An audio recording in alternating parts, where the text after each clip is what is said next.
For every athlete, every interest, every human. Even if today is day one,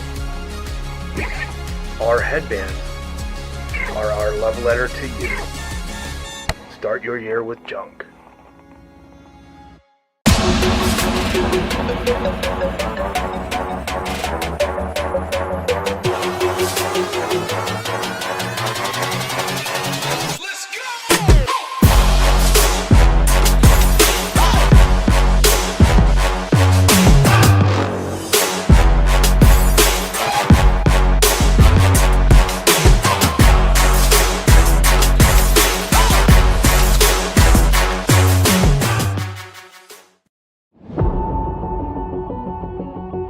My name is Ben, and I am a below-knee amputee, and I have been an amputee since I was 10 months old.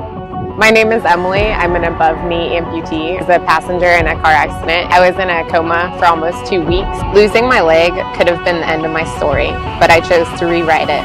I didn't let my amputation define me. I let it drive me. I'm not just an amputee. I'm an athlete, and I'm unstoppable.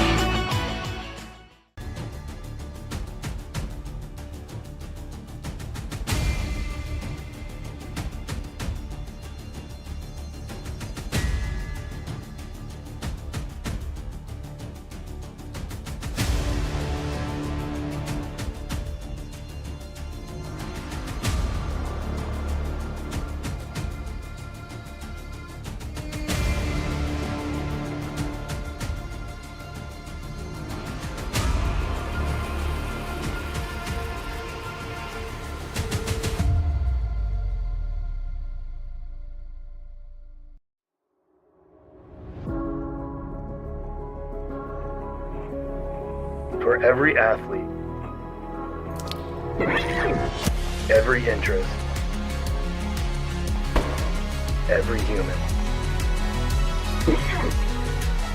Even if today is day one,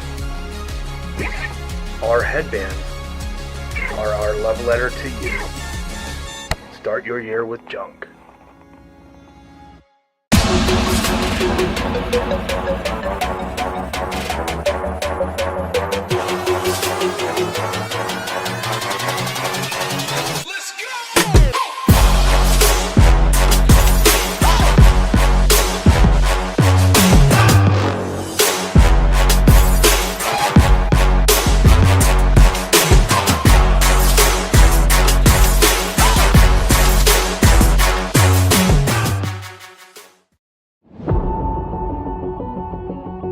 My name is Ben, and I am a below-knee amputee, and I have been an amputee since I was 10 months old.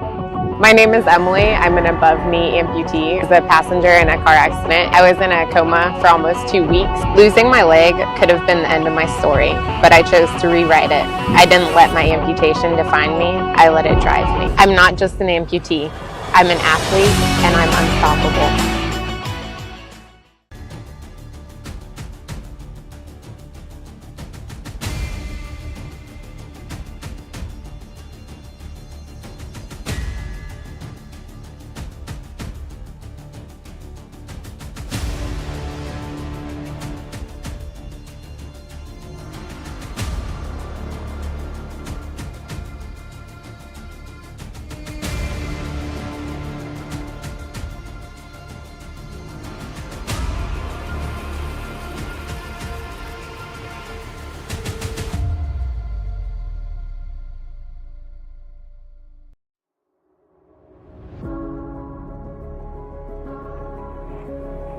For every athlete, every interest, every human. Even if today is day one,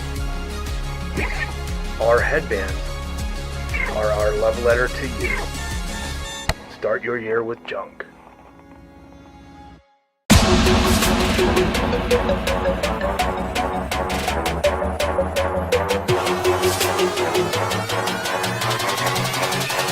Let's go!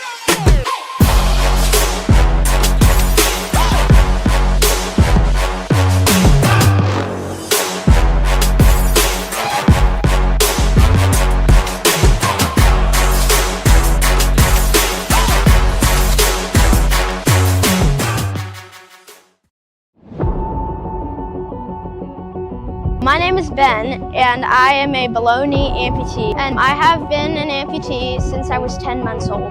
My name is Emily. I'm an above-knee amputee. I was a passenger in a car accident. I was in a coma for almost 2 weeks. Losing my leg could have been the end of my story, but I chose to rewrite it. I didn't let my amputation define me. I let it drive me. I'm not just an amputee. I'm an athlete, and I'm unstoppable.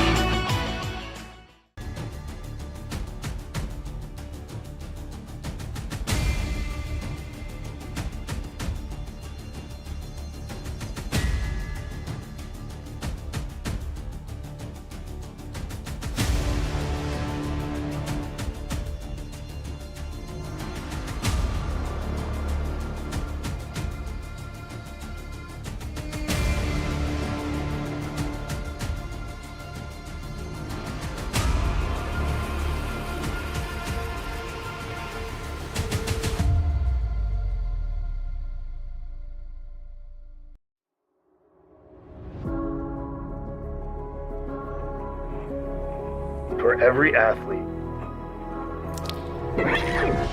every interest, every human. Even if today is day one, our headbands are our love letter to you. Start your year with junk.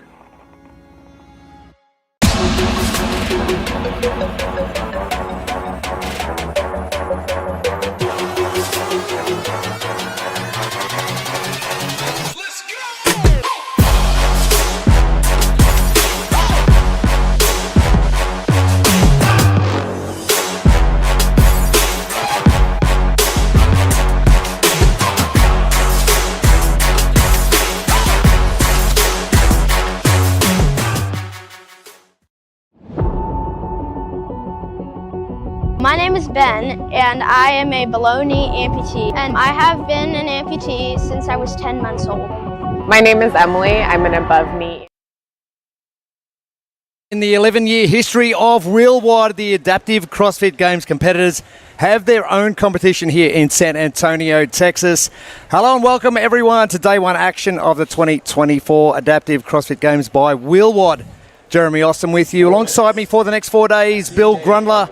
Amy Bream will be joining us on the competition floor throughout the 4-day competition as well. Bill, exciting not only just to be here to witness the 15 adaptive divisions for the first time, but have a standalone event all their own. Standalone event, all by themselves.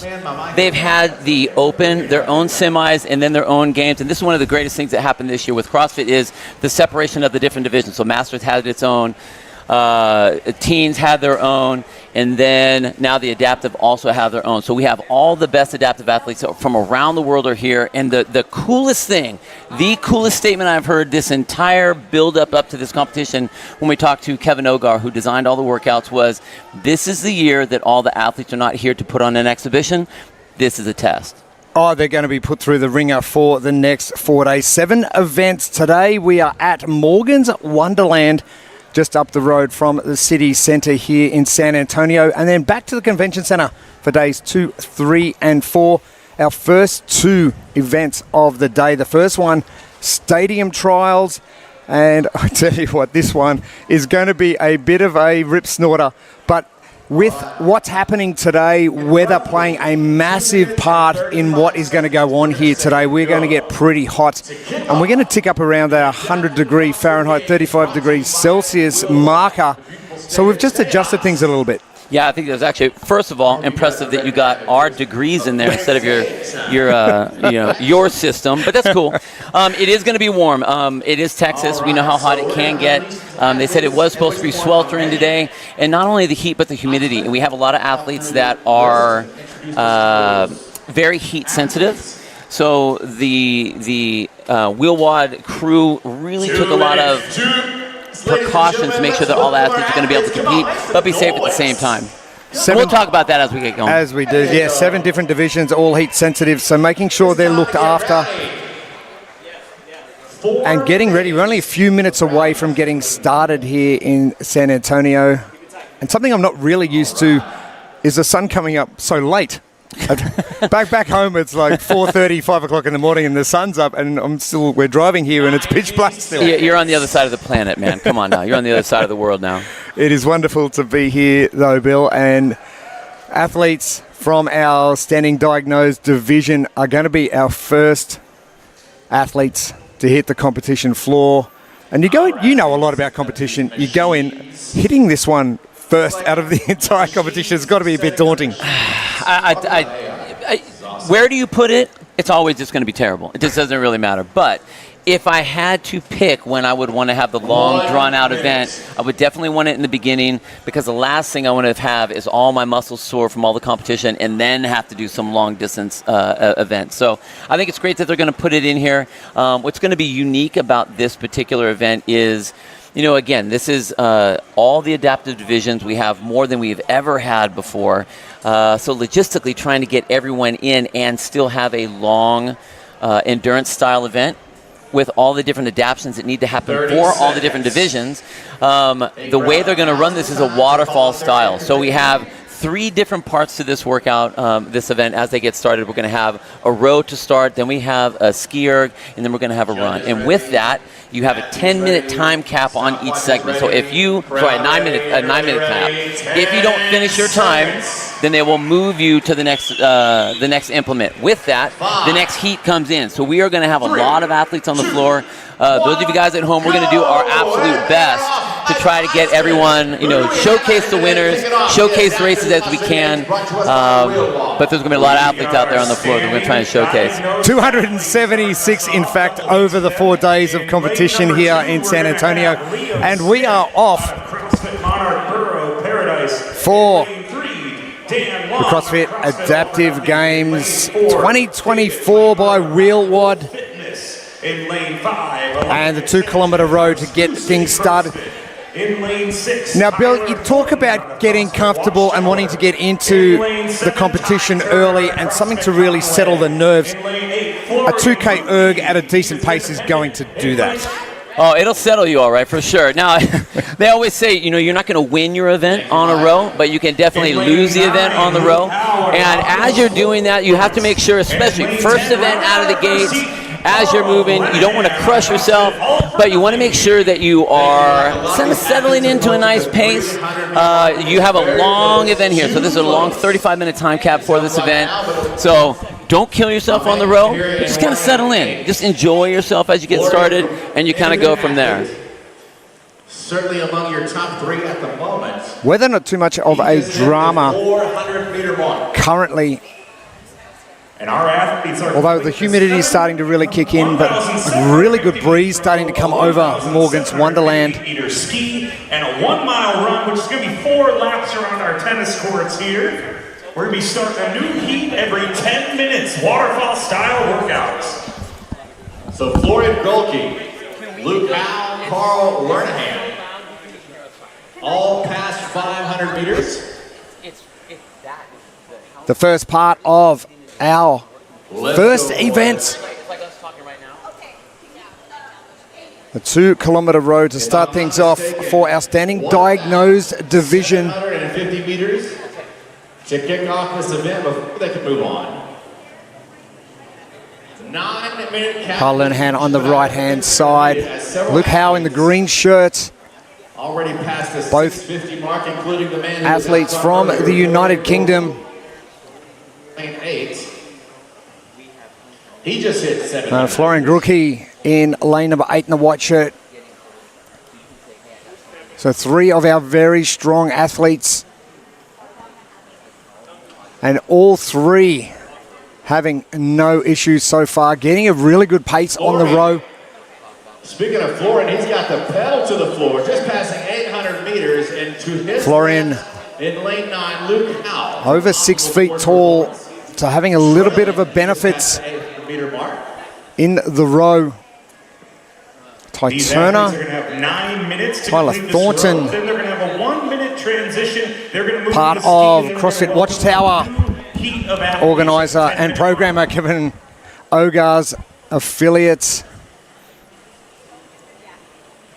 David Piper, another of our United Kingdom athletes, as is Dan Long, Liam Smith, just to our left on the screen. But you know what? You know, a lot of these athletes here, they are setting the pace for all the other heats that are coming up. I mean, as we all know, I know how bad it is, but I want to know how bad it is, you know? And so I'm watching the heat that's going right now to see, okay, how much are they having to pull?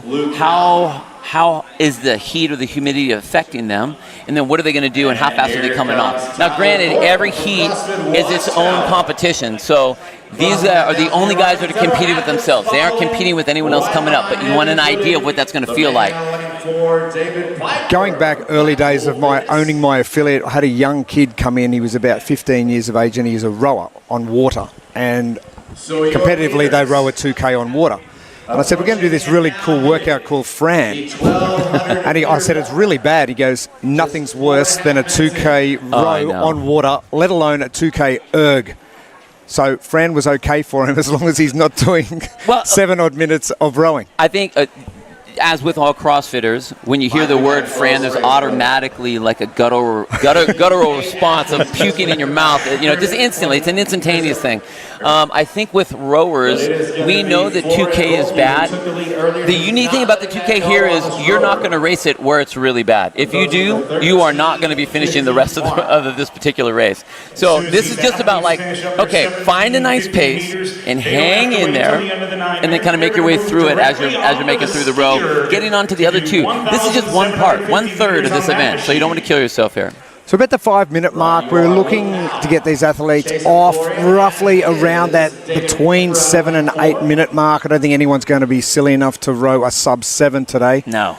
It's just going to be too quick and you're going to burn yourself out too much. So we're looking at that 7 to 8 minute mark. 1,500 meters down. So I think we're going to be seeing something happening in the next 30 to 45 seconds. Well, and one thing to mention is, you know, we saw up on the event description that it was a 2K row. One of the things, because of the heat that was brought up today, and looking at the weather forecast for the day, they decided that with the heat that's going to be coming down on everyone, they want to shorten up that distance just a little bit. So Kevin Ogar and the Wheelwad team decided to shave 250 meters off the row. Same thing with the skier. That keeps them out of the heat for a little bit, and it still allows for the same stimulus, but it's going to allow for these athletes to get off in that time also, so that they can get to that new implement without having that bunch up behind them as they get the next heat in there.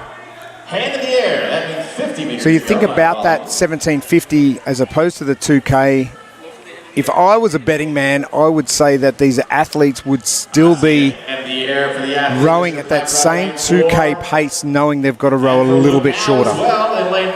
Man, I myself, if I was the coach of any of these athletes, I would say do not row your 2K pace. I would, because again, you have 2K or 1750 on the ski erg, and you have a mile run to do as well. Florian Gulke is the first athlete off, one of our German athletes, and that extended stature that he has got has benefited him greatly on the row. Luke Howe in the green shirt to right of screen. The next athlete off, Optimal Sports Performance. Yeah, Florian looks great on that row. You can see him up there at the top of your screen, just behind the time clock, or right to the left of the time clock. But big, long strokes, and that's what you want to see on the ski erg. Standing up nice and tall, and just as in the rower, if you are a taller athlete, you're going to have a lot more of an advantage because you have a lot more distance and length on that pool. So, Mike, I'm going to let you. And all of these guys, I love the fact that all of them are standing up very tall, arms up nice and high, using their hips to hinge back. So they're not just trying to make it all arms, but they're using their whole body to get as much power into that cable as they can with each stroke. The good news about all of these athletes currently in this heat is they're all rookies coming in. How crazy is that? How crazy is that? No one's got any experience at this level so far, so everyone's on a level playing field. I love it. You know, and the fact, what's great is a lot of these athletes, they haven't had years and years of competition in this, you know, in this particular sport. So I can just imagine what the nerves are like down there for this particular. They're all rookies. You know. Elijah Sanchez just on screen before, just in front in the white shirt. Screw City CrossFit from Rockford, Illinois. Man, the fact that we have athletes traveling from, one, all over the states, but all over the world to come here and compete is amazing because of the growth of this particular division, this particular wheel wad adaptive division. I love the fact that it's expanding so much because it's going to get a lot of these athletes that have had athletic careers, that have had military careers, that had something happen, and now they're able to come out here and do some incredible things, along as showing everyone that, like, hey, you can do a lot of hard work and you can still compete. And I love the fact that they're actually competing. Again, this is not a showcase. This is not an exhibition. This is a race going on right now. Oh, we're testing athletes. And half, you mentioned the expansion of the adaptive division. Half the competitors are from the UK. That's crazy. Which is even better because we are expanding out. We saw the same kind of growth with the CrossFit Games, the individuals as it was. Started in America, then you started seeing some of the Europeans kind of sprinkle in there, and then it really expanded. And that's where we are. Sprinkling in as well. Okay, the Aussies, they made their way. You're right. 30 seconds. I remember back in the day, 2009, Steve Willis making a splash over there, coming fourth, and we thought that was amazing, and then no one really got anywhere close to that for 10 years after. Yeah, it's crazy. So you see right now the first heat still working through on the ski erg, and then right behind them we start to get the ladies in. So this is that way that waterfall is going to be working for the next 30 heats, is we're just going to cycle them through all the way through. 3, 2, 1, go! And for the standing diagnosed females, for messing up some of those names, I'm so sorry. Checking in our skiers, we are now just over underway. 600 for Carl Linehan. And it must be an interesting thought as an athlete coming in. You've got someone ahead of you, Just about cross 7. but you can't really pace off them because they're that far ahead of you. So it must be weird as a format. But what a great format that they're just going to keep rolling heat after heat. Well, so most of these athletes at least know who they are. They've seen each other through the qualifications. They saw the names. I mean, maybe they don't know them personally, but they've seen the names through the Open. They've seen the names through the semis, making their way up into the stage here. And so now, as you're looking across the field of the ladies rowing, these are the only ladies that they have to contend with. There will be a time, as we said, once we get that next heat in, where there are 3 different divisions that are on the floor. So you may pass 4 people. They may not even be in your group. You might get passed by people. They might not be in your group either. So it's really, for these athletes in this particular event, you need to really know who your athletes are so you can race off of them and pace off of them to really determine your finishing in the event. These ladies are trucking on this rower. The Echo bikes you do see at the far right of your screen will come into play a little bit later on with some of our divisions. The lower BK, the lower AK, the Neuro divisions, and the sensory will all be utilising the Echo bike. Our seated divisions will be wheeling around the course, and the rest of our divisions will be incorporating the run. Just about 450 meters remaining.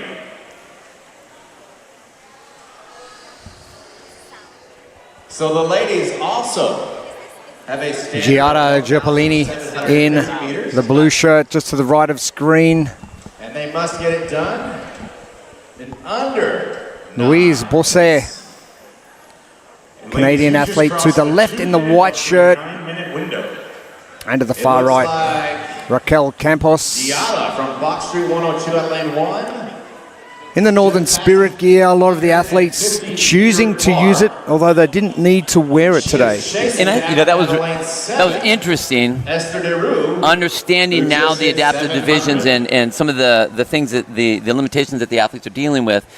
Some of them are very heat sensitive, and one of the adaptions that the wheel wad team took was, all right, if you haven't trained in this particular outfit, you don't know this certain type of clothing, this fabric, your body doesn't breathe correctly or the way that you've trained for it, we're going to go ahead on this long, hot, unclimate controlled environment, we're going to let you wear whatever you want to wear. Now that makes it a little rough on us because we can't always see what number they're in, but again, what we want are the athletes to be able to showcase their fitness at the best level that they can and race the best they can.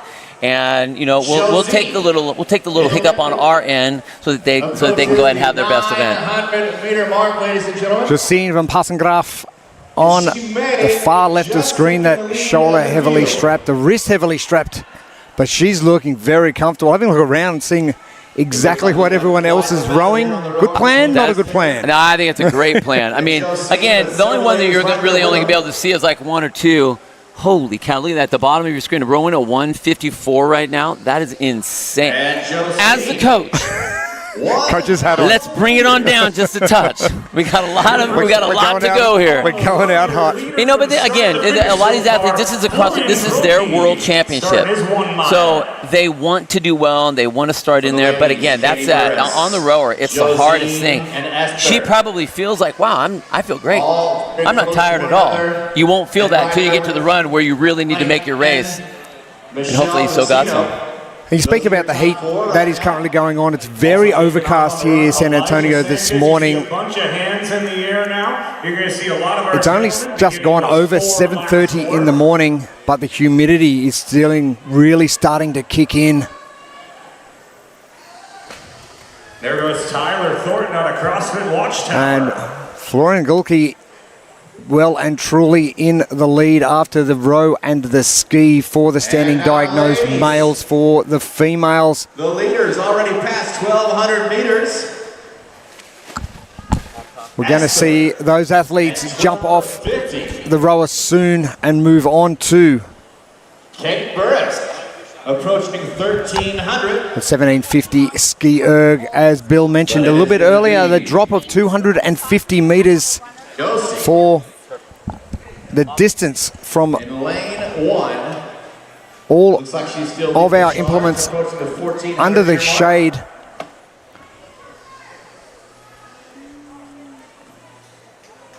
Man, as an athlete, thank you, Kevin, for putting all this stuff under the shade. I mean, at least on the run, you're going to have a little bit of wind on you.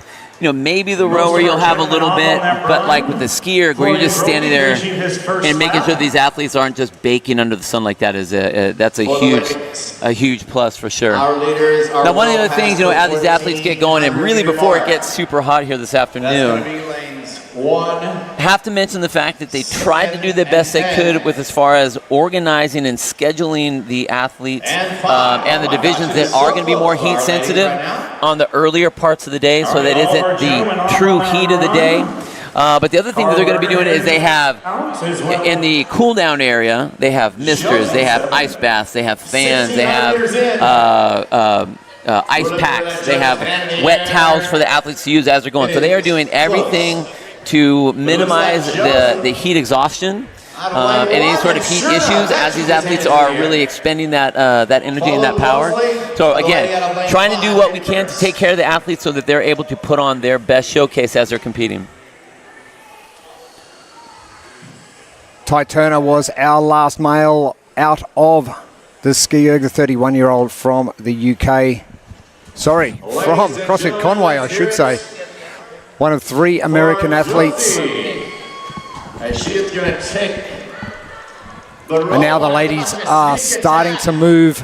From the warrior out of lane 5, Kate Burris with her.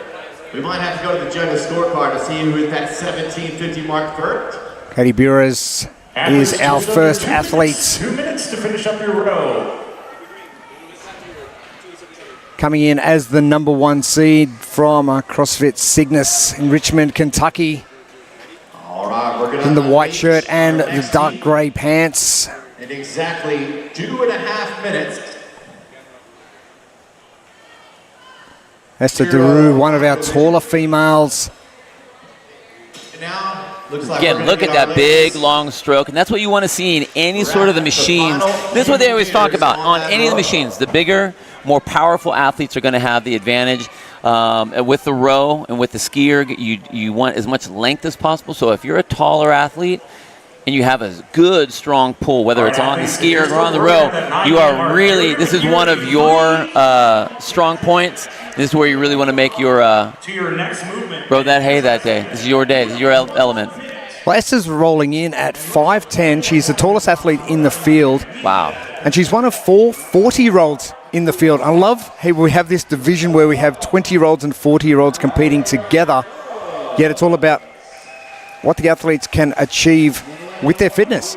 I know, and it's great if you look at the roster across the board, you see a massive range. I mean, it kind of makes me feel like when I competed with the young guys, everyone's in their 20s and I was the only one in my 40s. But if you look at these divisions, that's what you have. You have 20-year-olds to 40-plus-year-olds all competing in the same division, and that's incredible. Well, Raquel Campos to the left of screen in the white and black, the youngest in the field at 26.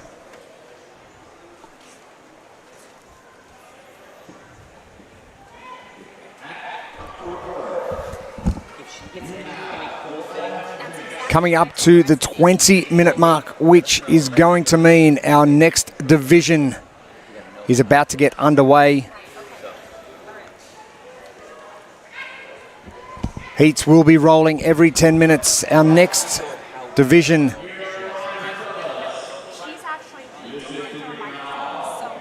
is going to be our Neuro minor division for the males. Our females will follow shortly after, just before 8 a.m. local time.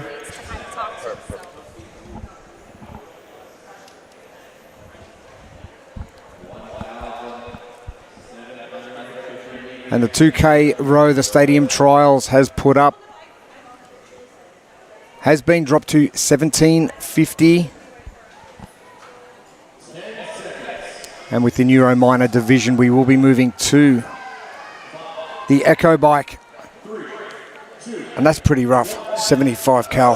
Man, I mean, the whole thing. I mean, look at that, 35-minute cap. And what I really like is that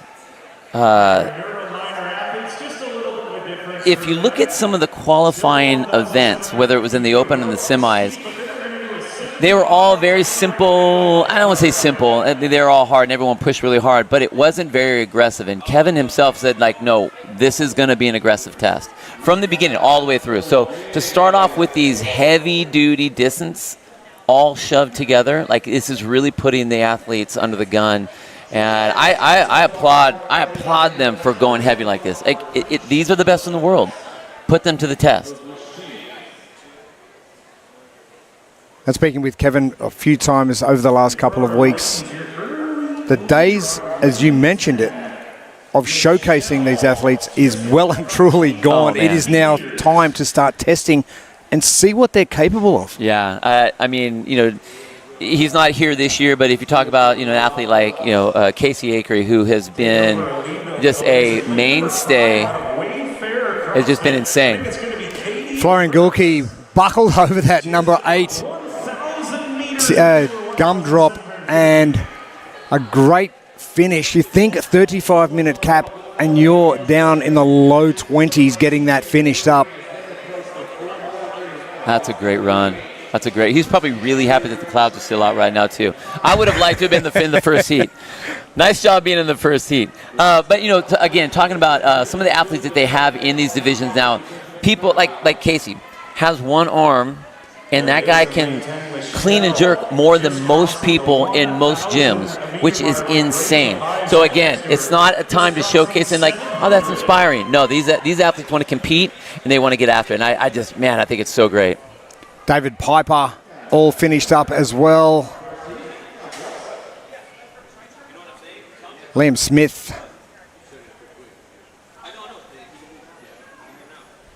Athletes really emptying the tank, and now a fairly decent breeze has started to blow over Morgan's Wonderland as we have more of our athletes come in. Tyler Thornton finishing up. Carl Lernahan is in as well. I mean, we can't see it from here, and it's tough. I really would have loved to have seen if there was any sort of jockeying for position, you know, on that run. Or I mean, a lot of times, you know how it is. You get into a pace, and you're like, well, I'm just here, and I'm just going to settle into this pace. But, you know, do you really have the chance to really try to chase someone down? 23 minutes.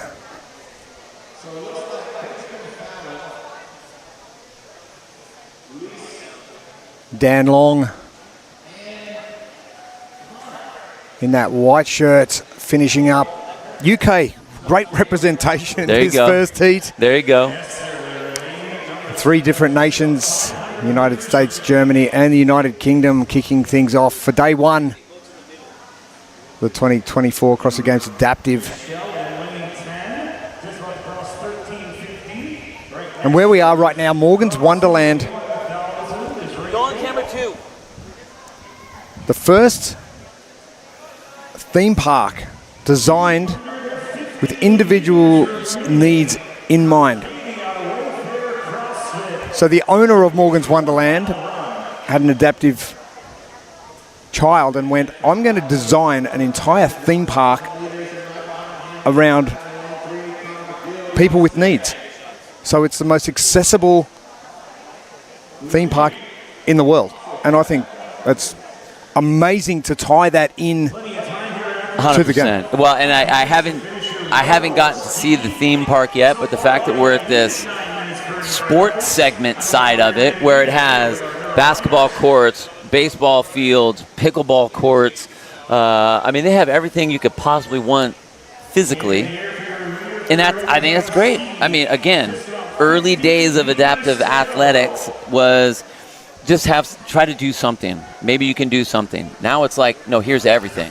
Go for it. And that's cool. They can do everything. So great to be here. We're across the road from Morgan's Wonderland, the theme park here in San Antonio, Texas. Outdoor events 1 and 2 coming up, stadium trials and Enter Sandman.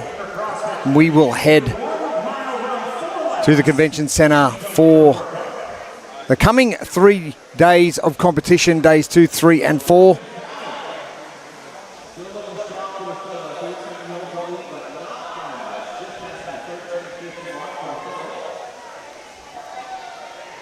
Michael Dalello to the far left with that headband on.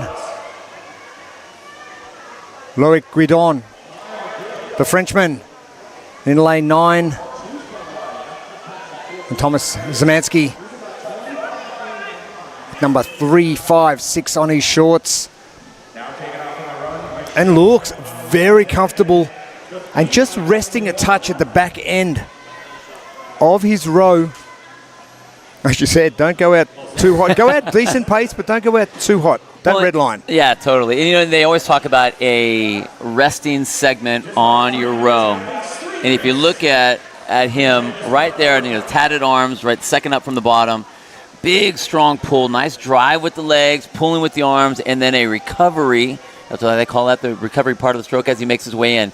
So that allows you to have just a little bit of rest while you're prepping your body to get as much power as you drive through those legs and those hips on that rower. Man, look at it, either it was him or it actually is him. Watch that rower actually move back. It's inching back. If you look at the base, every single one of those big pulls, he's sliding that rower back. So if you notice all the way down the end as well, Loic, who we mentioned before, has got the same problem happening. And speak of the devil, the man who's programmed all the tests comes into shot. But Andrew Trainham from CrossFit Weld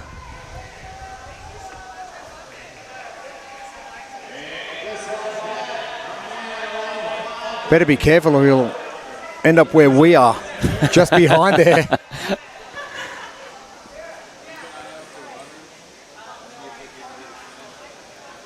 Benjamin Fallon, one of our first athletes to move to the ski. Josh Robinson, closely followed behind Adam Nilchek. Ben Fallon, one of our Irish athletes, so great to see the representation. And we are in the Neuro minor division.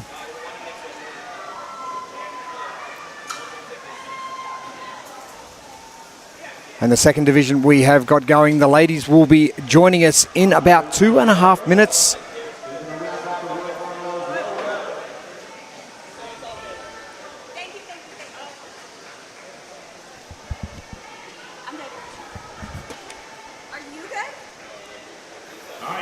Andrew Trainham on the left of screen. Connor McGill, one athlete over to the right. Connor McGill sitting in at 6'4". That's got to be handy for rowing and skiing. Oh, my goodness, yeah. See how tall I wouldn't he mind is. to have that height. I'm 6 foot and I wouldn't mind having that height.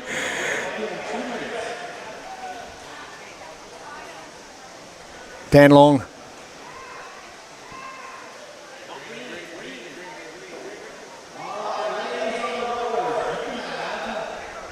From CrossFit All or Nothing in the United Kingdom. We got a couple gentlemen over the 400-meter mark. That's going to be lane number 5, Mr. Benjamin Fallon.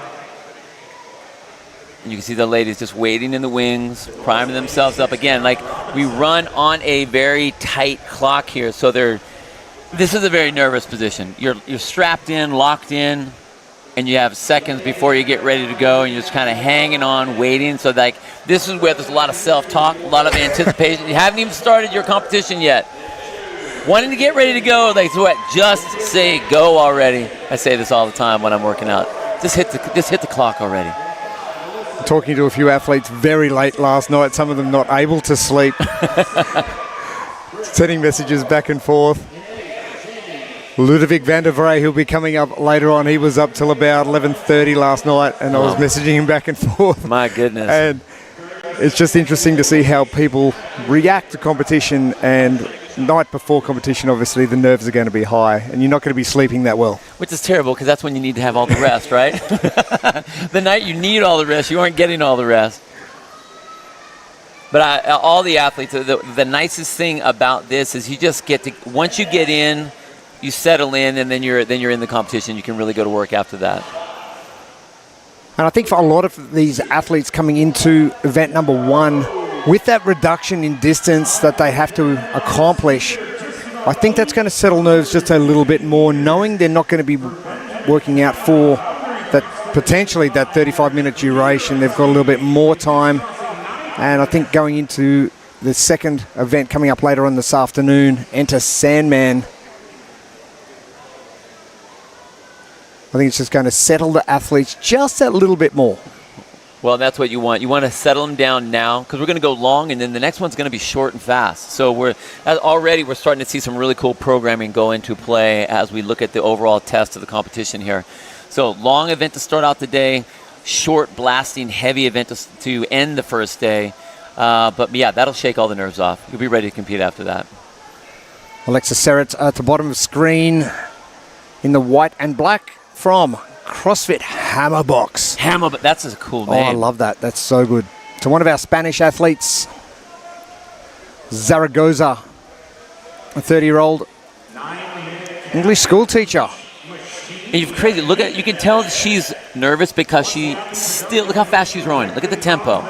Very fast compared to the rest of the field. I would honestly say, bring it down just a touch. But if you also watch, her mouth is closed as she's breathing. So she's really either one, trying to control her breathing by breathing through her nose, or that's just some nerves that have been kicking up. Because I'm starting to see her mouth starting to open up just a little bit now, trying to get some of that oxygen in. So Alexa sitting on that decision, coming in 10th as a qualifier, coming in, do I go, do I not? And she sat on the fence for a very long time. Luckily for us, luckily for her, she's now starting to smile, which is great. Her husband gives her that little bit of a push and goes, right, you can do this. Next to him, about to join him, is Andrew. And our bike getting used for the first time. And our first couple of athletes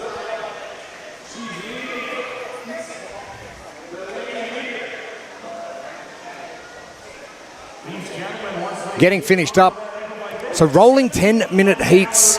So we are going to be rolling for potentially the next 5 or so hours to get through the 29 different heats required. We are going to have a split heat.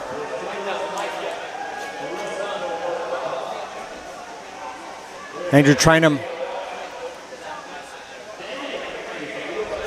lane number 2, off on the bike as well. 75 Echo Bike calories required.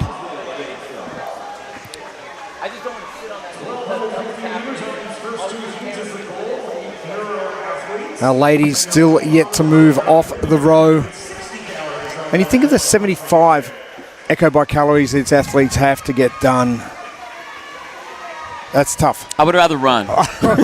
Give me any distance to run over this.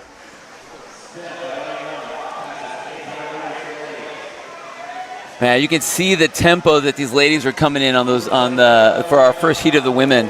Esther Deroux. Our first one through from the Netherlands in lane number 7.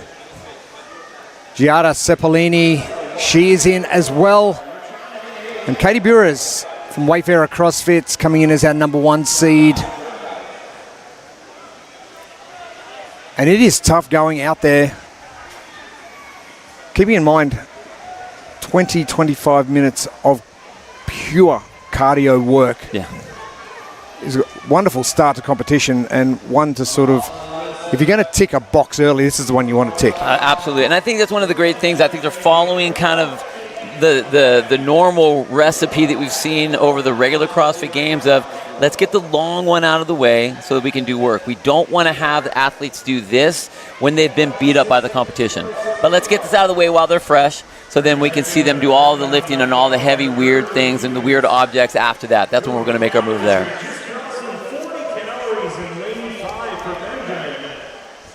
Big thank you to Equip Products as well for being able to adapt the equipment as per needed per division.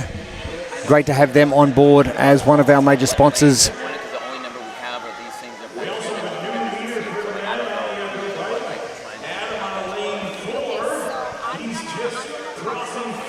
The 2024 Adaptive CrossFit Games by Wheelwad.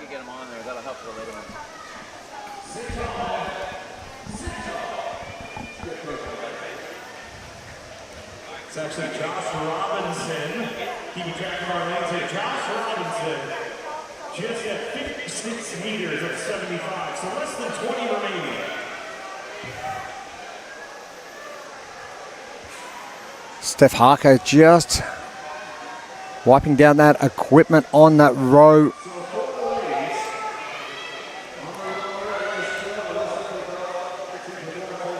Rachel Hives from CrossFit 57 North, another of our UK athletes.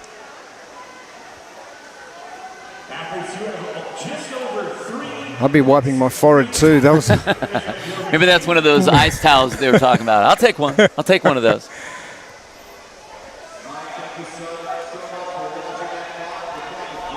As you can see, some of these athletes, you know, especially with these particular athletes, since they're not doing the run, they get to use their arms 3 times. They're going to be pulling on the row, pulling hard, and you can see just the fatigue from the row, the ski, and then also on the bike. Some of the athletes are letting go, just kind of let their legs do the work. But if you were really trying to put the most into this implement, you got to use legs and arms, and that is that's a tall order after all that rowing and ski.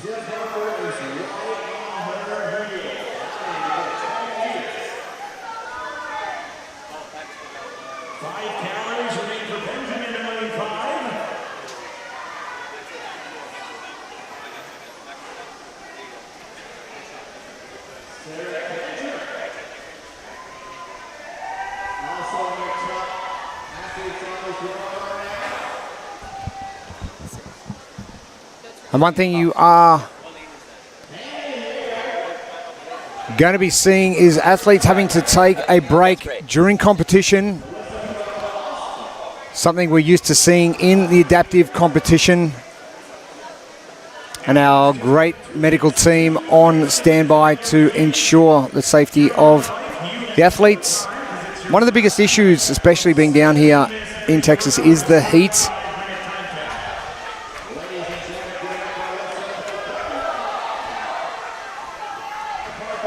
And athletes able to take a break and come back to competition.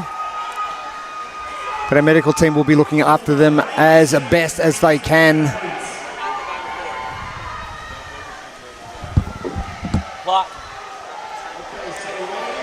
So for those of you just joining us, we are in the second division of 15 for day 1 of our competition, the 2024 Adaptive CrossFit Games by Wheelwad.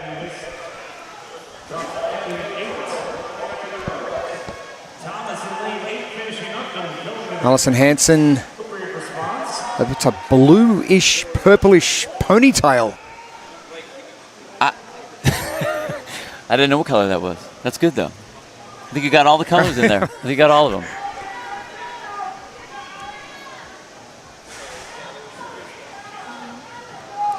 Keeping in mind for the Neuro Minor division, once the bike is complete, the event is complete for these athletes. No run required. For our divisions that require the run, they are going to be doing a number of laps depending on their division.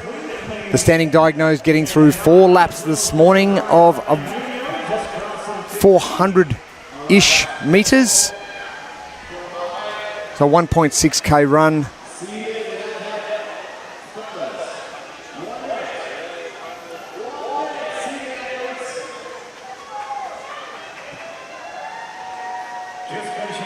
Luis Gulent from Venezuela. He's just going there. I'm going legs only, and I can tell you I have done this before because my arms are burning too much. I get it, man. I totally understand. You know, you want to go big. You know where you are. You're waiting to see if you can get a hand up in the air. You want to be able to push hard, but you just pulled on the rower. You pulled on the skier, and now you have to push here. So it's like, okay, legs. And look at those legs. He's got some big old legs. He's going to use those things. I wish. He's going to use those things. You know, we had Amy down in the warm-up area with a lot of the athletes. She's talking to some of them, trying to kind of get the feel of what's going on. And she said basically what she's finding out is some of the athletes are realizing that this particular event is one of those where it's like, okay, it's not hard to do, but how hard do I want to push? Some of them are just saying, like, you know what, this is going to be the warm-up to my competition this weekend, which is not a bad way to look at it. You know, you don't want to rush yourself and break yourself on this first event when it's just, I mean, this is a soul sucker for sure. So I like that a lot of the athletes are feeling kind of both sides of that. How much do I want to put into this one? Yes, yes, I want my points, but do I want to kill myself here, or is this my active warm-up to get ready into the rest of them? I like that active warm-up. Heading into our next division is our seated 1 division. And the adaptation for the row, having the dumbbell, having the box. So the dumbbell right there is to keep that chain down, just to kind of keep it as if they were sitting in the seat. And these are some of the cool things that they do with the adaptive division, is trying to figure out how do we design the tool or the object or the equipment so that everyone is getting the same basic stimulus.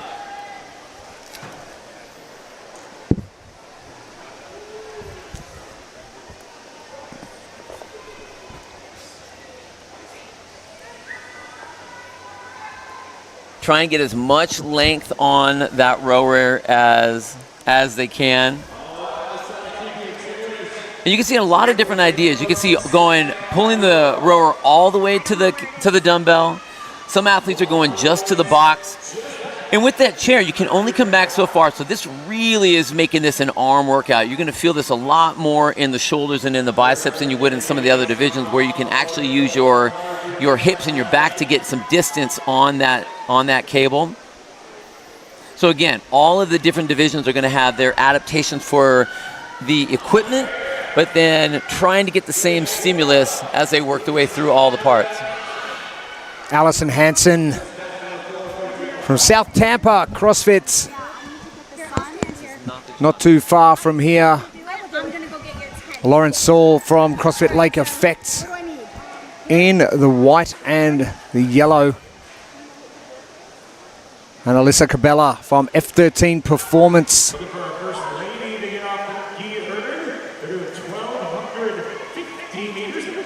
Lauren with a very long, slow stroke rate on that ski, and there's times to go fairly ham on the ski and try and get that rate up, but this is not one of those times. Again, we still have we got a third part to this, but what I'm looking across, and with a lot of these ladies, I want to see who gets to use the maximum amount of body weight on each one of those pulls. This is not just an arm pull. You want to be able to use your whole body. So you see the ladies that are piking their hips back, bending their legs if they can, trying to get as much of their body weight onto that cable, to put as much force into that cable and get as much wattage out of it.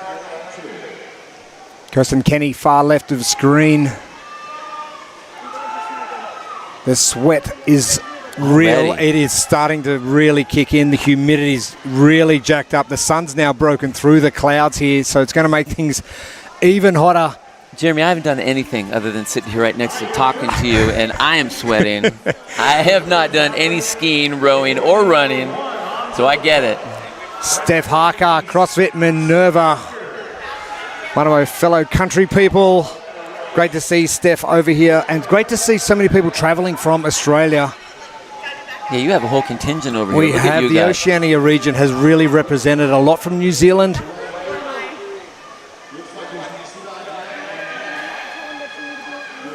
And our handlers on standby as well. So the athletes have got coaches, they have got handlers. The coaches cannot be a handler, which I think is great. That's so amazing. they've got to have someone on there who is just looking after you. The coach can obviously tell you what to do,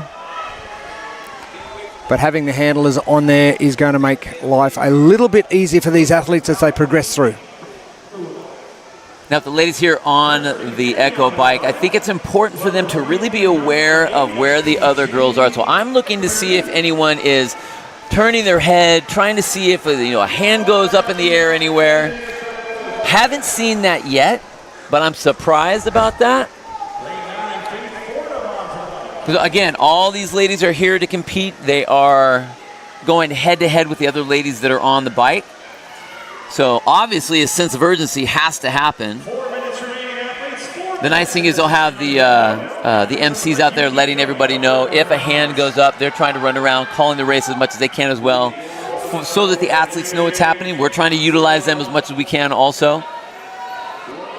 So no hands yet, but these ladies are going to be really happy to be done with this Echo bike. Our seated one division, the men, the far left of screen, getting started with their row.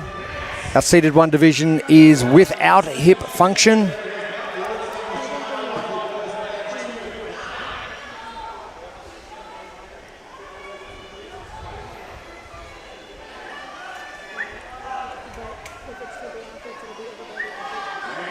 And what I love is Kevin didn't change the distance for the athletes here.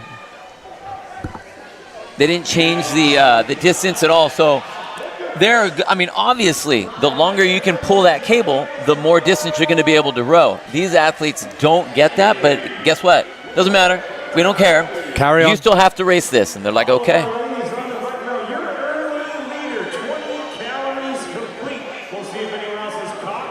Steph Harker one end, Alexis Serrett the other.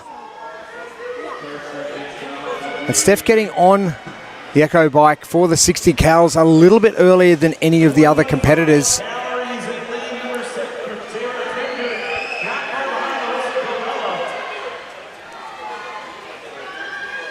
Rion Holloway moving into position.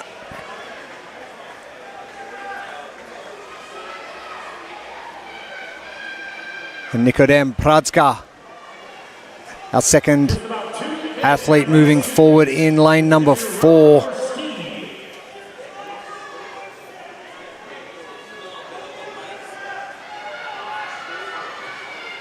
You see all these athletes on the bike doing the best they can to try to keep that wattage up, try to keep that consistency on that bike and have that not slow down at all. Whether it's however they decide to look at it, whether it's revolutions per minute, whether it's the calories per hour, the wattage that they're going in, you can see them all looking at the screen, all trying to keep that as consistent as possible as they're making their way through while containing and being able to hold that pace, not going out too hard, but being able to finish strong.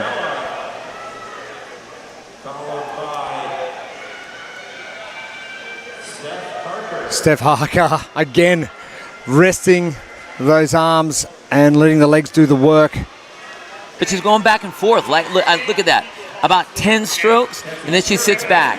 See there, she sits back for just a touch, gets back on it again. So again, everyone's going to have their strategy. Look at that. A little reprieve on the arms, and then gets back to the push. Another 10 strokes, give herself a little break.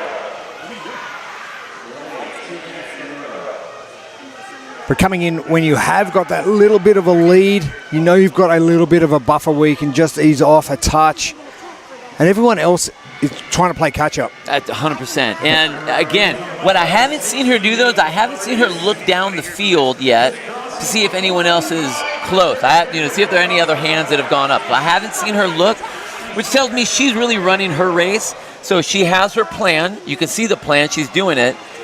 And she's not worried about anybody else. Our next heat getting ready in position. Our seated 1 category for our females.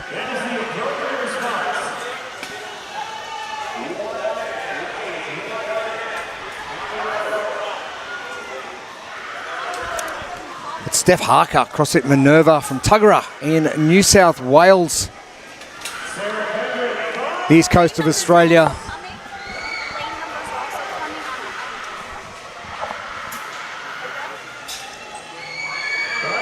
And the 60 calories is going to take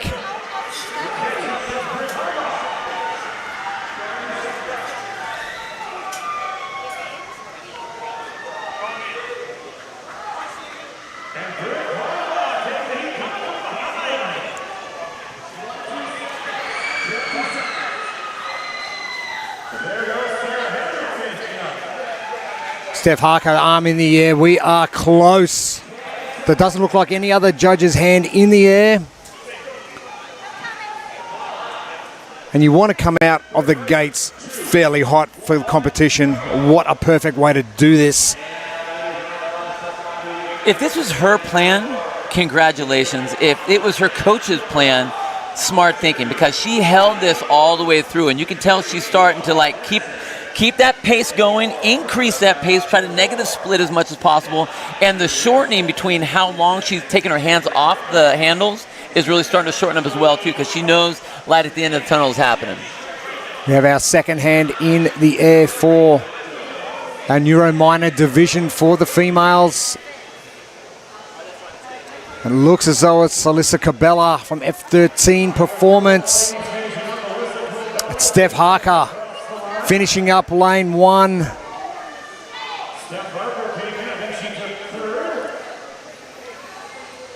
And our ladies from our seated 1 underway.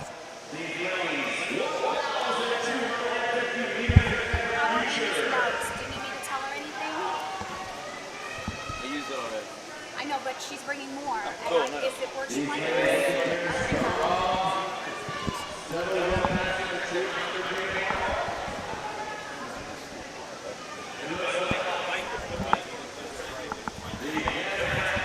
Rest of our Neuro minor division about to finish up.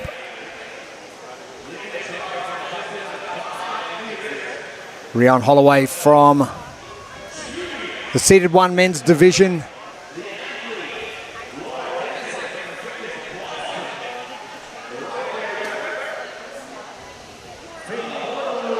Kirsten Kenny far left, Alison Hansen in the middle.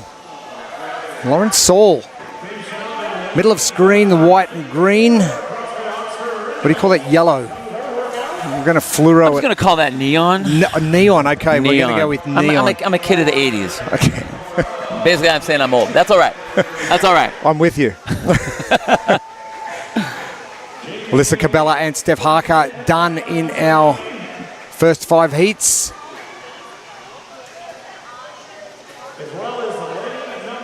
Nikodem Pradska in the background for the seated 1 division, as well to the far right, just out of screen, Joshua Young, another of our Aussie athletes.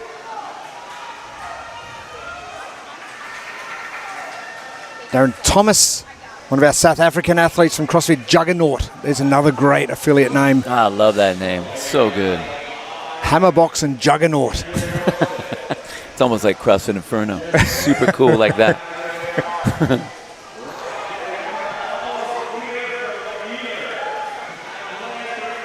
And Lawrence Saul, our next athlete, finished up.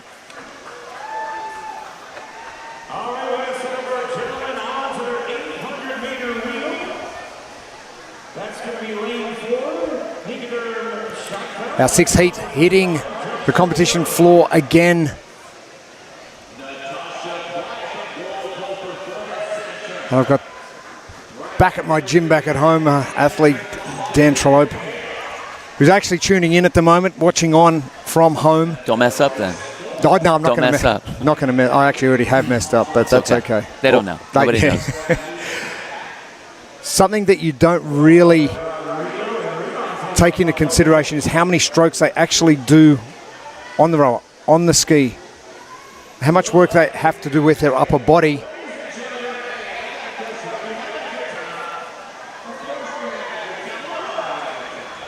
You know, and with this division here, they get to choose whether they want to have their feet strapped in or how they're going to have their feet strapped in. And so you have those handlers in the back that really need to make sure that they control those chairs so that they're able to put as much power into that as they can. But you can see some of the ladies have their feet in the hooks, some don't. They have equipment that's specially designed for that if they choose to do it, but they don't have to. So there's a lot of like individual choice how they want to set that up and how they want to put that in. It's kind of like if me and you were to row. Maybe you like to really crank the straps down tight on your rower. Maybe I'd choose to keep them a little loose just for my particular stroke. And you're going to see that different with a lot of the athletes. And Brianna choosing to not have her feet strapped in. Hayley in the next lane strapping her feet in. So I am a loose strapped rower as well. I am too. I don't like things tight on me like that.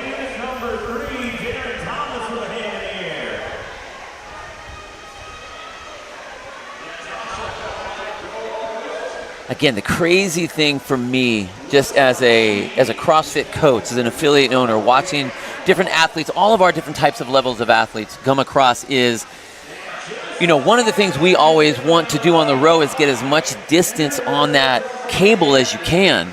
For these athletes, they're only able to get so much, but you can see some of the adaptation, trying to reach in with the single arm. Now, granted, you're not going to have as much power pulling out, but the distance you're getting on that cable, and this is something that, like, as a coach for an athlete, I'd have to have them play with that. Because if you're going to tire out the one arm, obviously, but you're getting a lot more distance there. I mean, look how short that is when you go in two hands. Brianna, like, trying different things. Everything. She has obviously tried this in training. Imagine having to get this event 3 weeks ago and looking at it going, oh, wonderful. Oh, but you know, that's something we haven't even talked about. Usually Wheel WOD is like, you will not know the events until you get here. This year was the first year they've done this where the athletes have had about 3 weeks of time that the events have been released. So they've been able to play with, experiment with, set up their strategies, set up their pacing schedules to find out which is going to be the best way for them. And that may be part of the pooling. So I like the fact that we see all kinds of different pools, whether they're very, very fast strokes like you see right in the middle, or you see single arm strokes, two big hand strokes that we're seeing. So there's a lot of different techniques. And again, that's all going to come down to personal preference, so where you're able to go the fastest and get the most out of that rower.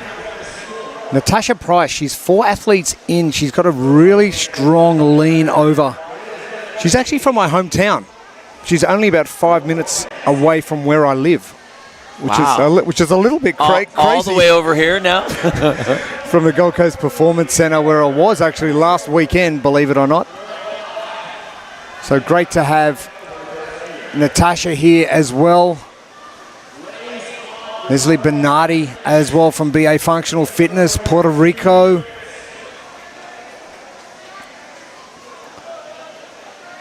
Bobette Gross, the bottom of screen. A 67 youngster. Wow. How good? How good? Wow. We talk about disparity between ages. We've got 67 all the way to 28. You know, we talk about it all the time. We know what fitness is. We have a definition for it. Now we also have a definition of health, doing it for longer. I mean, that's it right there. She is the definition. Look at that, big single arm strokes, trying to get as much distance on that. It would be interesting if we could see the monitor right now to see what the strokes per minute for some of these athletes would be. I think even with that one arm stroke, the fact that she's getting more length, it's got to be evening out based on some of the athletes that have a stronger pull but are pulling way more times a minute.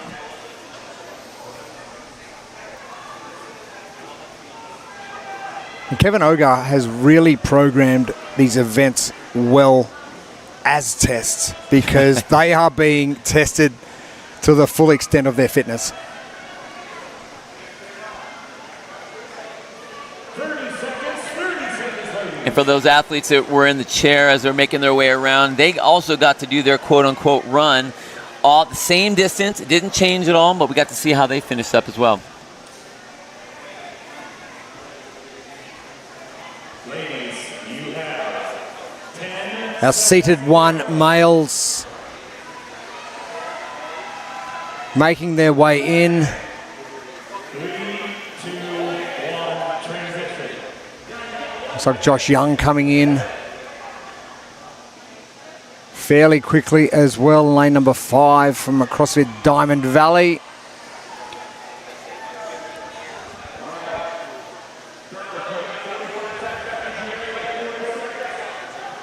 And as Bill mentioned earlier in the call, there is plenty of cooling apparatus for our athletes. 7 divisions that require assistance in getting their body heat under control. So fans are a big one, misters.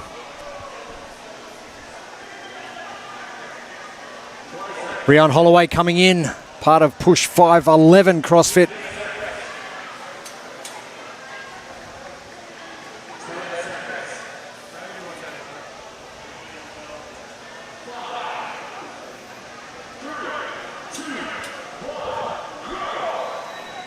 Our next heat underway,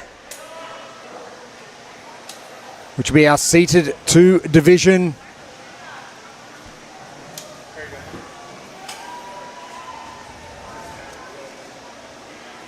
Our seated 2 with hip functions. So what you'll find, athletes have a little bit of a stronger pull. And this is where, like, the handlers, it becomes real important.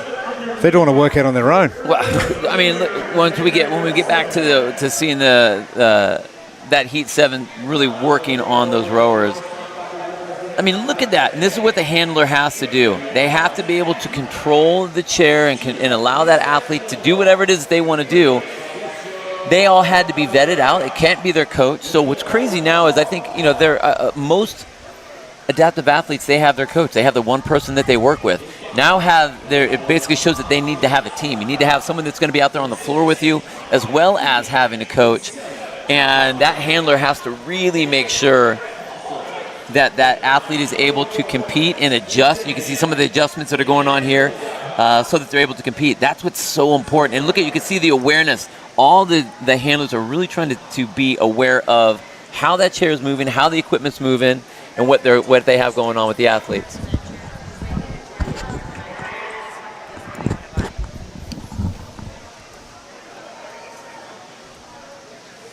And all pieces of the apparatus underneath the marquee here. Morgan's Wonderland. Great to have your company wherever you're joining us right around the world. And I know there's a fair few people right around the world tuning in.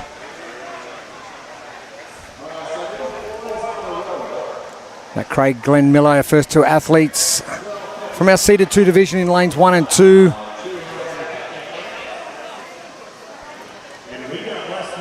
And way in the middle in the white hat, leaning all the way over, is Tom Miazga.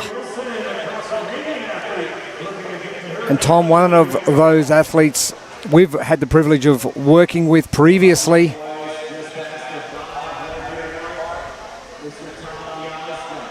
And talk about true competitors. Leaves nothing in the tank. It is going to be completely empty after this one. Well, he just does that. And it shows. I mean, he's the champ every time he steps on the floor. I mean, it doesn't matter what event we're doing, what qualifier we're doing.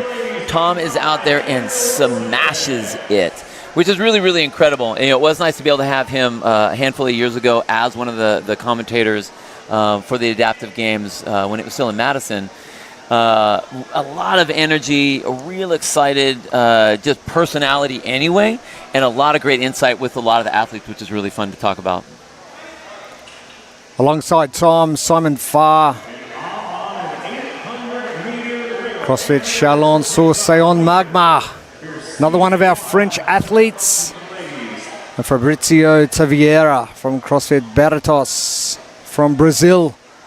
It is so great to see so many athletes from different countries being represented here. I keep waiting for you to have a different accent for each one of these names that you're throwing out, whether it's the French or the, I want to hear something cool.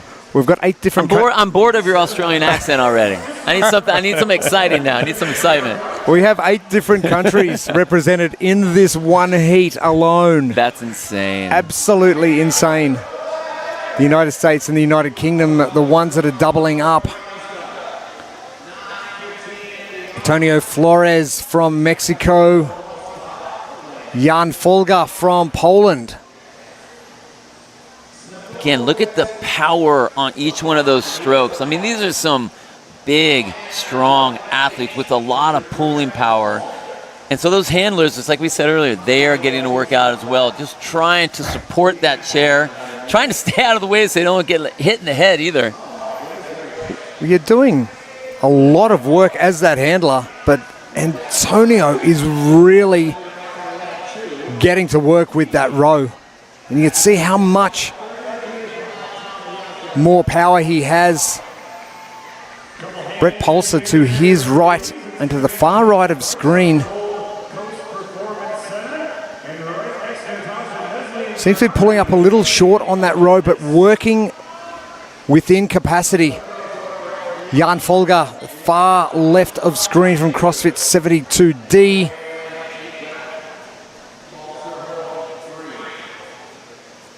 Wow, basically all 3 of those athletes were almost pulling in sync that entire set.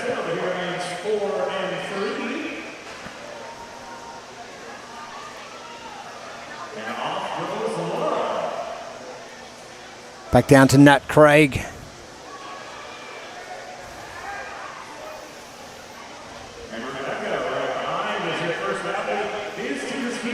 As the ladies start to finish up.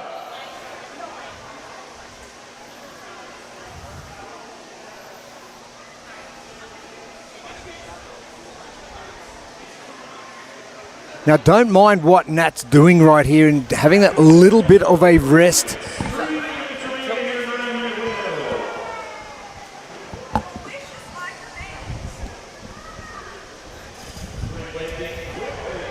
A little bit of a rest on that dumbbell every single time.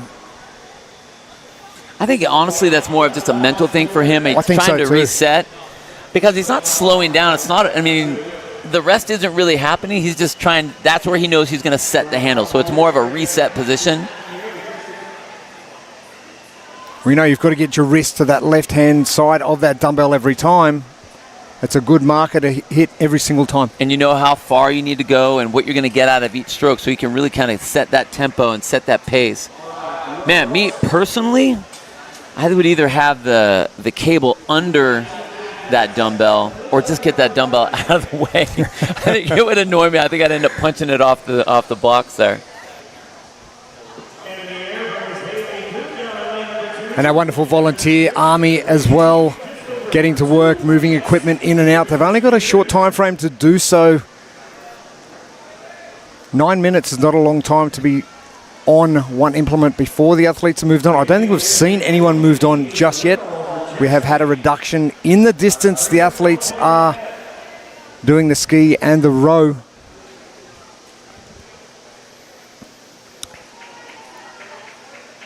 Bobette Gross, bottom of screen. A 67-year-old from CrossFit Decimate.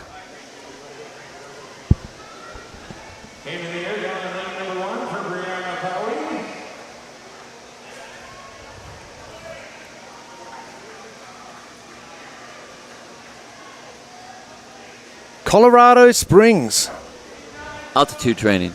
Yet to visit there, but I've heard all good things about it. It's nice there. It's nice. It is nice. Up in the mountains.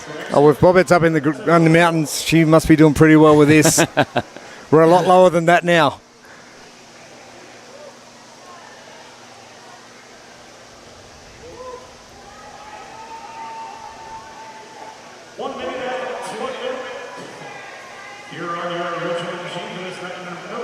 Our seated one female division. As I mentioned, a little bit of disparity in age, but great to have some 28-year-olds with Rebecca Nabel up against Bobette Gross, who's currently getting to work to finish this off.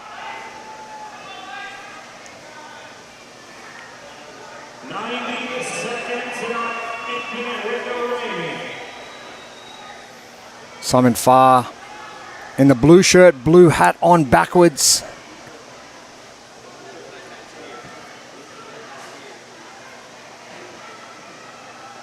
Apologies, that isn't. It's Fabrizio Taviera. Simon is next over in the bucket hat. There he is, the pink bucket hat right there. And he's got a great big pull. All three of these guys, Fabricio, Simon, and Tom, right next to him. Like, all three are big, strong pulls, and that's what you want. And again, just like on the row, there's a recovery stroke. And so you can see these athletes really pulling down hard, putting as much power into those cables as they can, and then that big breath in as they reach up as high as they can to get as much pulling power coming down again for the next tug. Glenn Miller in the background with those orange wheels on that wheelchair, and Craig trying to finish up.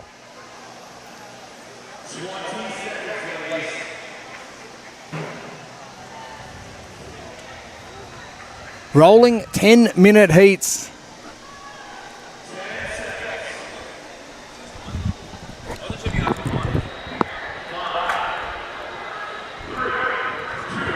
Again, those big, strong pulls with everything as they're moving here. It's awesome watching these athletes really get after it. Again, the machines they're ugly. It's just, I'm sorry. It's painful.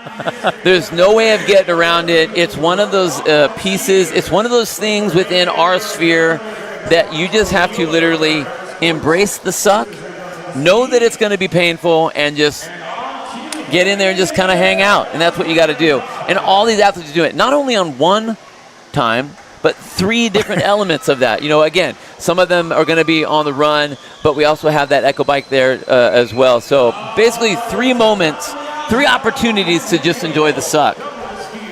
Anne-Marie Williker getting to work. You find the empty lane in front of us. Shana Corsard from France, unfortunately pulling out 12 hours ago and just making the decision to not compete this year. It's a shame not to see Shana here, but fully understand. So that's why you do see an empty lane at the bottom of your screen.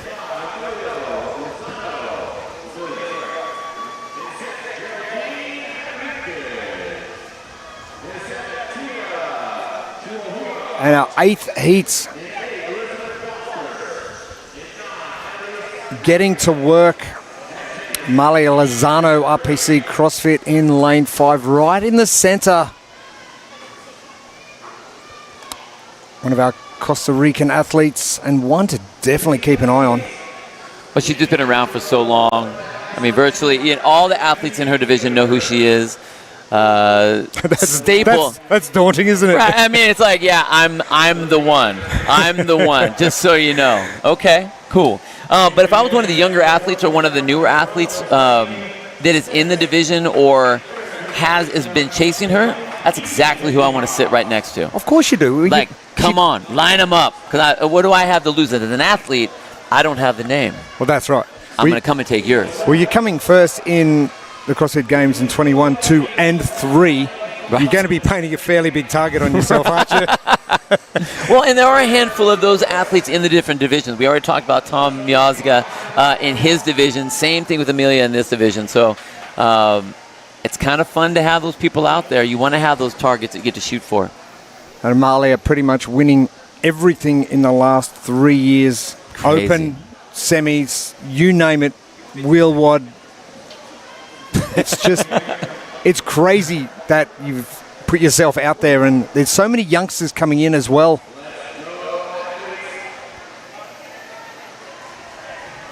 It is great to see. But Amalia Lozano, 39-year-old, we will no doubt see her move first out of that row. Fabrizio still, judge's hand in the air, so he's still got a Little bit to go, but it won't be too long before we see him move as well.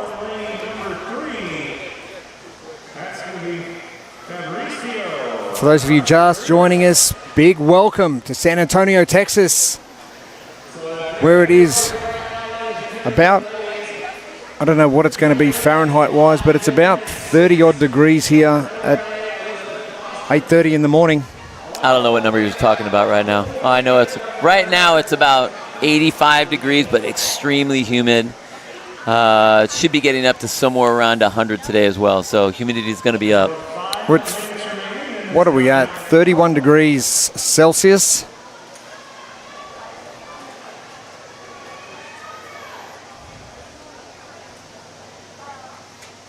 Let's go with 85.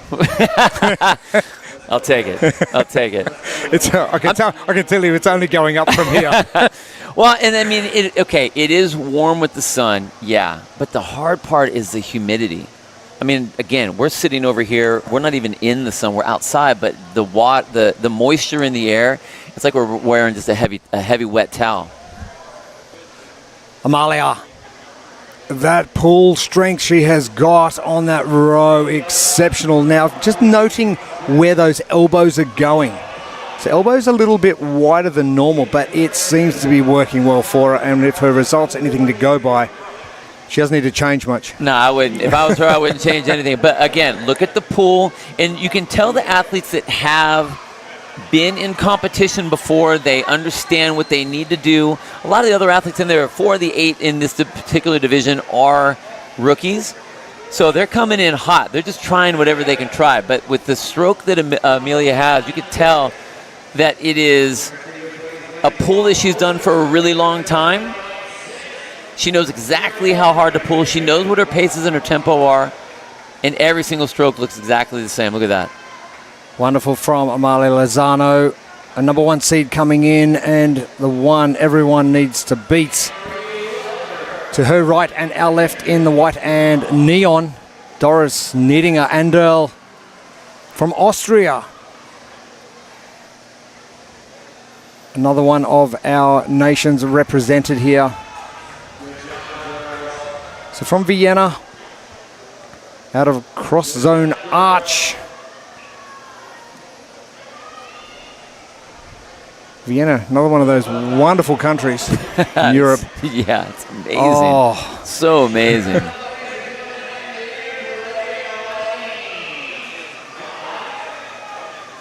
Geraldine Manriquez from Chile.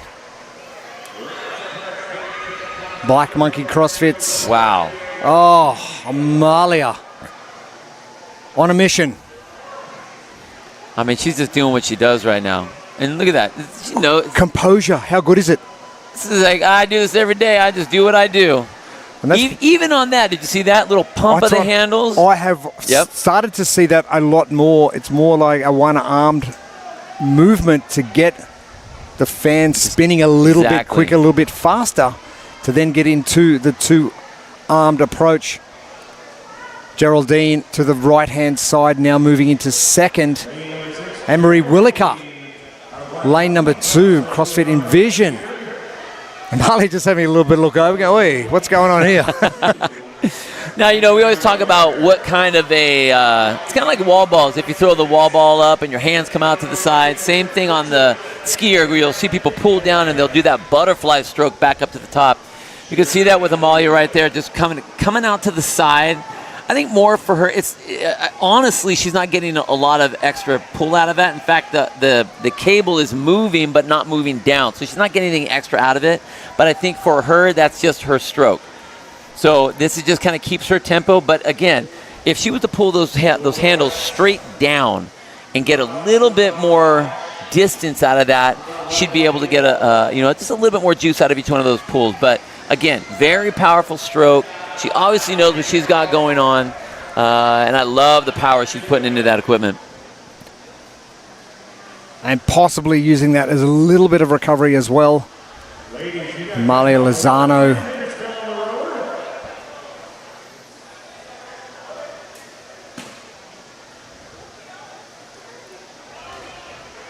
It'd be strange not to see a number 1 next to her name at the end of this weekend. The seeded 2 female division currently underway. Our next division for our females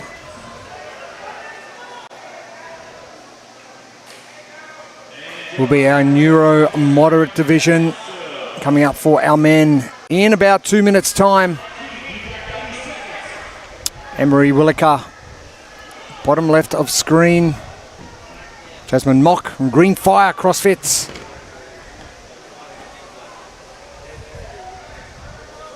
Indiana, Pennsylvania. I even know where that is. How do you know where that is? I've sort of been there. That's up near, I've sort of been there. That's up near New York way, isn't it? Between New York I honestly and DC? don't know where Indiana, Pennsylvania is, but I know where Pennsylvania is. Yeah, but that's up near DC, New York area, Okay. I'm assuming. The state, yes. Yes, You're right. Okay. yeah, 'cause I I- thought you were talking about the city. I drove from New York to DC Oh, all a right. couple of years back, so it was Okay, like, I okay. remember seeing signs of Pennsylvania. I was like, cool. Okay. I get around. You do get around. You do. Again, look at the power difference between some of these athletes across the floor here. Big, big, big pulls by Amalia down there at the bottom. You can see some of the more tentative strokes, just trying to go for speed. And that's one of the things that a lot of younger athletes kind of fall into a trap of, is they think that if they just go faster on the pull, that's going to make them go faster. And it really doesn't work out that way. It's all about how much power and how much force you're putting into those cables and really ramping up the wattage on the machine, and that's where you're going to get your distance. I like the positioning of Doris's torso. Nice and upright. Yeah. Opening up those lungs a little bit more. As you mentioned, not getting as much of a power pull out of that, but maybe it's better for recovery. Yeah, totally. I mean, guess what? Breathing is going to be a pain. That's definitely going to be something you have to deal with. So, as we get underway for our next heat. It is our Neuro moderate division. We will have a male and female heat for every division as we go along.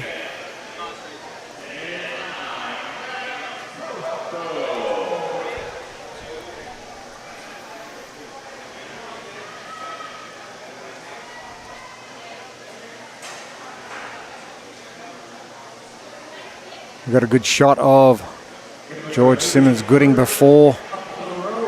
The oldest in the division at 48 years of age. And right next door to him, the youngest at 22. wow. Again, that always feels like me. I'm feeling you right now, brother. I'm feeling you. I promise. But James Brown at 22 at the top of the screen. He's in lane number 2. There he is, bottom of the screen now. The outliers, the other athletes, all in their 30s.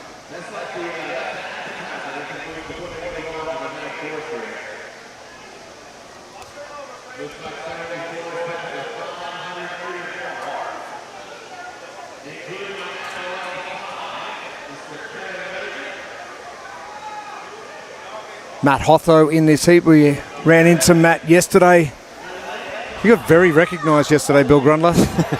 You're so famous. But it was funny, and yeah, Matt just stopping you in the corridor, just going, "Oh, Bill," and you went, "Yes." Yeah, no, that was, they're so, these athletes are so great. They're so excited to be here. They're so excited to be part of, just the whole CrossFit scene. And I know that we've had the different divisions all separated out, but the vibe was still the same. Everyone was still fired up. Everyone was really excited and happy to be here. So it's just it's a great time for all the athletes. It really is. Austin Roth in the green shirt. One of CrossFit Invictus athletes, the sea of green, so no surprise to see him wearing a green shirt. Tell you what, we see Invictus everywhere at every competition. That's totally true. They've been around, I mean, man, talk about mainstay. Athletes forever. Big names forever. So it's no doubt, and actually really cool that we see them in all the different divisions. Doesn't matter which one it is. We're still seeing Invictus athletes. Antonio Silvestro in the black and neon. Kevin Meyer from De Box Bunschoten from the Netherlands. Apologies for my pronunciations as well.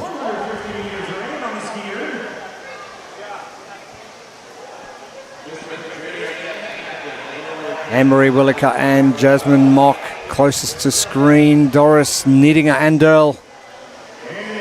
And no Amalia Lozano. Anne-Marie, she is off and out. And looks as though she may be in third place. Annalise Vries from CrossFit Wisdom, lane number 9. We can't see her at all.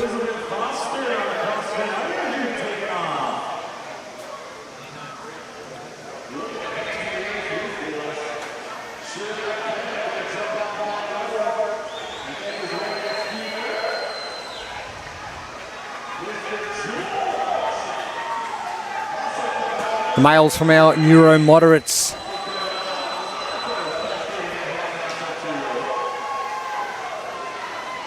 And George Simmons, Gooding, CrossFit Earlsfield in the UK.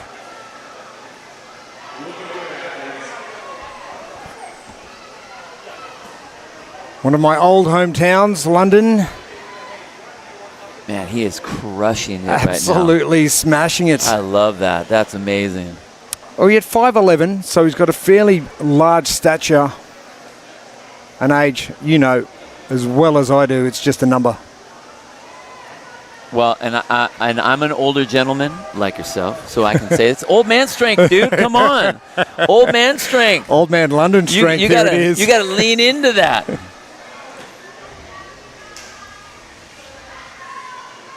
Matt Hotho.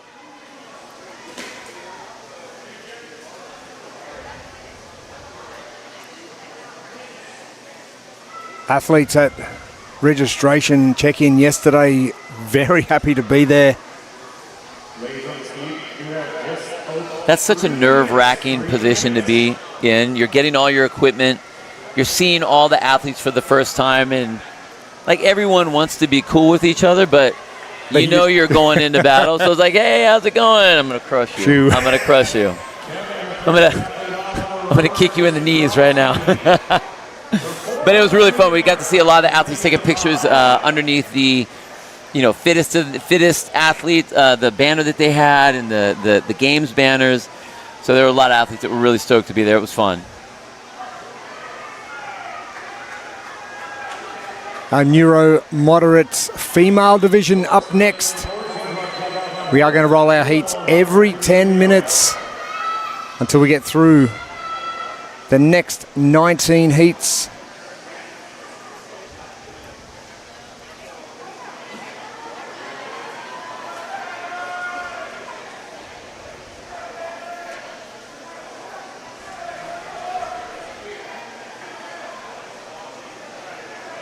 And we're here, day one of competition. The 2024 Adaptive CrossFit Games by Wheelwad. And Doris Niedinger-Anderl finishing up on that ski. She will go out on the wheel.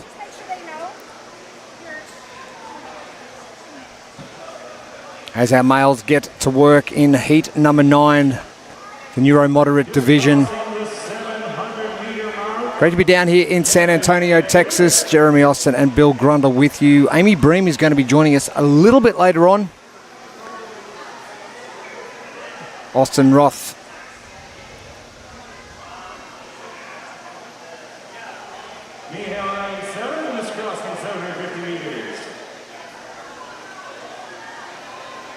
Coming in as the 6th place seed into this event. Finishing the Wheelwad Games in 3rd last year. And then winning in 2022 and 21. That's awesome. Time to back it up again, I reckon. I mean, no pressure. No pressure at all. Well, and I think that's what's really great. There are a lot of athletes, because it's growing so fast. We're going to see some multiple champions coming in and doing battle. And I really want to see what these the new young guns can do to them. Malia, kapow. There Dang. it is. Look at that. The eyes roll back. My goodness. She has worked hard.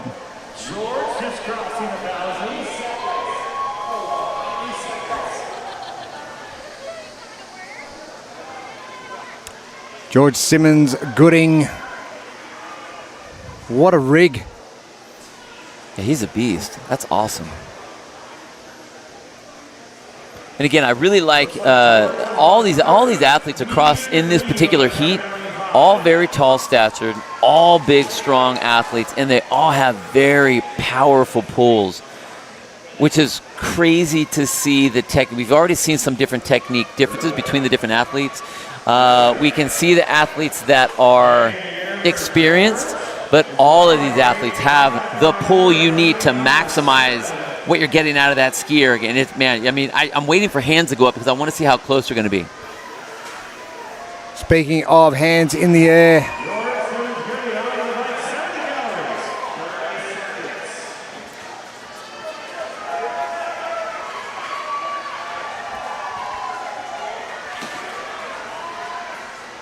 and now the grind starts. That Echo bike going to be very unforgiving.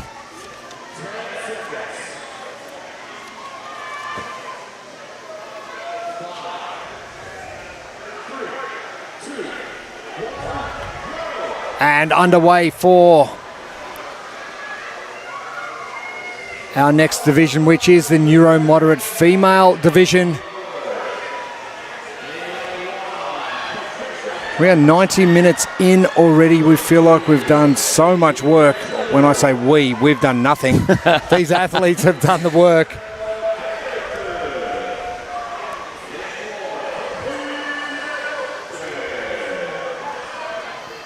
Trisha Turnmeyer, bottom of screen in the headband from Artemis CrossFit. Very steady rate so far. Connie Lopez from the Fit Stop.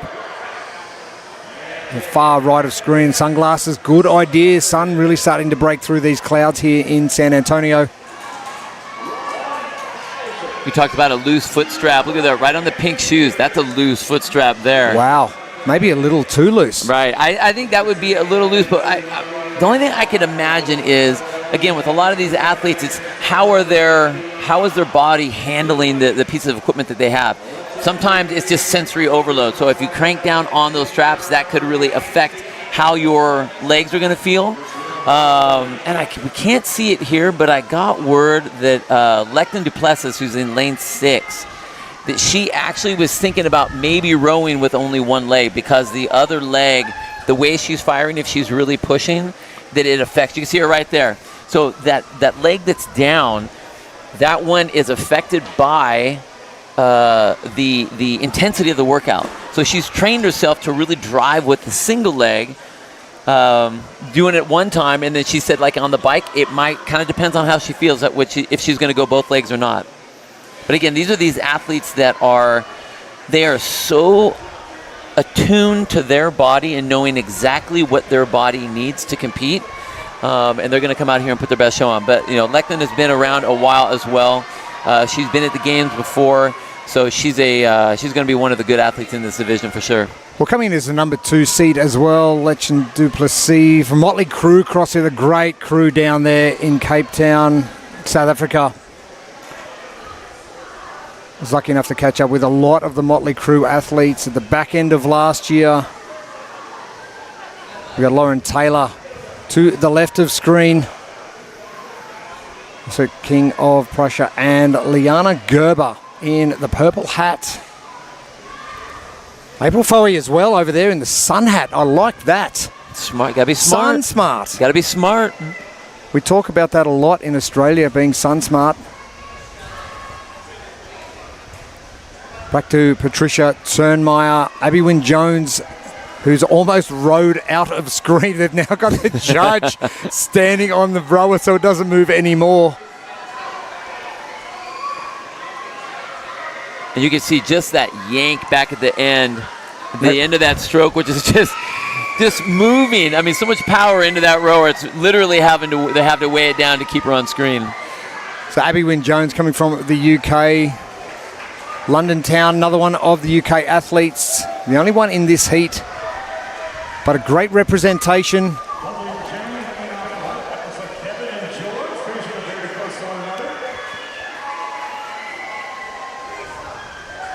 And this heat number 10 will finish off our Neuro Moderate division. Our next up will be our Neuro Major division. The men will kick things off just after 9 o'clock local time in about 7 minutes from now.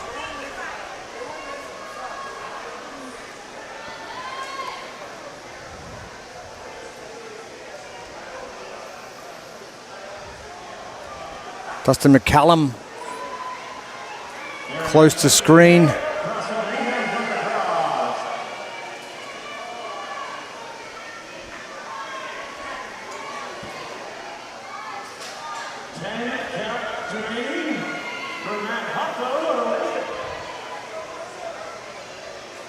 Lake Charles, Louisiana. Now there's a place I haven't been, Louisiana. They probably have some good gumbo down there. Gumbo? Yeah. It's like a stew with like all kinds of good stuff and some like crawdads, some shrimp. Shrimp gumbo. Okay, Forrest Gumpish. Yeah, okay. There you go. Yeah, there cool. you go. Gotcha. Lucas Niven, CrossFit Decimate. Great representation from CrossFit Decimate here as well this weekend. Jal Badrini from CrossFit Mayhem down the far end.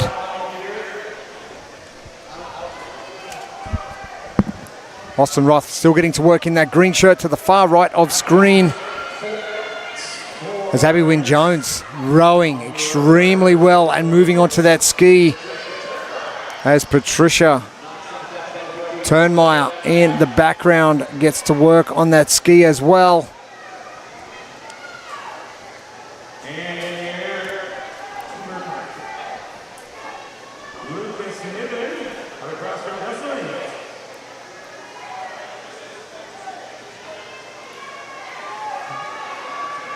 Austin looking around for a little bit of help. None is coming.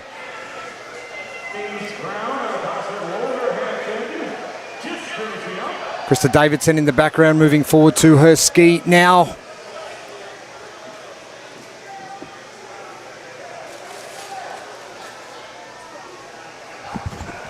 Neuro Moderate division. So the distances getting reduced today due to the excess heat we are going to be experiencing a little bit later on, not right now. It's a little toasty, but nothing like 8:30 last night when we walked out of the convention center and got hit by this wall of heat. I mean, the heat isn't where we thought it would be, but it's because we have this nice cloud cover over top of us. Thank goodness that we have that. But it is extremely humid, and that's one of the things that all these athletes are really having to contend with. So all the athletes across the board are dealing with how are they going to handle that heat, especially as they're moving from one element to the next element to the next element. You can see all these athletes are trying to take care of that, but once they get off the floor of competition, that's when they can get themselves back over to the cooling area, and they've really gone above and beyond, especially when they knew that it was going to be this hot. Cooling towels on the floor of competition, ice blocks that they can use to carry with them or put them on. They have ice baths in the back. They have cooling fans. They have misters. So they are, again, doing everything that they can. And this is what Wheelwad and Kevin Ogar and the rest of the Wheelwad team, when they were working with CrossFit, that they needed to make sure that this was going to be a priority, and that's what they did, was make sure that that was going to be one of the safety elements that they were going to have for the athletes. It's a consideration you've got to give these athletes, and a lot of people don't think about this sort of thing when athletes are competing. I know when Dan was competing or just working out at our gym, we had to make sure The fans were pointed at him, and he had enough access for his chair to get around.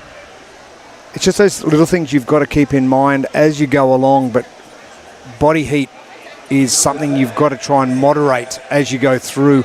And you're working to the best of your ability out here, and sometimes you are going to be overheating. I know you probably do the same thing, especially at Inferno, you'll be overheating. You like that? Yeah, it's Inferno, of course. We're in California where it only gets like 78 degrees, which you don't know what that number is, but it's not that hot. So we'll say that. But what I think is important is, again, I think that handling the elements is a piece of competition for sure. But what they don't want is an unfair advantage based on something that really, they're going to control it everywhere else. We're going to be inside for the next 3 days. It's all going to be climate controlled. So heat isn't going to be an issue. And what we want is we want the competition to be the event, not can you handle the heat that happened to show up that day. So that's why we're trying to make it as fair across the board as we can for all the athletes. And one of the things, we haven't seen it yet, but we will see that, is the fact that, like, you know, we want all the athletes to be on an equal playing field, and we'll see that soon in the vision division. The sensory, the sensory vision division. Where we will have all the athletes that have varying levels of eyesight issues. We're going to blindfold all of them, so it's equal. So that's what we want to do. We want to make it equal playing field for everybody. Absolutely love it. Liana Gerber to the far left in the purple hats. April Foe from Osso CrossFit. Heidi Ward-McGrath in the bucket hat. One of our Kiwi representatives over here. Amarit New Sorensen from Norway. I'm loving the expansion and getting so many athletes involved.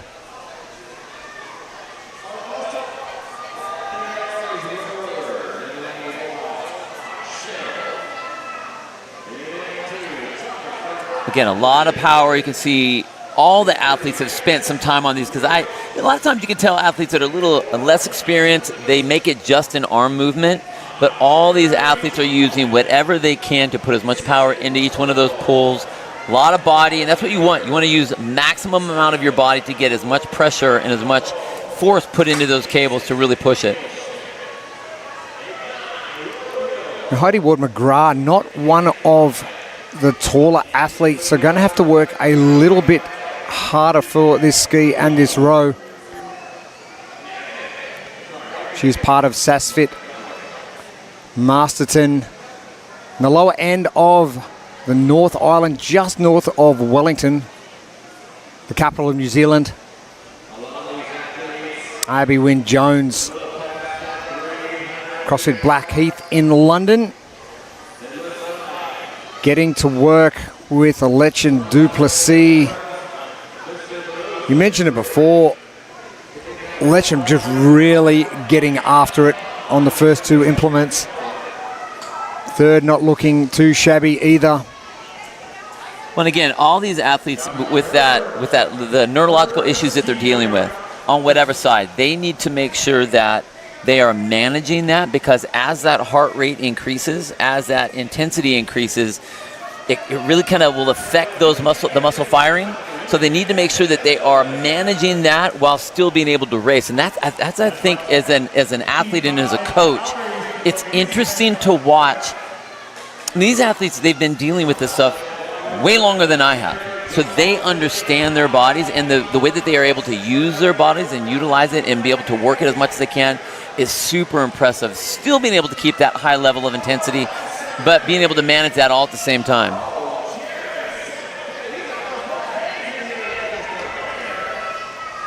And our Neuro Major division underway now. Anthony Bryan from the UK, bottom of screen, William Hill.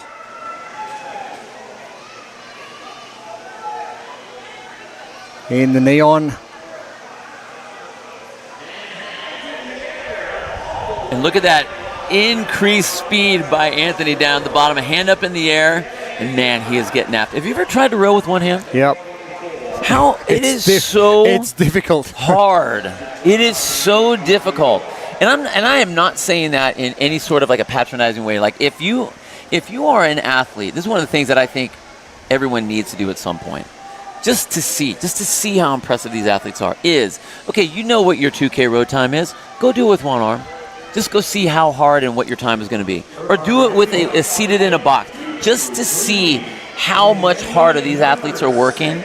It's insane. It's really impressive. And handlers, judges, making sure these athletes have everything they need, the adaptation of equipment from Equip Products has been impressive, and we'll see more of that as we go along over the coming 4 days of competition here in San Antonio, Texas. If you're just joining us for the first time, welcome to the 2024 Adaptive CrossFit Games by Wheelwad. And the Rogue Echo bikes being used. Plenty of Rogue equipment in the convention center, which we will see over the course of the next couple of days. But we are at Morgan's Wonderland, the most accessible theme park in the world for any person, large or small, with special needs.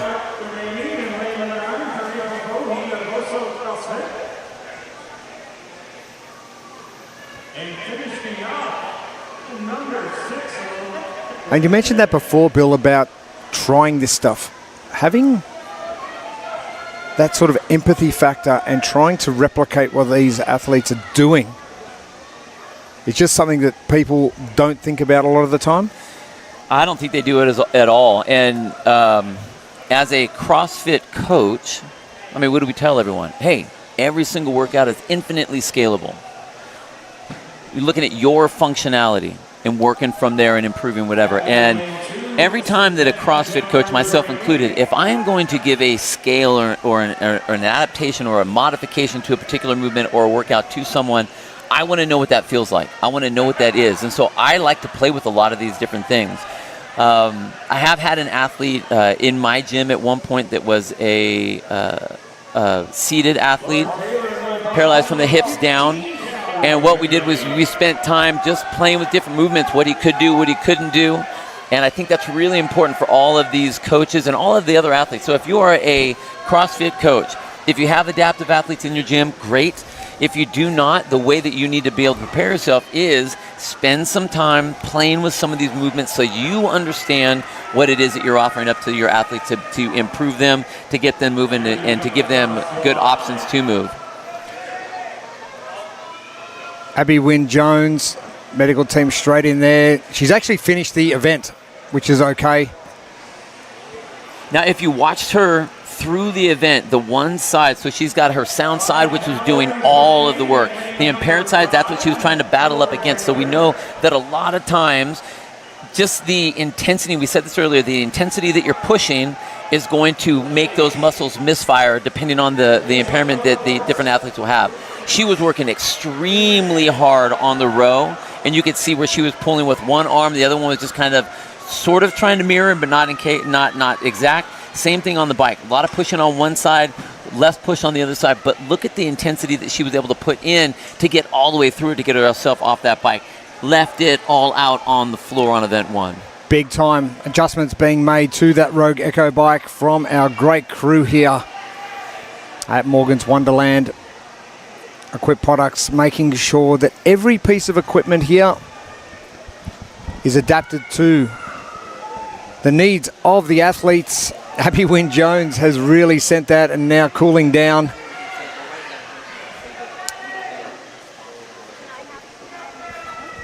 Courtney Lopez in the far right, the sunglasses still on. Krista Davidson to the left. And just behind Courtney, got Jeff Livingston. Jeff is our young 60-year-old. Get it. Get it. I really like when there are people that make me feel young. I like that. So Jeff Livingston out of Panama City CrossFit. I mean, here's one of the things about being an older athlete. When you've been an older athlete, you've been an athlete a long time, and that's exactly what Jeff is. He's been competing in CrossFit for about 10, or doing CrossFit for about 10 years. But his background is track. He's done an Ironman before. Oof. So the fact that you have an athlete that has that resume and that history on them, it doesn't matter what event you're going to put him in. Like, an athlete is an athlete is an athlete. And how's your ego? Your ego's always there, right?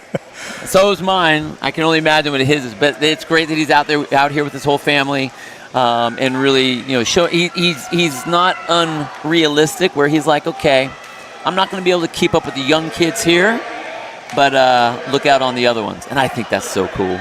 But keep in mind, for the Neuro Major division, 35 is the youngest athlete in the field. Right. Obviously, Jeff's going to be the oldest, but there's a good splattering right across that realm. So we haven't got that young 22-year-old mold yet coming through, but no doubt we'll see that in the coming years. I'm sorry, I look at the 35-year-old as young. Like, I still have a hard time with masters in the 35 division. I have a hard time with that. We're looking at you, Will Morad. Mm-hmm. Mm-hmm.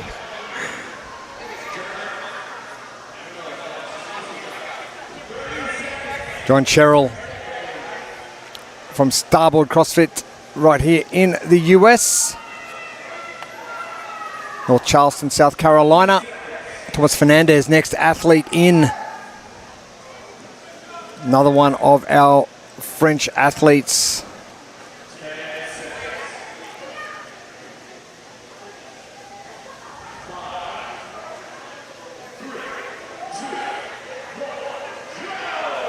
And our next heat gets underway, our Neuro Major female division.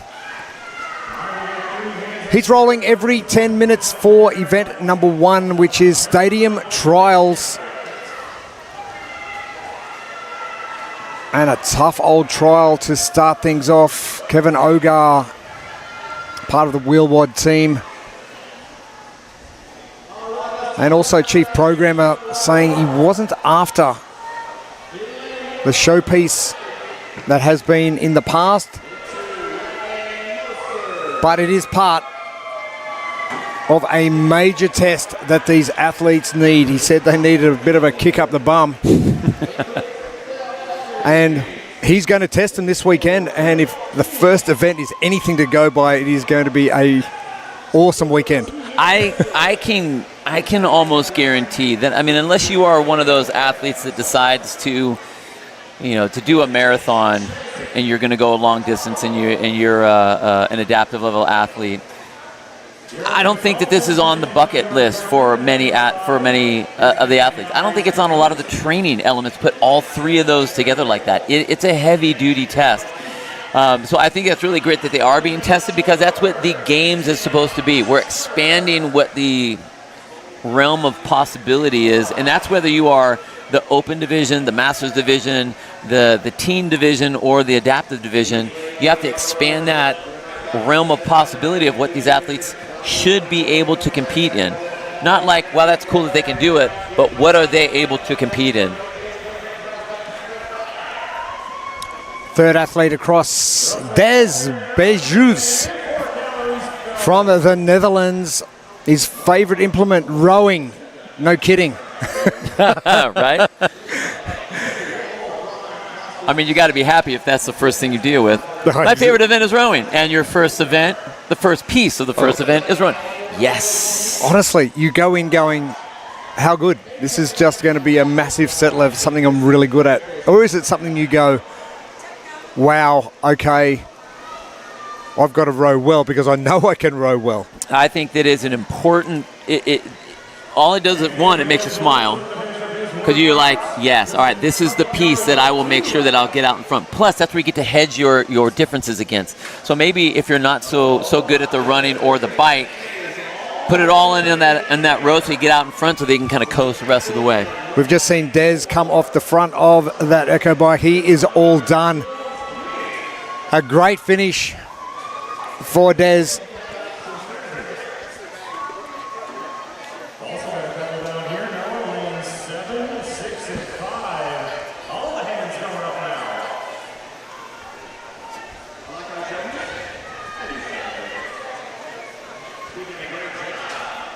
John Sherrill getting to work in lane number 1.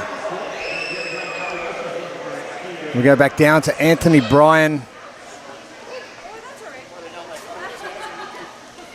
And only use of that right arm.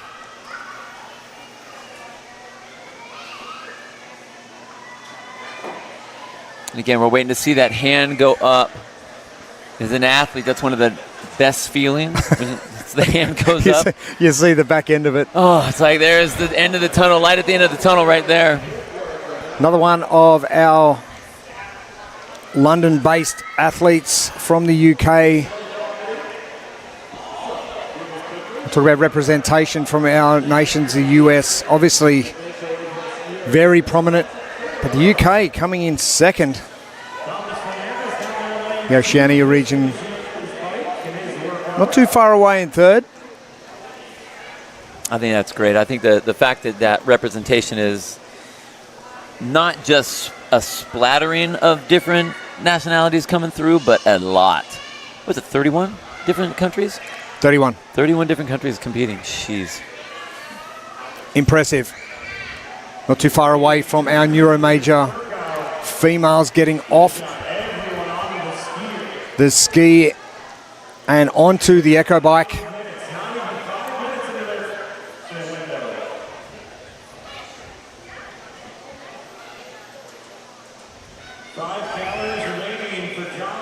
And the temperature has started to rise considerably. John Sherrill, Starboard CrossFits.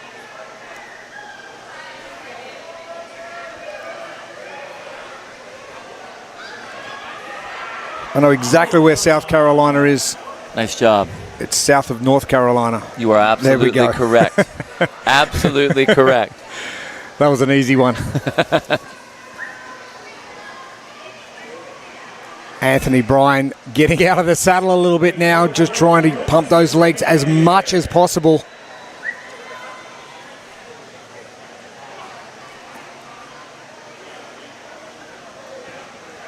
And the temperature here in San Antonio really starting to heat up in the last 10 or 15 minutes or so. Yeah, that cloud cover, you can see kind of off in the background, the cloud cover just sort of in and out. In the when the clouds are not here, it is hot. I mean, that sun is baking. When the clouds are in, it's not bad. But you can see that Anthony right there trying to get through. The handler trying to hold on to keep the feet on the pedal, so he's able to keep going as much as he can on that bike, trying to get through. And again, we're waiting for that hand to go up so we can get him through the finish. Those shadows in the background of Morgan's Wonderland where we are set up today. So off-site from the convention center today.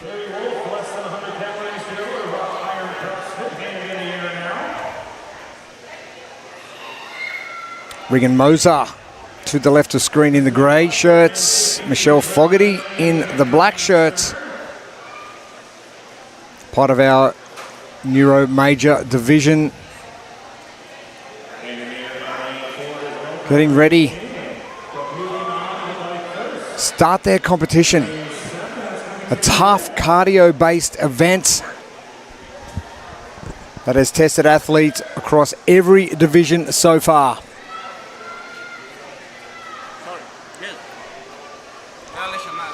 Riley Weinstein at the far end in the neon.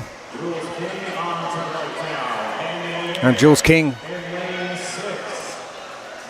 from CrossFit Pembrokeshire. Believe it or not, Bill, Pembrokeshire is in the UK. Been talking about them a lot lately.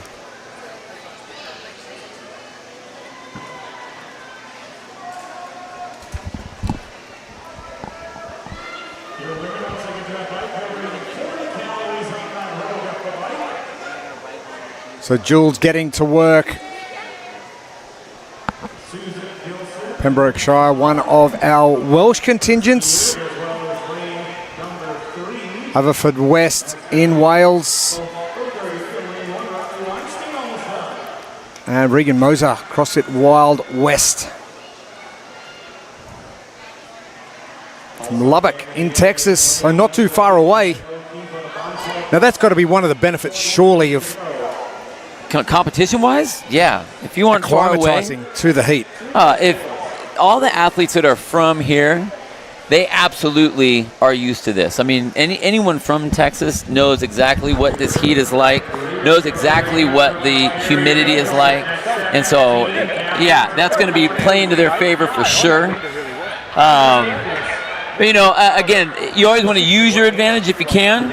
I know that coming from Arizona myself, I love it when it's hot because I always am able to compete better when it's hot. That's just kind of because I'm used to that. So all the athletes that aren't used to this, yeah, that's there's a lot of pain there. A lot of discomfort if they're not used to it.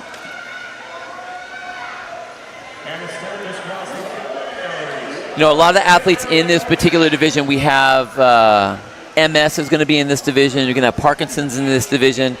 Jules King, she's in the middle of the field there, kind of hard to see. Has Parkinson's since she was 19. Didn't know she had Parkinson's until she was 35. Wasn't diagnosed until that time. So now she's 45. And the crazy thing with Parkinson's is a lot of the medications and things that a lot of the athletes that are on, you know, she said herself she's having some difficulty adjusting to some of the medications, but when she works out, that is when she feels best. And one of the things, I think it has to do with the serotonin in the body when they are working out, that it helps to manage some of the feelings of that. Talking about this, it was crazy. A guy that I wrestled with at Cal Poly, he was one of my teammates, just did the world's toughest row from Monterey Bay in California to Hawaii. And he was one of 4 members on this row team, 2,800 miles on a rower, and he had Parkinson's. And it was to raise money for Parkinson's. So it was cool that he was able to go out there and do that. But what's crazy is the fact that exercise is one of the things that really helps a lot of the athletes with these neurological issues. And so it's really cool to see them embracing what that exercise is going to do. So it's cool to see her out here. Way to go, Jules. Jules King, right in the middle of heat number 12, our Neuro Major division. Tracy Bartalo coming in as the number 1 seed. Finishing this year's Open in 3rd, but nailing the semi-final and finishing in 1st. Susan Gilson right next door, CrossFit Beyond Sport. You can see that cooling towel right to the left of the screen in the purple. I mean, I would be using that thing too. Hey, get my forehead while I'm working here. That's right.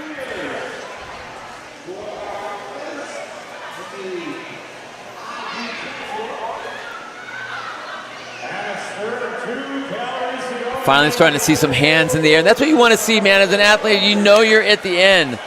That's the most exciting thing, especially on this event.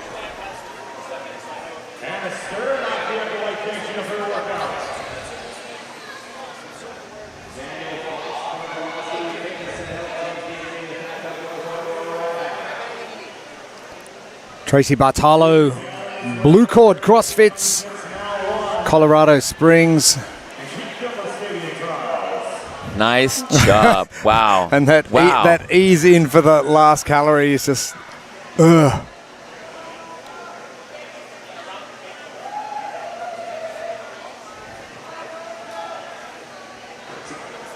Again, Tracy, another one of those Parkinson's athletes out there. We just know how unforgiving the Rogue Echo bike is. It's going to give you nothing in return. No. You stop or slow down. It stops. It stops. It stops too. They're going to write the lane numbers as big as they can on the ground next to the machines, like the front as So this is heat number 12. 29 heats for this morning. Our outdoor events here at Morgan's Wonderland. And it is day 1. Competition of the 2024 Adaptive CrossFit Games by Wheelwad.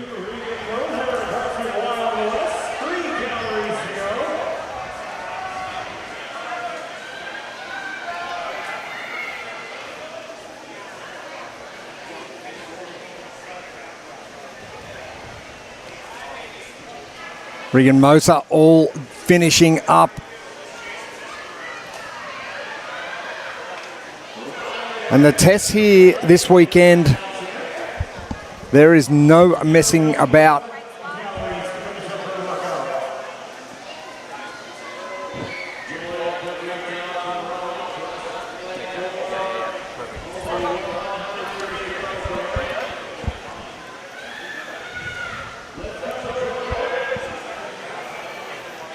Ryan Manfredi, Chagrin Falls CrossFits, front and center, very upright torso as well. Compare that to Ricky Landgraf, one athlete in who's bent over a little bit more. You know, the way I see this particular pull, he's using a lot of tricep as he's doing that. I want the bigger part of my body, the heavier part of my body to do as much movement as possible rather than the small tricep. And I don't like to think that I have small triceps, but I'd rather use my hips, my legs, my shoulders, my torso to move that rather than just my triceps, the little horseshoe in the back of my arm, you know? Your triceps need its own seat next to us. You know.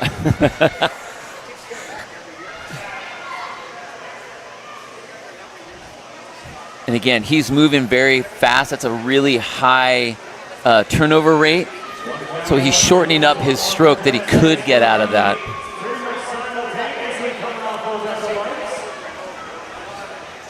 Daniel Fox back left in the neon green shorts.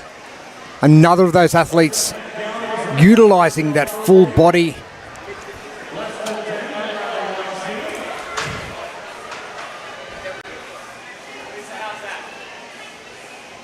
And you can see the way Daniel's pulling out. He really liked the row, didn't like the ski. In fact, that was one of his weaknesses with the ski, which is crazy because he's a tall athlete. So you think he should be pretty decent. I'd like to see him standing up a little taller, which he comes off there. But flip to that, Jordy, that's going to be right next to him, loves the ski. So you see these athletes, it all kind of depends on what they are. And that's what we talked about earlier when we talked about the keys is you got to manage your strength and your weakness. So if you have one of these three movements is your best movement, go hard on that, and then try to really go damage control on where you're weaker. So intellectual disability division underway for our males. Our females not too far away from starting. I made him come to say he was sorry. And 4 Australian athletes into this heat. And a couple of those that you mentioned, Daniel and Jordy. We've also got Dylan and Jordan. Jordan in the center of the screen at the back in the grey sleeveless shirt.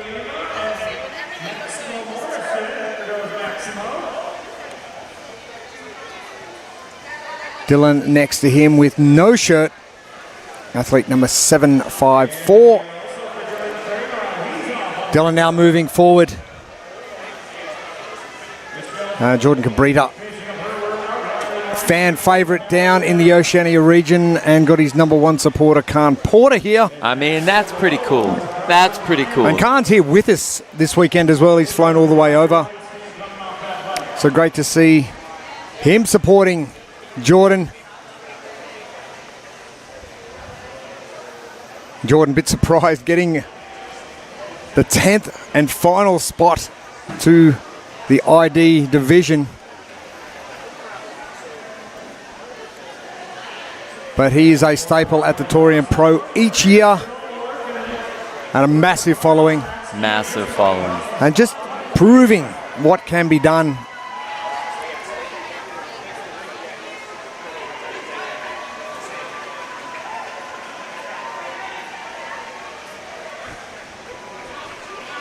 Jordan Cabrita from Runaway CrossFits.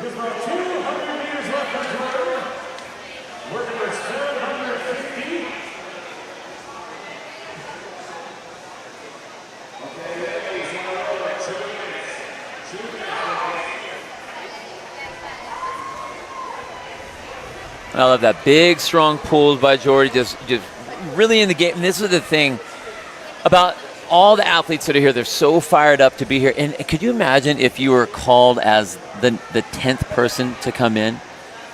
Like, you know you didn't come in as the best. You're kind of right on that line, and then it's just about fun time. Oh, I mean, like, you get to play with all the big names in your division. And the thing is that there are going to be some events that you are going to be able to knock out of the park, and you kind of get to throw the wrench in the mix for a lot of the maybe the more known athletes in your division. I think that's amazing.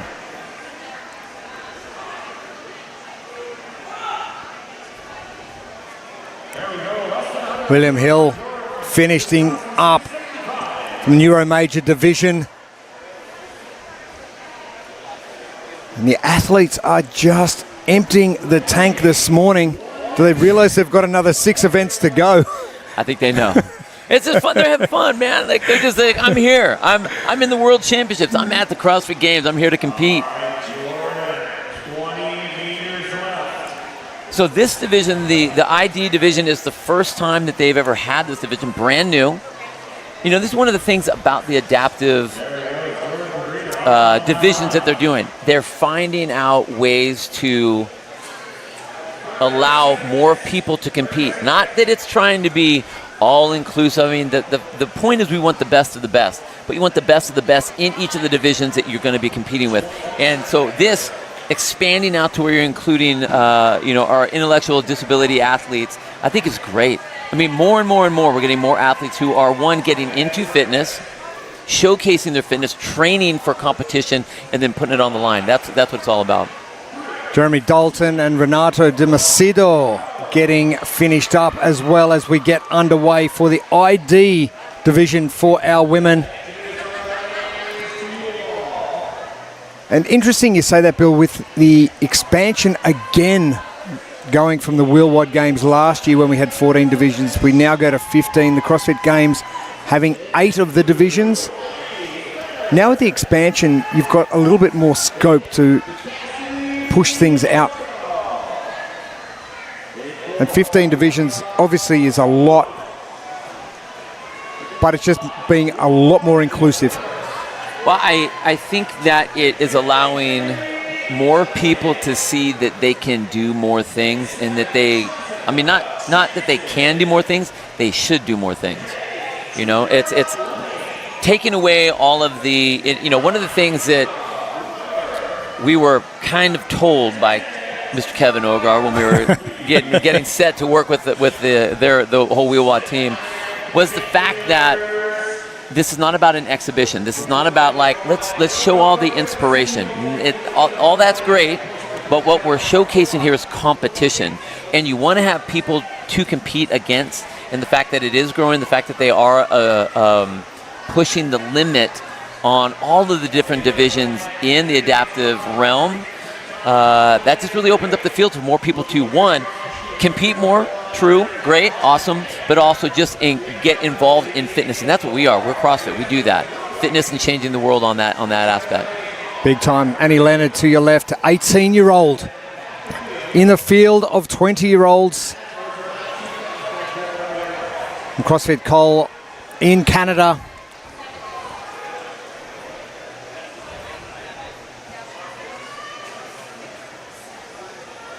Gabriela Makapoulos, Lauren Weber, another of our Aussie athletes.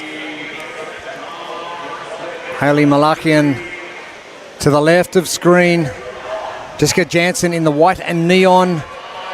Julia Lane in the all black and the headband to the top of screen.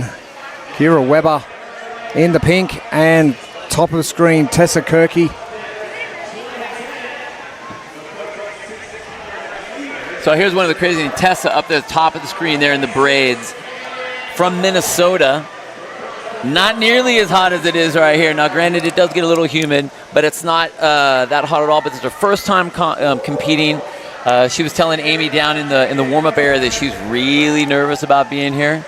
But she's a solid runner, so she's looking forward to that part of that. And I think that's what a lot of these rookie athletes, when they're coming in, is being able to be tested. I mean, a lot of times when you do the open, you're at your own gym, your own place, but when you're on the floor and you have all the judges, all the athletes, all the fanfare, that's pressure. And so it's fun. It's daunting as hell. It's really interesting to see how athletes handle that. So glad she's here. You know, the nerves will shake off, especially in the row, and then she'll be fine, but it'll be fun to watch her for the rest of the competition. Tessa, 26-year-old from EHP.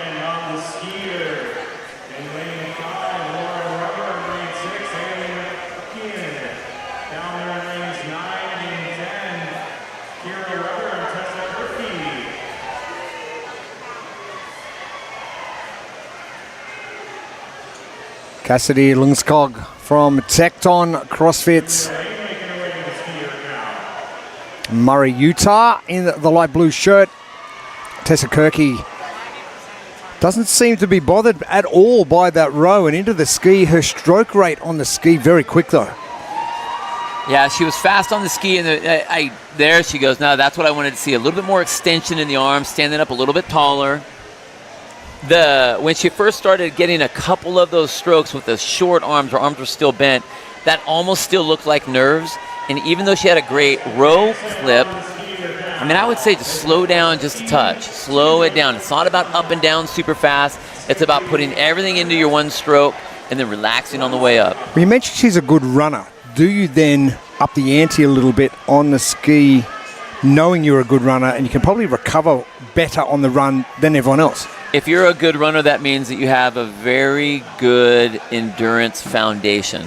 So you're probably used to sitting, this is what we say all the time, like at least in the CrossFit realm, you sit in the suck. It hurts, but not bad enough for you to stop. And the athletes that do that on a regular basis, they're the ones that can kind of last a lot longer than a lot of the other athletes. So if she has that capacity, absolutely. And if she can kind of hang with the crew on the first two movements and then really put it down on the run, I think that would be a solid play. 800-meter run for our ID division. Our next heat up will be our seeded 3, heat number 15. That one happening in about 5 minutes' time.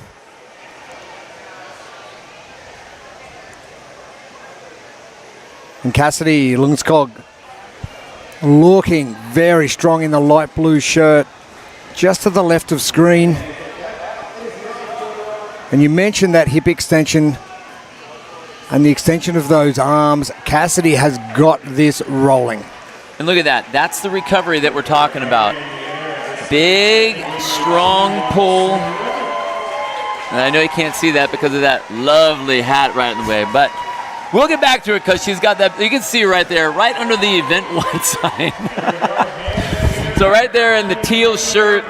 Oh, there we got her.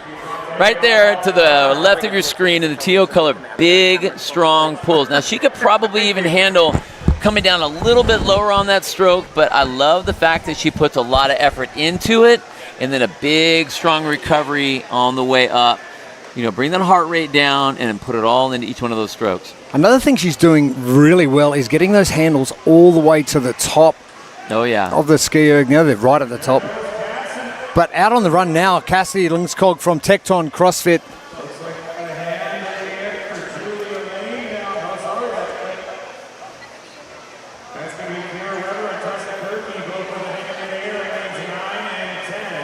Gabriella Markopoulos. Lauren Weber. Just to her left and our right. Out of CrossFit 2010, Surrey Hills, so right in Sydney, Australia. Hayley Malachian next over in the grey and black. And Lauren Weber looks like she might be next out. Judge's hand goes up. So there she goes. Lauren Weber, another rookie to this event. I'm loving how many there are. Newcomers. And the fact that we're able to pack each one of these heats, we not only doubled the number of divisions, but we are full in all of those divisions now. So, what was it? A three-time increase of athletes from last year to this year alone. So that's massive, massive.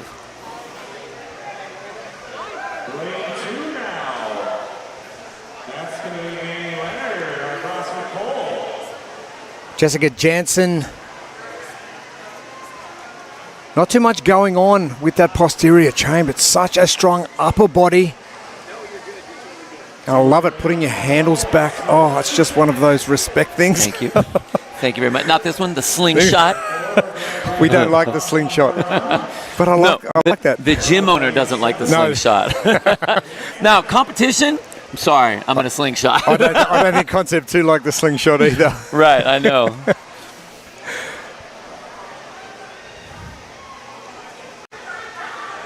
Our seated 3 division for our men.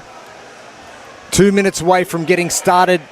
Abigail Senich from CrossFit Strongtown. Southbury, Connecticut.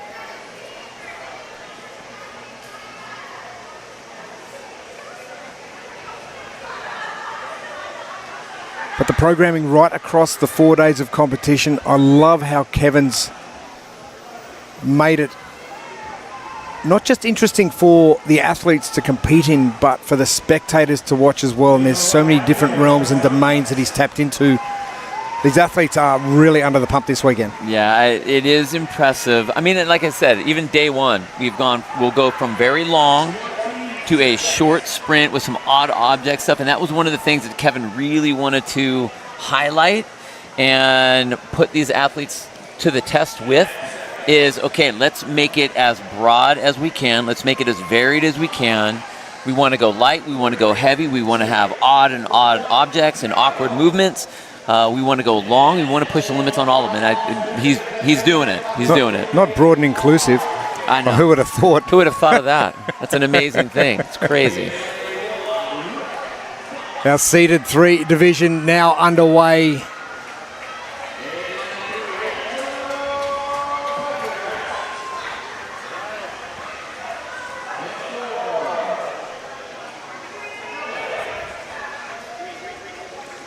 Looks like an empty first 2 lanes. No Rick Fox or Chad Graham.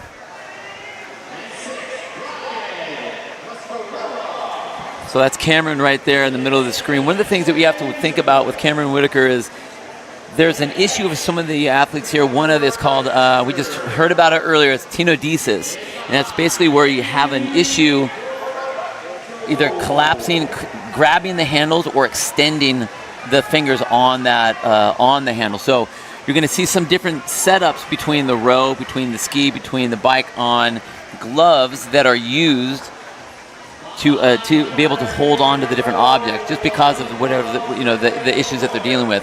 So we'll see some of the things across the board. That's Cameron right there in the middle. Chris Geisner has also have that. He's got active hands. So we're using football gloves to be able to hold on to the rower. You can see him there as well. So again, trying to make the field as equal as possible. There you go. Equal as possible so that these athletes can get the exact same stimulus across the board. You can see right there on the left side, the glove on the left side.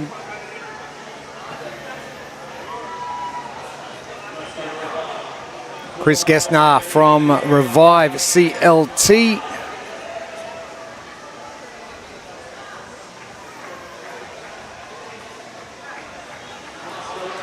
Fort Mill, South Carolina. Anthony Monaco as well. Fit to function. I think that's everybody, isn't it? Fit to function. I mean, that's what you want to be. Exactly right. That's what you want to be.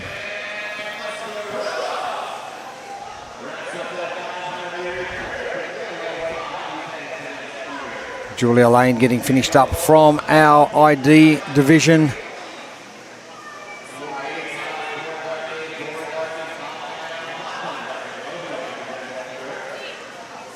And lane number 10, the far end, Afton Walker, another of Chris Gessner's gym mates at Revive CLT.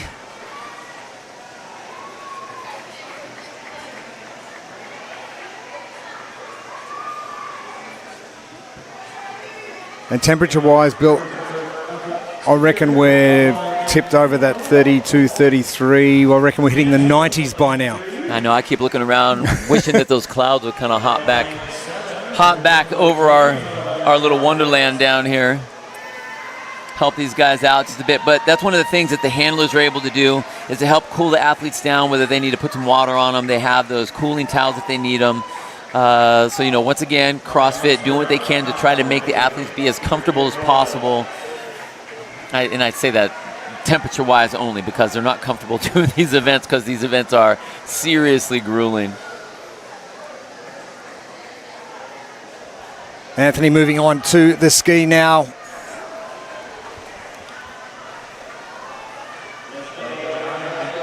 This is our seated 3 division. Originally a 750 row, 500 ski, 400 wheel. That has been reduced due to the excess heat we're expected here today and all weekend, in fact, San Antonio, Texas. Thank you for tuning in wherever you are right around the world. It is great to be here for the 2024 Adaptive CrossFit Games by Wheelwad.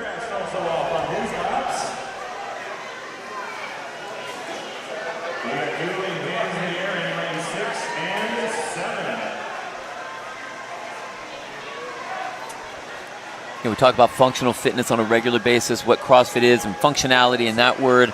All of these athletes are trying to be as efficient as possible based on whatever their impairment might be. So you can see a lot of different pulling techniques.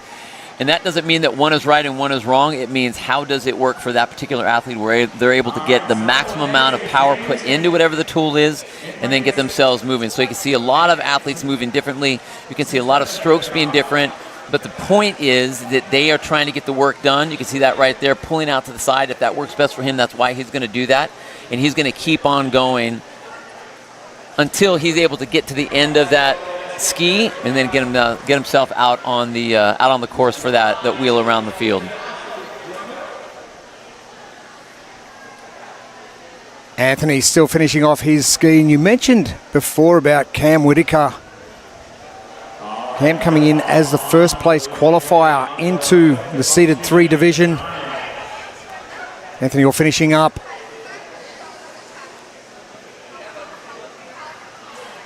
And you've got to think of the fatigue in the arm, specifically the shoulder region. You row, you ski, then you've got a wheel. Those arms are going to be fairly fatigued. Well, you also have to figure, we have the different divisions for the seated position. So we have seated 1, 2, and 3.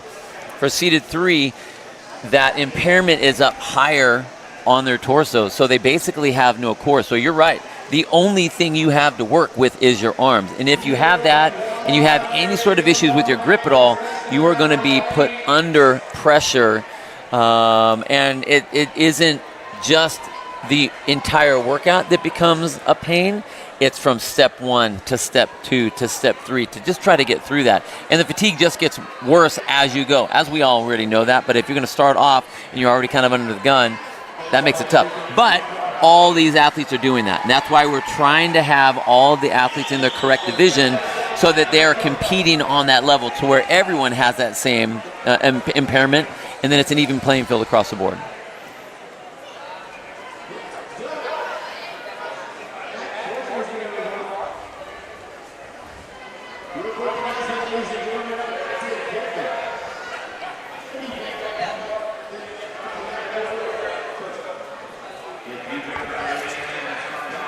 A seated 3 division.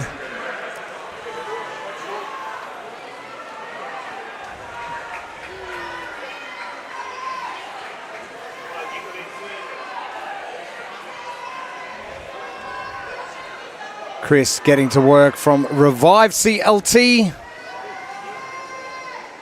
As our ladies in our seated 3 division. Next heat will be a split division. We'll have some short stature and our seated 3 division. So 4 athletes in our short stature from lanes 2 through 5. And our seated 3 from lanes 6 through 9 as the ladies get ready. So our only mixed heat of the entire competition, which will make it only 29 heats.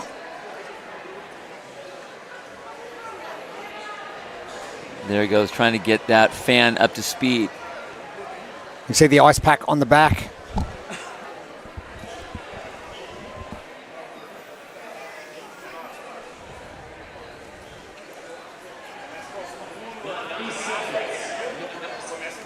Not too far away from getting started with our next heat, which is heat number 16. A short stature, seeded 3 division. Cruza Angelica, bottom of screen, ready to roll. One of our Brazilian athletes. Thumbs up, she's good. Let's go. I love it. I love it.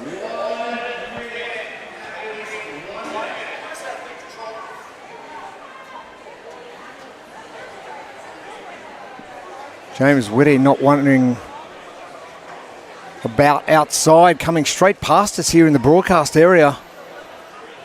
His division still going on out on the arena floor. And he's getting in the shade as quick as possible. I would. I'd get myself over by those fans in the misters right about now. A big tent just near us with all of our cooling down facilities.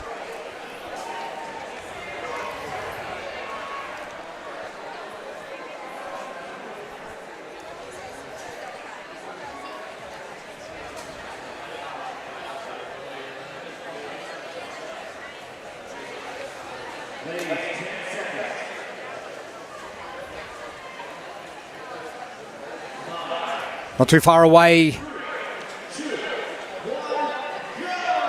Underway, 10-minute rolling heats for day 1.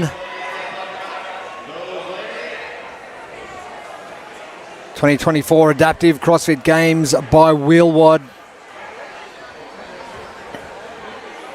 And our short stature division pairing up with our seated 3 quad division. Cruza Angelica to the far left of screen. Juliana Ruiz next along.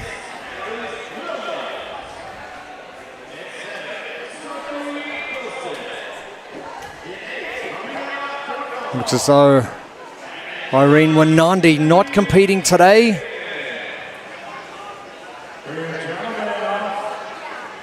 So we had Amy down in the warm-up area talking to the athletes, and they were asking about, what are they thinking about this event here?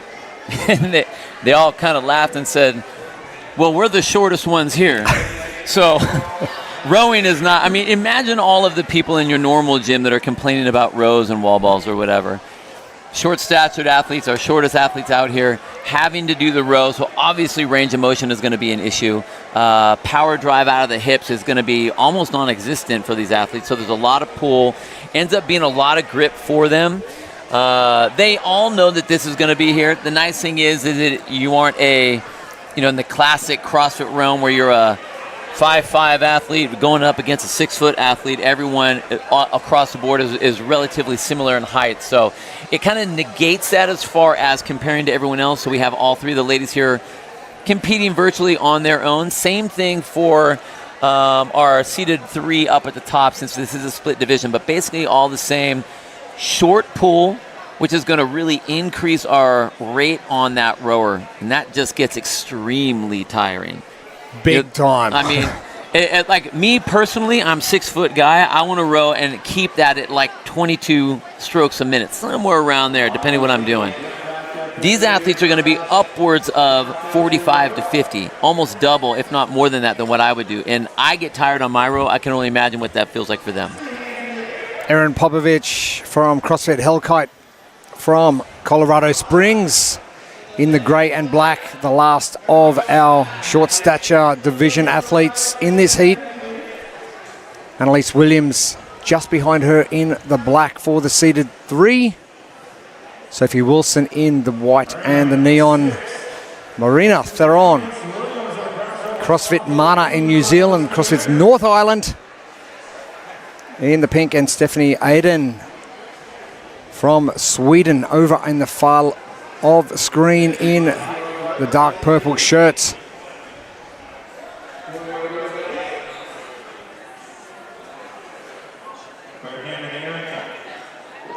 And I don't mind this at all, that extension of those triceps.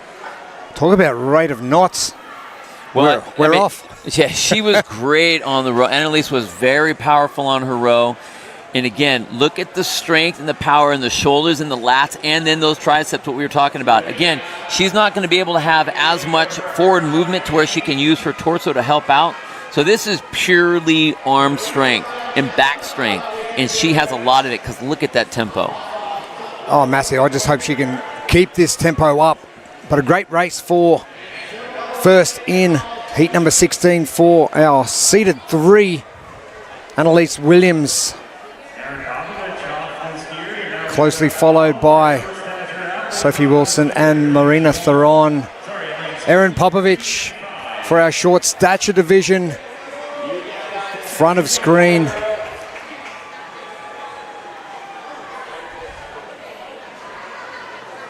And staying consistent, probably one of the biggest factors in all of our divisions today. Based around what your adaptive nature is, you've got to work with what you've got.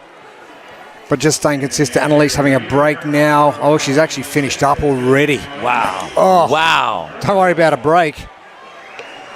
Wow. That was extremely impressive. Holy cow. Again, the rate of speed, the cycle rate that she had on both the machines were insane.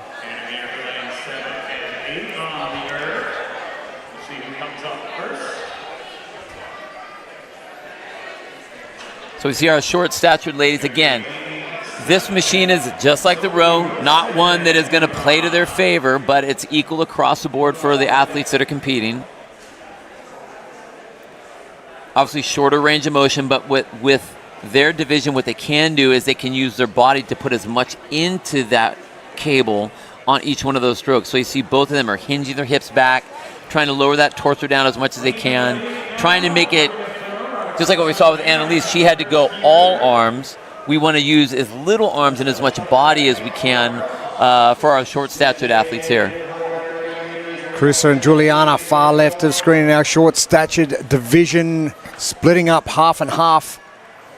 So 4 athletes of each.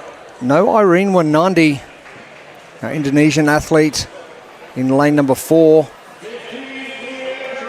But our seeded 3 division.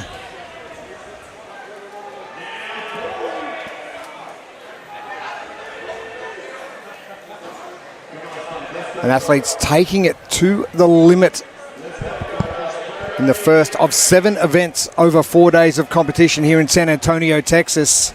Great to have you with us. Jeremy Austin, Bill Grundler with you. Amy Bream will join us a little bit later on.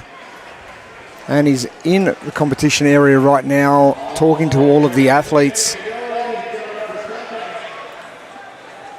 You know, and it's really great for us to be able to have Amy down there. I mean, she is a celebrity in the space. Isn't she what? You know, I mean, she's absolutely an incredible athlete.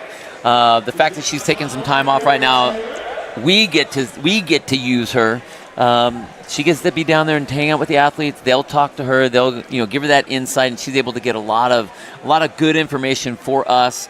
And it's going to be great when we're able to get her on the mic and actually have her give her some of her insights and some of those athlete interviews on the floor.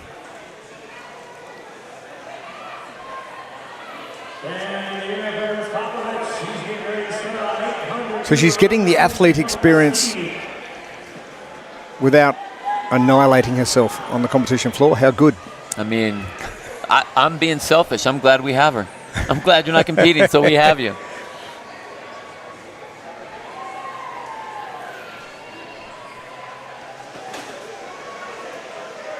Next heat getting ready to go. Heat 17, our short-statured males. And we have a full heat of 10 males coming up. For heat number 16, our seeded 3 and our short-statured females. So probably one of the divisions across competition that hasn't got a full 10 competitors. Stadium trials. This is event number 1, Morgan's Wonderland. As the one girl was finishing. I'm not sure what Morgan's Wonderland is. It is a theme park just in San Antonio, Texas, and built for the needs of special needs people. Whatever requirement they need, they can get here at Morgan's Wonderland. We are straight across the road. We are set up on the baseball diamond. Athletes ready to go for heat number 17. We have 29 heats.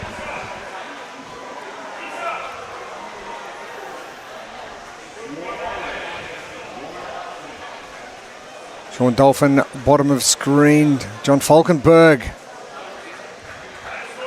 looking good. Lane 2. And the sun's starting to really hit on the far side of that marquee.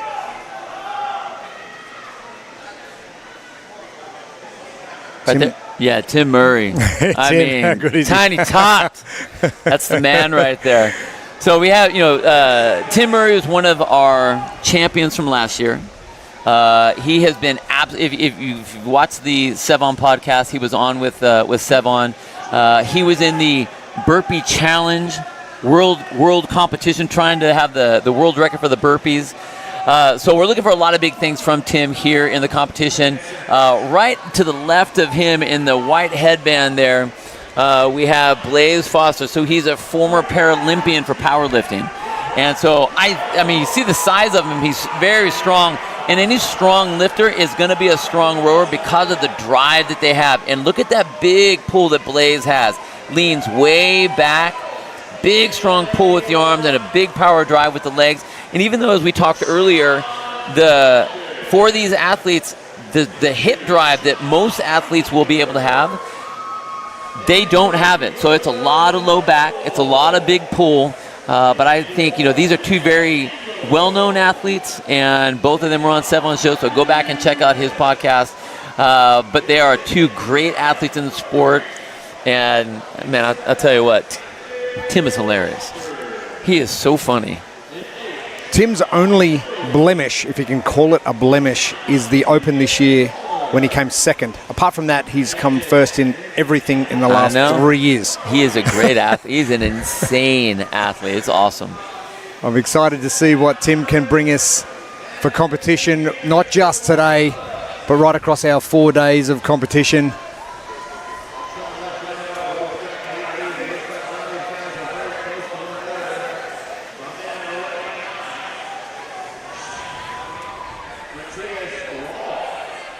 William Noble, 3 athletes over with no shirt on. Coming around, I think she's on our last lap.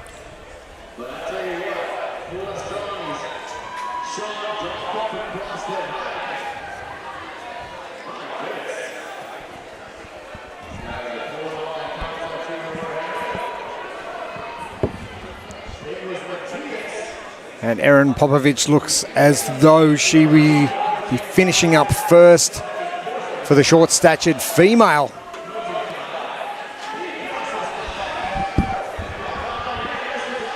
But great battle between Tim Murray, front and center, and just to the right of screen in that white headband, Blaze Foster.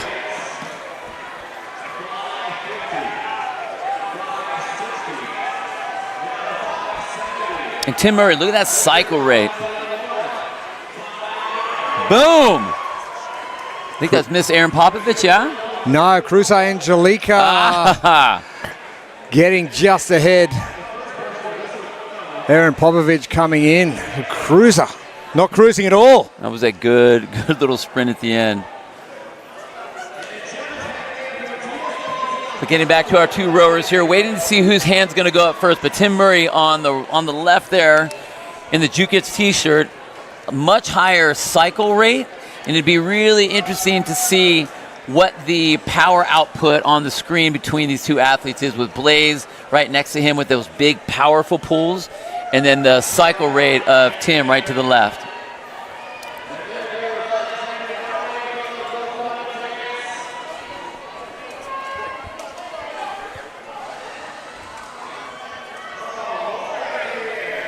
Our short stature division currently underway, heat number 17.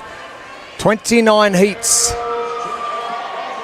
Tim Murray, no messing around.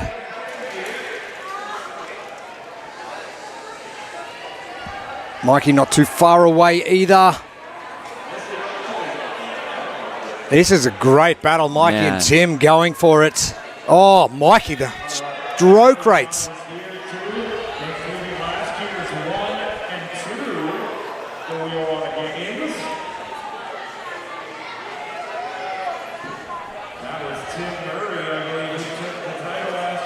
Next division up will be that division we spoke about earlier, our vision or sensory division.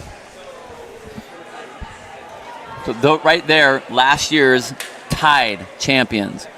So this is I don't want to call it a grudge match, but I'm an athlete. I'm going to call it a grudge match. So between those two athletes, it'll be really interesting to see not only how they finish up in this event here, but what they're going to be doing over the course of the weekend. We're going to keep a close eye on these guys, because if you have the two fittest, how do you say who the fittest is? Now we're going to find out.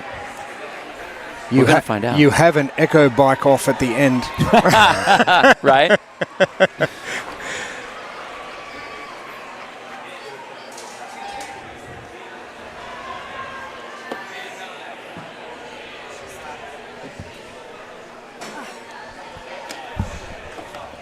Tim Murray, left of screen. For your first two athletes, off of the road, Alexander. Blaze Foster to the right of screen, and Blaze getting a lot of hip extension and really loading up that posterior chain. Yeah, he really is. And I mean, again, he's putting, just like what he did on the road, trying to put everything he can into each stroke. So there's a lot of power going into that. But if you look again, and we talked about this earlier on the row, Tim Murray right at the bottom of the screen there, look at the cycle rate. And what that tells me is, I mean, Tim's got a great extension overhead, big, strong pull on the way down, hinging back very strong. But the cycle rate is telling me that his aerobic capacity is much higher across the board. So it's going to be interesting between not only him and Blaze, but him and Mikey as well. And Mike as well, yeah. The 800-meter run looming for the short-statured division. Stephanie coming home now for the seated 3 in heat number 16. And there we go, a hand up down there, and that's number 10 for Alexander. And Stephanie finishing up.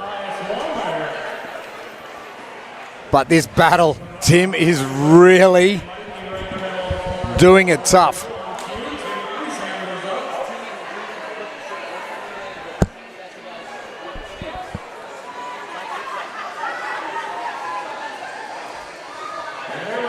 Following this heat, athletes moving very quickly between row to ski to get on the run will be our vision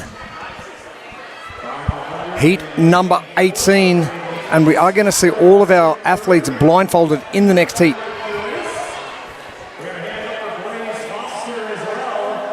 Oh man, it's close. So Tim was able to get off first. Mike's right behind him. Man, I wish we could follow them on the run, because it's been pretty contentious between these two. It has. And both of them are saying out loud, I am the better athlete. So, I get so excited. I think it is going to be a grudge match. I want to see it. Maybe there's going to be, maybe someone will drop a shoulder or something, a little elbow on the outside. I mean, I'm a competitor. I would do it. I'm just saying.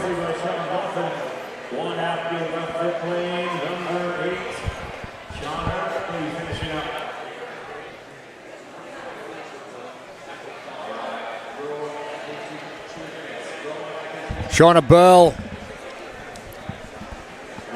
Done and out. 800 meters required.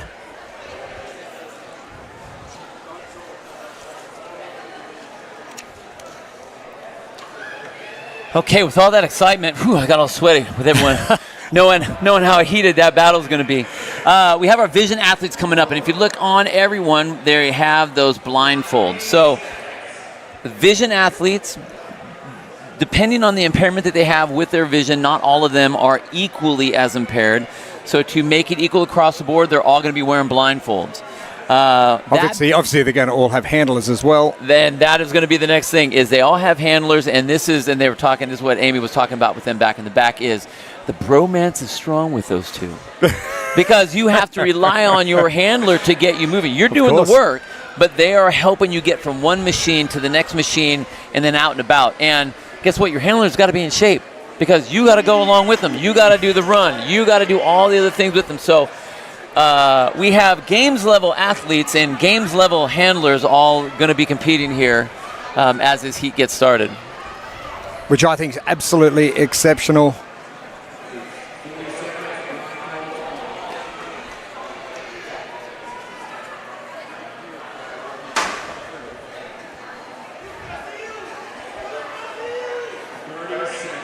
Rafael Arovaro, bottom of screen, ready to go.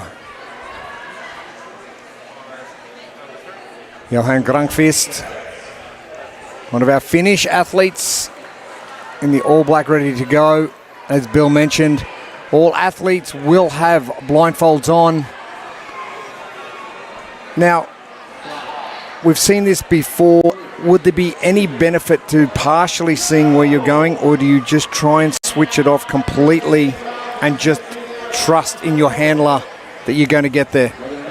I believe that the best way, and it would take some training. I mean, the nice thing is, again, the athletes have been, the events have been released 3 weeks out, so it gave the athletes all time to practice with their handler, to figure out how that's going to work, how the transition is going to work, what it feels like to run at speed with someone next to you and someone kind of leading you. So I think that's, other than that, you got to lean into it. You got to lean into it. So they're not going to be moving that far, which is a good thing. But you mentioned leading them, and actually the rowing's okay because they're already starting on the roll, but getting the handles. Where are the handles? You should know where the ski erg setup. And guess what? Is. If they can get through, if they get through the pieces, through their distance, then it's a transition race. Tim Murray. Looks like Tim Murray has been beaten. And potentially Matthias Wallner has come through. Wow. Wow. Blaze coming through in a blaze of glory. We have got a battle for this division this weekend. I cannot wait. Are we going to have a new champion? God. You know what? Based on that one, based on that finish, oh, I can't wait. I think it's going to be one of the divisions of the games for the next 4 days. Oh, it's going to be heated. I love it.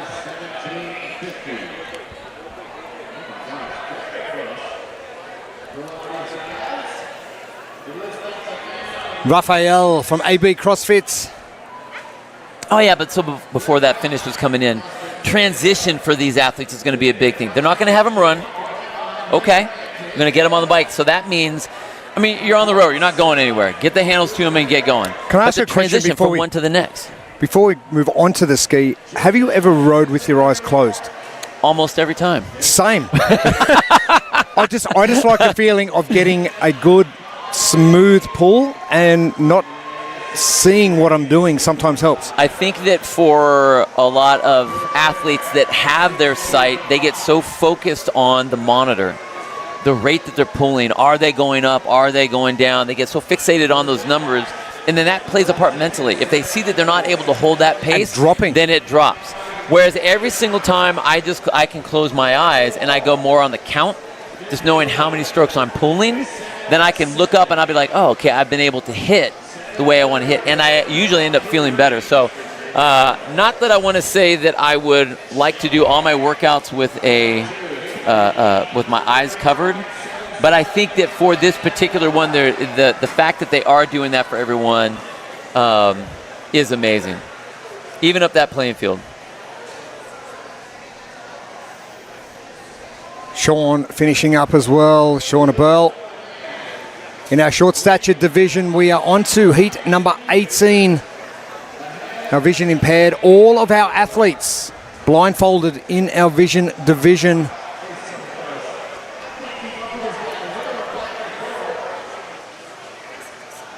Wow. And Mikey, I was not expecting that.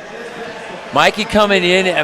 Has he gone out too hot too early on the row and the ski? That may have been the case. A shake-up early in the short stature division.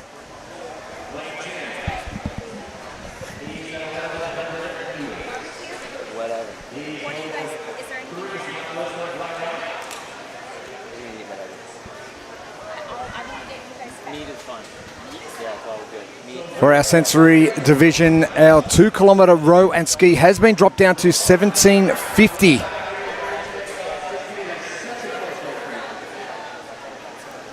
So again, we're waiting for the athletes to make their way through their distance on the row, and then we're going to see that transition that's going to go hopefully quickly out of the shoes, out of the straps, and then moved quickly over to the ski, where they're going to be setting up for that. Again, they're not moving to any other locations, so all they have to do is get themselves out of one implement, around all of that, into the next implement with the least amount of time. And I think, again, for these big, strong athletes that are pulling here, I mean, look at the pulls that these athletes are doing. Big, strong drive with the leg, big pull with the back.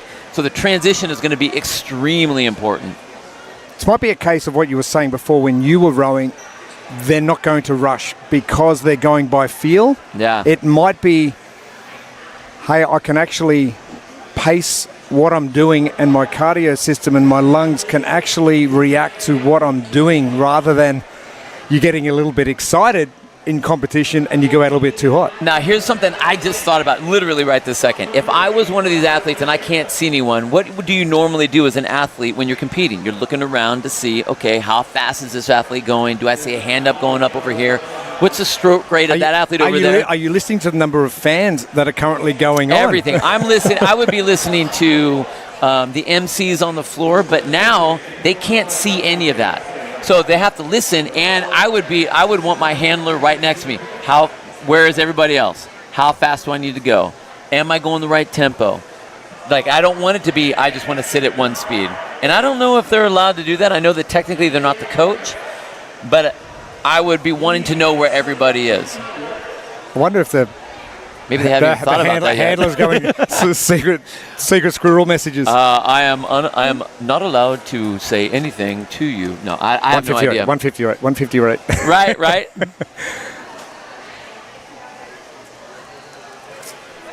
And judge with a couple of hands in the air.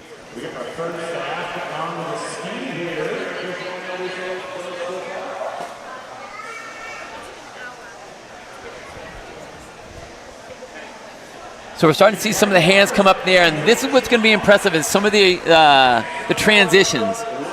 So we see a couple of athletes that have moved up to the ski erg.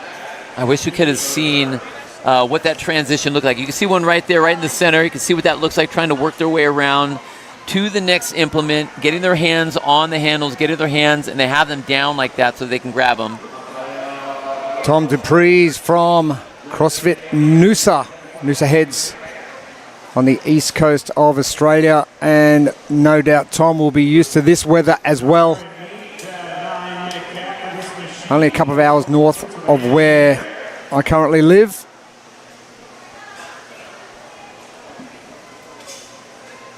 And Tom coming in as the 9th ranked athlete, 46-year-old.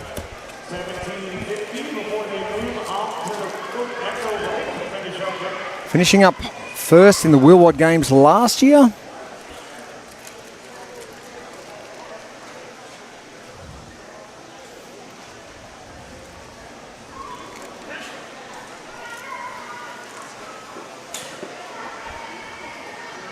And I'm loving the positioning of people. They've obviously gone away before this event and done some testing on exactly what it's going to feel like, what it's going to look like to the coach as they're looking at movement. How do you adjust on the fly if you are a coach, if they're not really nailing down what you want them to? Well, as a coach, I mean, depending where they allow the coaches to hang out, you're going to be really loud. And one of the pluses about the size of the adaptive competition right now, and I'm talking about the layout on the floor, it's much closer than if you were at the games, where you have an arena of distance between you. So you're going to be able to give that sort of help. And again, a lot of these athletes, we have some that have been around for a long time. We have some that have not been around for a long time. So that coaching element is going to be very important.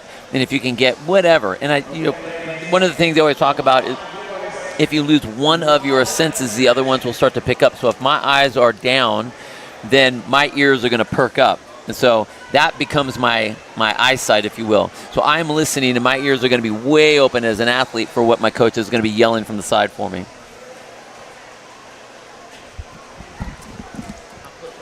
Glenn Byers in the middle from CrossFit Zandhoven, one of our Belgian athletes.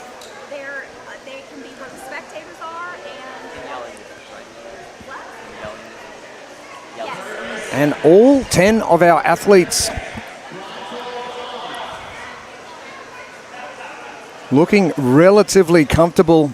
No one seems to be going. What I've found with this division particularly is how particular the athletes have been in moving. No one's rushing. No one's going out of the blocks hard, early, fast. I really honestly believe that the reason of that is because you can't see. You're just unable to see your other competitors. You don't know where they are. So you don't have the same level of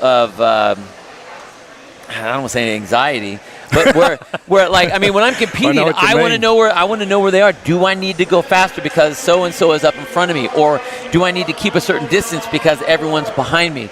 They don't have they don't have that. They don't see that, and I don't know, and I haven't really seen the handlers saying anything, so I don't know if that element is there for them. So they are going to be smoother. Is it going to be harder from the outside or the inside? Obviously, when you're on the inside, you're going to be hearing a whole lot of noise. If you're on the outside, you're only sort of getting one angle of where the noise is coming from, and you know where you're sort of at compared to the other lanes next door to you. If you're in the middle. I think with the way that the arena is set up right now, we're outside, we're underneath a tent. It's not a huge floor that they have to contend with. So I think generally speaking, it's going to be pretty similar across the board. Even where they have the speakers, it's going to be pretty similar. I do know, Amy was down talking to a lot of the female athletes that are on here on the rower now. When they announced this to our vision impaired athletes, a lot of them weren't happy about that.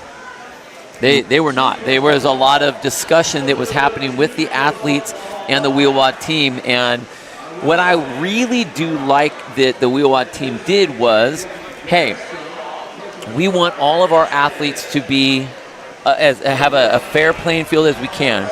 Obviously, the pushback is going to be, well, I don't train that way. Okay, that's why we gave you that information 3 weeks ahead of time. Early. So yeah. There was a lot of understanding what new elements and what new twists were going to happen, rather than we're just going to show up and spring it on you, because that wouldn't be fair to the athletes that aren't used to training that way.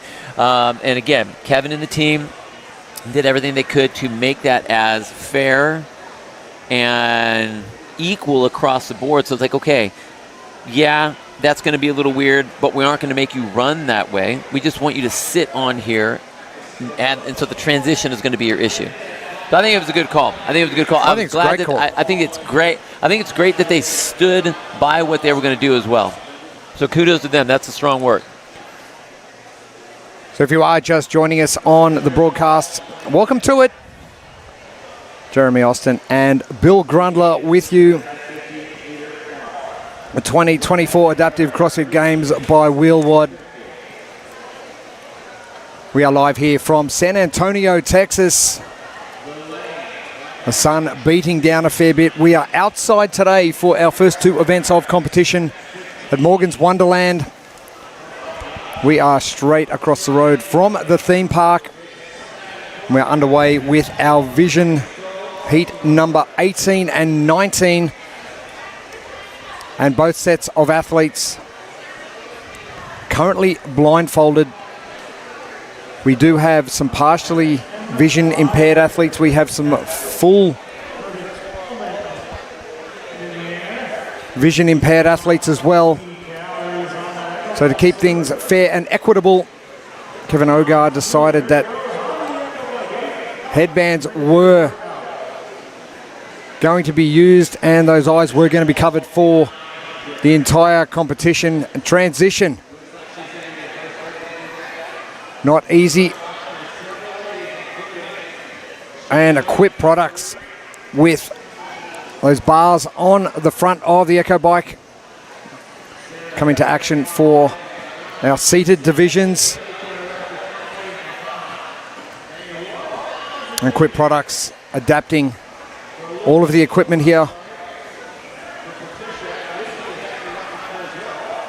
I'll tell you what, there wasn't a lot of quote-unquote handling that had to happen there. That was just kind of like led to the bike.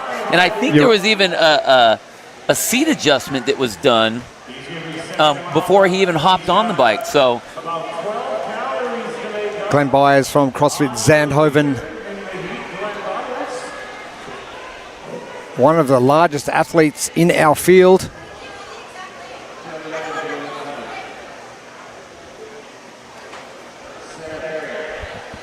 Chris Fair, lane number 7, next on.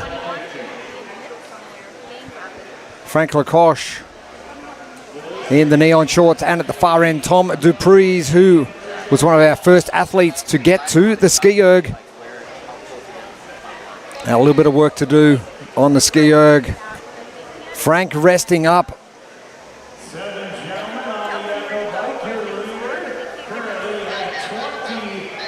80 calories required on the ski erg as our ladies get to work. Hannah Corpella in the neon and black. Getting some really good reach out of that chain. yeah, you know, we talk about range of motion and where you want to put that power.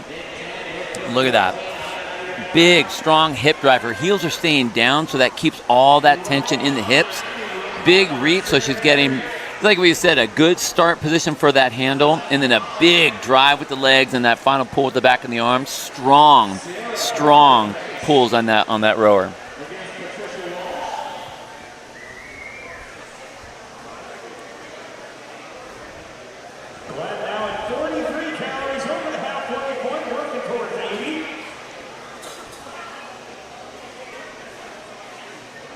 We are already 3 hours into competition here, day 1 in San Antonio, Texas. It's right up there in lane 3. That was the first time I've seen some interaction between the handler in the purple jersey and the athlete. What I saw was the athlete turned to talk to the handler, and the handler went up and actually adjusted the dampener. So there is a, hey, I need you to fix this, I need you to adjust that. And I haven't seen that yet. You can see that talking that's going on right now. I haven't seen that sort of discussion with any of the other handlers and the athletes. I, again, as an athlete, would use them as much as I could to find out where people are, what's happening, adjusting my equipment. So that was impressive to actually see that go down. It's not often in an event like this, or you're doing a testing protocol of 750, 1K, 2K, whatever it might be, where I'm actually adjusting the damper when I'm going through. I'm set it and I'm done. That's it. I mean, I'm the same. One, I don't have the mobility to reach it to change it. But two, I'm going to set it where I'm comfortable at my worst position. If you were to hop right on the rower in a race, like I just don't know if you would think about that right away.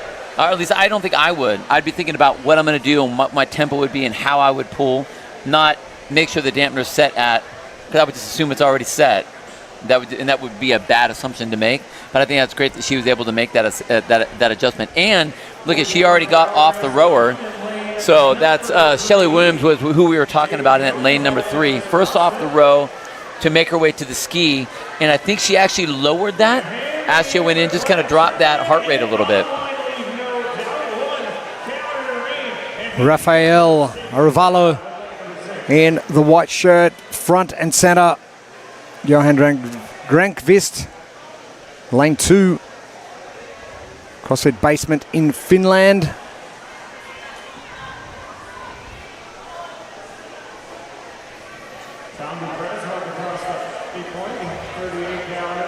And this will be a great battle. It looks as though Glenn Byers has finished up in lane 6.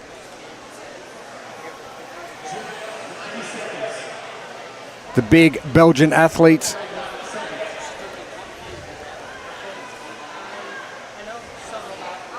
And this is probably going to be one of the most interesting tests of the weekend, where you're leveling the playing field. Well, there's 2 that they said that they're going to have them masked up like this. So it'll be this one, and then I believe it's the 3rd event, correct? The combine, yes. The combine. So again, keeping it level, not making to where they're going to be running anywhere, but it'll be based on transitions. So I think it's a great time to do it. It levels the playing field. Again, we want to keep it as fair as we can, so that it is the fitness that gets tested, not the impairment. And I mean, whether they were happy or unhappy about that. They don't really have a choice, I mean, do they? all athletes are going to be a little bit unhappy about whatever gets thrown in, because they all always want it to be bent to their favor. But I think it was a great call.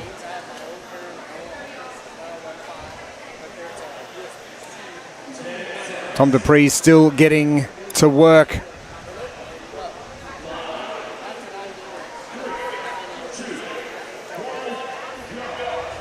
Heat 20 underway, our AK lower division.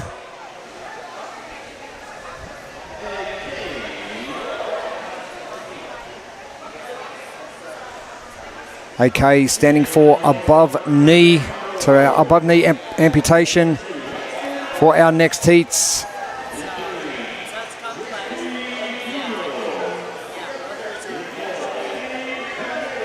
And the pull of that rower, Murray Hambro. Again. You better be careful, he'll be in the car park. Right. You don't call it car park, do you? No. Parking lot, Parking sorry. lot. It's the same thing. Same thing. Man, look at that. The judge has to actually put the foot behind that front platform of the rower. I don't know which is better, putting it there or actually standing on it. I'm not sure which would be the better call. He's now putting some pressure down on the rower, so he's it's doing not both. A lot of power going on there. That's it. Wittmann Ruetz in lane 2 in the yellow shirt with a very strong pull. All the way down to Mark Wojtkiewicz from CrossFit Deep Well.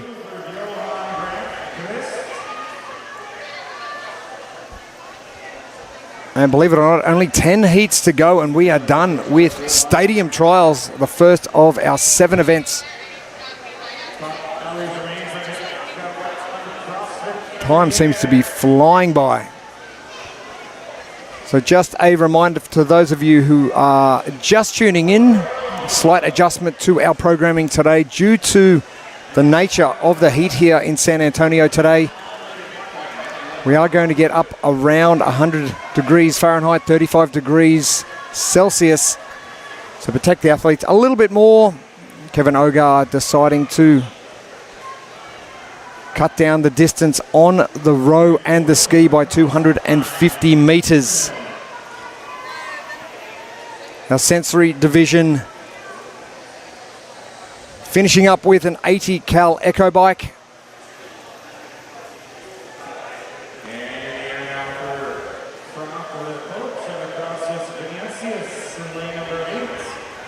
Our lower AK as well, they will hit the Echo bike shortly.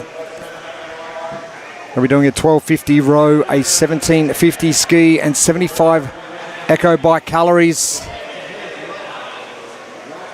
And some of the athletes here, you'll see the foot dragging. That will have that that implement down on the ground. And the reason they're doing that You see, both have both feet in the straps, but if they don't, it's because of the way that they drive, that they're actually either going to push the prosthetic off, aren't able to keep that suction cup between them and the prosthesis. So for them and the athlete to be able to keep going and keep moving, they decide to just go ahead and take one leg out.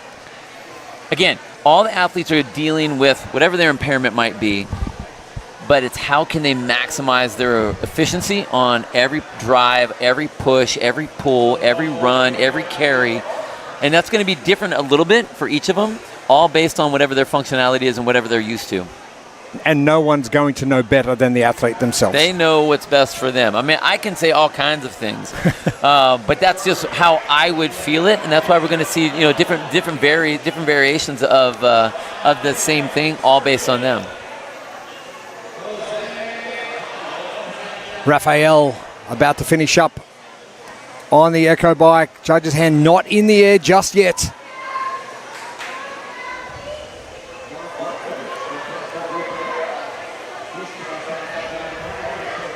Murray Hambro still rowing very strong. Around the low 150s. And Raphael, only a couple of calories to go.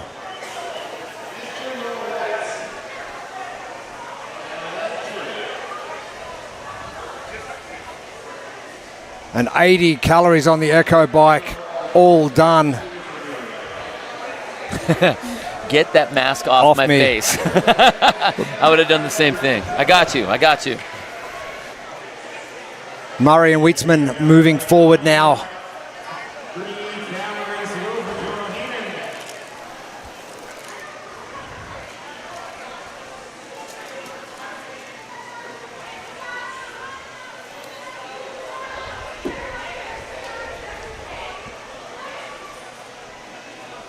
As our ladies get underway in our vision impaired division.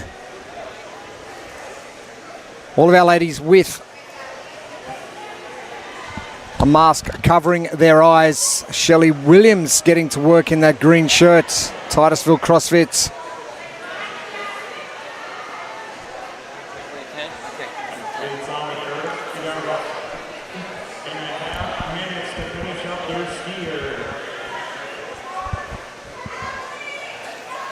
Patricia Walsh at the far end. There she is right now. CrossFit Shapesmiths. That's going to be Sarah Perry at a CrossFit C level. She's on her Echo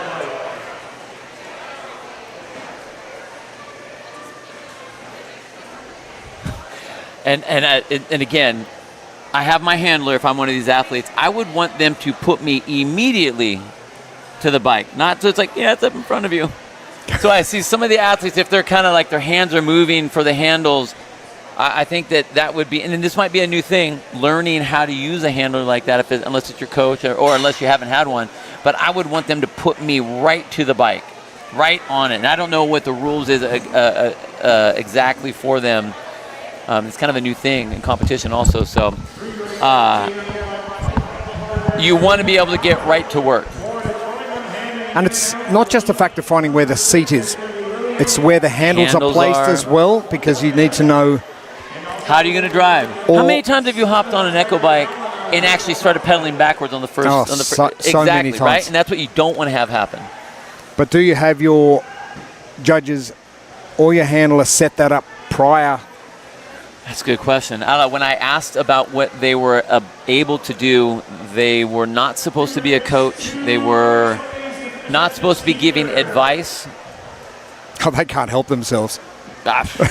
Right? I think that would be difficult. It would be tough.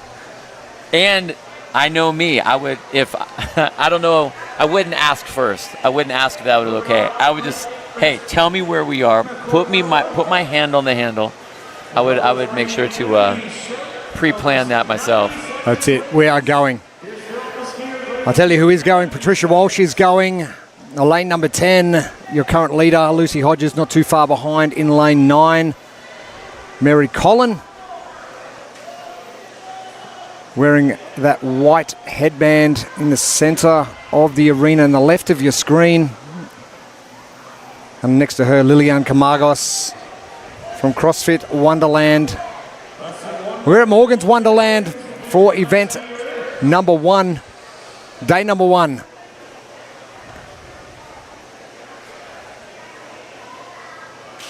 The 2024 Adaptive CrossFit Games by Wheelwad.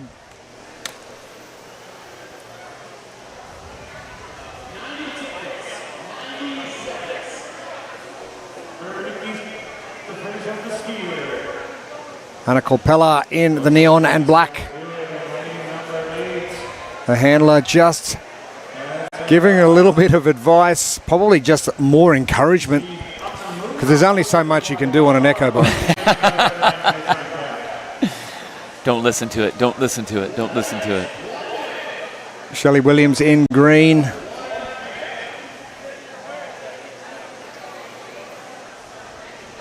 Kimberly DeKirill in the center of the arena as well, with Sarah Perry. CrossFit Sea Level.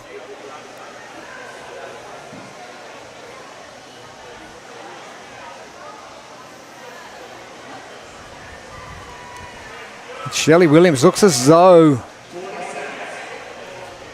she's either having a rest or finished. No, she's just having a break. Now Kimberly right there in the front. I saw her actually compete at the Northern California Classic competition 2 weekends ago, and they did do a run, and her handler was with her on an 800-meter run. So it's cool to see that handling situation has been able to be there. She's a great athlete. Was out there with, I mean, they didn't have an adaptive division. She was just in the division going for it, and it was amazing. Good. Yeah.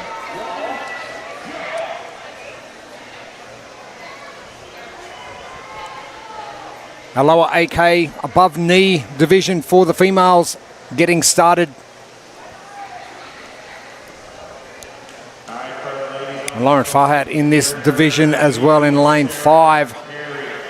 She's sitting at 32 calories of 65 complete, so she's right on halfway.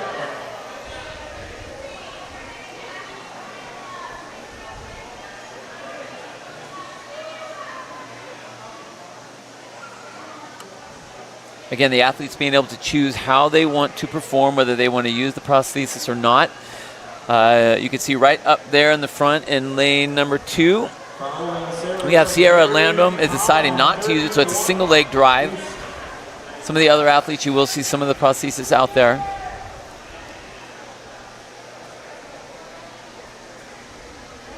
And Lauren finishing 5th in the CrossFit Games last year. But of course finishing the Wheelwad Games in that first position, and has had a pretty good 2024, winning the Open and the semi-final as well. 42 complete in lane 9.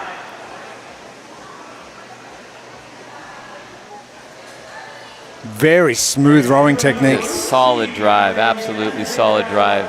And again, you can tell she's a longer length athlete, so she's really using that length to her advantage. 20 calories to go.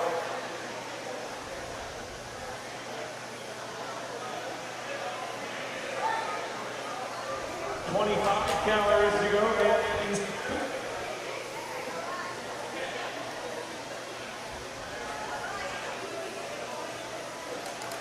Heat number 19 finishing up. Vision division, also called the sensory division. All athletes blindfolded regardless of vision impairment. 15 calories remaining in lane number 9, Lucy Hopkins. Anna Colpella from Finland.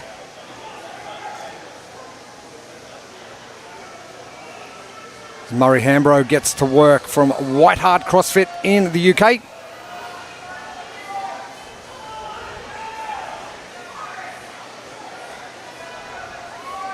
in the air for Lucy Hopkins.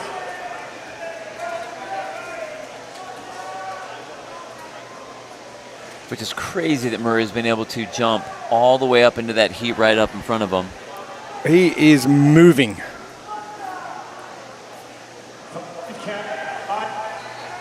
Again, we saw the power that he had on the row, saw the power that he had on the ski erg. So again, another machine. I mean, this is a great event for him. But you think about the weekend, we've got 7 events coming, 6 more after this one, obviously. Can you produce the same results in each of those aspects? Well, yeah. If you are the fittest, by definition, you know, you have increased work capacity across broad time and modal domain, right? So we're going to see all the different modes and all the different time domains and all the different modalities, and whoever can do the most work in the fastest amount of time. Yeah, so to answer your question, yes. You should be able to see that, or at least that's what we're hoping to see. Hoping to see. Murray coming in as the 9th seed.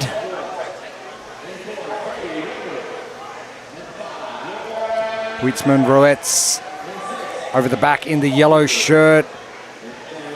Seem to be level pegging with Murray from the start of competition, but Murray really with that lead. Ladies now about to finish up. Hannah Corpella far left of the screen, the neon shirt.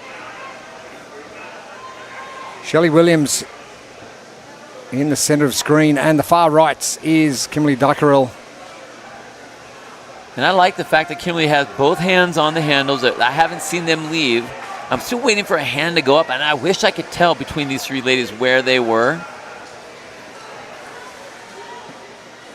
Because you could see the fatigue. Wow. You see a complete stop right there.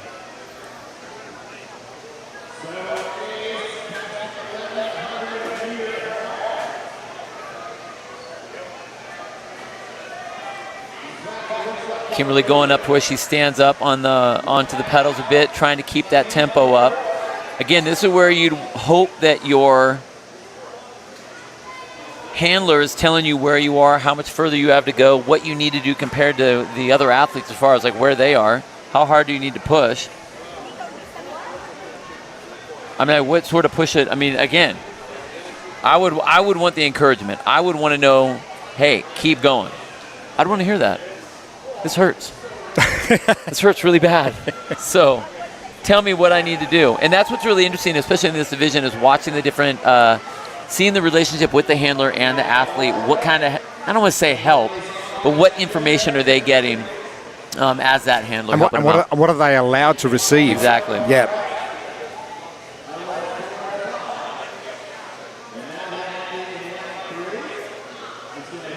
So 3 different divisions coming through. Heats rolling every 10 minutes. If you're just joining us, thank you for joining us.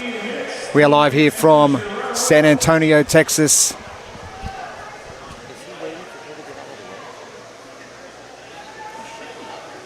This is the 2024 Adaptive CrossFit Games by Wheelwad. The lower 8K divisions currently going on for male and female.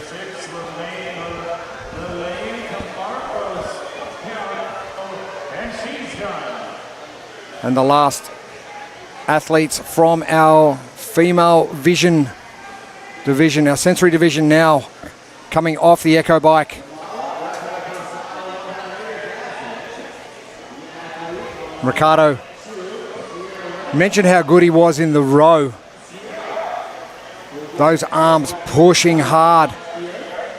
And he's getting a really good drive down with that left leg. Yeah, he is. I mean, again, he's missing the one leg. Okay, we got it. So all of the other appendages are going to peak it up. I mean, look at that drive. That's going to be.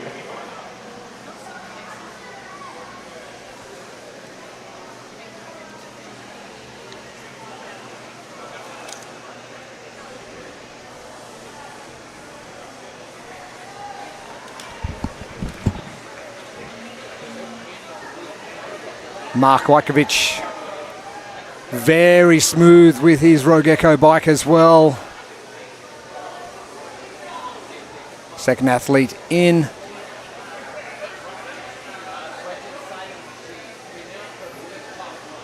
And this heat of AK lower to the above knee amputation. For those of you unsure of the abbreviations, AK, above knee, the BK heats which will follow shortly after this are the below knee amputations.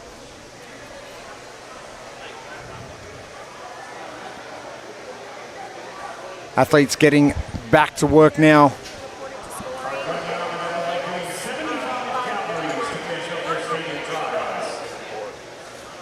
Weitzman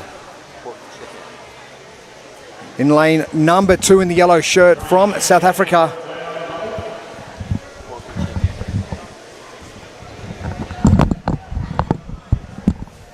CrossFit Uncontained 2.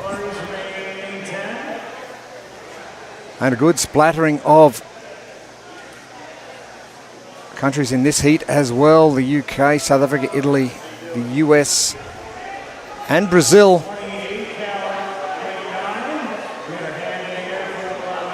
Ricardo and Jose. Is Murray done? He is? Wow.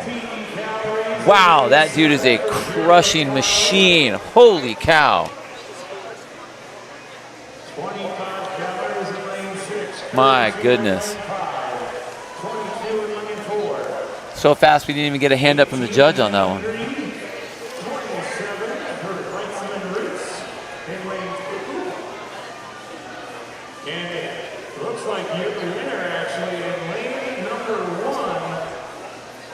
So good now that he just gets to do a little cool down. Cool down. I was going to say he's just rolling the legs over and just. I'm just going to cool it down. And he's smiling. Everyone else is hating what they're doing right now.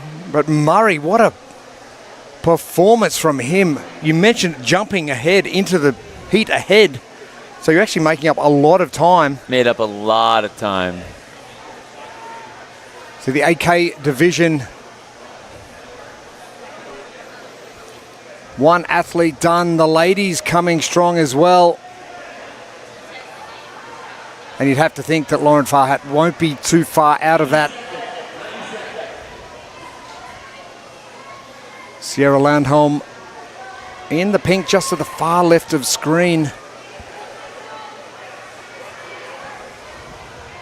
Janie next. Katie in lane 4. And then to Lauren in lane number 5. And Lauren looked really good on that row.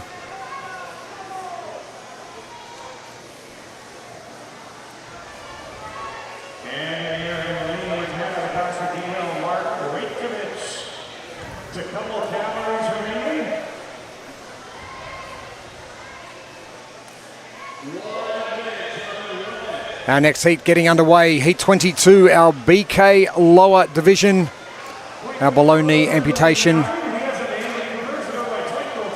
And there seems to be a few smiles going around with this group of gentlemen about to hit the row as well.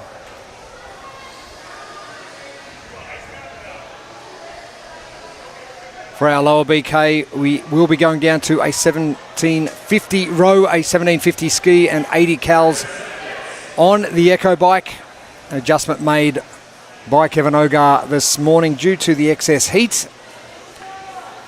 And athletes taking full advantage of the cooling procedures they've got here, and there are plenty of them. Oh, man, I'm glad that they do. And one of the things that when Amy was in the corral talking to the athletes, they were talking about the heat. And one of the things with the prosthesis that these athletes have is it's a suction cup on the end of that towards the body. So as these athletes are sweating, and then the bike, the way that the hip is moving on the bike, it changes and it affects that suction cup of that prosthetic. So it gets really difficult to drive with that leg if they use it. And that's why you'll see some athletes will opt not to use it, because it's just, rather than dealing with it, they just want to get it out of the way and they'll go single leg. And that's why we're seeing some of these BK athletes deciding not to use that in their at different elements of the race, especially on the bike. That's the one that across the board everyone is not happy with it. I'm not happy with it either, and I got both of my legs. So there. I get it, you guys. I get it. Sierra, Eugenie, Katie, just having a quick break in the black and purple. Third athlete in.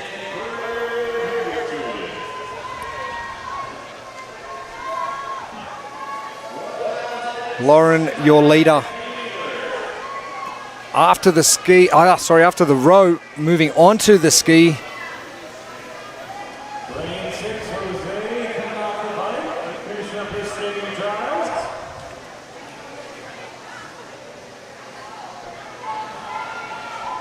Bert Daly, your athlete in the maroon shirt. Flat Street Fitness. Michael Peterson in the white and black. CrossFit Falcon View. Josh Lumens from CrossFit HWPO in New Zealand in the headband.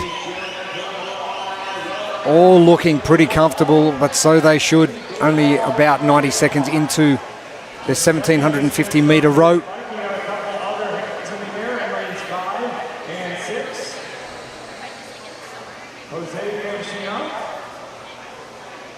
Lauren doing it easy.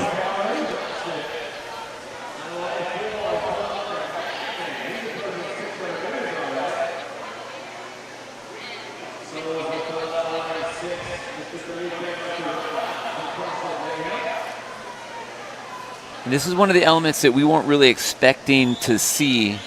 Our athletes that are going so strong in one heat, moving themselves into that next element on the above heat. So we saw athlete right there. That was Lauren waiting. Had to wait in the wings a little bit until that athlete got off. The male athlete got off the bike so that she can go ahead and start. And I think they have a way that they're going to go ahead and adjust the score for that as they move ahead into the next events.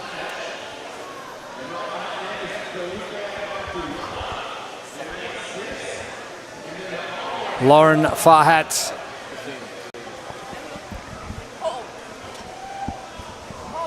And that push with that right arm. She's putting so much into it. These ladies once again get the weight under 60 calories to finish up their workout. But again, not something full. Right. It's not a new implement that they've introduced here. They would have been using the Echo bike from Rogue plenty of times, not just in the lead up to this, but in their training. Every athlete, every games level athlete, doesn't matter what division you're in, across the board, has had plenty of time on this bike, and they know that it's going to be put in there. So you're right, this isn't something new. They know what it feels like. They know what they can do at the distance that they have to row, at the number of calories that they have to go, and what that's going to feel like. And then it's just a matter of just really getting to work. You've got to put your mindset in the way that a programmer thinks. And if you're someone like Kevin Ogar, what's the nastiest thing you could potentially put into a competition? And it's, of course, going to be the Rogue Echo bike. Well, and then you put that at the end of the event. Yeah, of course you do. You know, I mean, why put that first? So well, you could put it first. Yeah, you could, and it would be just as bad. But the worst thing you could do, it'd be like putting thrusters at the end of something. You put the absolute worst movement you could possibly think of last, and then that's where you're dreading. So all of the other build-up to this, fine. The only plus side is that you are already exhausted, so you're not going to use this to get exhausted. You're already there. Kate Foster to the left of Lauren Farhat, to the right of our screen. Tatiana Hoare as well, and down the far end, Tamala Wampler. Interestingly, Eugenie is the only non-US athlete in this heat. I mean, 7 out of 8. That we've looked across all of the heat, and it's been such a plethora of different nationalities and different countries. She's all by herself. That's it. All by her lonesome.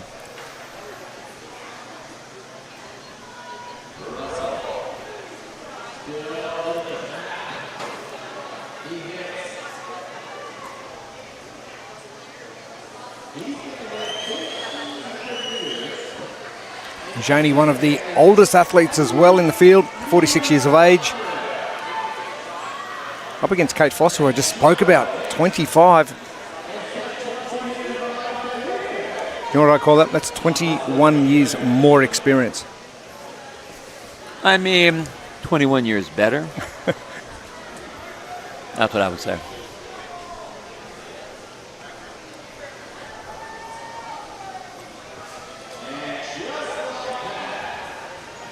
Lauren still pushing that Rogue Echo Bike to the limit. Katie Weymouth in the blue and the black. And back to Eugenie. In the all green, far left of screen. Lauren cannot be too far away from finishing.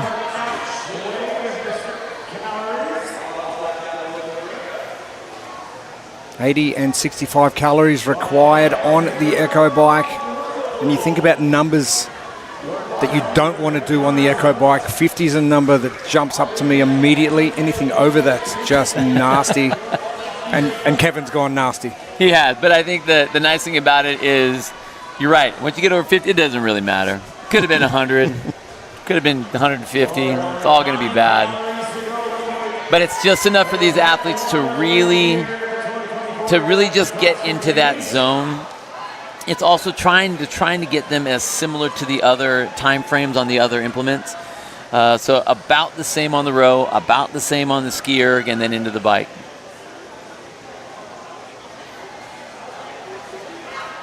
Been exciting day one action here. Morgan's Wonderland, San Antonio, Texas, for 2024 Adaptive CrossFit Games by Wheelwad.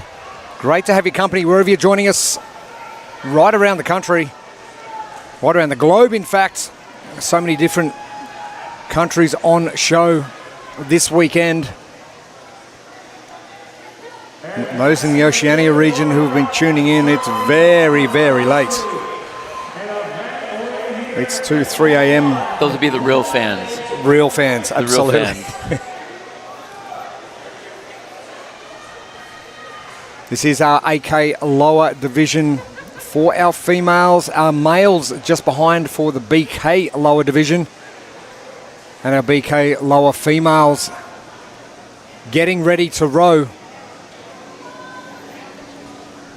The 2 kilometre row, 2 kilometre ski has been reduced to 1750 as Lauren Farhat at the far end of that screen, just getting some ice on the back.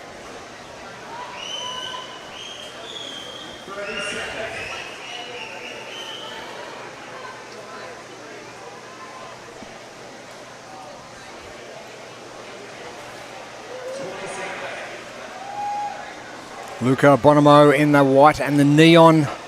And Philippe Maturana to the left. Philippe, part of the CrossFit Mayhem crew. Chilean athletes. And Luca on the right. One of our Italian athletes.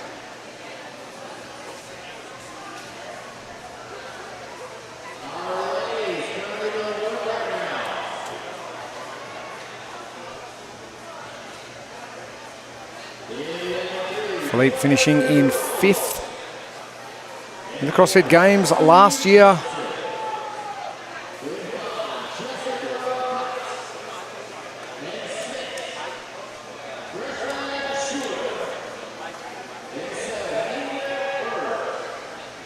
Sierra, bottom of screen, Eugenie in the all blue, and Katie,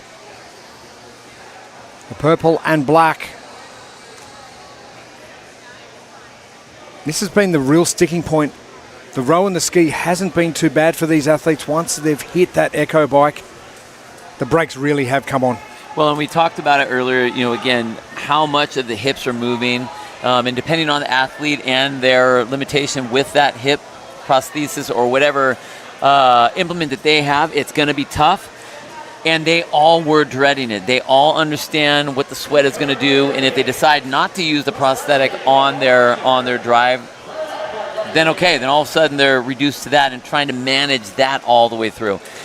All of them were bummed about this piece. Nobody was excited about this part of the this particular event. So I think because of what it is, you're right. It's going to be the one piece out of the 3 that is the largest issue, and you're going to be the most tired when you're hitting it.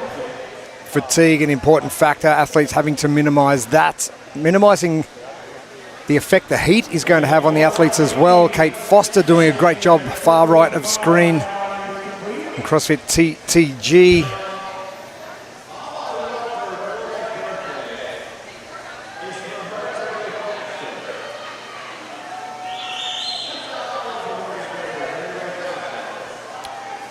Kate, one of those athletes from North Carolina as well. A 25-year-old. 10 calories, 5 calories to go. One of the most pleasing things I think about every division so far is Eugeni's powering on with her last 5 calories. And speaking of Eugenie, is the age difference of all of these athletes in one division.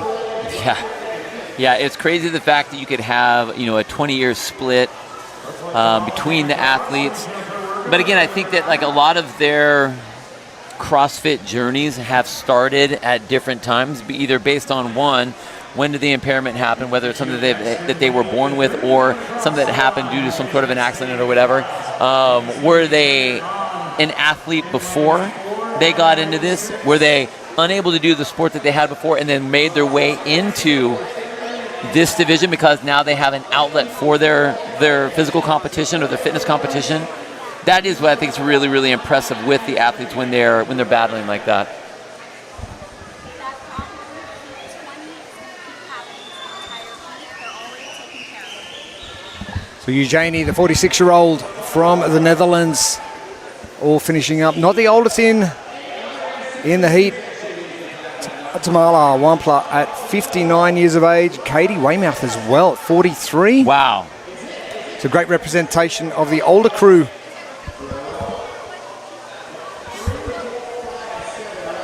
As our lower BK athletes get underway.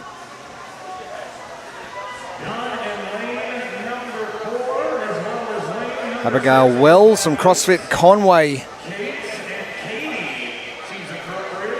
Alexi Coupler in the headband and the green shirt in the all green. Further in, Ingrid Bergs.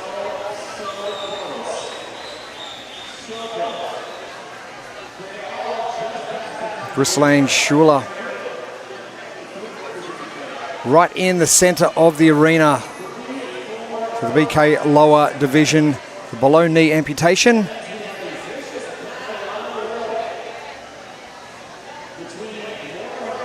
And the support for the athletes out here this morning has been awesome.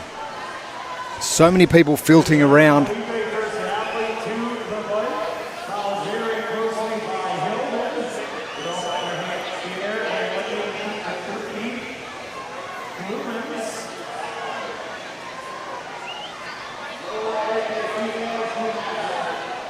And speaking with Kevin on one of our calls that we did have, he said some of these athletes are going to be tested like they've never been tested before.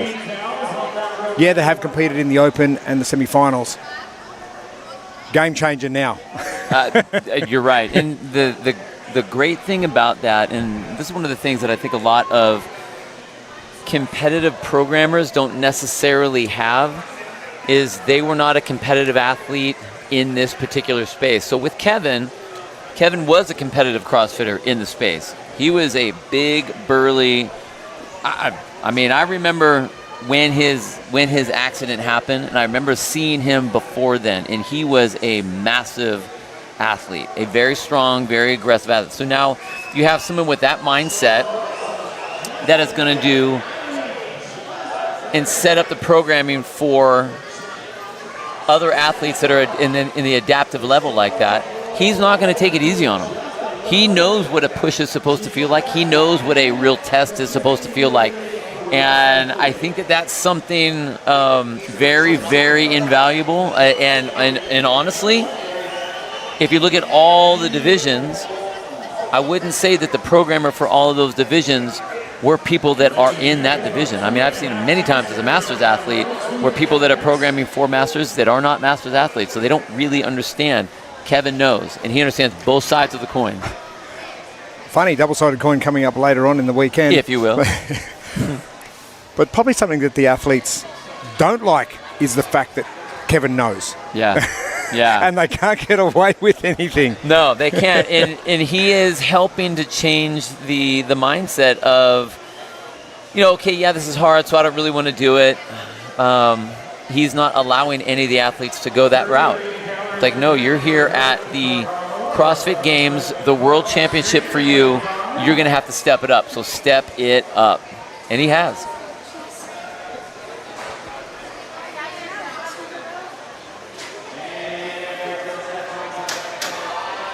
Our lower BK division, the men jumping onto the Echo bike. 80 calories to get through. I like how he reduced the distance of the row and the ski and went, Echo, you can do the same. Right, yeah. Right. We know where we need to give you just a little bit of help, and the rest of it, you're just going to get smacked in the face.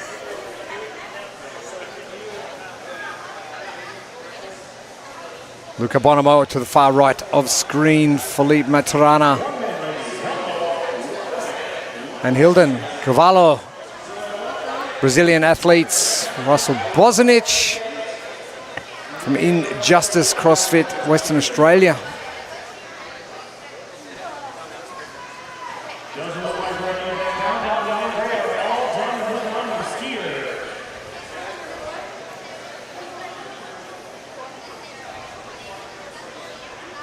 Bertali and Michael Peterson, lanes 1 and 2.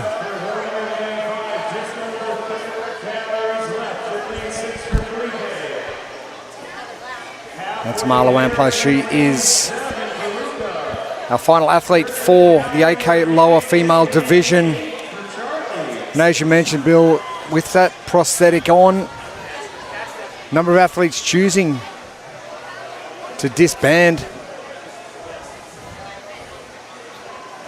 But nearly finished up. Tamala, our 59-year-old, CrossFit Cincinnati. Way to get it, girl. That's what I'm talking about right there. Craig Harrington. Went and saw him yesterday. Green bucket hat. Another of our New Zealand athletes from CrossFit Selwyn down at Christchurch, the South Island of New Zealand. And no doubt CrossFit Selwyn crew probably waking up about now. Time to go to the 5 a.m. class. I'd never do that. I might coach it. I'm not going to work out in it. Body's not ready. A great crew down at CrossFit Selwyn. With Bert Daly from Flat Street Fitness.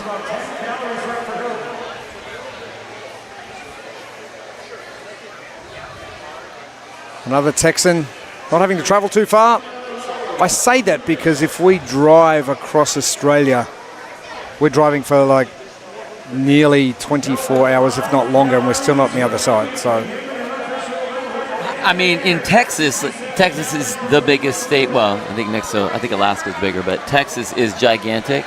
So it takes a long time to get from one side to the other. That covers, like if it was in Europe, it would be Europe kind of a thing, you know? That's right.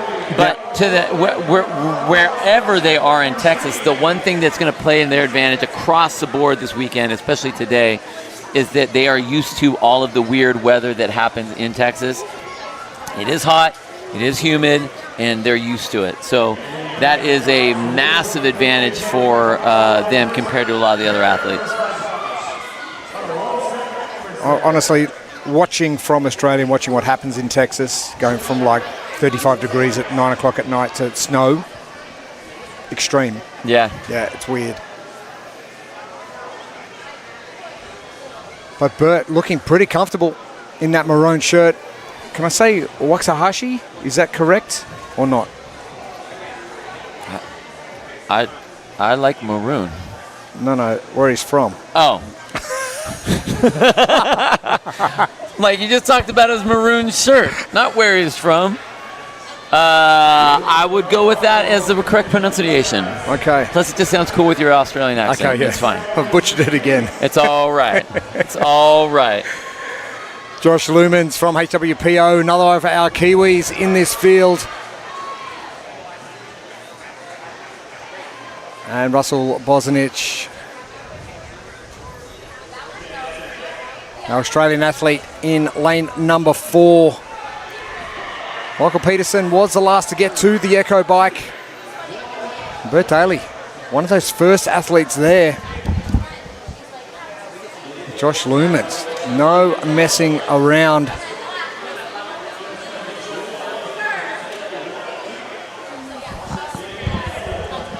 Russell done as well, or is he? I've seen a few times people have been resting. This is with it. I'm having a hard time for us trying to say what's going on, and I want the judges to put their hands in the air so that we actually know what's happening at that one time. So we haven't seen the hands go up yet, but doesn't mean that they aren't close. And that right there in lane number 4, that's Russell Bosnach. Again, trying to save those arms a little bit, grabbing those handles, putting his head down and going to work. And we're just getting a nice shot of all these athletes. And this is what it's been for the last 3 hours, is we have, at every moment of our broadcast, we have 3 races that are happening at one time. One that's finishing up on the bike, one that's finishing up on the ski, and one that's finishing up or starting, I guess, on the row.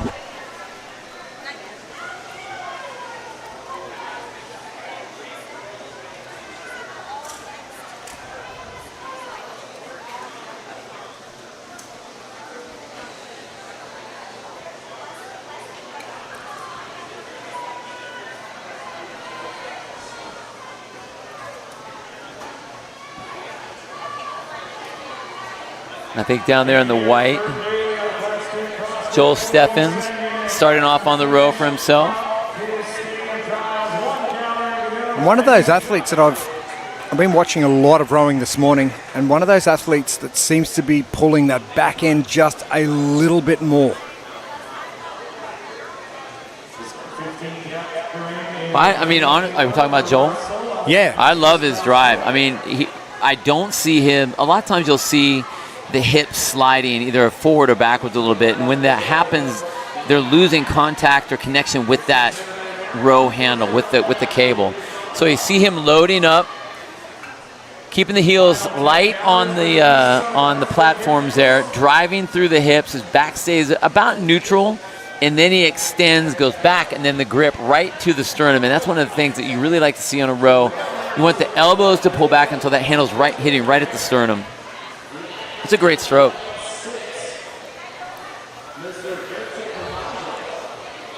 Our ladies for our BK lower division continue. Only 7 athletes in this field of 10. Our males behind in the lower minor division.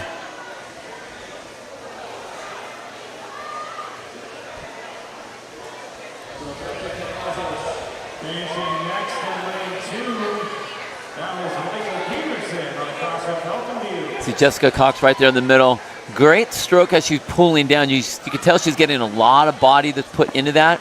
If she could just get those arms a little higher, you can see her elbows are bent. They never become unbent up at the top, so she's losing some distance that honestly is valuable. Anytime you have a cabled event, you want to always get as much distance as you can with power on that distance.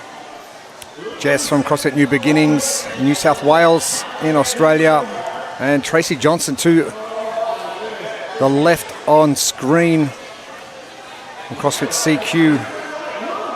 And Tracy Johnson on the left there, that's what we're talking about. Look how high she's going with her arms. They're long and they're extended. And then she's using core to extremity type movements, which you hear all the time in CrossFit. Using the hips to drive down, hinging, and then getting the whip. So you have that whipping element up at the top when you get to the hands. So Tracy from Queensland, Jessica from New South Wales. I don't know if you have it over here, but we have this massive state rivalry between New South Wales and Queensland. We got one going on right here. So I don't know if you've got a California versus somewhere else where you compete against all the time, but we've got these 2 major states that we compete against. I wouldn't say 50-odd states. Yeah, I wouldn't say states so much. I mean, maybe the U.S. to Canada would be up there just because they're real close. But a great battle for Jessica and Tracy, both going at it.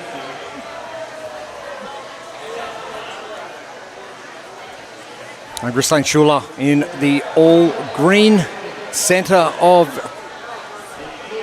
the arena for the BK lower division. The lower minor for the men underway. And I would be very surprised if we don't see Joel Stevens get off first. South Tampa CrossFit. Someone else who'd be used to the heat and the weather as well down here.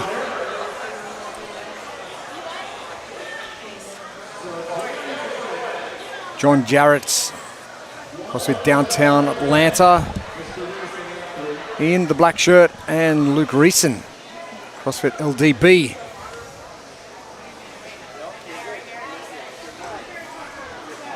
Morgan Ramos in the black and the grey with a very deep dive on that ski, getting every single inch out of that ski erg.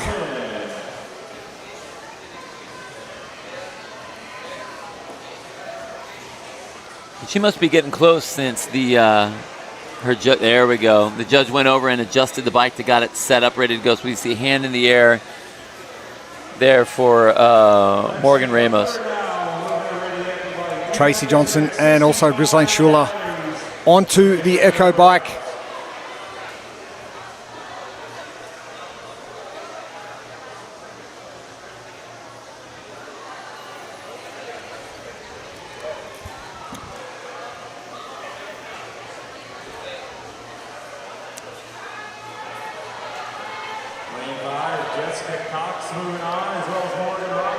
Jessica Cox now on. Morgan Ramos joining Tracy Johnson and Ghislaine Schuler.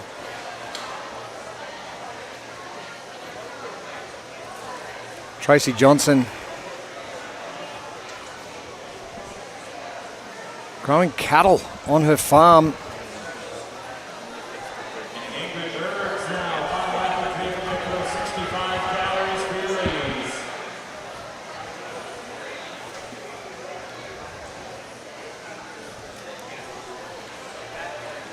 Now for Tracy, this is going to be her first and last CrossFit Games appearance.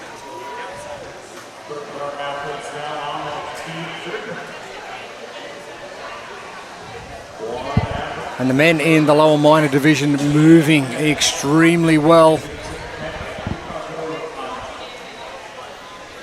John Jarrett, far left of screen in the black shirt.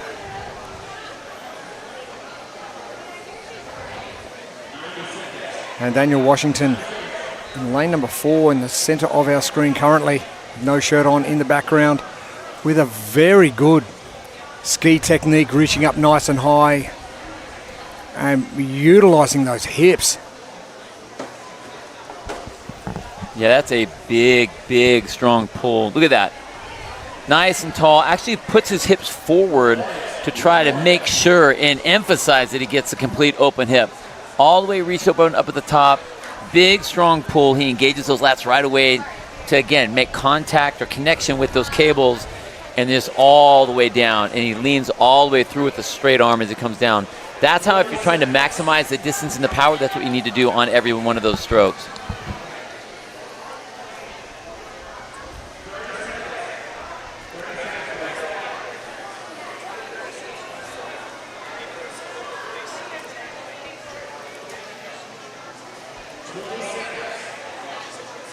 Still waiting to see if we can get a hand to go up for our ladies there on the Echo bike. You've got to think it's going to probably be either Tracy Johnson or Ghislaine Schuler.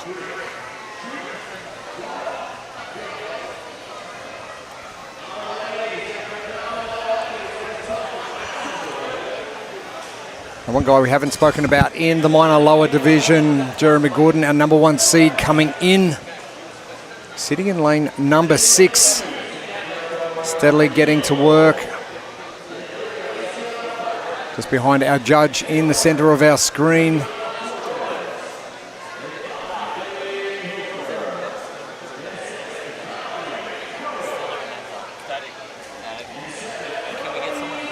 Morgan Ramos working hard, the push-pull of the Rogue Echo bike.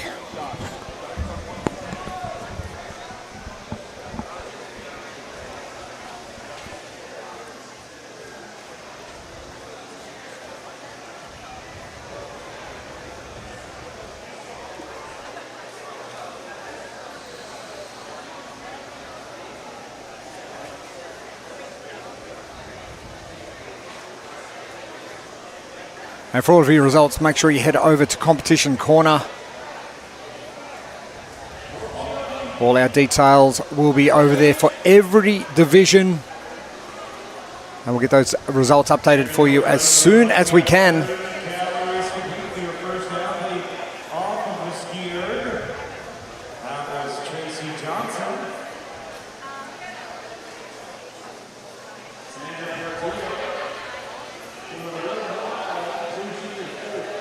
And things really starting to heat up here at Morgan's Wonderland in San Antonio, Texas. Jim Henry pushing hard, lane number 10 for our lower minor division. Ghislaine Schuller in the all green, trying hard to chase down Tracy Johnson. Jessica Cox on screen as well. And Morgan Ramos.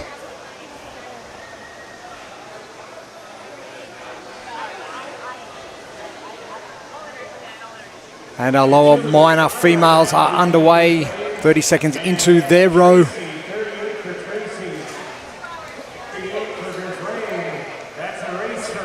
Sandra Portillo,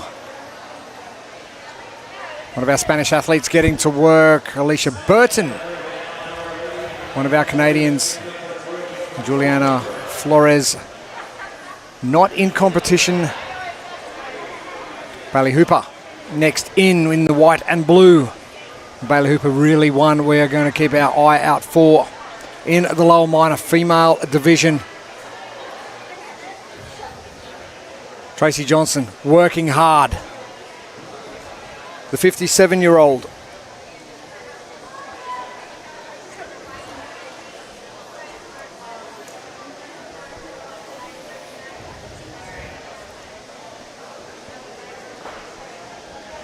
And you can see all these athletes are trying to have you ever done that where you go back and forth from I'm going to use my legs, I'm going to use just my arms, I'm going to pump with the right side, I'm going to try to pump with the left side, trying to switch that emphasis of the muscle, emphasis of the fatigue from one side of the body to the other side of the body, to the top of the body, to the bottom of the body.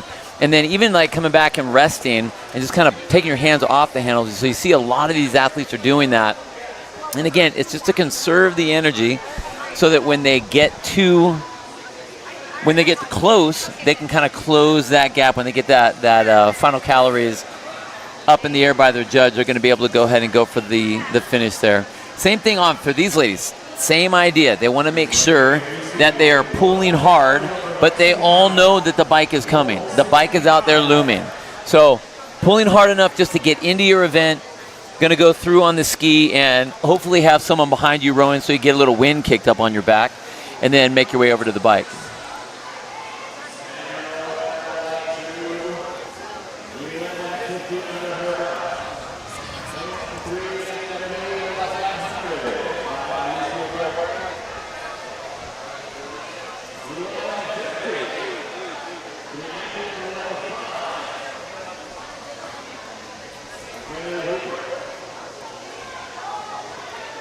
Morgan Ramos still battling away, trying to catch.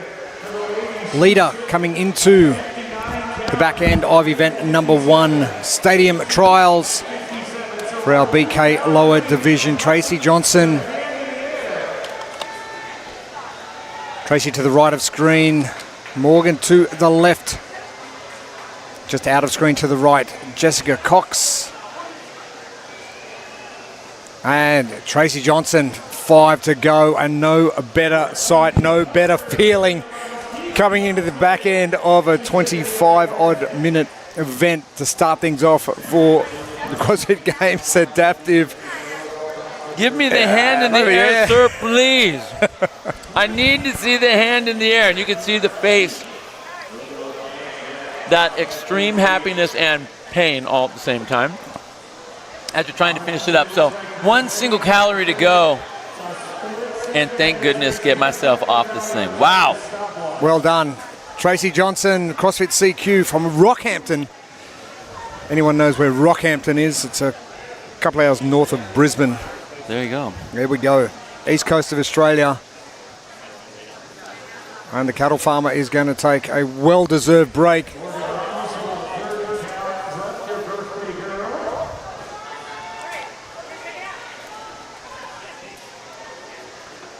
Morgan, this looks a little bit freer and better than the previous 55 calories. Yeah, it's at the end. Of course it's better. It's always better. Just as you mentioned, she's just trying to find how she can minimize the fatigue levels. It's going to be building up somewhere. Normally it's going to be in the arms or legs. This time it's the arms, so she's giving the arms a break. But again, that's that movement, trying to move the emphasis of your workout, of your intent, of your pressure, whatever it is you're putting into it, from arm to leg to top to bottom to right to left, whatever. So you give yourself just a little bit of a break, trying to finish it up.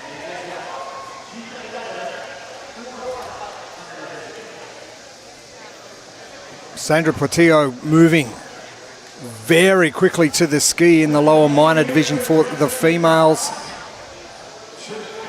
Bailey Hooper doing the same in the white and blue. And Valerie Cohen in the green and black, not too far behind her either. I think this is going to be one of the better battles as well, the lower minor division. Things looking pretty tight. Well, and they're aggressive, coming off the row and then getting right to work on the ski. Aggressive pulls on the ski. All ladies now moving forward to the ski erg.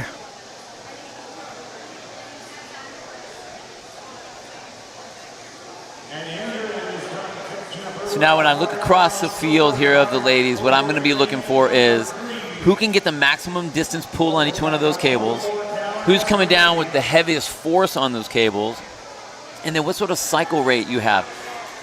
I mean, we say rest on the way up, like, okay, there's a recovery stroke element to it, yeah, but you can't make it be so slow that the speed of that fan slows down. So who's able to keep that tempo up on that fan? And they all came in hot. Came in hot to that ski. Cody Campbell, another of our New Zealand athletes. 2 athletes in.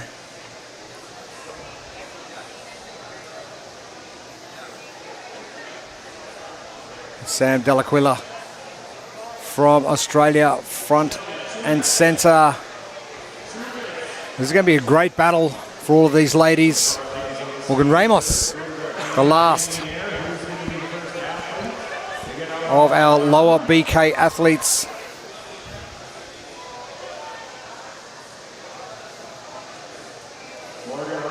Is there a point when you get comfortable or efficient enough at the Echo bike that distance, time, intensity doesn't matter anymore?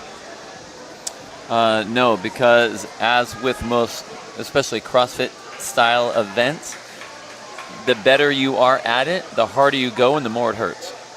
So the pain element doesn't go away. The pain tolerance you might get used to if you're used to pushing into that realm.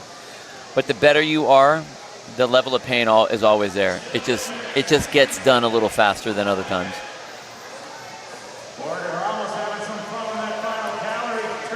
And all of those ladies on the skier, look at the power.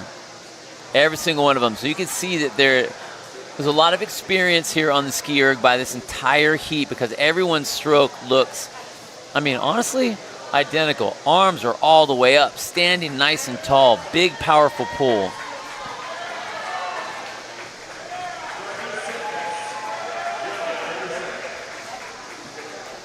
Using as much of their body to move that ski and move that fan as they can. Delaquila to the right, Cody Campbell in, Valerie Cohen in the black and green, and Bailey Hooper blue and whites. Sam to the far right, having to do a little bit of catch up on this ski.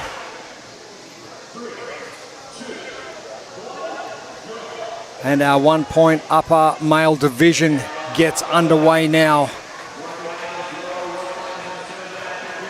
We spoke about the rowing previously, some of our athletes utilizing the one-arm row.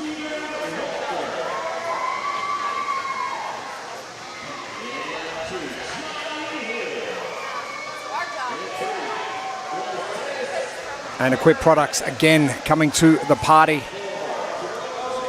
making sure every adaptation is catered for.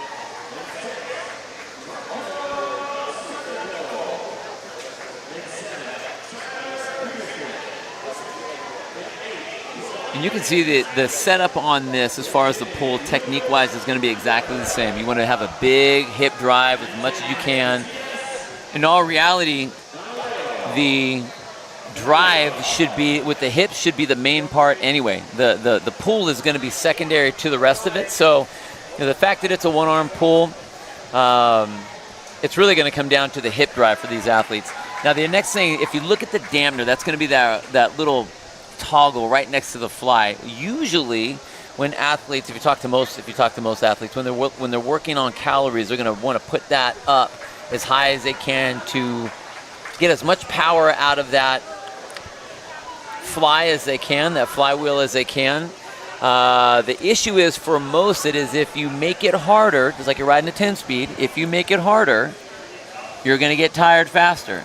So do you try to use that as your intent, or do you just try to go, okay, we're going to keep a nice row through here, bring that dampener down just a little bit so that I'm not as fatigued when I get to the ski erg and then the echo bike? Well, efficiency is number one in this game, especially in event number one.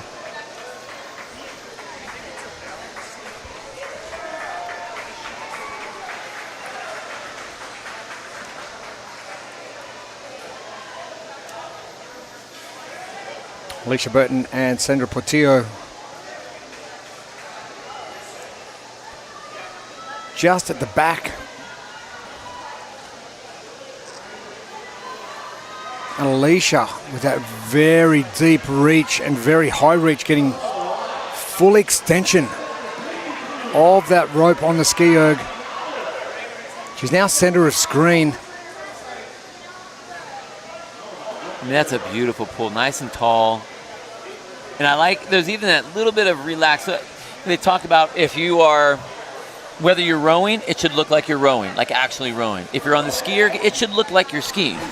So you can tell the athletes that make it look like they're skiing and the ones that make it look like something else. I've seen that something else.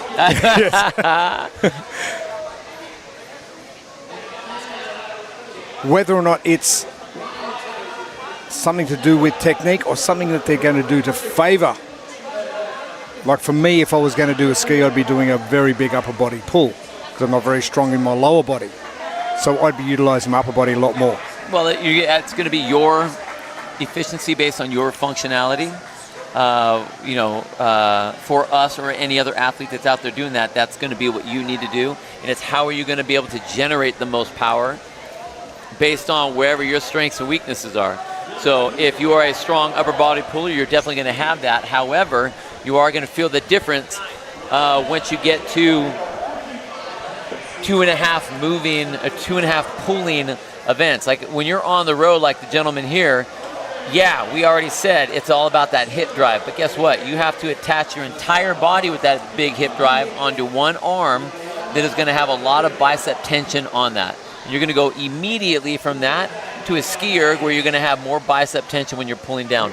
Not so much on the push if you're driving it down below you, but when it's up overhead. There's just no way to not have that bicep engaged for literally 15 of your 30 minutes.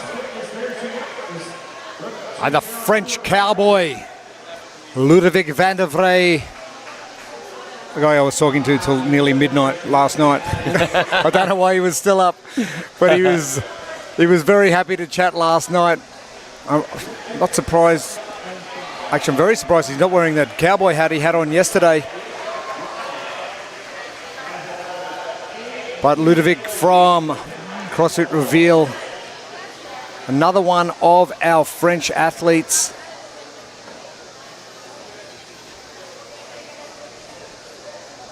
Now, Ludovic is from Reims. I don't know if you know where Reims is. Reims is north of Paris, and it's very famous because that's where they make champagne. It's a nice place to be. That is the region where they make a really it. nice place to be. Yeah, so right up close to where Belgium is. Okay. So he's come a fair distance.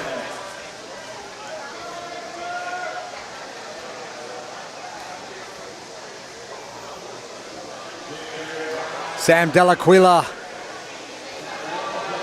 battling through. Oh, nearly done. Yeah, that last little punchy pull for the ski.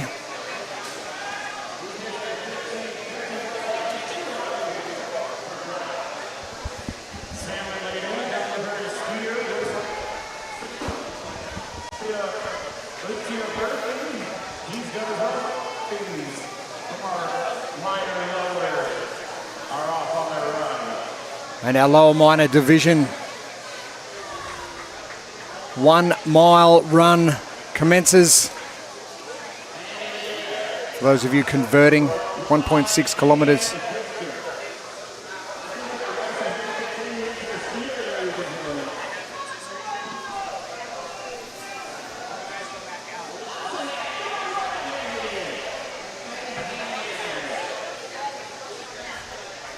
And at 1 point up males getting to work. All of our females from our lower minor division have moved on from the row and the ski.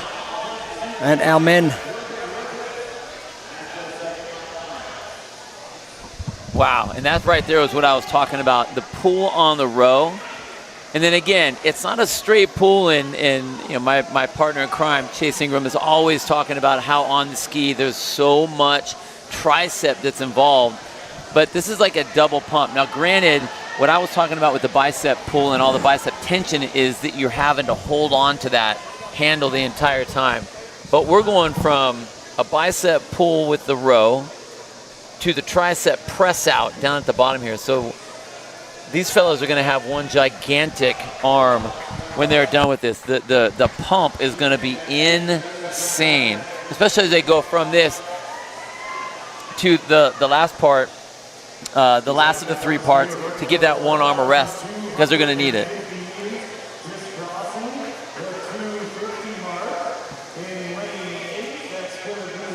Brian Knights from NBHD, CrossFit in the white and neon. Tyler Peterson, CrossFit North Scottsdale. Next athlete in, Nachum Sandikov. Right in the center of the arena.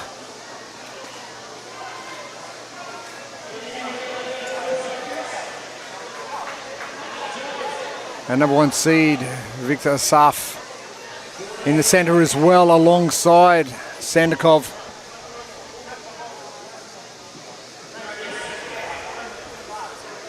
Thibaut Dupre, another of our Frenchmen.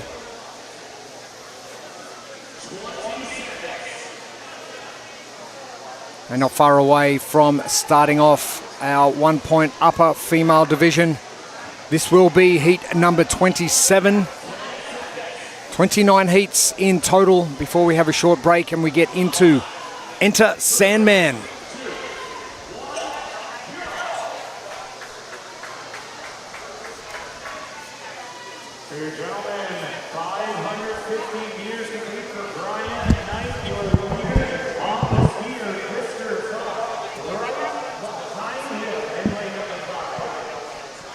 So we have our 1 point upper female athletes on the rower. They're going to go ahead and get started. We saw the guys go through this. We saw what that looked like going from the row into that skier. And man, they are just absolutely chopping wood as they're going through. Chopping wood, I like that. I mean, look at that. Look at that.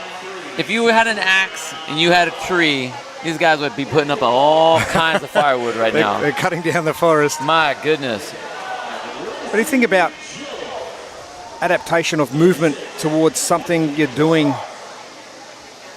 or some people do in their everyday life, is they chop down trees, or they're shoveling snow, or they're doing something similar? If you are I always felt that if you were an active had an active lifestyle anyway, whether that's sport related, whether that's career or job related, or hobby related, or just necessity related, you will do well in CrossFit just because your body is used to doing different things, maybe some out of the norm things, and working on the ski erg that way for us would be very different. We don't do that. If we were to get up there and do the ski erg like that, it would completely work us. I do the ski erg the way that suits my body best. They're going to do the way that suits theirs best. But again, like if you are used to, if you wanted to go the old Rocky style, Rocky 4. Right, that's right. That's the one. That's the one we're talking about. Get out in the snow, but like go somewhere hot because it's not snowing here, and just give someone a hammer and get to work. It would be the same thing. So, our ladies from our 1 points upper division in the females from bottom of the screen, Debbie O'Connell. From the UK, CrossFit Lincoln, Chelsea Dingley, CrossFit Norwest from Sydney, Australia. Emily Cairns from CrossFit Claremont in Perth, Australia. Lacey Jones.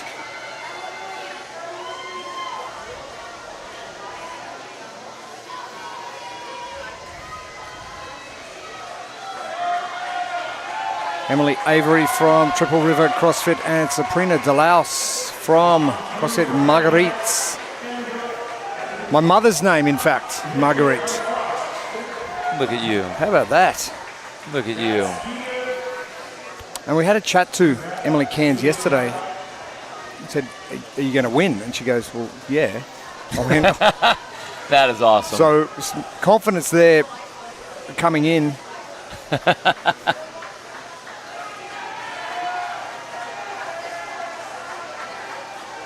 So finishing the semi-finals in that first place. The Open in third place did Emily.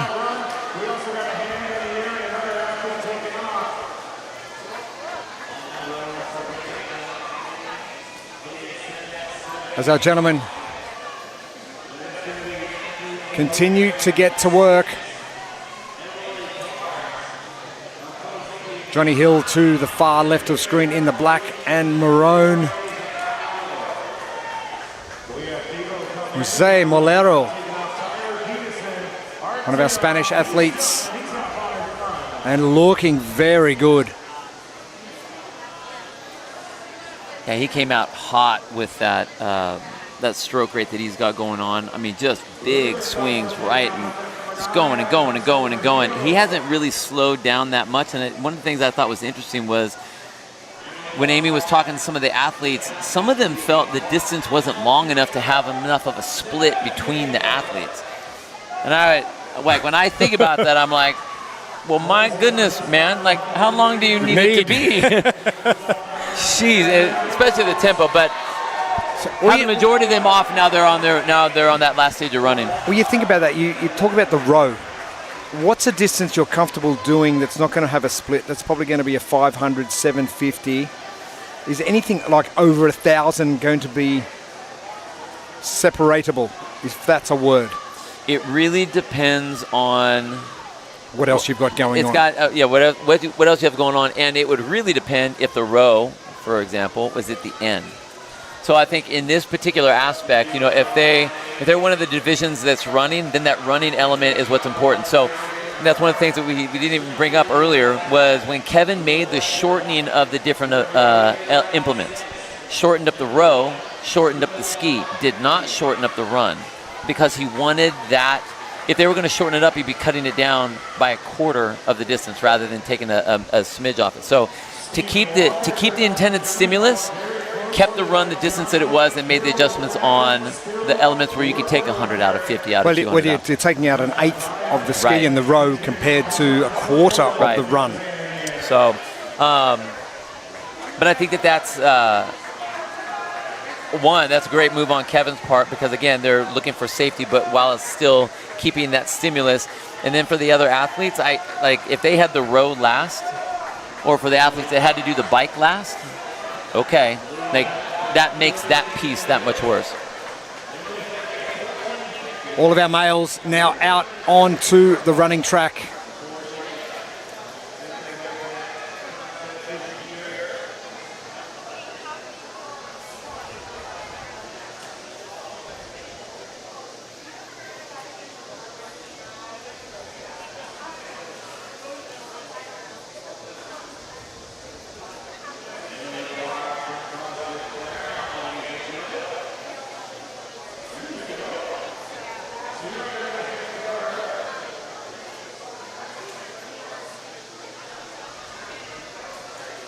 Ladies doing pretty well.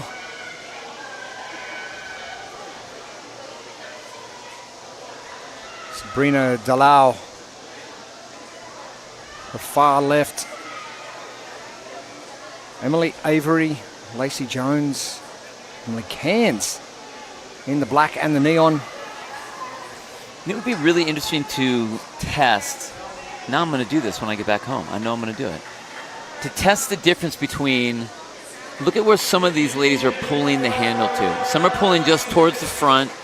Others are pulling all the way back, like if they were doing almost like a dumbbell row. And with the rower, you always want to be able to keep the maximum amount of power on that handle and on that cable. That's why we don't pull up high anymore, because it's like, cool, you're getting length, but like what sort of power do you have when you're pulling up above your forehead? To see where these ladies are actually getting the most out of each one of those pulls, whether it's to the hip, to the sternum, or maybe even lower, maybe just to the stomach. Emily Cairns first to move. Debbie O'Connell seconds behind. Chelsea Dingley. Sabrina and Avery in lanes number 3 and 4. Not far away from finishing either. But Emily Cairns called a shot yesterday. Can she back it up in event number 1? Stadium Trials. It is the 2024 Adaptive CrossFit Games by Wheelwad. Great to have your company.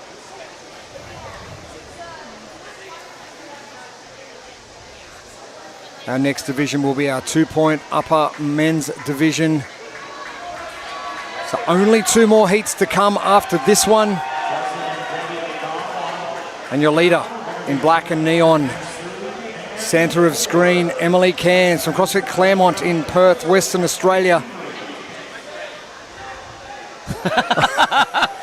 Wow, okay. Obviously, you got plenty left in the tank, Emily. Okay. True Aussie style.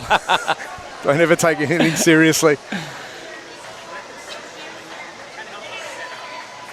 Again, utilizing everything she can on that ski erg. Look at that, lots of movement. And I mean, I would say that she's coming down a little low on that stroke. It's going to put a lot of tension on that low back. Maybe she could like bend her hips just a little bit more to use her hips to help out rather than the low back. But she's getting a lot of distance on each one of those strokes. And if this is how she's trained and she has the capacity in the back, then go for it. Only starting CrossFit a few years ago. PT and dance teacher in Western Australia. And you find that with dancers, gymnasts, they've got that body awareness already. They know exactly what they need to do. Well, I think one of the other things that really helps out for those types of athletes within CrossFit is just posture, not just body awareness, but postural position, staying upright. You have the muscle tone of the body in the position that it's supposed to be, rather than sagging to one side or with a hip. Like I know for me, I always have a hip. I always slide to one side. And that's not going to help me when I have to lift or I have to move or if I have to sprint or jump or be explosive. So a lot of those athletes have that foundation, which always helps them.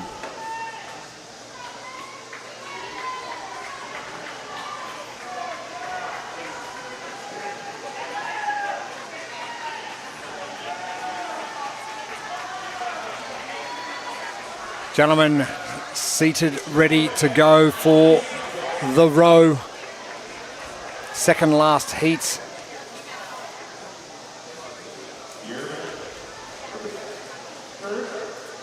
Heat number 28 before we move on to event number 2, which will be Enter Sandman.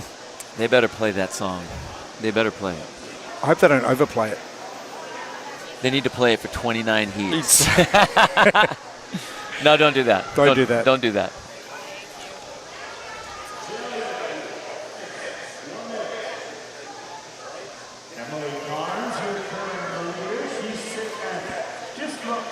Emily not too far away from finishing up her ski. The gentleman in the 2-point upper men's division. Ready to go. We will have a short 15-minute break at the conclusion of heat number 29, which will be the ladies from the 2-point upper division. But Emily Cairns doing very well. Chelsea Dingley in the black to her left.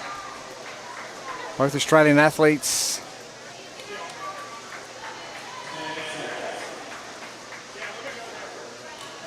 And Chelsea Dingley training out of one of the oldest affiliates in Australia, CrossFit Norwest.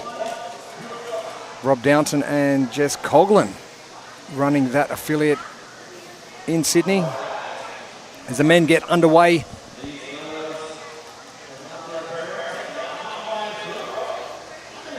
getting back to Chelsea up at the top there in the teal shirt, top of the screen. It's interesting watching some of the different athletes and kind of what some of their stories are. So with her impairment, it was due to a water ski accident. So there wasn't an amputation with the arm, but that's why you can see that she has it. That she has it basically kind of attached to her body. So she's working on positioning with that arm and with her good arm, and it's interesting to see like where they decide to position that other arm. In the way, is it out to the side? Where is it going to be sitting? So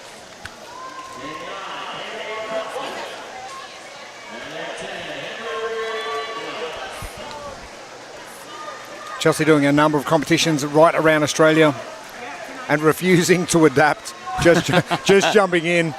So stubborn as well, which I like.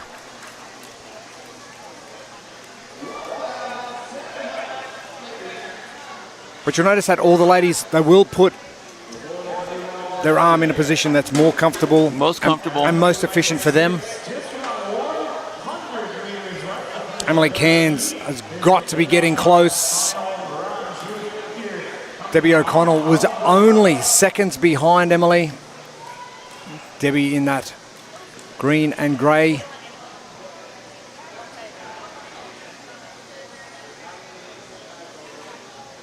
Debbie has that sling up to the front right there. Hand in the air now for Emily Cairns. Ooh. Oh, here we go. We knew it was going to be tight. Debbie O'Connell from CrossFit Lincoln. Now Emily's going to have to get her getaway sticks underway.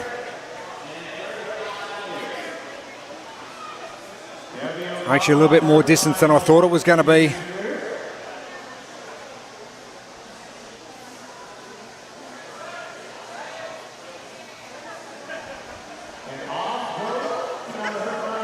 And Debbie O'Connell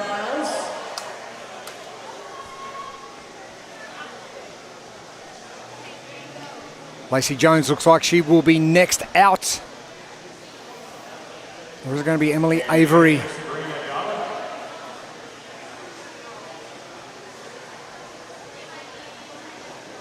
Hard to see who the judge is actually looking at, or is it even going to be Sabrina Delau? Lane number 3. Oh, I see the hand went up, yeah. It is going to be Sabrina. Sabrina out.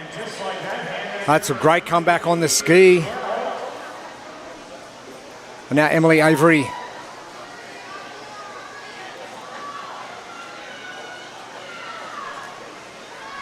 Gentlemen, still looking pretty comfortable on their row. We've got some big names.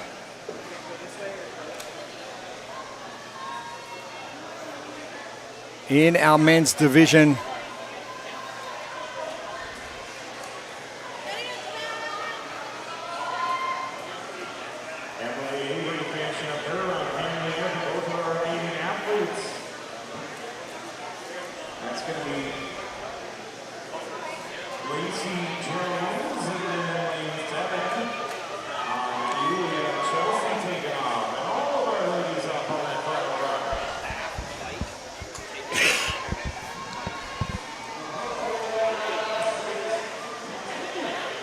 So we got Henry right there in lane number 10. And just thinking about Henry, man, you know, so they talked about like what athletes are going to be using hooks or not using hooks or to be able to hold on to that strap. But in lane 10 right there, he doesn't really want to use the hooks, but I think what's most interesting with him is the fact that he just had his amputation 22 months ago. So he is coming in as a brand new adaptive athlete. And the fact that he has gone from not adaptive life to adaptive life and competing at this level is huge. I think that one, physically that's insane, but two, mentally that is extremely impressive. That's the good thing about all of these athletes right across divisions. It happens at different times in their lives. They could be born with it. It could be something that happens. But adapting to what's in front of you is what these athletes do best. Lloyd Burns, Josue Maldonado coming in as the number 1 seed.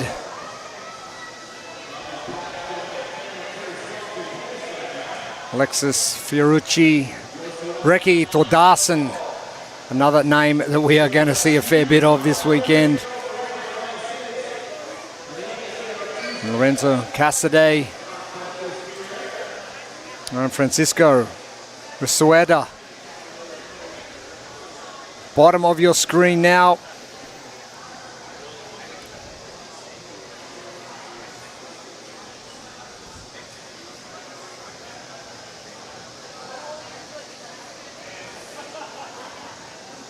I don't think these athletes are going to be left on the rower for too much longer. Things really starting to heat up here, temperature-wise. You can see Francisco right there in lane number 2. He's got that hook. That's the hook we were talking about. So a lot of the athletes want to use it. A lot of athletes don't want to use it. All based on their comfortability of that particular implement, you know, whether they want to compete with it or not. But what's crazy, and Amy found this out when she was down there with the rest of the athletes before they came out onto the stage, virtually all of them have competed in non-adaptive competitions before. So these are all athletes that have prior athletic history. But then Henry down at the bottom, lane 10 right there, this is literally his first live competition. And he's already here at the CrossFit Games. How good is that? I mean, that's amazing. And it's like he doesn't look like this is his first competition, you know what I mean? So it's cool when you take an athlete, because an athlete is an athlete, and you can put them in any situation, they're going to have that same athletic prowess, which is cool. Henry at the far right of screen. As you mentioned, Bill, only 22 months since that amputation. Hadar Kaufman looking very strong in that ski.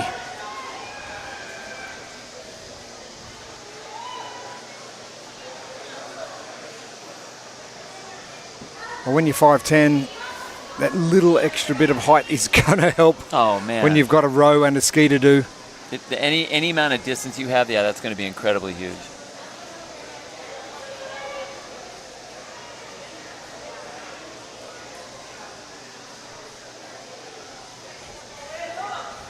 Our final heat not too far away. The ladies getting ready to go. It is heat 29, the 2-point upper female division.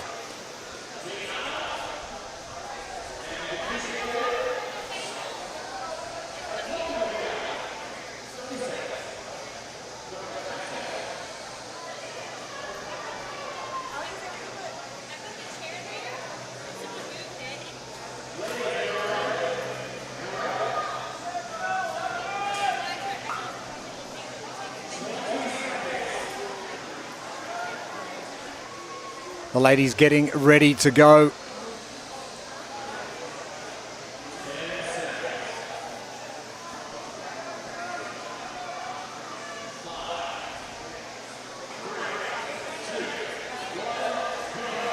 And Anlu Kontetsu is our one to watch in this one. The 37-year-old French native has got the runs on the board, finishing at the CrossFit Games in second position and finishing third twice in 22 and 21. The number 1 ranked athlete coming in after the semi-finals.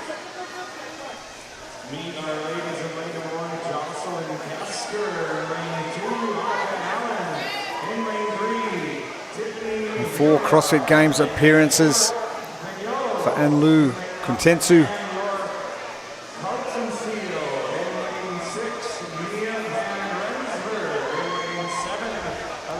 Camille Vigneault in the purple and black.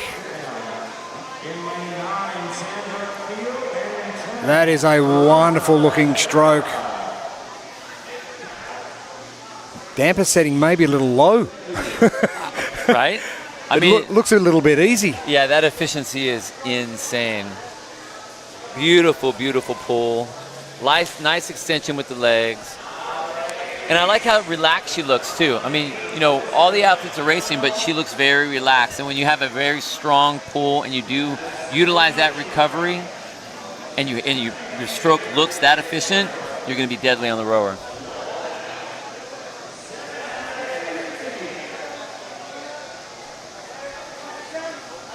Jocelyn Casca from PXM Fitness.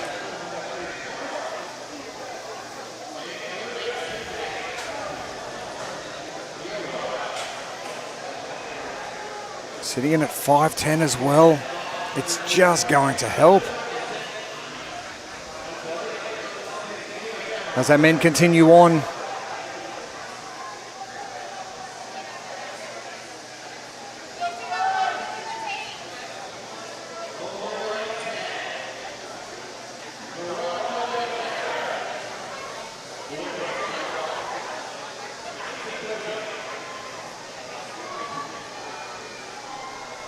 Keep your eyes on Josue Maldonado.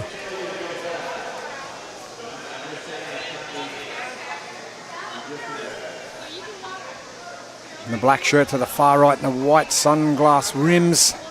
And look at the difference between these two athletes here. In the yellow, you have the hook on the left side, so it allows you to use both hands, both pulls at the same time. Breki Thordarson, he's a massive athlete anyway. Right. And then Alexis in lane 5 is going with the single arm. So, again, you have to go with what you feel is going to be your best and most efficient pull, what you're used to, and then get after it. A great three-way battle with these athletes. Josue Maldonado, Alexis Fiorucci, and Breki Thordarson.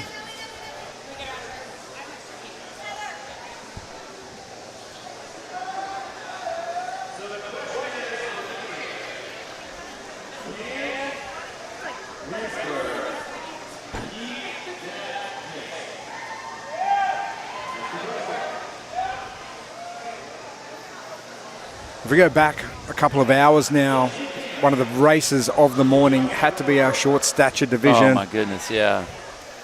I think we're going to see something very similar once these athletes do finish on the ski.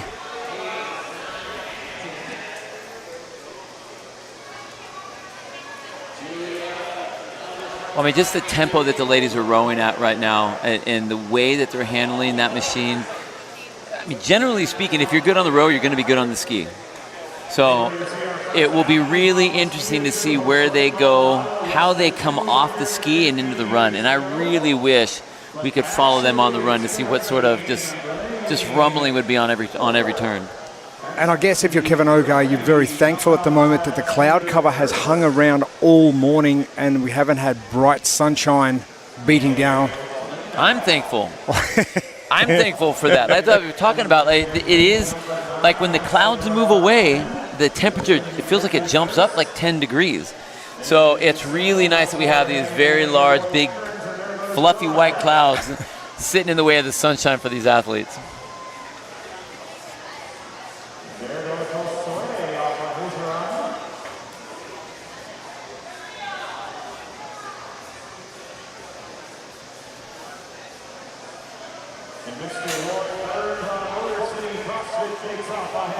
See a little mixed grip down there in lane number 1. I don't mind that at all. Jocelyn Casca. You know, again, it's not about winning the row.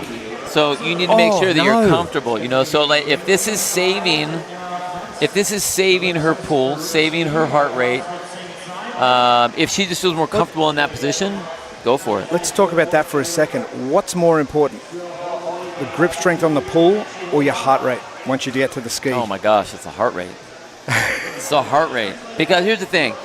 If you go too hard and your heart rate spiked, you don't have the ability now to make sure that you're getting all that oxygen around to all the places it needs to go. So you keep it down just enough. And what that also does, that's also going to limit the amount of fatigue you have on the muscle because you're slowing everything down just a little bit. Again, this is part one of 3 pieces. You want to be able to continue to be strong all the way through. If you win the row, congratulations, but what do you get? Tired for the ski. That's all. That's your reward. Congratulations. You get the fatigue award in the next 2 That's pieces. Right. The male division for our 2-point upper is going to be tight. They have all gone within about 15 seconds of each other. The ladies now, Anlu Kuntensu in the center of this, in the black and the maroon, is the one we are keeping our eye on. Finishing at the CrossFit Games in 2nd position last year. Wants to go one better.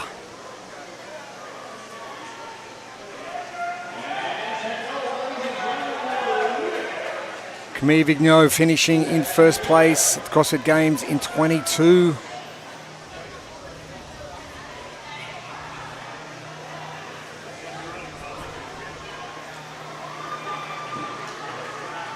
Mia van Rensburg.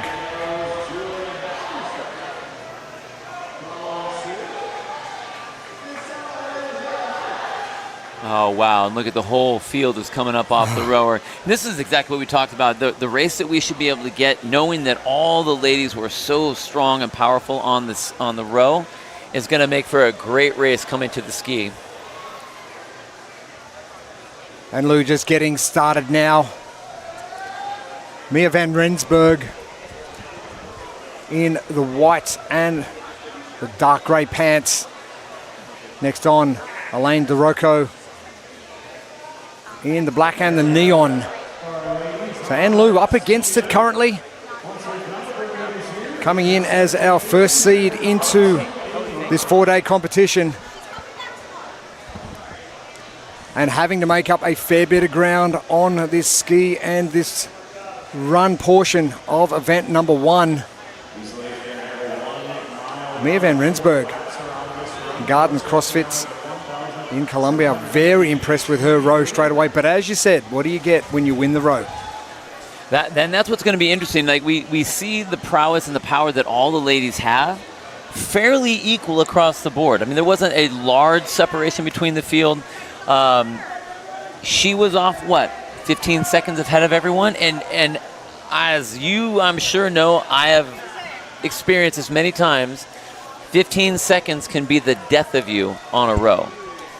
You could slow down 10 seconds and be a completely different athlete for the rest of the event. So it's going to be interesting to see what her capacity is going from that speed on the row, and if she's able to hold that for the next 2 parts. She looks great here on the ski. So we'll see what happens after that. Well, finishing the Open in 1st place, finishing the semis in 2nd place, she's thereabouts anyway. Right. So capacity is not going to be an issue.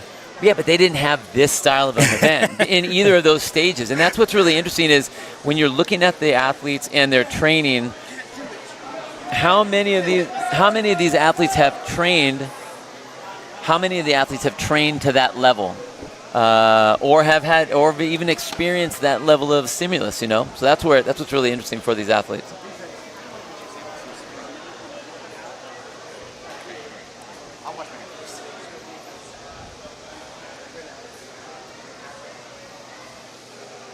Still waiting for a hand to go up. We saw about how long it took for them to get off the row. Probably about the same amount of time for the skier. We talk about Anne-Lou coming in as the first seed. She's in the black and the maroon in the center of screen. One of her dislikes is running. Yep. Better get out there. Better get out there as quick as you can. Mia van Rensburg is our leader currently in the white and dark grey pants to the right of screen. And Lou Kuntetsu is your number 1 seed. Elaine DeRocco to the far right of screen in the black and neon.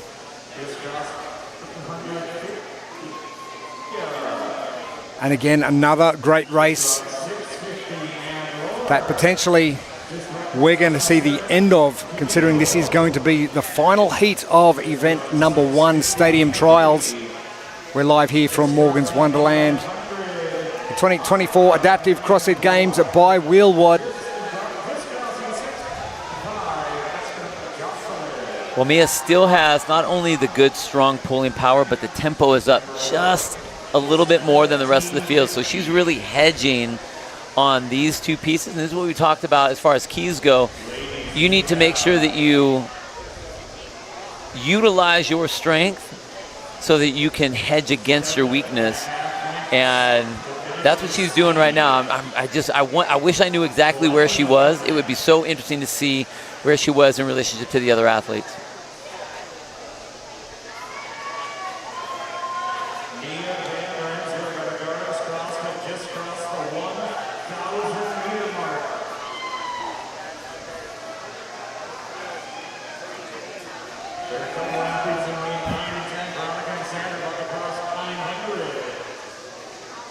Mia van Rensburg not too far away from finishing off the middle portion of event number 1, Stadium Trials. The run to come, the sun coming out from behind the clouds.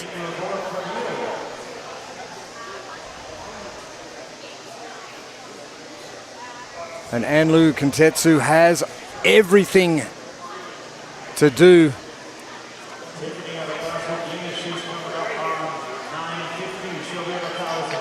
Wait for judges' hands in the air.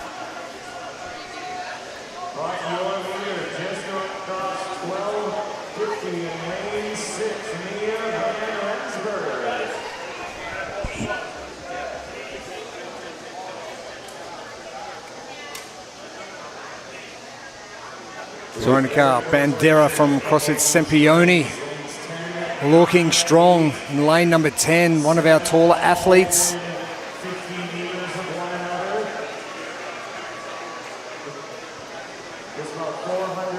Now here's the issue. If you're a taller athlete, utilize that. Look at how short her pool is. She can go another 1.5 feet up towards those pulleys.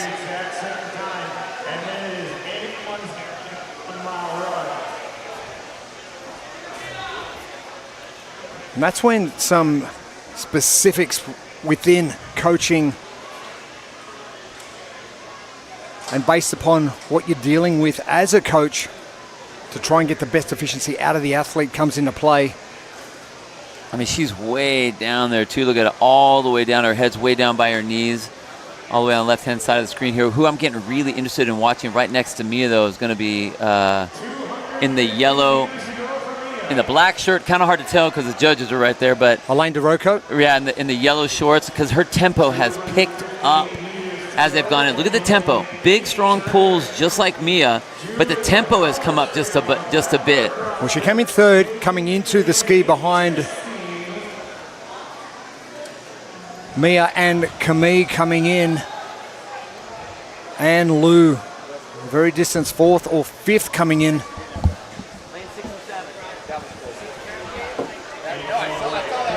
And Mia van Rensburg seems to have picked up her pace as well. She's probably had a look at what Elaine's doing next door and going, I really need to get a move on here.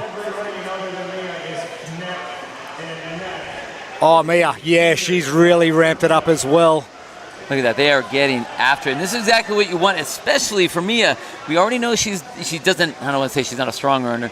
By her own words, she is not liking the run, so she has to get out there in front. Oh, Mia, no messing around. Judge, out of my way. Look out, Judge. I'm coming through.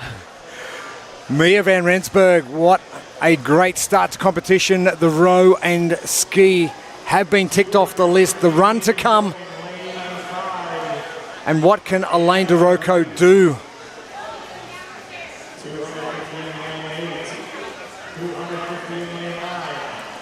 No judges' hands just yet. And that's about a 20-second lead that Mia has on the rest of the field. And that's going to be massive coming into the back end of this. The sun really starting to beat down. And we've been very fortunate that we've only got maybe half a heat. Veronica Bandera has started to ramp things up as well and starting to reach a touch higher in lane 10, far left of screen. Camille Vigneault is out. So after a very good row leg, she stabilized a little on the ski. Sandra Thiele, Veronica Bandera in lanes 9 and 10. They are going to be out quick. Elaine DeRocco still not moving. And Lou Contensu is out as well. So this is great for Anne Lou. She's made up a lot of ground on that ski. But as she mentioned, running, not her jam. Right, doesn't want to do it. But she's got about a minute lead on the rest of the field, so that's a lot of distance. I mean, you figure in a mile, how much time are you really going to be? Like, if you are a terrible runner, it's like, okay, it's possible. If you're just an okay runner, you can still hang in there after what you just had to go through. Sandra Thiele was out fast as well, and now the run portion will determine the breakdown of what happens for our Event 1 results. This is the first of 7 events, stadium trials, live from San Antonio, Texas at Morgan's Wonderland. We've got a great crowd out here. Jeremy Austin and Bill Grundler with you. Amy Bream will be joining us a little bit later on the competition floor. And the last of our 29 heats. And Annika Allen, our final athlete in our 2-point upper female division, out on the run course.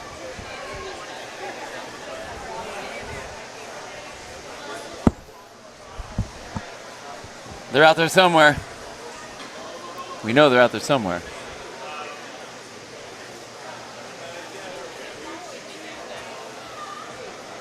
And the clouds continuing to break up. Ooh. Oh, this is tight. Van Rensburg just ahead. DeRocco has made up a fair bit of ground, and Lou Contetsu just taking it nice and steady. Sandra Thiele next up.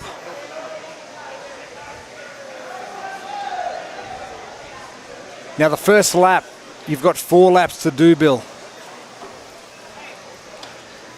Well, I think, I'm wondering if if we have seen 2 go by. Because we saw there was a minute difference between Mia and the rest of the field. We watched that for about 3 minutes, so maybe that was 1, hopefully 2, probably 1. Camille Vigneault on the backside with the purple and black coming through. And it is hard and it is hot. Well, it's hot now. We talked about what those clouds were, and it is, I mean, honestly, right above the field, beautiful blue skies. So we're seeing all kinds of sunshine on these athletes. So they're getting cooked.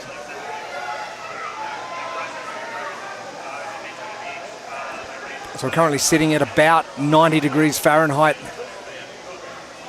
which is about 32 degrees Celsius, and we are going to continue to get hotter as the days go on.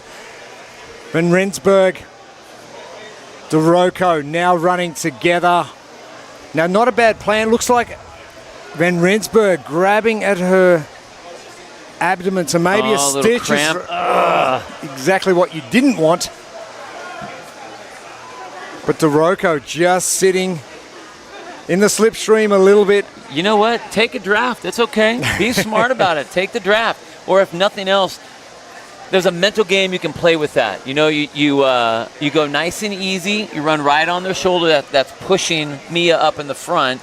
And then when you're ready to take your shot, that's when you make your breakaway. But you don't want to do that too early. We see, in all kinds of running races, cycling races, if you break away too early and you don't have the gas, and you're going to end up dying out. So you want to make sure you do that at the right time. But I think it's important and smart that she's sitting right on her shoulder. And Lou Contensu, Julia Halberstrom getting through together. Now Jocelyn Kaska, just to the right of screen, she made up a little bit of ground on that last one. How many laps am I doing? I don't know. Someone tell me.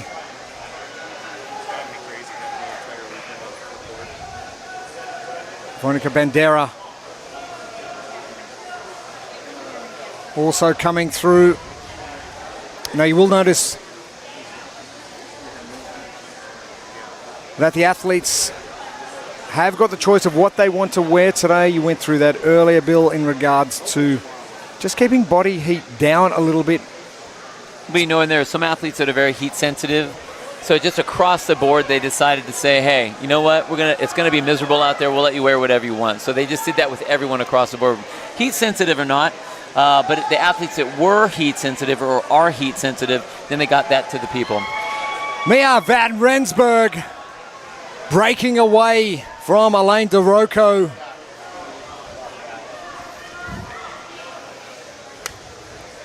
As Annika Allen goes on to her last lap.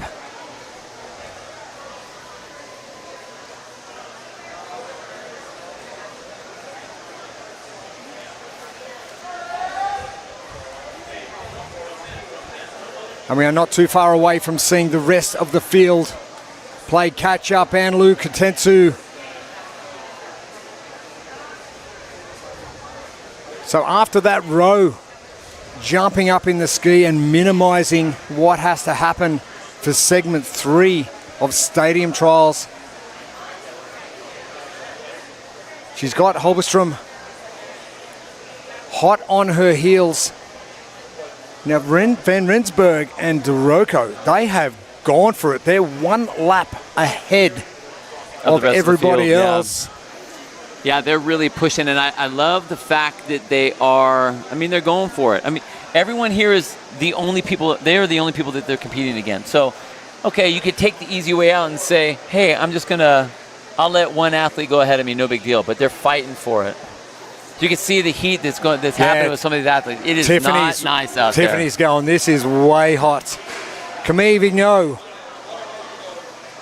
Oh, the run's hard out there. And Camille finishing up. Veronica Bandera. Did we miss the finish?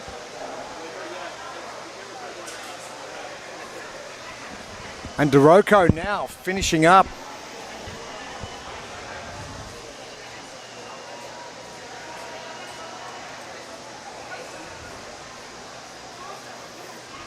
And Jocelyn Kaska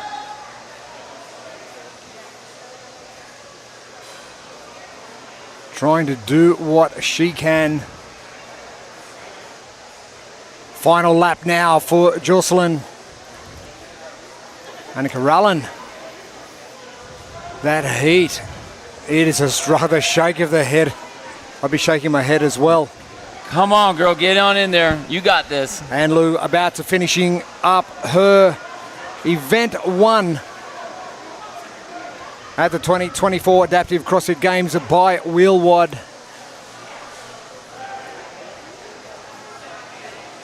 Julia Holberstrom not too far behind either. A great finish from these ladies.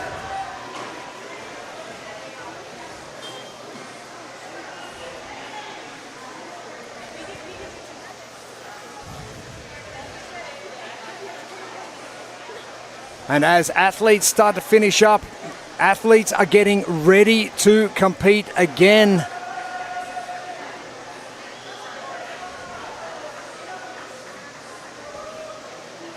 Tiffany finishing up, only a couple more athletes out on the field. Veronica Bandera, one of those. CrossFit Sempione.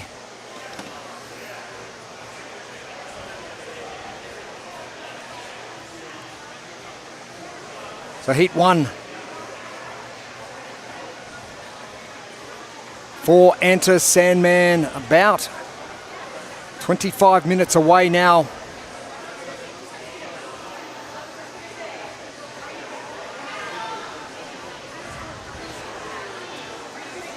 Annika Rallen and Jocelyn Kaska. Jocelyn in a good position here. She can see what she has to do. But I think the heat... It's hot, man. Of all of the heats that we've seen today, I think this will be the heat that all those ladies are going to go immediately from the finish line straight to those ice pools over there, under the mister, under the fan. Get an ice towel. All of the things that they decided to bring out to cool the athletes down, yes, please, to all of those. I'll take one of each. Maybe two. Tick every box. Yeah. And the ladies from our 2-point upper female division.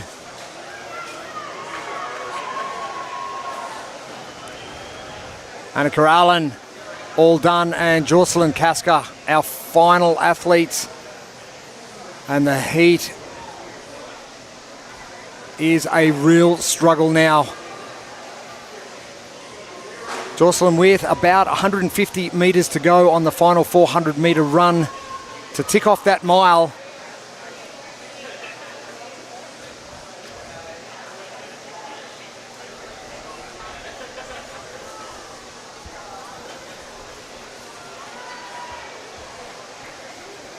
And we'll see if Jocelyn has got one more to go. Yes, she has.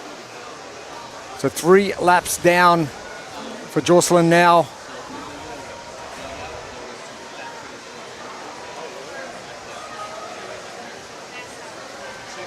That just really goes to show not only the heat that the athletes are having to deal with,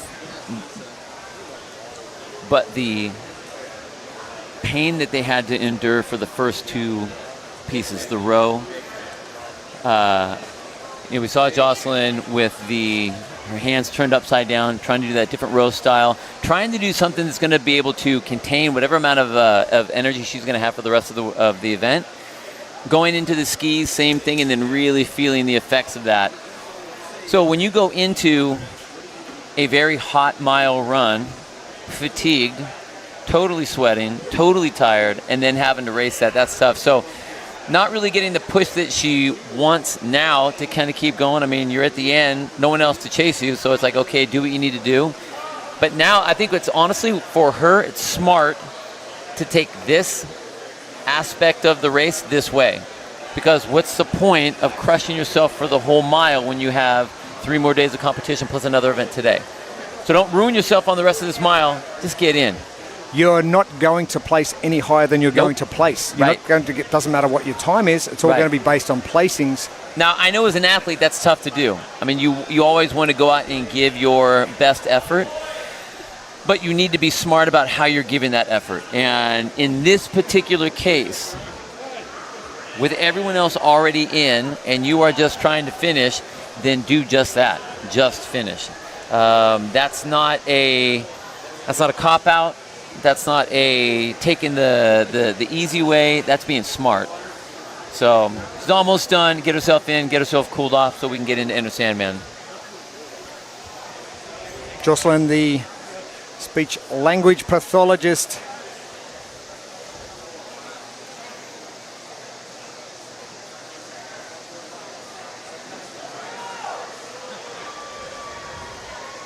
Now Jocelyn loves getting a heavy barbell in her hands. Doesn't mind a little bit of gymnastics either. Well, so again, save it for the other stuff that you're going to be doing. That's right. Don't kill yourself on the one that you don't like. That's right, Jocelyn. Like damage control, well, it's already been done. So at this point, just get through, finish, and then we'll get to work on the other pieces. Jocelyn getting finished up.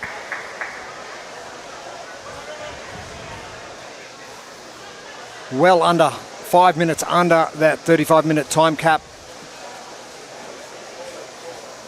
And that will see the end of stadium trials. We're going to take a short break here at Morgan's Wonderland. Day 1 of the 2024 Adaptive CrossFit Games by Willwad. And we'll be back for event number 2, Enter Sandman.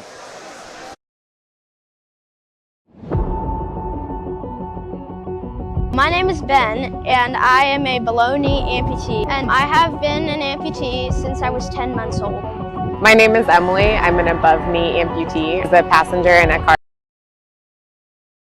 accident. I was in a coma for almost 2 weeks. Losing my leg could have been the end of my story, but I chose to rewrite it. I didn't let my amputation define me. I let it drive me. I'm not just an amputee. I'm an athlete, and I'm unstoppable.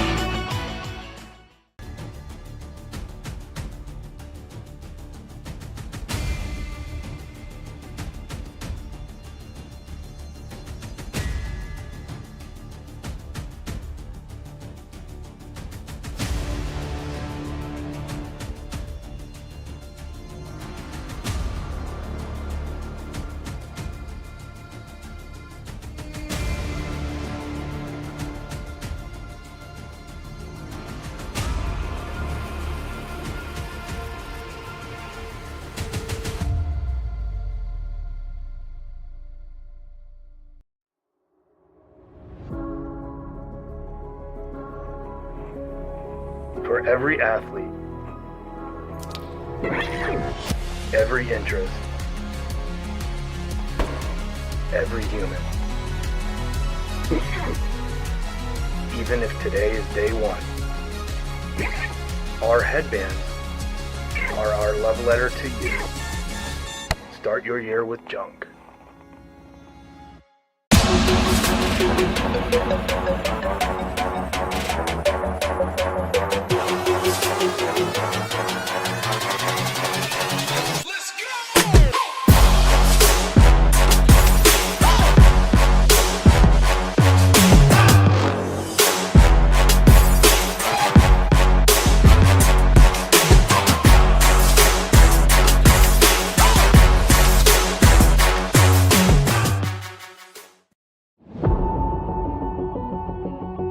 My name is Ben, and I am a below-knee amputee, and I have been an amputee since I was 10 months old.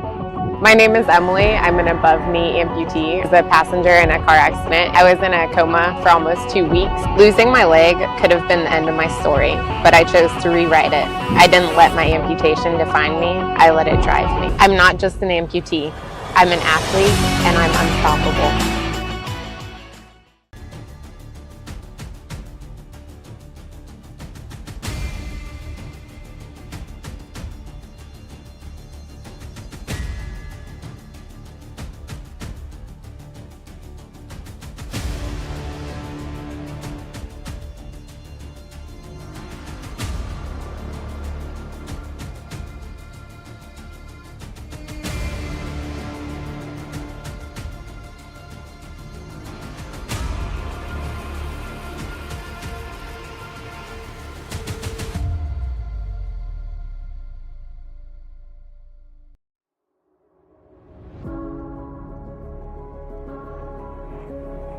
For every athlete, every interest, every human. Even if today is day one, our headbands are our love letter to you. Start your year with junk.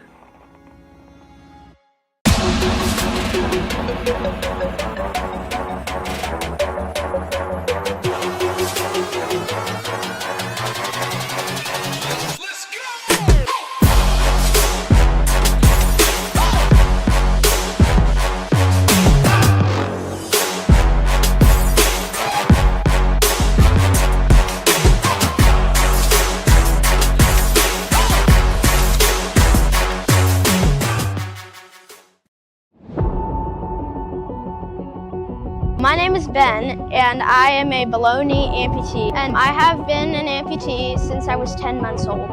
My name is Emily. I'm an above-knee amputee. I was a passenger in a car accident. I was in a coma for almost 2 weeks. Losing my leg could have been the end of my story, but I chose to rewrite it. I didn't let my amputation define me. I let it drive me. I'm not just an amputee. I'm an athlete, and I'm unstoppable.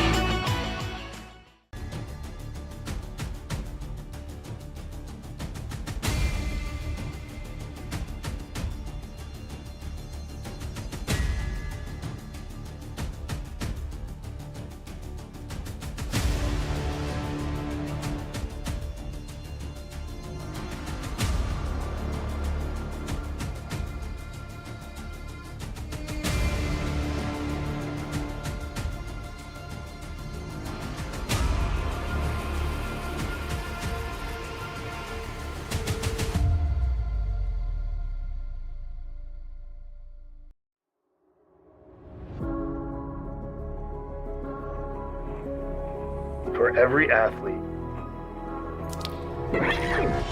every interest,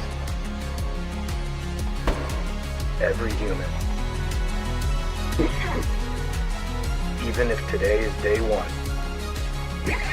our headbands are our love letter to you. Start your year with junk.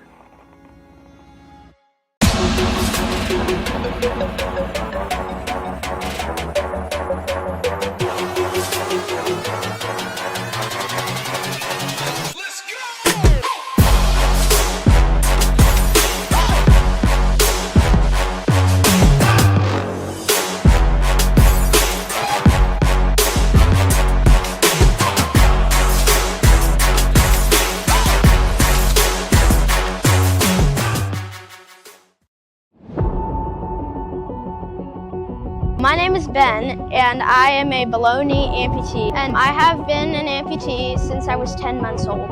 My name is Emily. I'm an above-knee amputee. I was a passenger in a car accident. I was in a coma for almost 2 weeks. Losing my leg could have been the end of my story, but I chose to rewrite it. I didn't let my amputation define me. I let it drive me. I'm not just an amputee. I'm an athlete, and I'm unstoppable.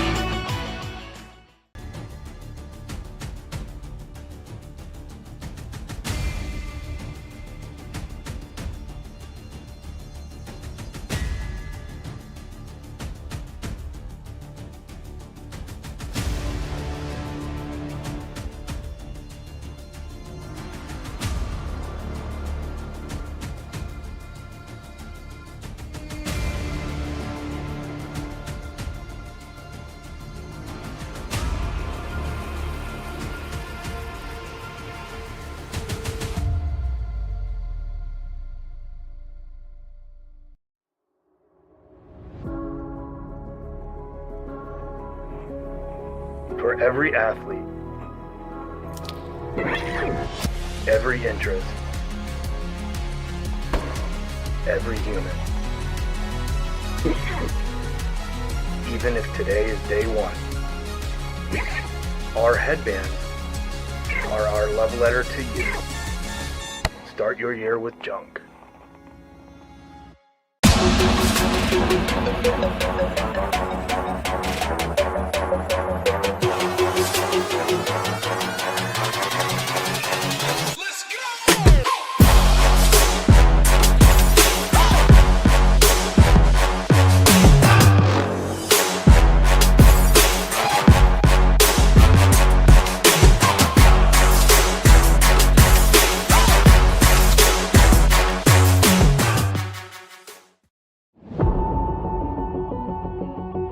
My name is Ben, and I am a below-knee amputee, and I have been an amputee since I was 10 months old. My name is Emily. I'm an above-knee amputee. I was a passenger in a car accident. I was in a coma for almost 2 weeks. Losing my leg could have been the end of my story, but I chose to rewrite it. I didn't let my amputation define me. I let it drive me. I'm not just an amputee. I'm an athlete, and I'm unstoppable.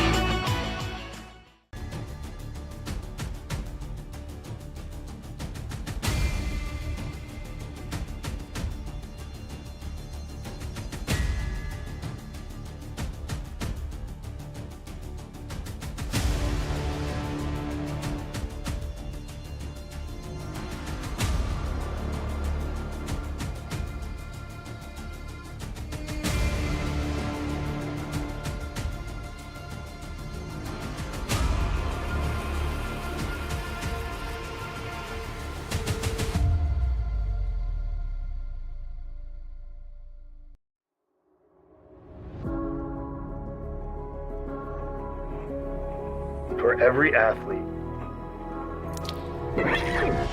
every interest, every human. Even if today is day one, our headbands are our love letter to you. Start your year with junk.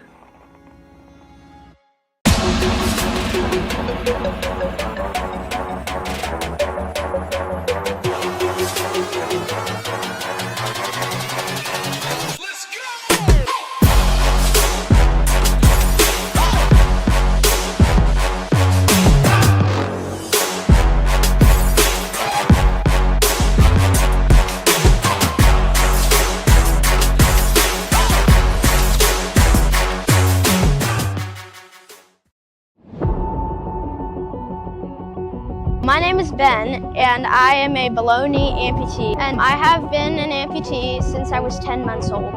My name is Emily. I'm an above knee amputee. I was a passenger in a car accident. I was in a coma for almost 2 weeks. Losing my leg could have been the end of my story, but I chose to rewrite it. I didn't let my amputation define me. I let it drive me. I'm not just an amputee. I'm an athlete, and I'm unstoppable.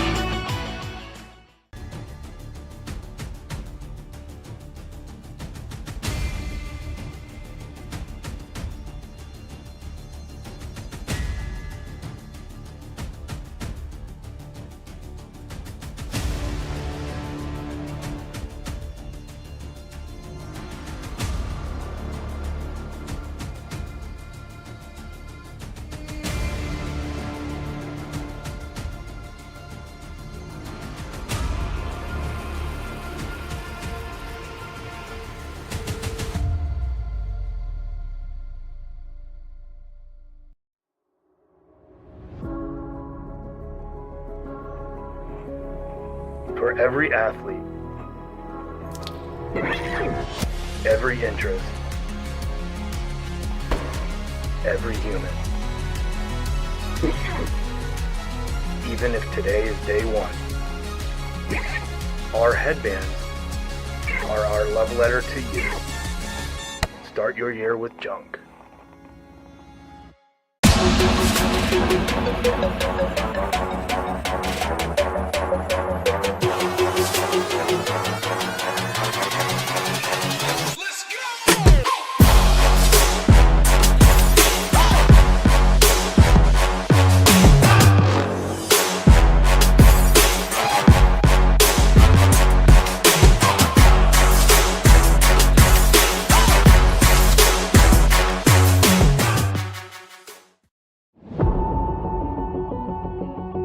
My name is Ben, and I am a below knee amputee, and I have been an amputee since I was 10 months old. My name is Emily. I'm an above knee amputee. I was a passenger in a car accident. I was in a coma for almost 2 weeks. Losing my leg could have been the end of my story, but I chose to rewrite it. I didn't let my amputation define me. I let it drive me. I'm not just an amputee. I'm an athlete, and I'm unstoppable.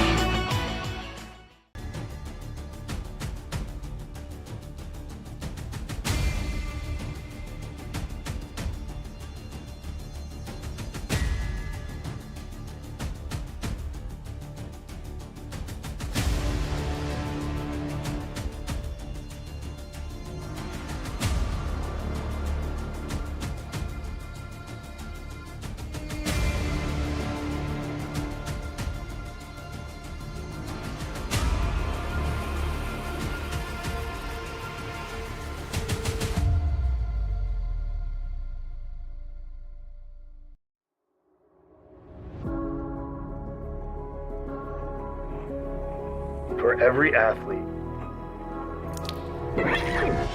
every interest, every human. Even if today is day one, our headbands are our love letter to you. Start your year with junk.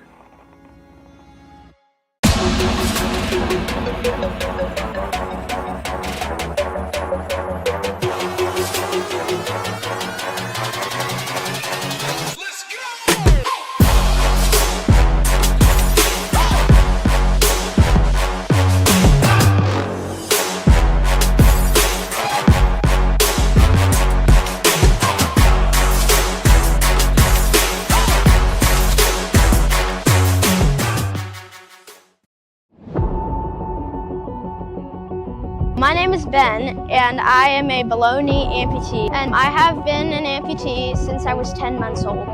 My name is Emily. I'm an above knee amputee. I was a passenger in a car accident. I was in a coma for almost 2 weeks. Losing my leg could have been the end of my story, but I chose to rewrite it. I didn't let my amputation define me. I let it drive me. I'm not just an amputee. I'm an athlete, and I'm unstoppable.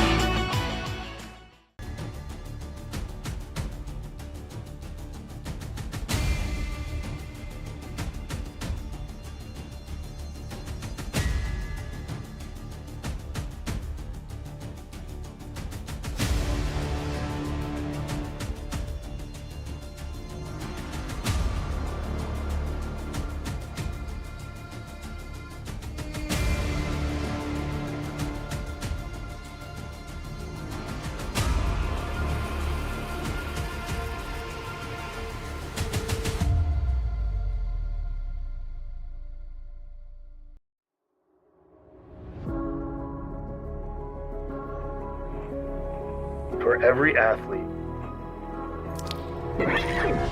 every interest, every human. Even if today is day one, our headbands are our love letter to you. Start your year with junk.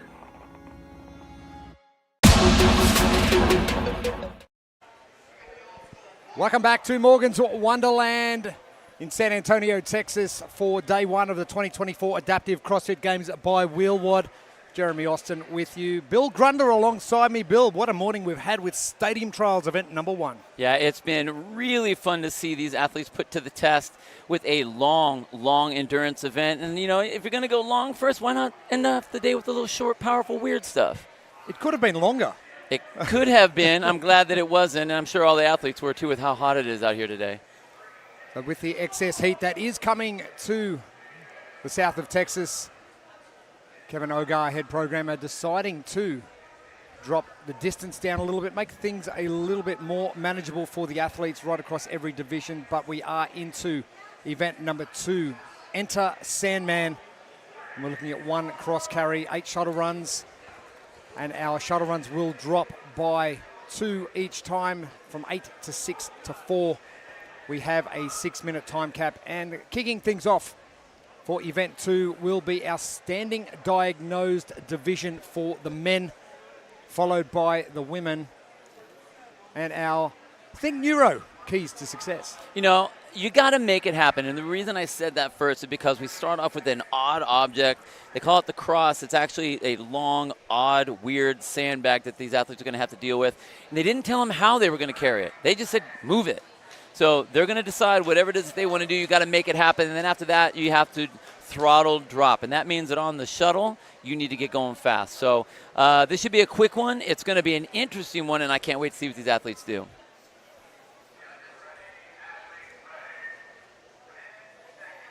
Good crowd coming in here to Morgan's Wonderland, just across the road from the theme park of Morgan's Wonderland. And we are underway. And you mentioned, Bill, we talk about carrying the implement any way you know how to carry it, and they're going to do it. And they're going to do it, and that's what we saw. We saw them, you know, lifting it, carrying it across the back, carrying it across the shoulder, whichever. And if I'm looking across the field now, I think that our athlete in the lead is going to be over in lane number 10 as he's working his way through the shuttle.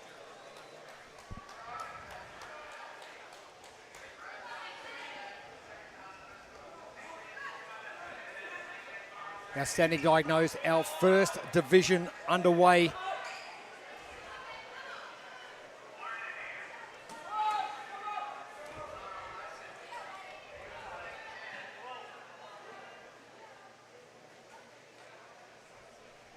And a 6-minute time cap. Stark comparison. CrossFit, all or nothing. It is Carl Lernahan leading the charge from the UK.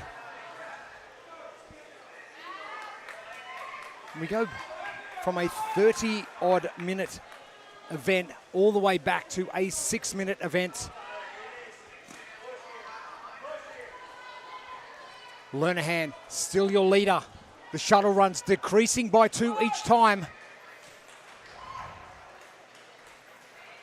And Florian Grulke, who had a massive event number 1, battling it out with Carl Lernahan for event number 2. And a very quick time. I'm about to find out Liam Smith in lane 2 from CrossFit Monarch Borough Parade. Another of our UK athletes and standing diagnosed men.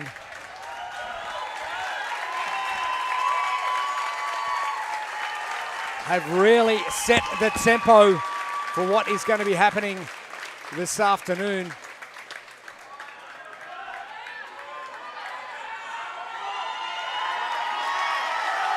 Lane number 3, it is Dan Long from CrossFit All or Nothing. And the athletes absolutely giving everything they have.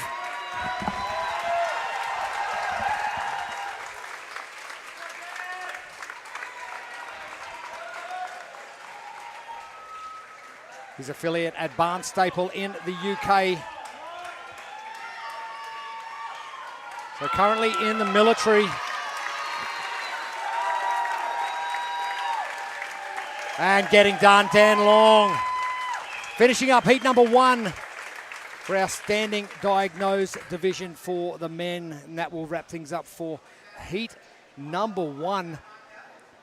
And we go from the first event, the first heat of stadium trials, and we bounce straight into a 90-second fight out between Dan Grulke and Carl Lernahan.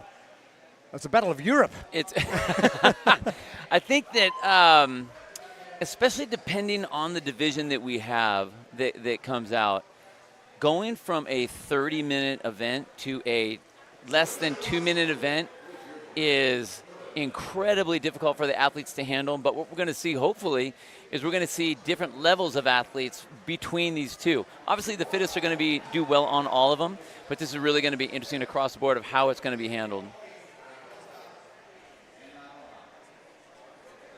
So heat number 2, not too far away for our ladies for the standing diagnosed division, and we'll be back in a couple of minutes.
Welcome back to Morgan's Wonderland event number 2. It is Enter Sandman. We are up to heat number 2, and it is the standing diagnosed female division.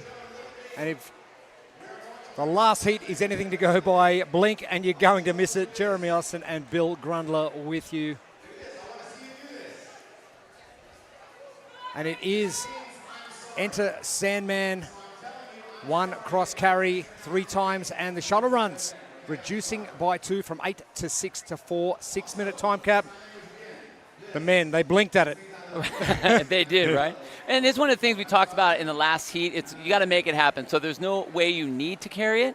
You just need to carry it. So make it happen and then throttle drop. You need to drop the throttle on this event because it is fast. 6-minute time cap, we saw that last heat done in about 90 seconds.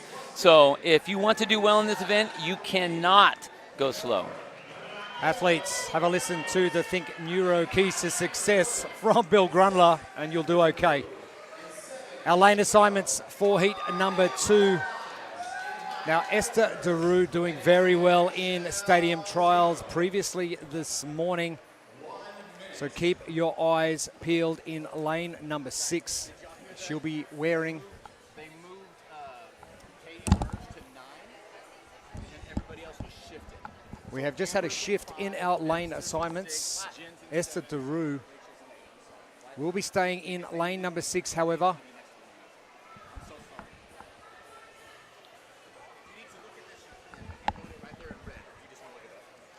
Not too far away from starting.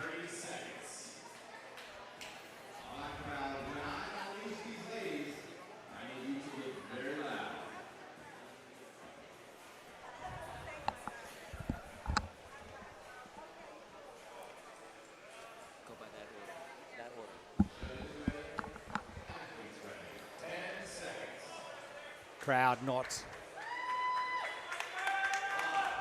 too bad, waiting patiently for the starts. And athletes off. And Esther Daru, lane number 6, no messing around. The shuttle sprints will start with 8s, they will go to 4.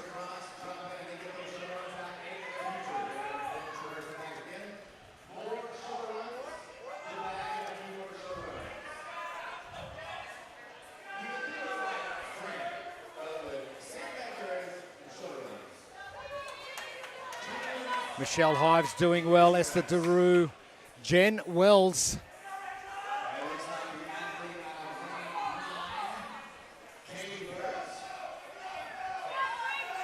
Katie Burez, our athlete in the lead, in the white and the green. She's from Wayfarer CrossFit and really extending that stride length. Esther Daru, not too far behind either. Burez well and truly in the lead. And the final carry, time-wise, similar to the men, the standing diagnosed division. The final 2 from Katie. She turns and she's going to finish strong. And Katie, 1:28. Super fast time. Giada Cipollini and Raquel Campos coming in quick as well.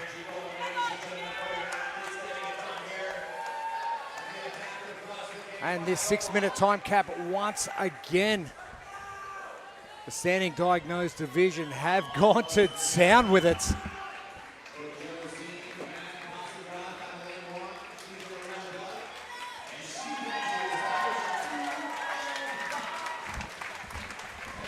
And Wasim van Passangraf from Uthorn CrossFits finishing up our second heat of the afternoon for Enter Sandman.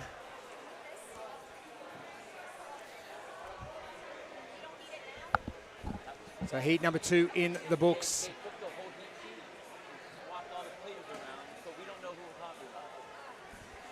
And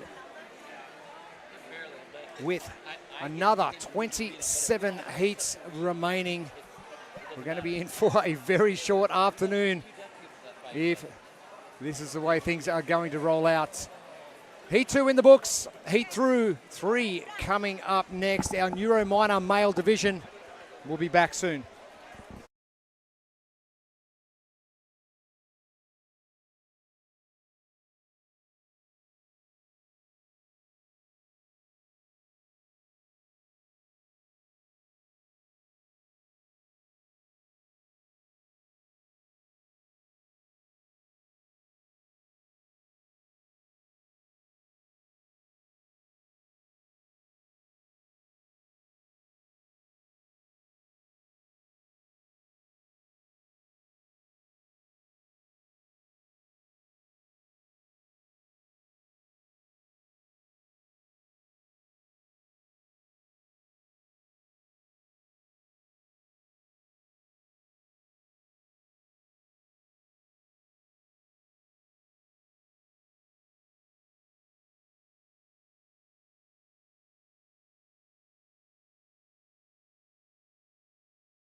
Welcome back to Morgan's Wonderland, event number 2. Enter Sandman for the 2024 Adaptive CrossFit Games by Wheelwad. Jeremy Austin and Bill Grundler with you. Thank you for your company wherever you're joining us right around the world. Battle this morning with stadium trials, but event number 2, Enter Sandman. 1 cross carry, and then 8, 6, and 4 shuttle runs, a 6-minute time cap. Bill, we've seen a minute 30, and then we've seen a minute 28, the men and the women. The women taking the lead currently, but I think Neuro, keys to success. You know, they got to make it happen. You have to pick up that sandbag any way you want to and get it moving. We've seen them go over one shoulder. We've seen them go over both shoulders. Do it fast, and then once you get that sandbag moved, it's time to drop the throttle. You need to put on as much acceleration onto that court as you possibly can, because this is a quick one. Now here's the thing: you're gonna go out hard and fast like everybody, but it's gonna burn out quick. So you want to see what sort of nitrous you got in the tank, because this is fast. My nose hairs are still burning from the last 2 heats. Our lane assignments for heat number 3. First of our Neuro minor heats. Our females to follow. Andrew Trainham doing a very good job in event number 1, stadium trials. We've seen a number of battles right across each division. Athletes waiting patiently for the start, knowing full well that this one is going to be over in minutes. Well, and they just watched the last 2 heats and saw how quick it was. I think everyone was a little taken aback by the 6-minute time cap, and you know that may be adjusted for some of the other divisions. But with our standing adaptive and neuro minor athletes, it's going to be quick. So here we go. Underway for our Neuro minor division heat number 3. It is Josh Robinson from Sut CrossFits. Now it has been the flow of the day so far that the person hitting the lead early has managed to hold on.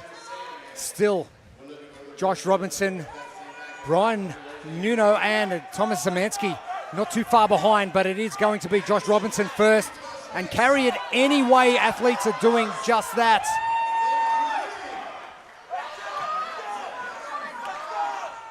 Josh Robinson still leading.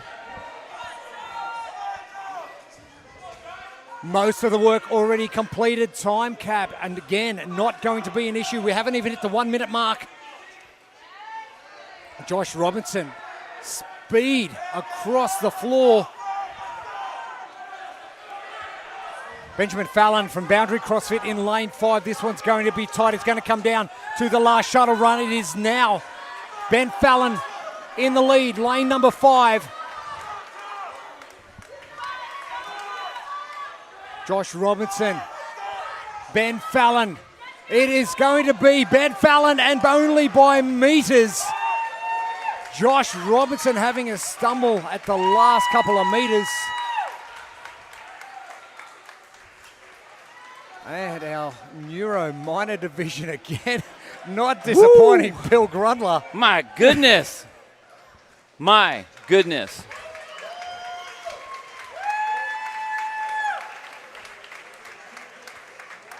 And our 6-minute time cap again, not required. Athletes really getting after this one. But that race between Ben Fallon, Josh Robinson, lane 5 on one side of the arena and lane 6 on the other. We had a great race to kick things off. And you can see just how these athletes were going across. That right there is what I'm talking about, making it happen. You saw the athletes handling the sandbag differently, over the shoulder, up in the front. And I think that was one of the things that Josh was doing. Had the lead most of the time, was fast. But holding the sandbag like that really slowed him down. He was able to go really quick on the sprint. But on the last sprint, if you look all the way up at the top of the screen, your overall winner was Ben Fallon up in lane number 5, was just able to get up into that finish line position as Josh had that little stumble towards the end. But man, once again, am I going to say it for 27 heats now? Man, that was fast. 26 more heats. 26 more heats. Fast. Way to go, fellas. That was amazing. Crazy. Heat number 3 all done. Heat 4 coming your way soon.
We are back at Morgan's Wonderland, day 1 of the 2024 Adaptive CrossFit Games by Wheelwad. Welcome to it. Event number 2. Enter Sandman, Jeremy Austin, and Bill Grundler with you. And our event number 2, stark comparison to event number 1 early this morning, stadium trials. The athletes will do 1 cross carry, followed by 8, 6, and 4 shuttle runs with a 6-minute time cap. And Bill, we've seen some very fast times so far, but I think Neuro, keys to success.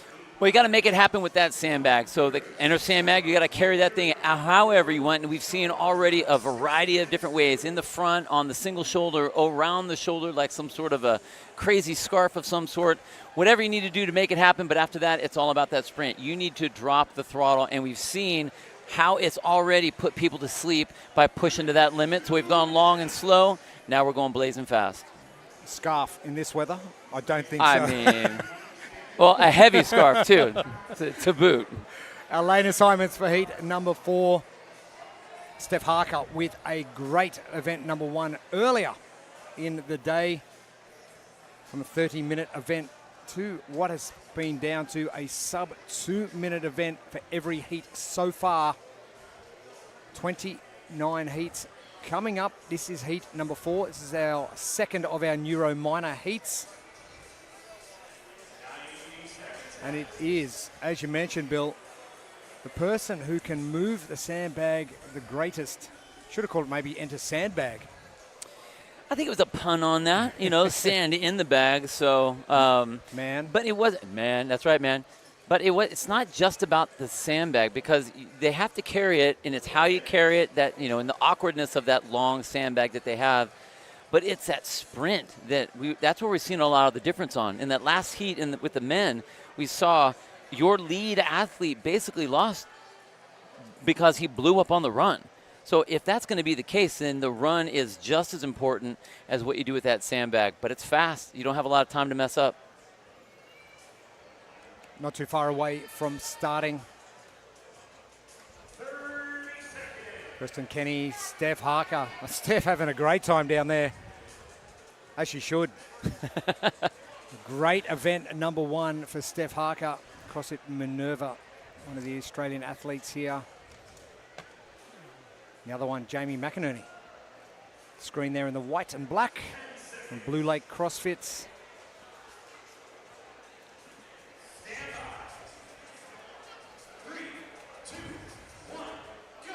Underway for heat number 4. Sarah Kendrick getting a great start, but it is Alyssa Cabela who is moving down this floor at a ridiculous rate.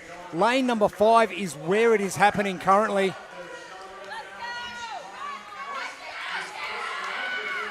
Britt Harbour and Jamie McInerney not doing too bad, but it is the race currently for Alyssa Cabela to lose. Starting to slow down a little on that final run back to grab the cross. And it is sort of like a half fireman's carry. And the first couple of shuttles from Alyssa Cabela are really setting herself apart from everybody else. 55 seconds down, and the second shuttle run nearly complete. Alyssa Cabela missed the mark on that last shuttle, having to go back and redo it, but the last cross carry for Alyssa Cabela from F13 Performance coming up now. The carry finished off the last 4 shuttle runs now. Sarah Kendrick, Jamie McInerney trying their best to try and catch up. Britt Harbour from CrossFit Proven doing the same, but it is Alyssa Cabela who is going to be finishing off. Alyssa Cabela.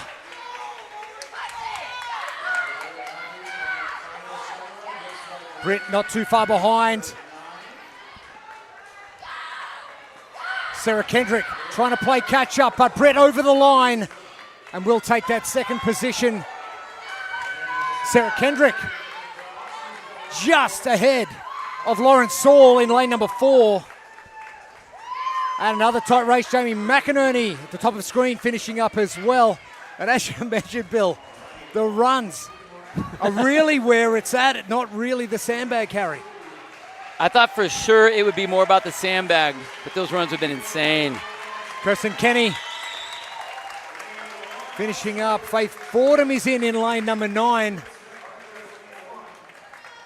And Steph Harker battling it out now with Kirsten Kenny. Lanes numbers 1 and 2.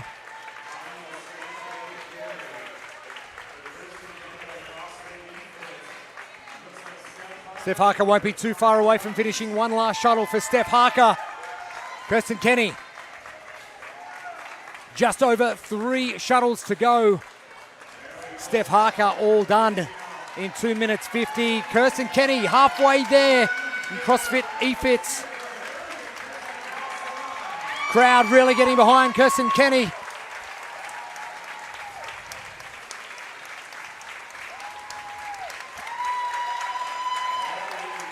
Great round of applause for Kirsten Kenny from CrossFit Fittest, Ocala, Florida.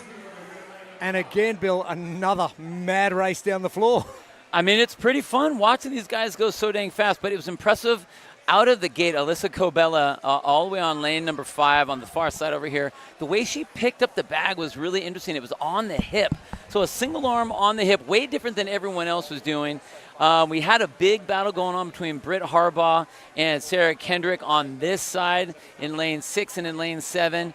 But just right at the very end, Lauren Saul was able to kind of squeeze in, and it's going to be tight to see what the actual timing chips are going to say or what the stopwatches are going to say. But I think your 1, 2, 3 was Alyssa, Britt, and then Sarah, and that was a really impressive finish. Impressed with the way the athletes are not just moving the sandbag, but moving themselves across the floor. Again, I was all excited about the sandbags. And now it really turned into all right, we're going to race the shuttle under fatigue. And, man, we're seeing people literally ride the wheels off. That's it. Speaking of which, our seated 1 division coming up next. Still a few minutes away. We'll be back with more action here from Morgan's Wonderland in just a minute.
Welcome back to day 1 action of the 2024 Adaptive CrossFit Games by Will Watt, Jeremy Austin, Bill Grunler, Amy Bream with you. She'll be joining us a little bit later on. We've seen a remarkable day 1 of action here so far. Event 1, Stadium Trials, followed by our second event, Enter Sandman for our seated 1 division. 1 cross carry and then 8 cal Echo Bike. I thought they were done with the Echo Bike for the day. They were sorely mistaken. Well, I think what's going to be interesting for these athletes is, again, we saw how the the past heats have been carrying the sandbag. Now we have seated athletes that have to do the exact same thing. So again, you have to figure out how you're going to carry that sandbag. What's going to be the best way for you to move and get that through? So you got to make it happen. Second thing is going to be dropping the throttle. Now on the throttle, we have the bikes out here, but the way they're going to be doing it is they're going to grab from the front on those Echo bikes and then run those handles back and forth. So that's going to be their shuttle as they're moving through. Again, this would be a different vision, a different view of the Inner Sandman that we've seen already over the past 4 heats, but I think the excitement and the speed is going to be just the same. Our lane assignments for heat number 5 for our seated 1 division. And it is going to be who can manage to put that cross or that sandbag in a position where they can efficiently move it across the floor and then get themselves up and down the floor as fast as possible. Throttle down. You've got that right, Bill.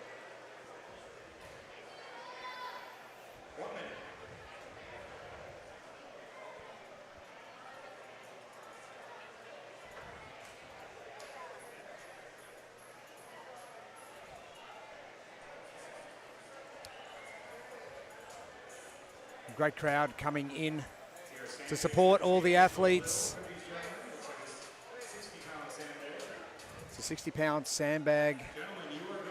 And is there an easy way for these athletes to traverse across the floor with this sandbag? Well, I think that these are the fittest of the fit in the wheelchairs to be able to show us. So I'm going to learn a couple things here. I got my pen out. I'm going to be taking some notes. I'm going to be taking some notes.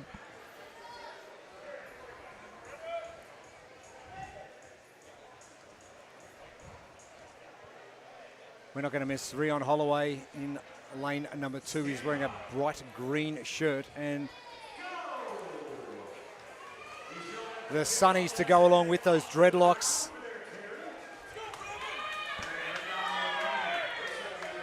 Our leaders early, Josh Young from CrossFit Diamond Valley and Brandon Mance from CrossFit Watchtower. CrossFit Watchtower, the affiliate of Kevin Ogar, and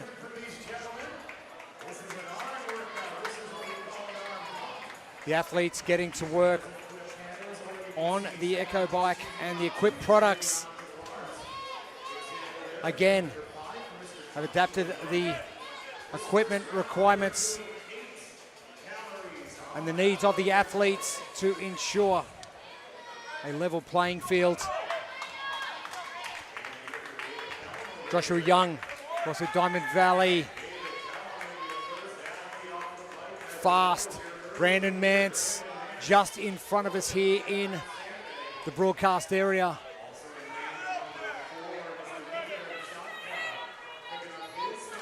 Nikodem Pratska. Rion Holloway, I thought he might do something special with this. But it is Nikodem Pratska currently leading in lane number 5. Joshua Young now moving up a little on Nikodem Pratska. Nikodem from Iron Arena Poznan from Poland. Brandon Mance, CrossFit Watchtower, getting after it.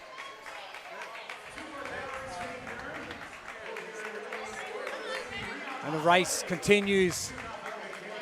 Rion Holloway having no issues whatsoever with the Rogue Echo bike.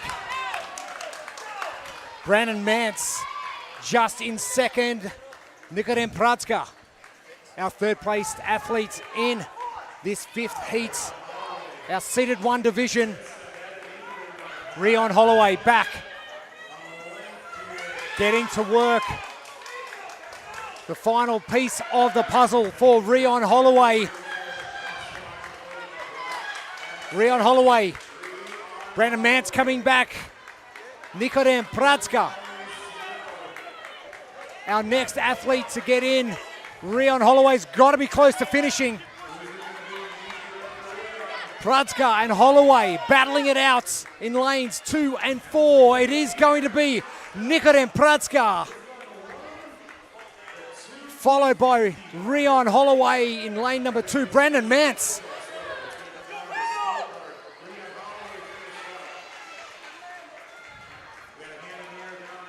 Still waiting for our third place getter. Rion Holloway. Impressive. Nikodem Pradska.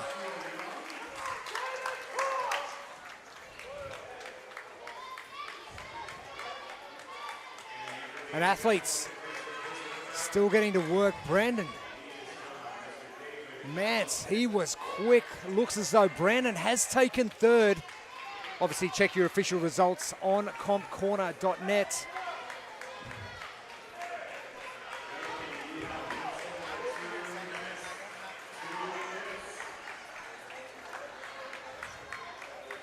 And a few athletes left on the floor.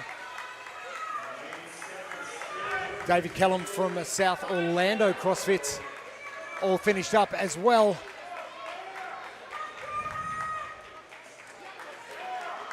Hi Vickers finishing up his last Echo Bike calories. Rodrigo Garcia.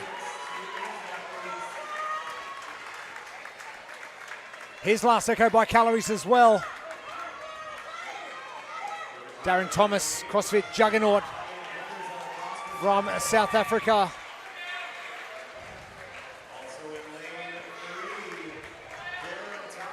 Hi Vickers. Darren Thomas. Hi Vickers getting done.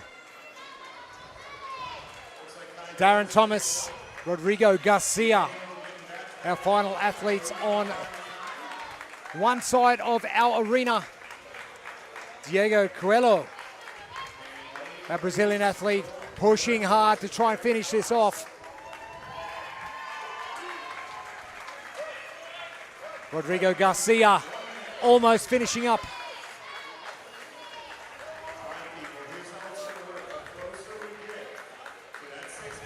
Diego Coelho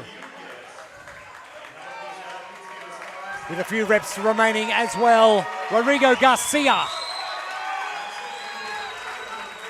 Darren Thomas getting to work. One of our South African athletes.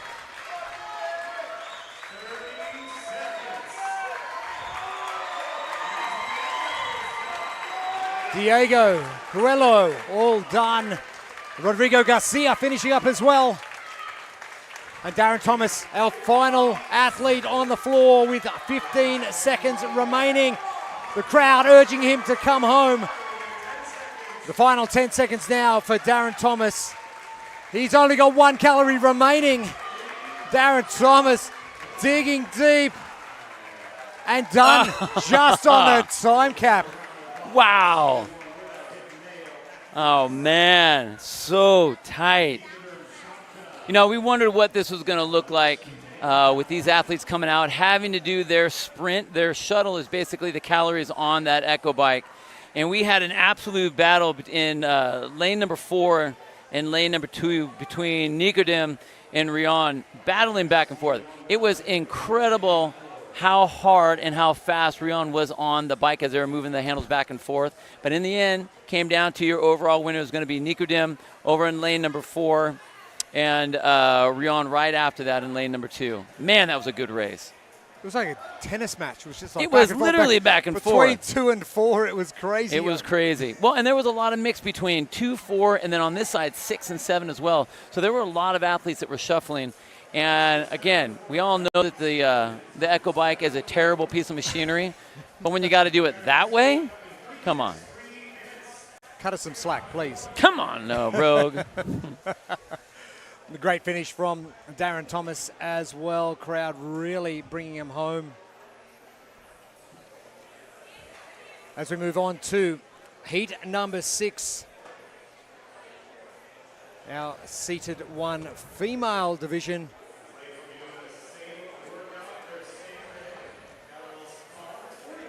And it is going to be Enter Sandman, 1 cross carry, 8 cal on the Echo Bike.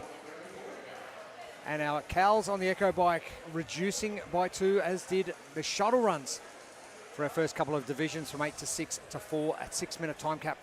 We've still got everyone underneath it, but I think Neuro keys to success.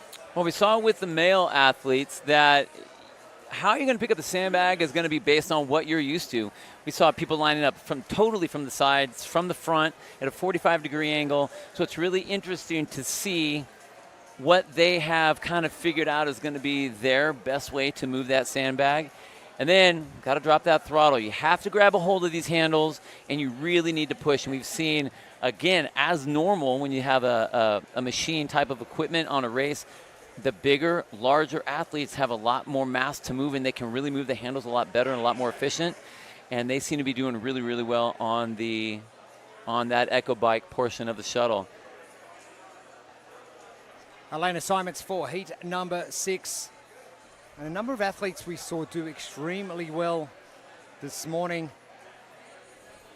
Brianna and Rebecca, 2 of those athletes that really jumped out.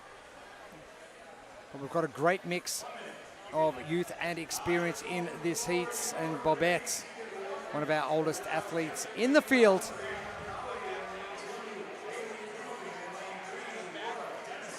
Bobette coming in at a very young 67 years of age. I'm telling you right now, she could mash probably most 67-year-olds under one thumb. You know what I mean? I know exactly what you mean. My goodness. Me included. As our athletes come onto the competition floor,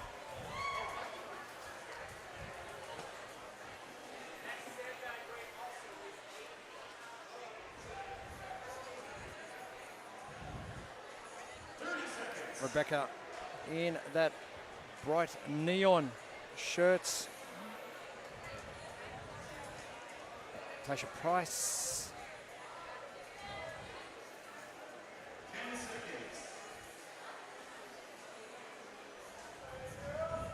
Rebecca Nagel. And Laura Dennison. A number of our Invictus athletes here once again and underway for heat number 6. Our seeded 1 female division, 6th of 29. And Rebecca Nagel wasting absolutely no time.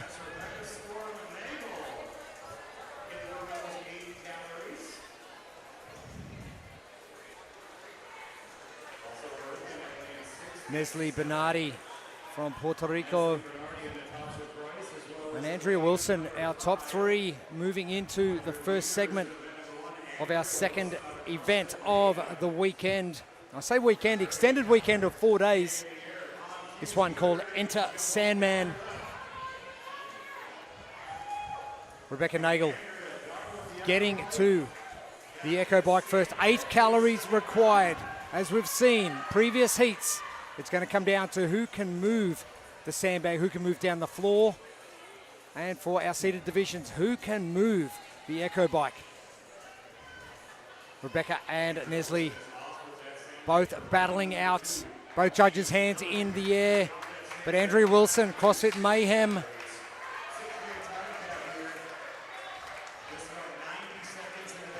And it looks as though it is going to be Nestle Bernardi to head back straight away. Wasn't the fastest to the Echo Bike, but was the fastest off. Rebecca Nagel dumping the bag back for another crack at the Rogue Echo Bike.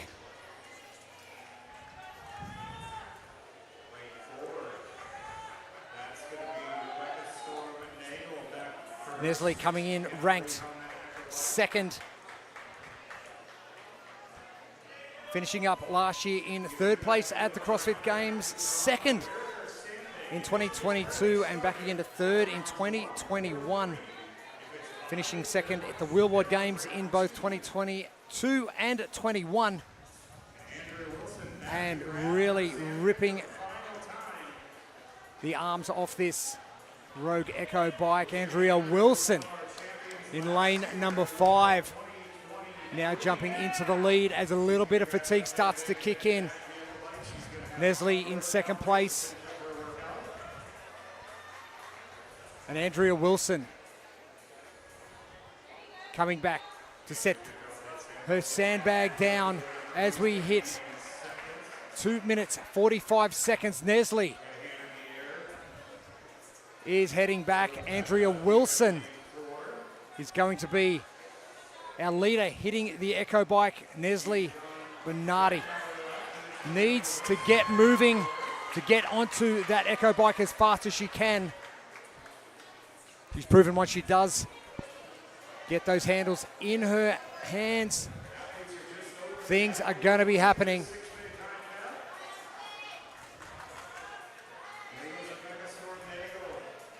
Nestle Bernardi battling it out now to try and catch leader Andrea Wilson.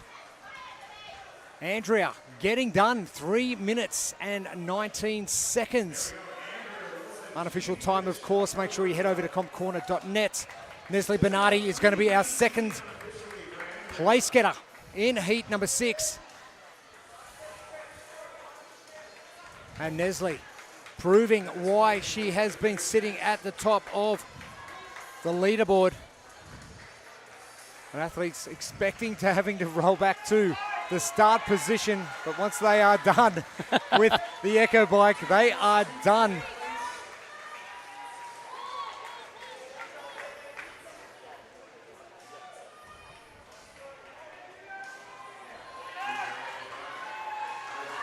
Rebecca Nagel, who went out to a very fast lead, coming home strong now. The last 4 calories for Rebecca Nagel in the neon top black pants.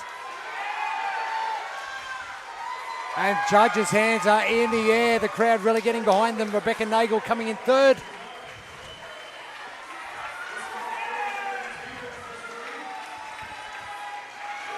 And Bobette, the crowd really getting behind Bobette Gross. Willing her to pick up this sandbag. And Bill, you mentioned it. How do you do it efficiently? And if it is going to be a weakness of yours to move external loads, this is going to be a tough event. What I think has been really interesting to watch with all the ladies, actually with all the fellas too, trying to generate the power in your arms out of the chair. So you're trying to push and pull the same way you would do it normally if you were sitting, if you were an athlete that wasn't had the use of the wheelchair, where you're sitting up in the saddle and trying to drive through your hips, doing the same thing but through your arms now. And you can see that a lot of them were losing power as they're pushing and pulling, not having the driving power with the arms. Those that did definitely made their mark on the bike. 10 seconds remaining. Our 6th heat and our second of the seated 1 division, the females. And the crowd appreciative of what they are witnessing. Some athletes doing it relatively easy for some. This is a struggle, but it wasn't a struggle for the likes of Rebecca Nagel, Nestle Bernardi, and Andrea Wilson. You know, Rebecca Storm Nagel was out in the front right away, but she got taken over around that second round or so by Andrea Wilson. And once Andrea took that lead, she kept that lead the whole way. So a lot of power, just like we were talking about, being able to put from the shoulders into the handles of that Echo Bike. And then that battle between Nestle and Rebecca down to the end. That was a very, very, very close race. Rebecca just being edged out by Nestle down at the bottom in the pink. That was a great race, and it was super fun. And, man, those girls were aggressive, and I loved it. That was fast. 8, 6, and 4 Echo Bike calories. And you read into events like this one, and it all comes down to the Echo Bike. It really, I mean, for the ones that want to win, it absolutely does. You could tell that for some athletes it was, are they able to get that bag up off the ground and do something with it? But for the women that were really, actually for the men as well, the ones that really were making the attack and actually doing a great job and finishing up at the top, they were the ones that the sandbag was not an issue. It was all about the Echo Bike.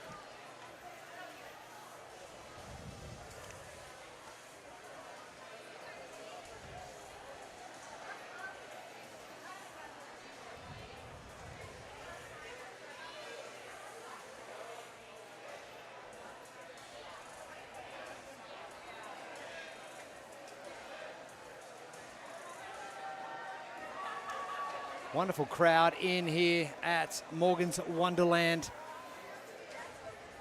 Day one of the 2024 Adaptive CrossFit Games by Wheelwad.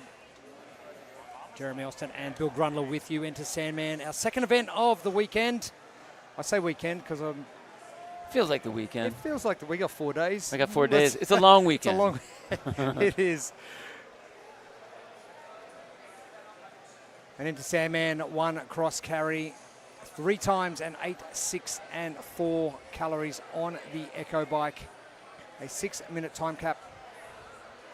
For a standing diagnosed, didn't need anywhere near it for the last couple of heats though. We are pushing the limits. Well, and I think what's going to be really interesting here, especially when we're looking at the Think Neuro keys to success, is with our seated athletes, seated 1, seated 2, seated 3, that's going to change where their core ends up being. How much of a foundation do they have to drive from? We saw how difficult it was for some of the ladies in that last heat, and as you start to change where your center of gravity is and your center of power is, that's going to change what you're going to do. But you still got to make it happen. So that's the first and foremost. How are you able to handle that bag? Once you get to there, you have to throttle down on that Echo bike. So again, whatever it takes for you to get as much power and as much force into those handles, that's what you got to do. Our lane assignments for heat number 7. I'm going to be interested to see in lane number 5, Tom Miazga. What is possible? That's a good question. Tom coming in with a great resume over the previous 3 years, winning the CrossFit Games 21, 22, and 23. The Wheelwad Games 21, 2, and 3 as well. He hasn't had a blemish on his record in the last 3 years. And an athlete we really want to keep an eye on. Tom in lane number 5. Glenn Miller from Adapt RXD.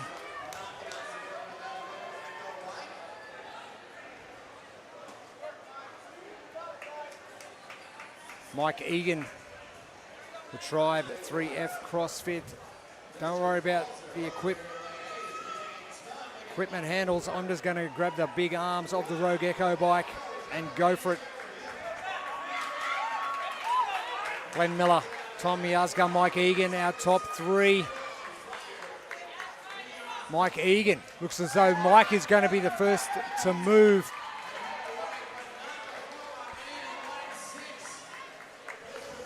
Glenn Miller, Tom Miazga, your top 3. Mike Egan back super fast. It is still Mike Egan.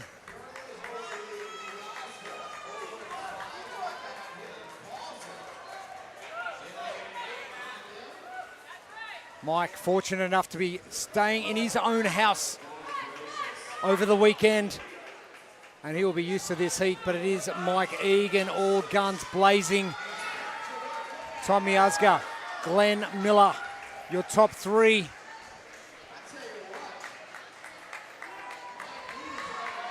Mike Egan really throwing down the gauntlet to Tom Miazga. It is neck and neck, but Mike just with the lead. The last 4 calories from Mike Egan, lane number 6.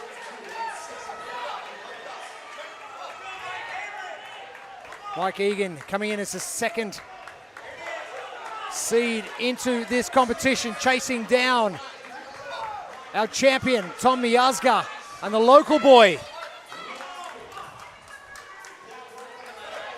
is going to get done. Mike Egan just ahead of Tom Miazga by seconds. Glenn Miller looks as though he is going to be coming in third, but Mike Egan, what a performance.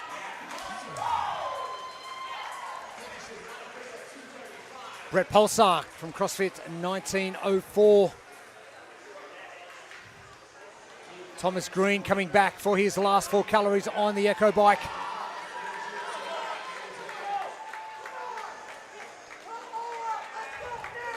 Simon Farr, CrossFit Chalon-sur-Saône Magma.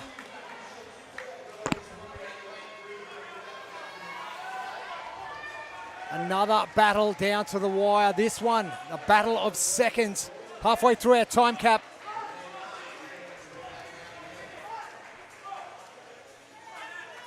Antonio Flores from Golden Lion in Mexico, still battling with that bag.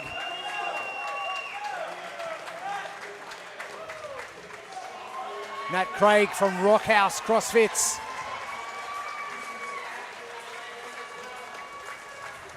Antonio Flores managing to get that bag halfway up. He's just got to get it down the floor.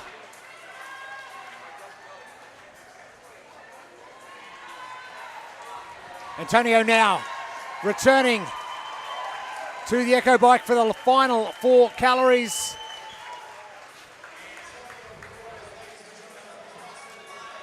He has 2 minutes. I don't think he's going to need it. 4 calories. And Tom Miazga urging the crowd to give him some support as he's finishing off a tough event number 2. Event 1 may have been long, but this one's going to hurt, and for a short period of time. Antonio Flores, the final calorie. And done. The man from Mexico. And what a battle we had between our 1v2 coming in. I was wondering exactly what that was going to look like. And I don't know, guess what? If you are going to have to do all that work with your arms, it helps to have some gargantuan arms, which Mike Egan definitely has. Mike Egan, from the front, we thought, we were looking at Tom Miazga the whole time, and he came out like a lightning bolt in the beginning. Maybe a little too hot to start off with, but he got kind of hung up in the first set of calories in the Echo Bike, but then Mike Egan just took over. Look at the way he just hammers those handles, and that was really, really impressive. Got into the lead, stayed in the league. There was that battle between Tom and Glenn Miller for back and forth kind of most of the event. Tom able to kind of put it to the, just finish it up on that last part, coming in that second place position with Glenn in a very tight third. But man, that was a fun race. And I love the excitement. And you know what? We saw a lot of things happening in the first event, but the energy right now with all the athletes, with it being so fast and the heats and the races being so close, man, this is fun for the crowd. Exactly right. And the races will continue. Our seated females, not too far away. It is heat number 8 coming up soon.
Welcome back to Morgan's Wonderland. Enter Sandman has entered the building.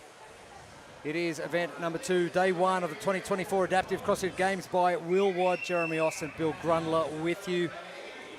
A grueling event number 1, but we are now focused entirely on the 6 minutes coming up of Enter Sandman. 1 cross carry 8, 6, and 4 Echo bike calories. I'm not sure what the cross is. It is that implement at the bottom of the screen of varying weights across divisions. And getting this done, the key to success, and all thanks to Think Neuro. Here are the Bill Grundler's keys to success. I don't think it's a cross, it's across. Across. So you take the sandbag across, and you got to make it happen any way you possibly can. So whether that's pulling that up from the front, if that's dragging it somehow, if that's slopping it up over your shoulder, you need to do what you need to do quickly to get yourself across that floor over to the Rogue Echo bike there. And then once you do that, it's all about putting the throttle down. You need to hammer on those handles to get those calories to knock off that counter as fast as you can. That's what we've seen that has really been for the athletes that are up in the front. It's those that are able to maximize the amount of power that are going into those handles, and the ones that can really drive those calories down. They're the ones that win. Our lane assignments for heat number 8. And Anne-Marie Williker, one of the strongest athletes we saw this morning, and we won't miss Anne-Marie at all. She's wearing red and blue, and she's got this rainbow-colored hat on. She's hanging out in. She just wanted to make sure we saw her. Oh, we got you. We're going to call your name out, I promise. We'll call your name out. And there she is in lane number 2. And you did mention it. It comes down to movement of the bag, getting the bag down the floor and into your chair and down the floor, and then back to the Echo bike for a grueling test on its own, just the Echo bike. Right. I mean, you probably could have had that as its own event. Not that I would want that. I don't think the athletes want that either. Right. And Furby in lane number 10. That beautiful yellow hair as well. And Amalia, who had such a great event, number 1. She was so dominant, and so she should be.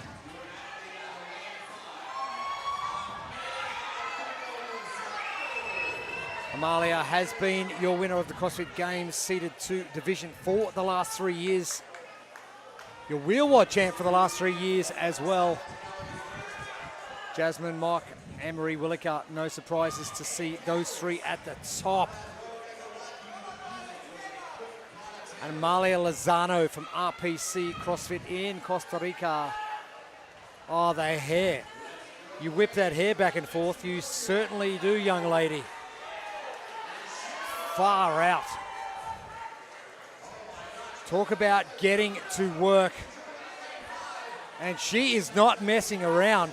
We're going to find out how much of a lead she actually does have over the rest of the field once she does get that bag to her lap.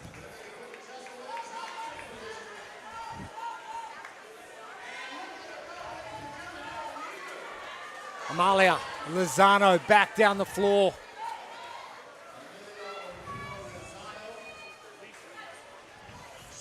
Jasmine Mock in second position still.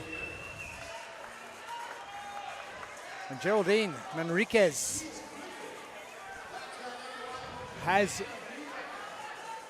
jumped into fourth position, getting that bag to her lap. Jasmine Mock coming back in now.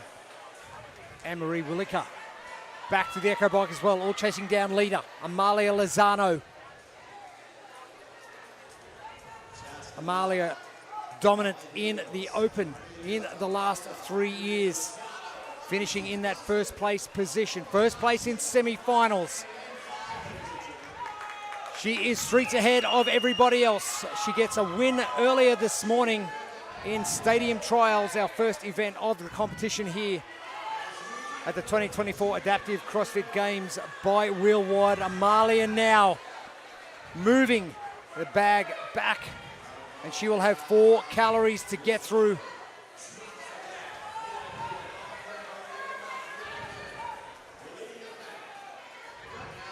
Equip products attaching those handles to the arms of the Rogue Echo bike.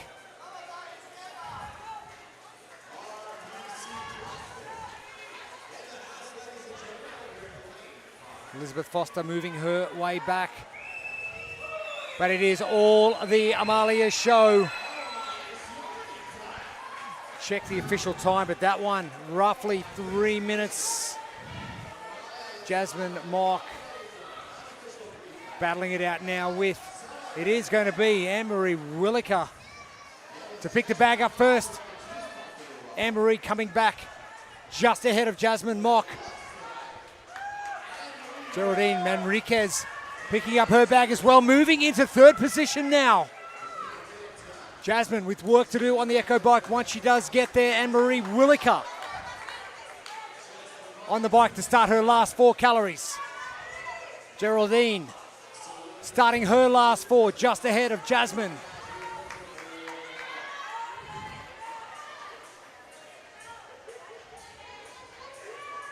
Anne-Marie powering down.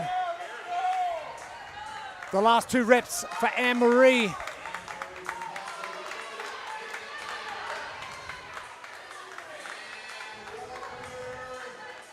The last 2 reps now for Geraldine.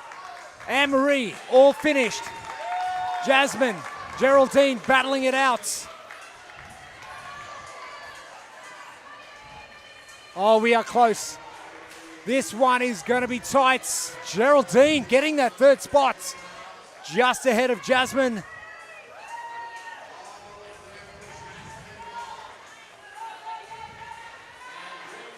Jasmine will be next to finish. And the back end of this really started to burn for Jasmine. Your top 4 in. Amalia, 2 wins from 2 to start competition here. The 2024 Adaptive CrossFit Games by Wheelwad. And Furby getting a big cheer from this crowd in here at Morgan's Wonderland. You can't miss Anne either in that yellow hair.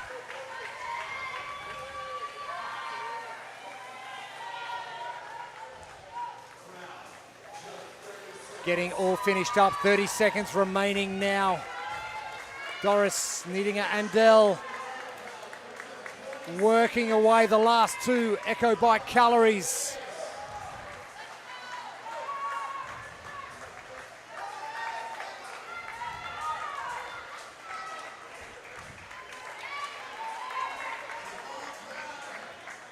And Doris will get it, sneak it just under that time cap. Oh, hey. Milliseconds in it. Wow. Oh, man, to the wire. I was hoping she wasn't going to make a liar out of it there.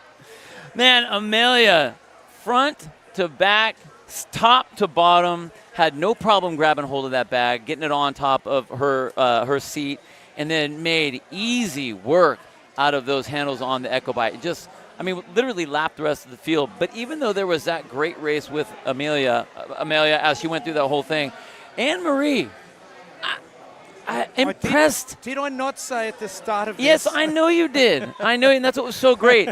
She was kind of sitting in that 3rd place position, but made her way up, and it was the way she worked on the Echo Bike.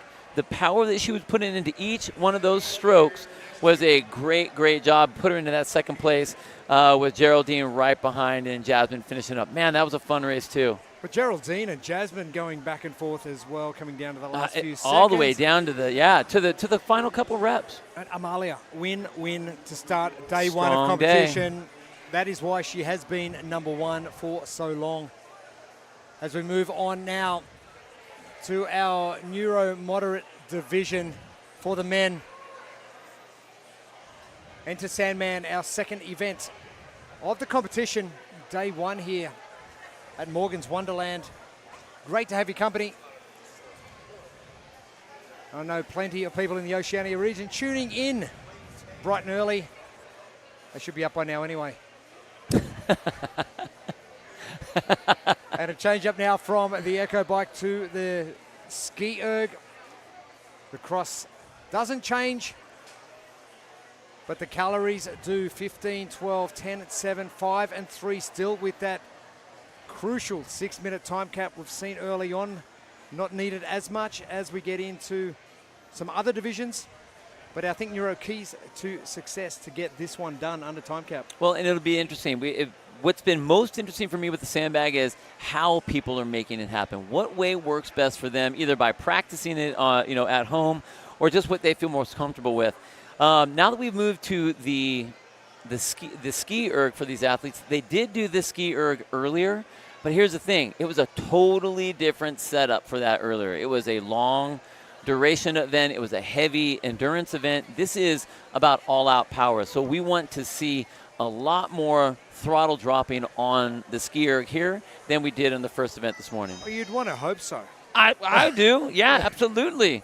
I mean, me personally, I wouldn't want to do it again. But if you have to, here we go. Here we go. Line them up. Our lane assignments for heat number 9, our Neuro moderate men's division. George Simmons Gooding is one of our older competitors coming in, but doing such a great job this morning. His power output was amazing. I would love to see what he can do with a shorter event. That's what I want to see. I mean, look at the strength on that guy.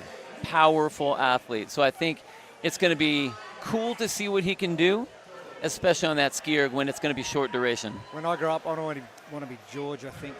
I want George's physique. George out of CrossFit Earlsfield in the UK. Strong contingent of United Kingdom competitors here at the expanded 2024 Adaptive CrossFit Games by Wheelwad. Expanded by 1 division from the normal Wheelwad competition. Expanded by 7 from the normal CrossFit Games competition that goes on. Athletes underway, no messing around. Kevin Meyer, our first out of the blocks. And I don't think it's going to come down to the bag at all. I think it is going to come down to the power output on the ski erg. And George Simmons Gooding is ripping the handles off his ski erg.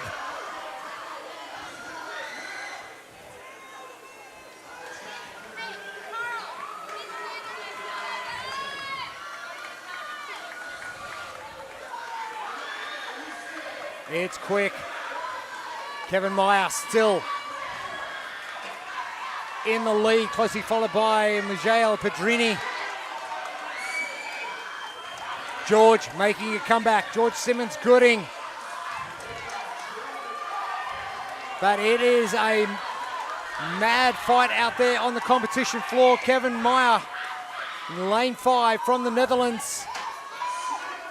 From De Box Bonschoten in the Netherlands.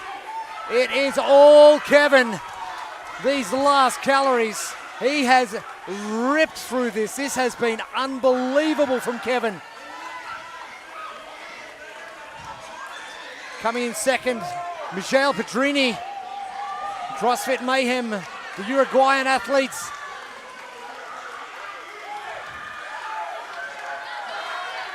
Kevin.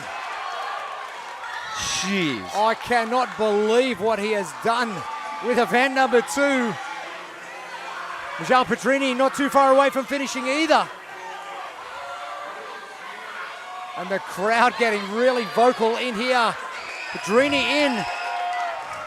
George Simmons Gooding. The youngster getting the job done in lane number 2. CrossFit Earlsfield. Antonio Silvestro in CrossFit Avellino from Italy, coming in 4th position.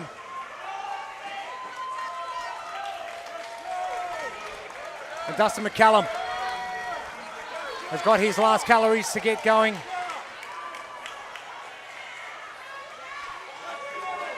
Our Neuro moderate division athletes coming in to support. Austin Roth, CrossFit Invictus, the San Diego model.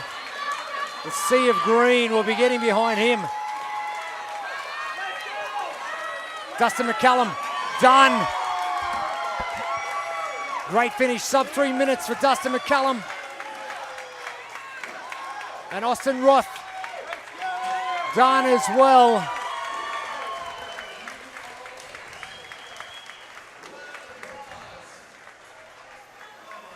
Maybe they need a bit of a harder test. Oh, the fact that they can do it that fast, and again, we talked about this earlier, but the programming, you went very long. This should be very short. So I really do like the fact that it's going so quick. But man, what a race that was! And Kevin Mayer from the beginning came out like a lightning bolt, like a cannon, rocket, and just slammed. Look at the way we talked about the amount of power going into the skier, and that's what it was. Not even a problem with that bag. Lift and carry, just get across. Get me back to the ski. But we talked about it before with Cole Sager back at the games when Right. we had the Randy drag, and it was move it any way you wanted to. So he did. The faster athletes are just moving the bag the way they have to. You're not having to think about it, just taking care of it. Man, what a great finish. And then that battle between Pedrini and the youngster himself, Mr. George Simeon. Gooding, just incredible, and what a great battle that was between those two athletes all the way through. The Neuro moderate division all done. A few minutes away, the females will hit the floor. We'll be back with more action here for event number 2. Enter Sandman from Morgan's Wonderland for day 1 of the 2024 Adaptive CrossFit Games by Wheel One.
Welcome back to Morgan's Wonderland.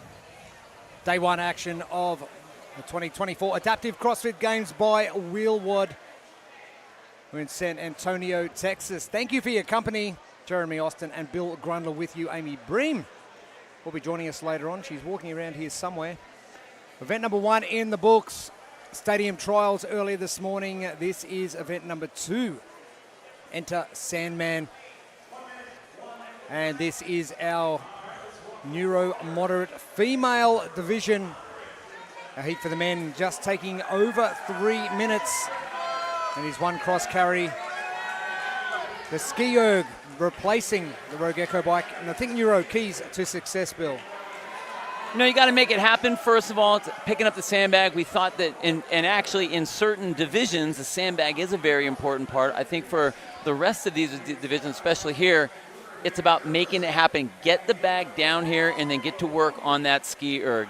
Now, got to throttle down. We saw in that last heat what it looked like and how much it all comes down to the row. So you have to make it happen on the row. Get the bag, whatever. Get it down, get it across, and then get to work on the row. You think about it with sport as well. In, say, NFL. Get the ball, then do the things. Basketball, get the ball, then do the things. You can't do anything until you get the sandbag in play. Across, yep. Get the sandbag across and then get to work. Now lane assignments, Lechen Duplessis, one to watch in lane number 6. Very impressive earlier on. Abby Wynne Jones, another in lane number 2. Lechen Duplessis, quick to work from a Motley Crue CrossFit. Big shout out to all the guys over there in South Africa.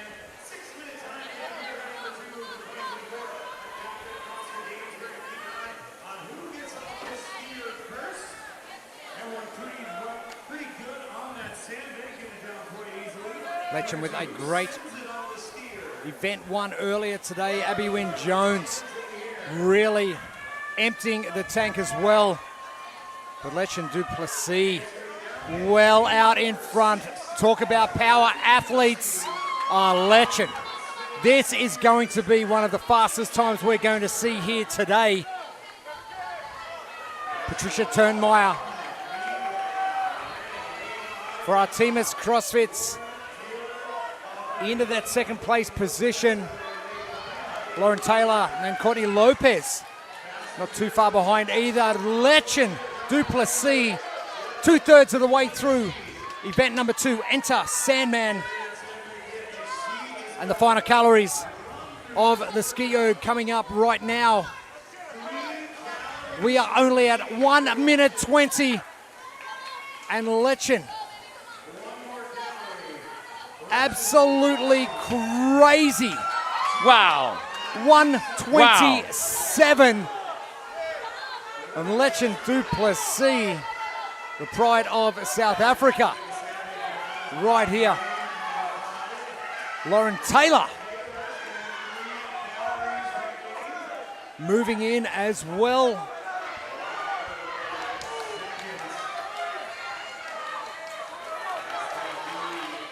Courtney Lopez. And now Patricia Turnmeyer.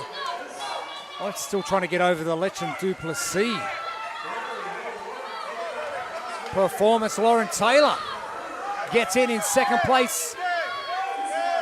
Battle for third continues between Courtney Lopez, Patricia Turnmeyer. It is going to be Courtney Lopez and Turnmeyer in just after. April Foey on the way back as well.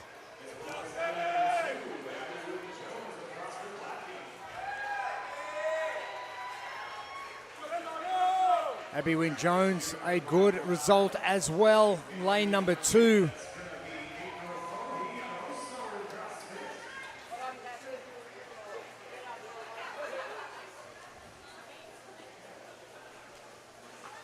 And April, our final athlete on the floor.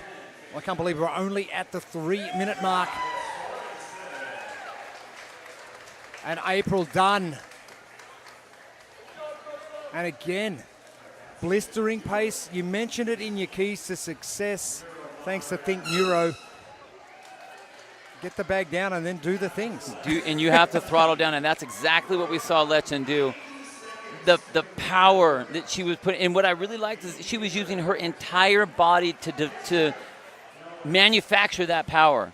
I mean, there was almost a jump as she yanked on the handles to get that. So well ahead of the rest of the field. A great race with Lauren Taylor after that in that battle between that third and fourth. And honestly, I don't know who got it officially between Courtney Lopez and Patricia Turnmeyer, but that was a great race for all four of those ladies. Actually, all the ladies on the floor.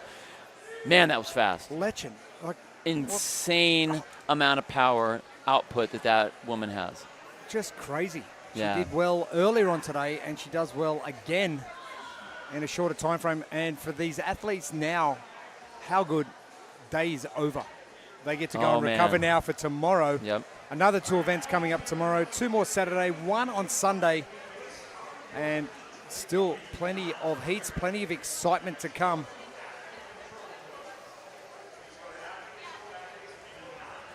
Our Neuro major heat coming up next, heat number 11. We'll be back in just a few minutes.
Day 1 of the 2024 Adaptive CrossFit Games by Willwad. We are into event number 2 from San Antonio, Texas. Morgan's Wonderland is the arena. Jeremy Austin and Bill Grundler with you. Enter Sandman. Enter a short time frame for athletes to do a lot of work, a lot of power output, and go and recover for the afternoon. It is one cross carry, 3 times, 10 and 7 on the ski, 7.5 and a 5.3, 6-minute time cap for a number of these divisions. Half that only needed for some of those, only a third of that needed for some. Yeah. The entire thing is needed. So obviously a lot of different testing going on from Kevin Oger and his team. But our Think Neuro keys to success. Well, as we've seen all day, you have to get that sandbag somehow, and you got to get it across the floor. So whatever it is and whatever way you decide to do that, do it fast, and then get to the part where it really seems to matter, which is either one, the shuttle, or for these athletes here, you got to drop the hammer, throttle drop on that ski. Or we saw it earlier today with the long event, and then now we are here at the all-out power output event. So those athletes that have that power, enter Sandman, enter the Power Monkeys, geez. Our lane assignments for heat number 11. Our Neuro major division for the men. Des coming out earlier on today with a massive effort, almost toppling over the top of the Rogue Echo bike to finish off event number 1, Stadium Trials. Are we going to see something similar right now? There's in lane number 3 in the white and the neon, and he's pumped, ready to go.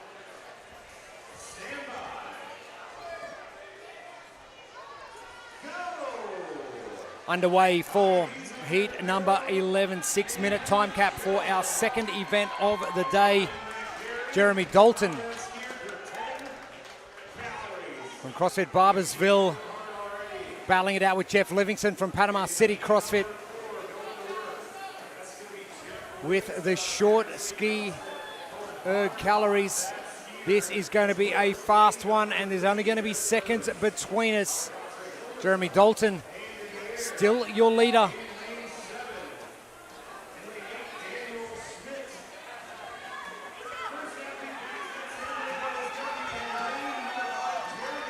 There's Bajou coming back up, but it is Jeremy Dalton.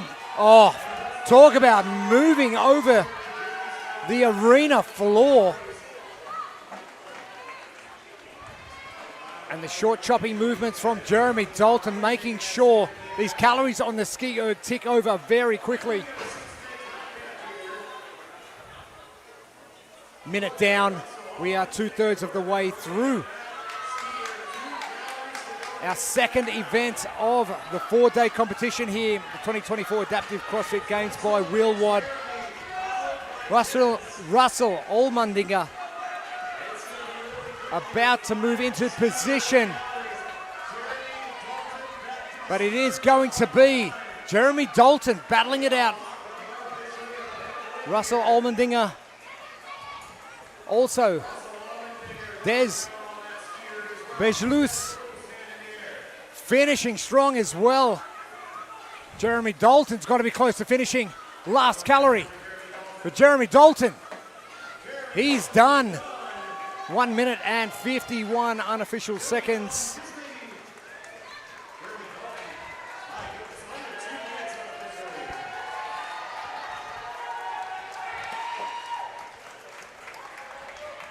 Russell Allmendinger doing a little bit of extra work that he didn't need to do. Overachiever over there. We love to see it.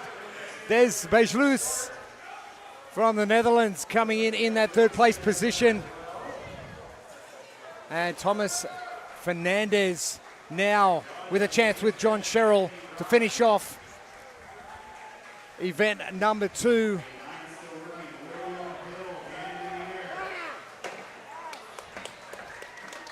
John Sherrill, happy to see the back of that one.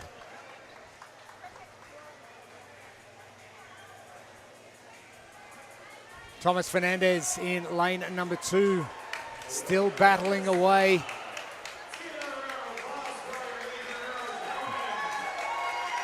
William Hill all finished up as well. And 3 minutes on the money, so half the time cap only needed. And Russell Allmendinger I think he just wanted to keep going. He wanted a longer workout. He needed it just to be another round because you could see he was building all the way through. Man, Jeremy Dalton from the beginning was just shot out of a cannon with the speed. That was his best element, was the run by far across the group. But it was really impressive with Russell Allmendinger, the way he was able to handle the ski erg on that second round going into that. He actually jumped up into the lead over Jeremy by being able to put a lot more power, and it was just his cycle rate on the ski erg. But once they got back onto the floor, Jeremy was able to take over. So your first, second, third, Jeremy Dalton, Russell Allmendinger, and then Des Bejelou in that third place position. Great job, fellas. Des will probably come and correct us in a minute. That's okay. I'll let him. Please do. Please tell us.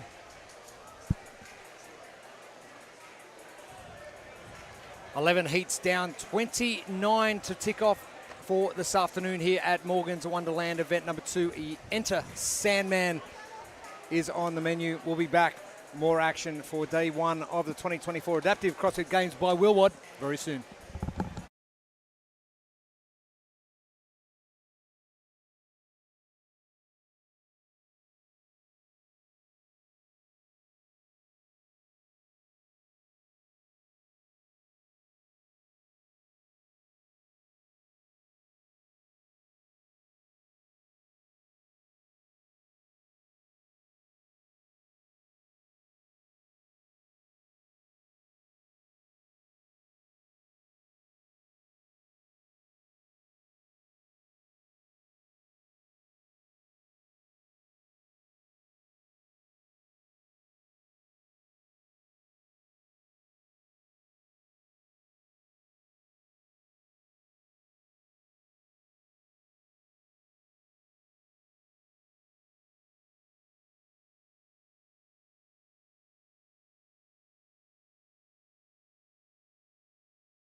Welcome back to Morgan's Wonderland. Day 1 action of the 2024 Adaptive CrossFit Games by Will Wadd, Jeremy Austin, and Bill Grundler with you. Amy Bream will be joining us a little bit later on. We are into heat number 12 of event 2 of the competition. Enter Sandman, 1 cross carry. 10 and 7 on the ski erg for the first round, 7 and 5 for the second, 5 and 3 for the third. A 6-minute time cap.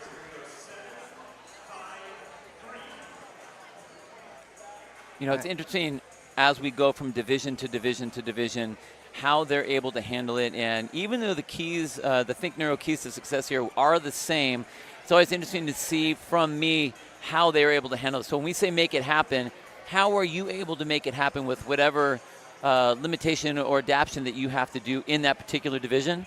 Whether it's, as in this group right here, we have our Neuro major females that'll be up here. I want to see how and where that hook ends up being. We know the sandbag is an element, but is it a big element? Like we saw in the last division, it was all about the ski. So in this division, is it going to be the same? And that's what I'm excited to find out. Our lane assignments for heat number 12. And the lone Aussie, Terry Wolfe, another Gold Coaster, believe it or not. She trains about 2 kilometres from my old gym. From CrossFit Raw Iron, taking out the team competition at the CrossFit Games earlier this year. And a number of our athletes to keep an eye on.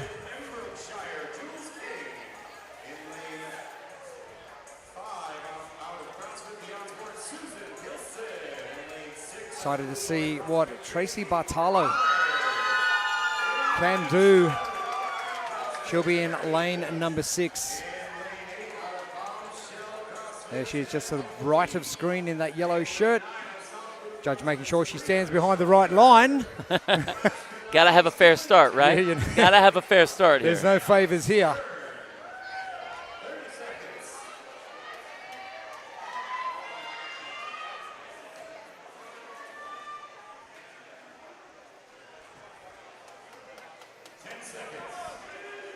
Riley Weinstein, bottom of screen. Regan Moser next over in the grey and the blue. Stand by for a start and underway for heat number 12.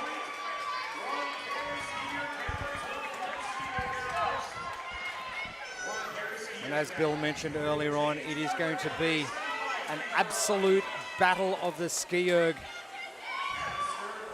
And Tracy Bartalo making an easy meal of that first bag carry. And this ski proving not too difficult at all. She's the far left of screen in the neon and black.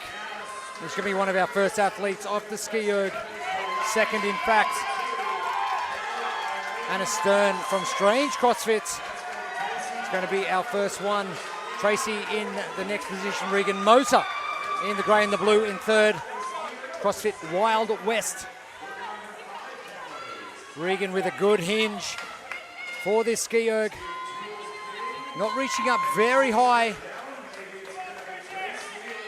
but looking for power and looking to spend as little time as possible on the ski erg as possible. Anna Stern, still your leader in lane number 10. Tracy Bartalo. Final stage for Tracy to come through, but Anna Stern, there is no messing about in lane number 10.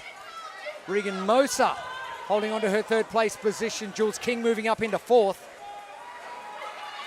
Tracy still hanging on to that second position, but Anna Stern, Regan Moser getting that second place position. Tracy Bartalo getting third. And it looks as though Jules King is going to take fourth position. And Anna Stern, another crazy time. Riley moving the bag back for the final time.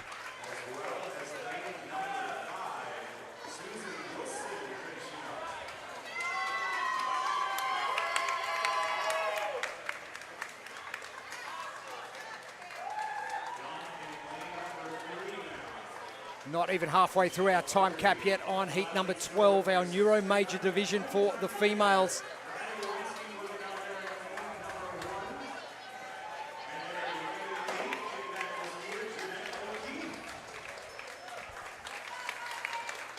And Riley finishes up well under the halfway point of our time cap.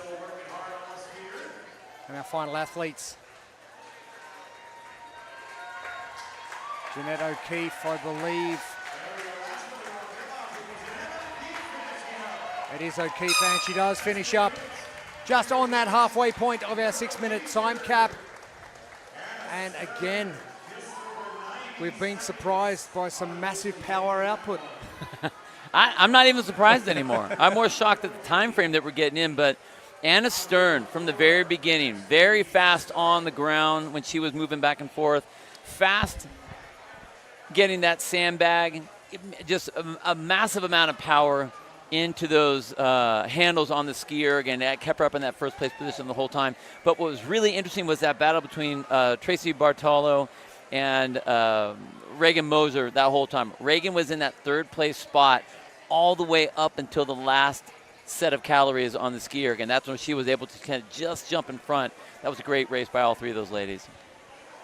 Our great races continue here on day one of the 2024 Adaptive CrossFit Games by Wheelwad. This is event 2. Enter Sandman, and 12 heats down. Still 17 heats to come. Our next up will be our ID division, and we'll get heat 13 underway just before 3 o'clock. So don't go anywhere. We'll be back at Morgan's Wonderland in just a few moments.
Welcome back to Morgan's Wonderland on a wonderful day here in San Antonio, Texas. The 2024 Adaptive CrossFit Games by Will Wad. Event number 2 is amongst us right now. And a number of wonderful performances so far in the previous 12 heats. We have 17 to go. And our intellectual disabilities up next. And one cross carry, 10 and 7 on the Cal ski. For each of our rounds, 6 minutes of our time cap. Jeremy Austin and Bill Grundler with you. And Bill, the keys to success, all thanks to Think Neuro. You know, we talked about what it's going to look like for every single division. And with every single division, it does look a little different. However, what we've seen is, for the most part, the sandbag isn't that much of an issue, really, but it comes down to that skier. So those that are going to be able to put the power into that skier are the ones that are really going to be able to get themselves up to the front of the pack. And that's what I'm expecting to see here as well. Our lane assignments for heat number 13, our men's ID division.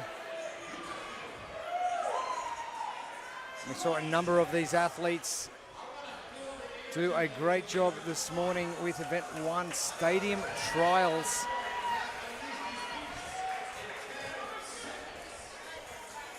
Dylan Creamer and also Geordie Green.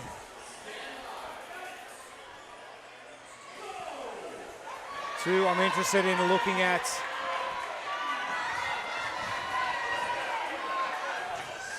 Underway. Lance King taking a short lead over Daniel Fox. 10 calories, 3 rounds.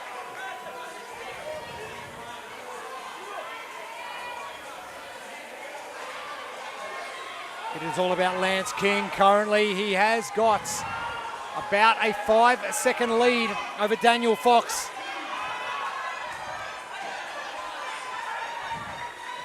And Lance King really cementing himself. Ricky Landgraf getting into 3rd position in lane 9. But Lance King, lane 6, about to finish off his 2nd round. One of our tallest athletes in the field. Lance King, adventure awaits, doesn't it? What? Lance King, the final 10. Daniel Fox moving into 2nd. Ricky Landgraf still in 3rd position. Lance King, adventure awaits. Success awaits those who work hard.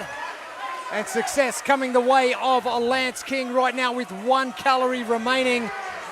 Lance King, easy as you like, 1:37. Daniel Fox trying to finish off in 2nd place. Ricky Landgraf jumping just ahead of Daniel Fox. And Lance King, didn't he get to work? Axel Belot, one of our French competitors, still going.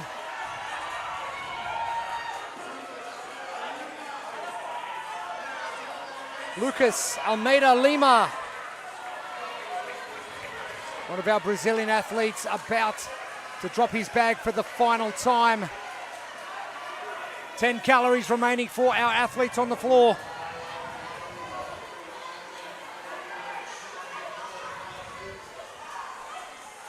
Axel Belot, 5 calories remaining.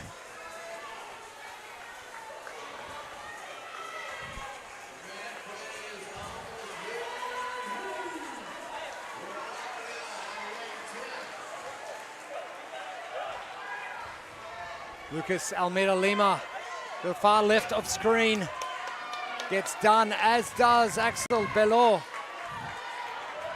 Lucas now in the center of your screen, the black shirt, getting a little bit of a jump on, trying to get those calories finished off. Jordan Cabrita finishing off in the background as Lucas Almeida Lima. All done, 3:15.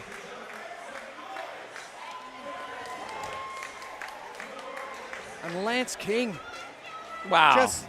Wow. Just sprinting. All it was a yellow flash back and forth. I mean, the transitions from dropping the sandbag to the ground, coming over to the road. Watch the way he works on that road. Just hands on and ripping those handles down. We saw that also with the battle between Daniel Fox and Ricky Langsgraf. Back and forth, basically sitting in Daniel Fox in that second place position, but Ricky being able to make a push right at the very end for your top three, Lance, Ricky, and then Daniel Fox at the end. What a great finish and a great race for all three of those. And actually all the athletes on the floor. That was a great and fun race. That was fun. Lance King showing us who is king. Who is king. But the times, so respectable by everybody else right across the division. Heat 13 now, all done and dusted. Heat 14. The ID Female Intellectual Disabilities Division coming up. We'll be back with that heat in just a few moments.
Welcome back to Morgan's Wonderland for day one action of the 2024 Adaptive CrossFit Games by Wheel Wad.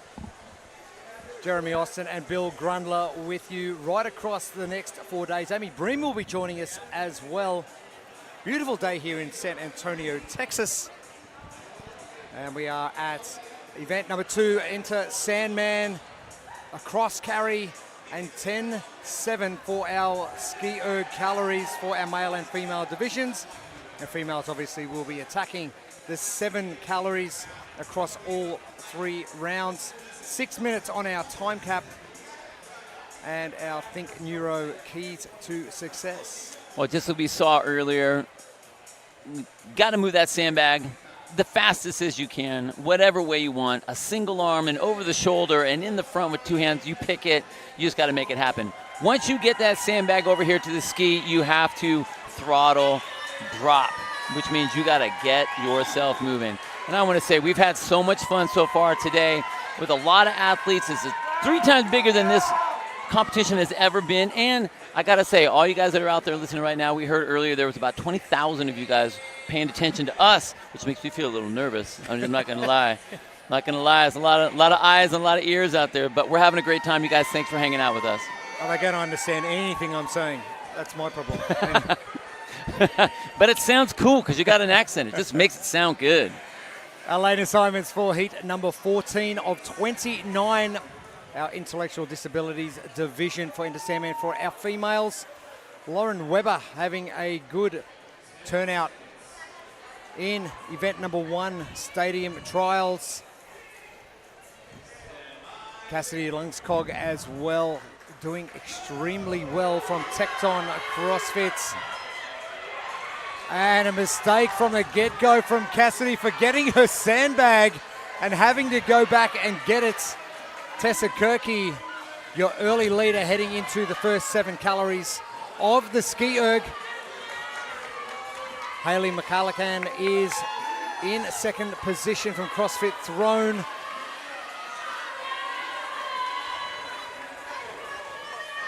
And I wonder how much of an issue that is going to be for Cassidy once we do get to the back end of event number 2 for this heat. Cassidy, the first athlete to move back. She's had to make up some extra seconds. Jessica Jansen now into second position. Annie Leonard moving up in lane number 2 as well.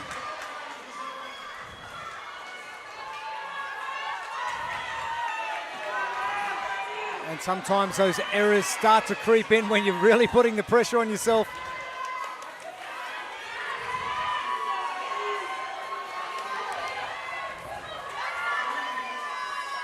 Cassidy really powering down on this second set of 7.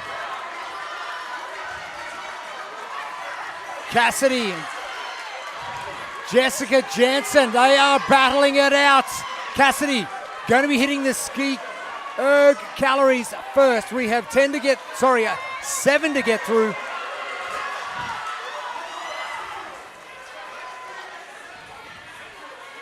Cassidy, Jessica, and Julia. Julia Lane in lane number 8 in that third place. Cassidy doing all she can for these last 7 calories. Jessica Jansen powering home. 2 calories for Jessica. Make that 1 for Jessica, but Cassidy making up for that earlier error. Talk about putting pressure on yourself. Jessica Jansen all done. And in third place, looks like it is going to be Julia Lane. Annie Leonard will have to go to the official times. Annie Leonard can't believe the time she just put out. She said, oh my. 2.5 minutes. Athletes getting through this ridiculously fast. Abigail Senich, lane number 1.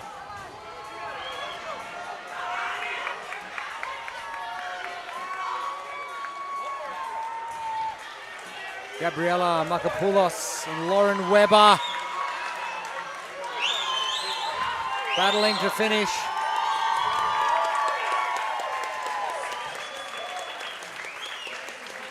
Abigail Senich all finished up as well. And again,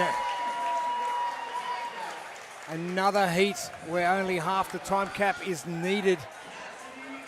But Cassidy, that mistake early, but it didn't cost her. No, my goodness. I mean, you know, if you're gonna pick up your sandbag and you're trying, all you're thinking about is getting moving.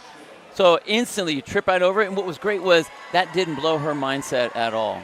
She picked it up. She was behind a little bit, but then got herself all the way up into that second place position overall. So great finish for all the ladies with Cassidy coming in that first place position, Jessica second, and they're real close. And it's going to come down to the wire. You're going to have to check out a competition corner what that finish was for third and fourth between Anna and Julia.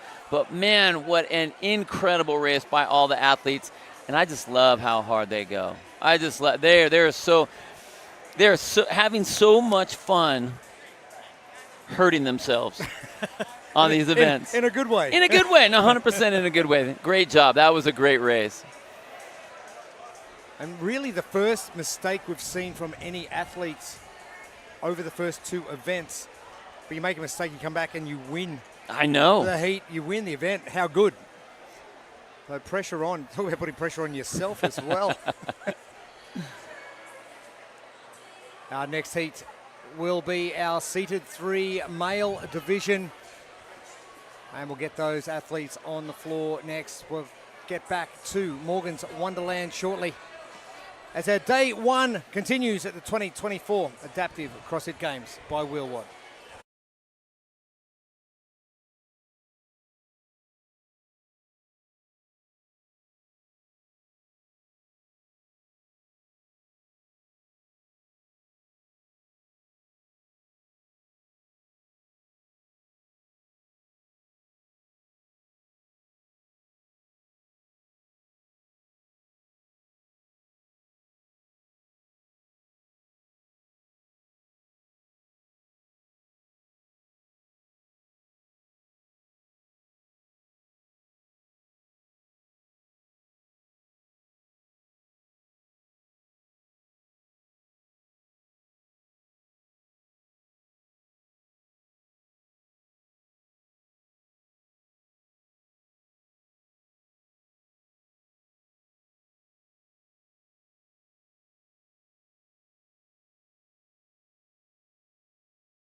Welcome back to day 1 action of the 2024 Adaptive CrossFit Games by Wheelwad.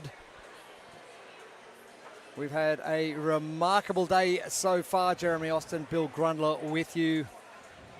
Event 1 down, halfway through event number 2. We have 15 heats in, 29 to get through. And event number 2 is Enter Sandman. 1 cross carry, 4, 2 and 1 shuttle wheels. And we are up to the seated 3 division for the men. And I think Neuro keys to success. Bill? I'm really interested to see how they're going to set up to move the sandbag that they have here. We've watched that. We've watched all the different ways, and this is what we said. Key number 1, make it happen. I don't care how you do it. You got to do the one that's going to work best for you, and we've seen a variety. But once you get that sandbag across, then you have to quickly work on that shuttle wheel. Now, I'm actually really excited to see athletes that are very good in their chair move quickly back and forth in their chair. I'm excited to see that drag race. I want to see it. We saw it earlier on in one of the female heats, and Nestle having to unstrap herself every time to get to the Echo bike and back in. Right. And she did a remarkable job of moving her body. So we're going to see something pretty exciting coming up. Our lane assignments for Heat 15 for our seated 3 men's division.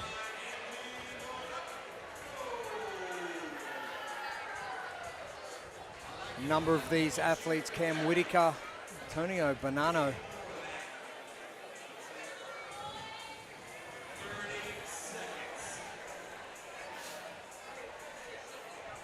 These are the athletes we are going to be looking out for.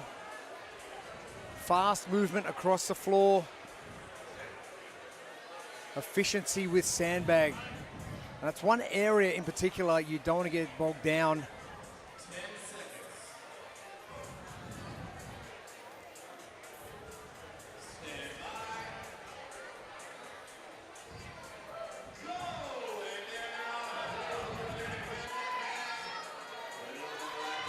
Underway for heat number 15. This is the seated 3 male division. And the fast movement, Bill, you called it. Who can move the quickest?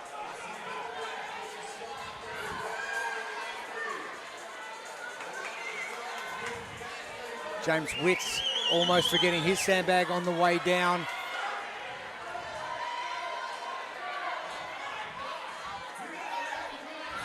Talk about burning your arms out earlier on. This fast movement of these athletes.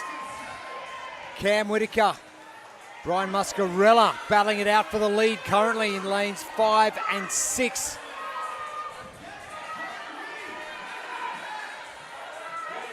James Witt, Brian Muscarella now.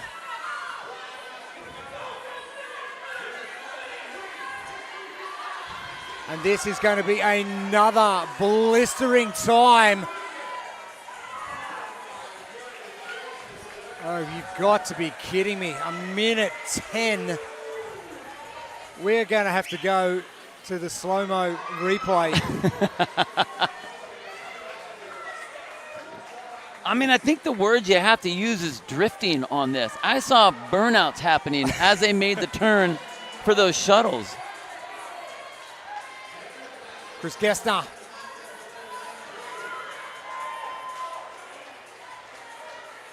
All done. Anthony Monaco coming down the floor now. Not too long left.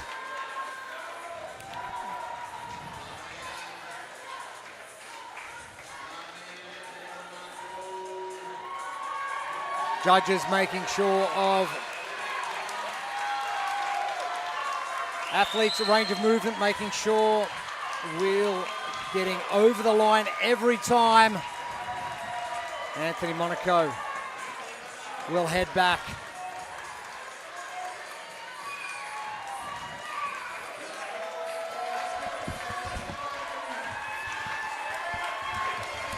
And the crowd really getting behind Anthony now. There is still so much time left on this clock.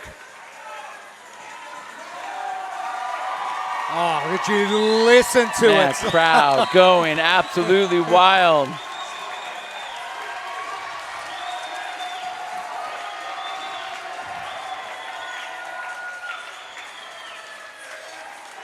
Done. Anthony gets home. And still under that halfway point of our time cap once again. But James Witt And here was your battle for the majority of the race, especially on this side of the field, between Brian Muscarella and James Witt, back and forth, back and forth. I saw all kinds of, look at the speed on those turns. Look at that. And just a little bit of. I'm just missing the ski erg. Oh my gosh, it was great. But these two were battling, but on the far side we had Cameron Whitaker. So honestly, I don't know who was third exactly. You have to check out Competition Corner, but man, what a great finish for all the athletes all the way to the end. And the biggest cheer for Anthony Monaco.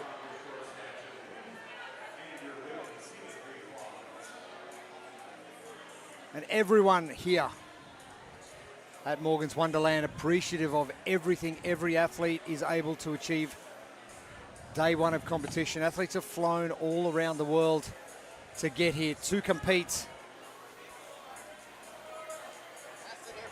15 in the books, 16 coming up. It's going to be our split heat of our short-statured females and our seated 3 females.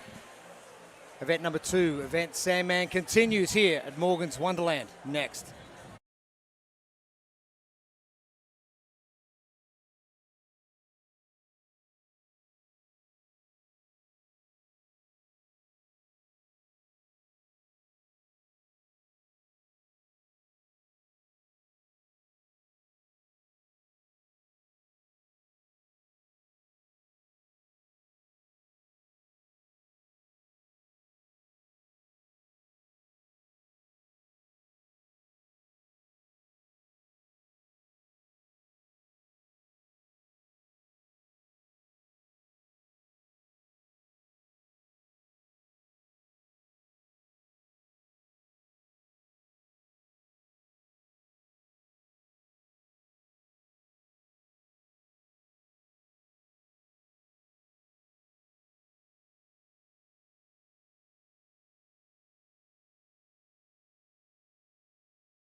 The 2024 Adaptive CrossFit Games by Will Wad is underway here in San Antonio, Texas. The sun is beating down and it is getting hotter by the second. Jeremy Austin, Bill Grundler with you. Bill, I'm not kidding. It is getting hotter. It is. I thought you were saying I was getting hotter. I would appreciate that. You as well. Appreciate that.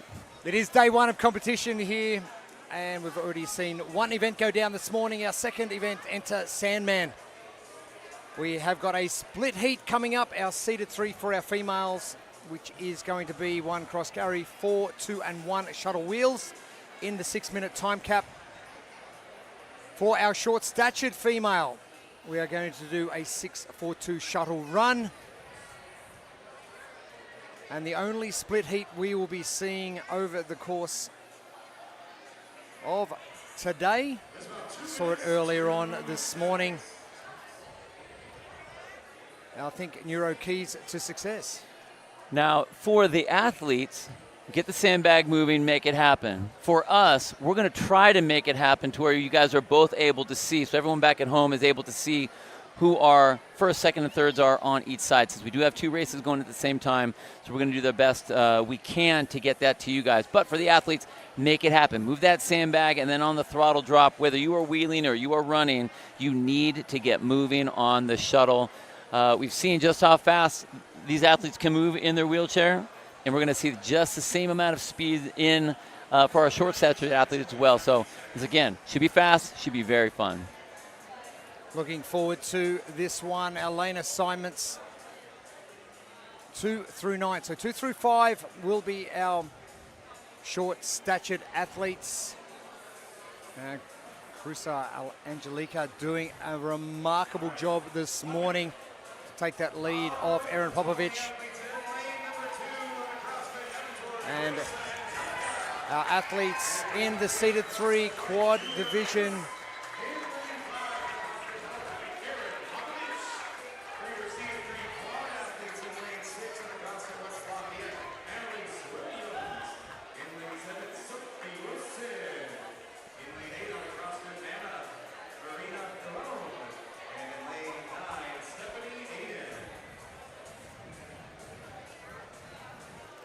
Not too far away from getting started.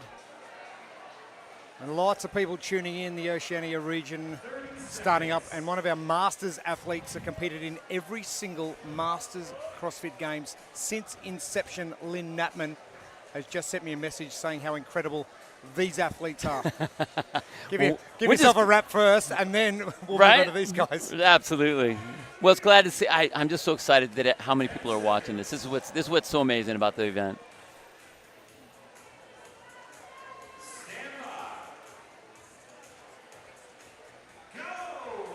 Underway for our second event of the day, our split heat between our short-statured athletes and our seated 3, both female divisions. And you mentioned it, Bill, we are seeing some fast movements. Annalise Williams, CrossFit West Lafayette, is moving ridiculously quick, and this massive smile on her face as well. Erin Popovic for our short-statured athletes.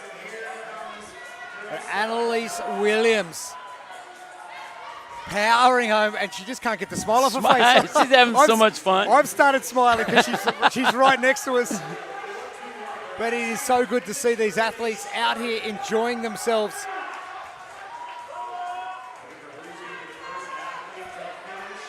Annalise heading back once again. The speed, incredible. 1:06 for Annalise Williams.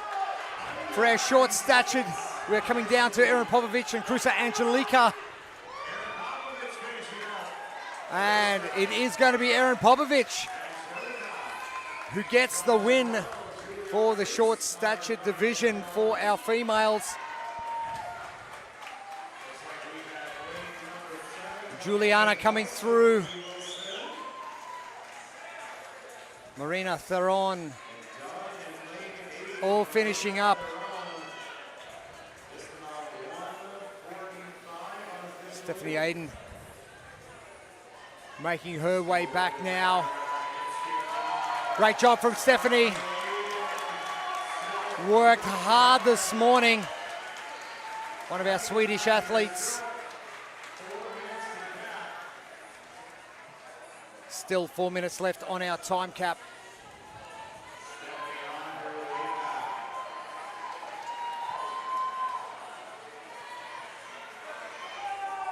And this is the exact thing Bill was talking about. You just need to get that bag in a position to get it moving. Once it is down the floor, you can get to work. Stephanie Aiden.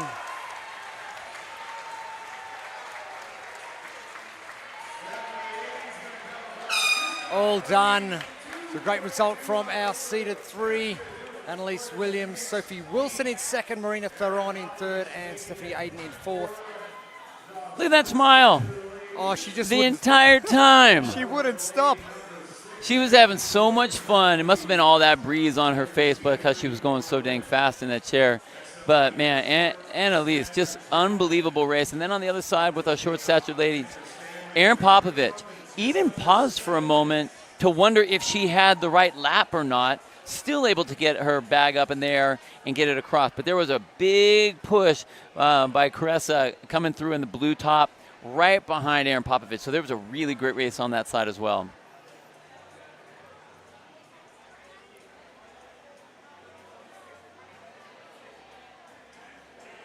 And great to see so many smiles out on the floor. We saw some from Marina Theron, Sophie Wilson as well once they got over the line.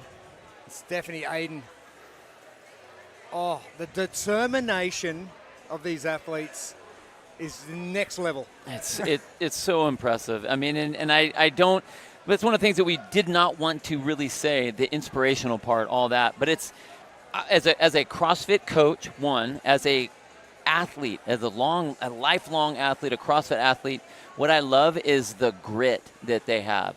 Like, this stuff is not, like, they are in that being comfortable with being uncomfortable, because they're all very uncomfortable out there. And that's really impressive, really is. There is going to be some things that these athletes can achieve and some they are going to find very difficult in any aspect of life. So this is a great test that Kevin Ogar has put on for these athletes, because he did mention showcase gone, the testing is now happening. We are going to find the fittest in every division as we go along. When you have to find those limits, whatever those might be, and the only way you're going to find them is by pushing them, and that's what I think Kevin has done a really good job with all the athletes in all the different divisions, is really pushing that limit for all of them.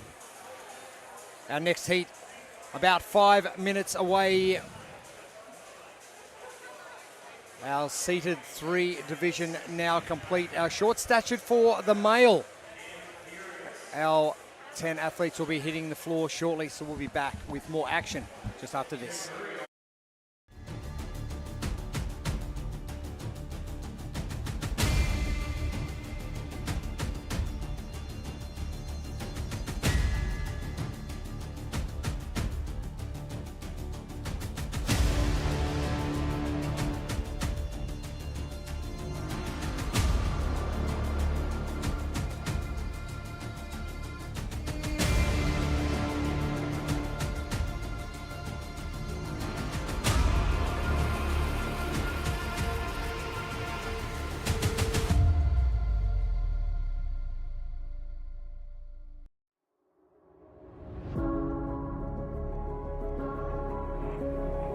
For every athlete,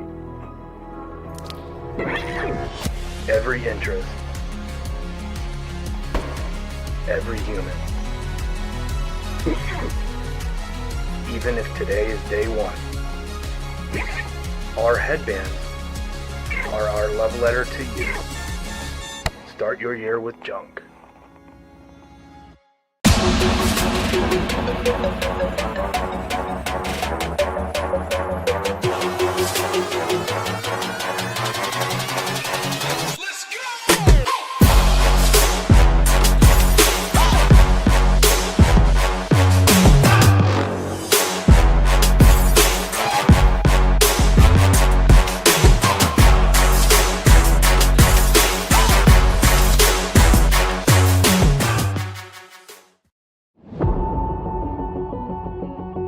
My name is Ben, and I am a below-knee amputee, and I have been an amputee since I was 10 months old. My name is Emily. I'm an above-knee amputee. I was a passenger in a car accident. I was in a coma for almost 2 weeks. Losing my leg could have been the end of my story, but I chose to rewrite it. I didn't let my amputation define me. I let it drive me. I'm not just an amputee. I'm an athlete, and I'm unstoppable.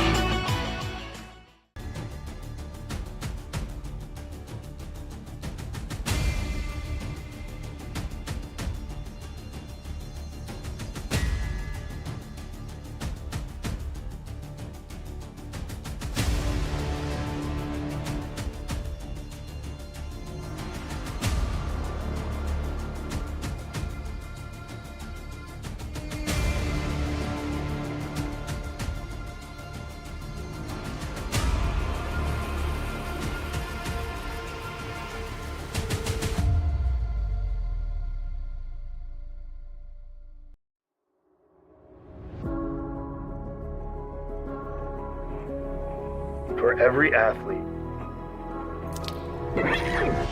every interest, every human. Even if today is day one, our headbands are our love letter to you. Start your year with junk.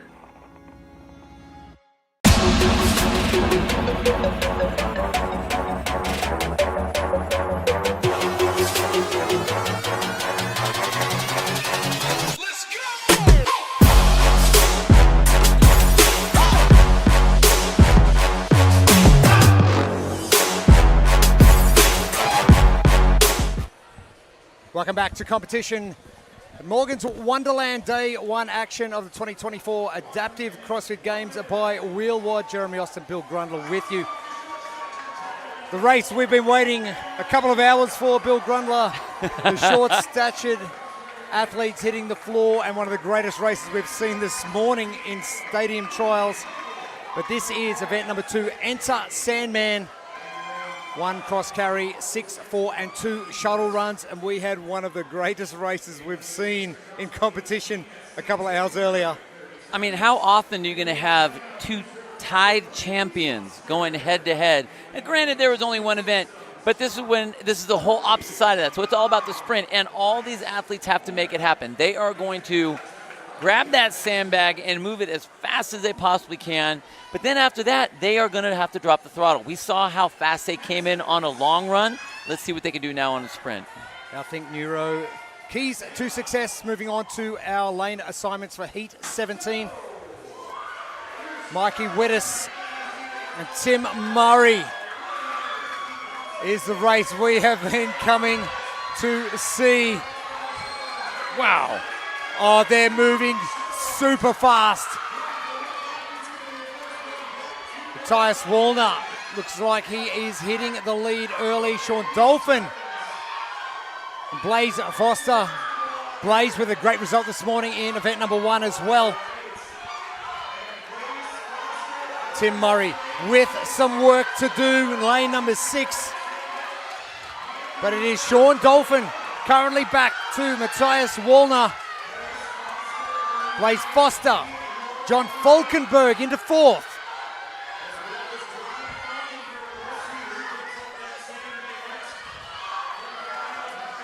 Still your leader, Sean Dolphin from CrossFit Hype. Blaze Foster now moving into 2nd position. It is going to be John Falkenberg. A minute down on the clock. Blaze moving fast.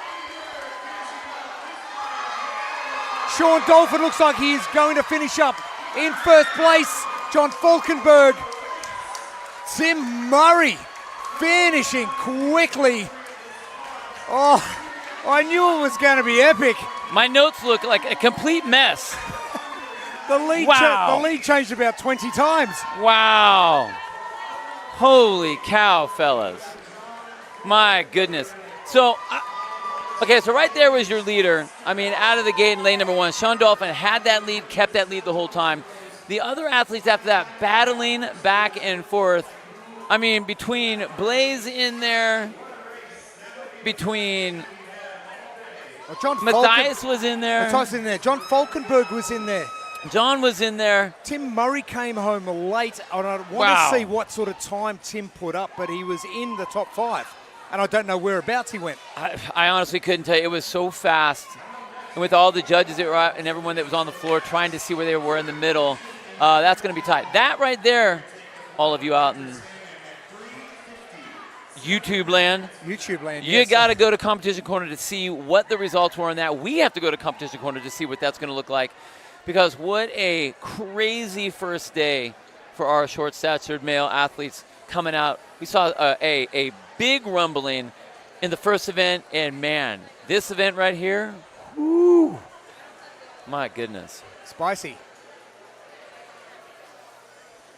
Well, Heat 17 definitely did not disappoint.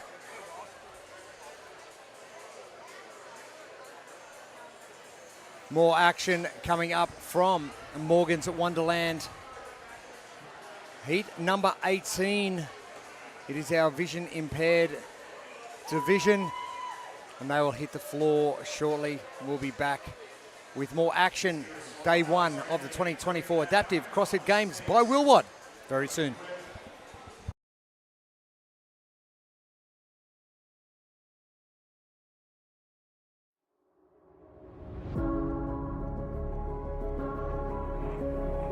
For every athlete,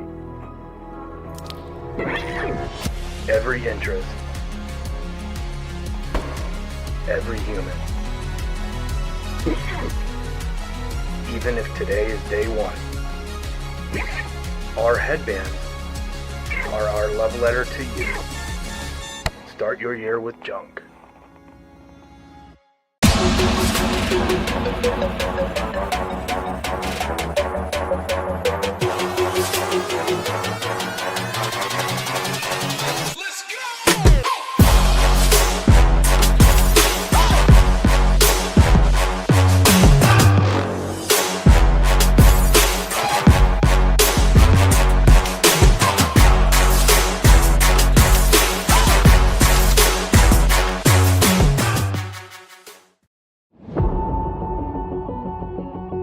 My name is Ben, and I am a below-knee amputee, and I have been an amputee since I was 10 months old. My name is Emily. I'm an above-knee amputee. I was a passenger in a car accident. I was in a coma for almost 2 weeks. Losing my leg could have been the end of my story, but I chose to rewrite it. I didn't let my amputation define me. I let it drive me. I'm not just an amputee. I'm an athlete, and I'm unstoppable.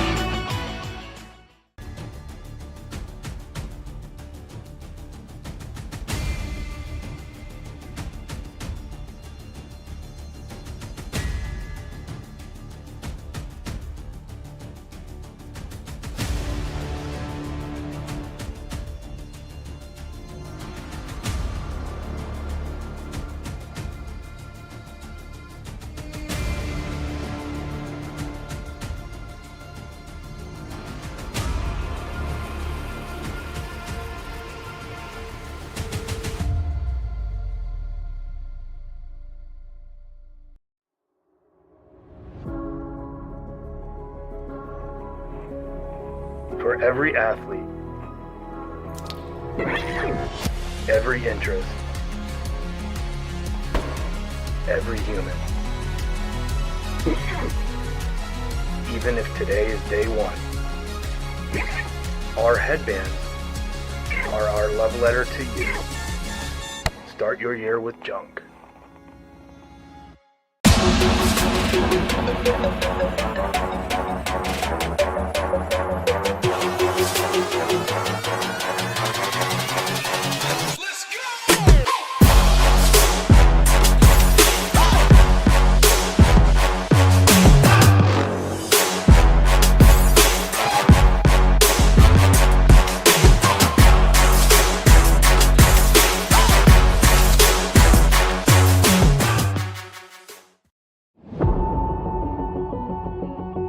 My name is Ben, and I am a below-knee amputee, and I have been an amputee since I was 10 months old.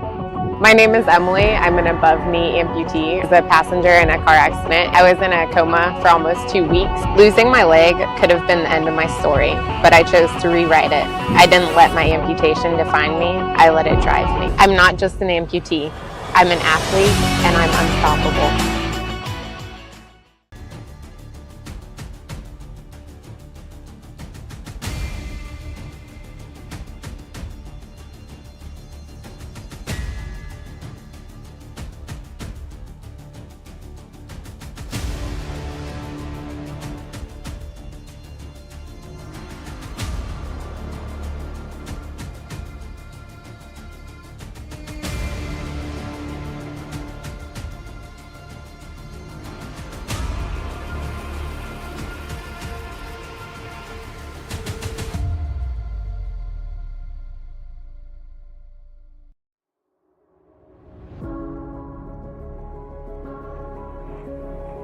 For every athlete,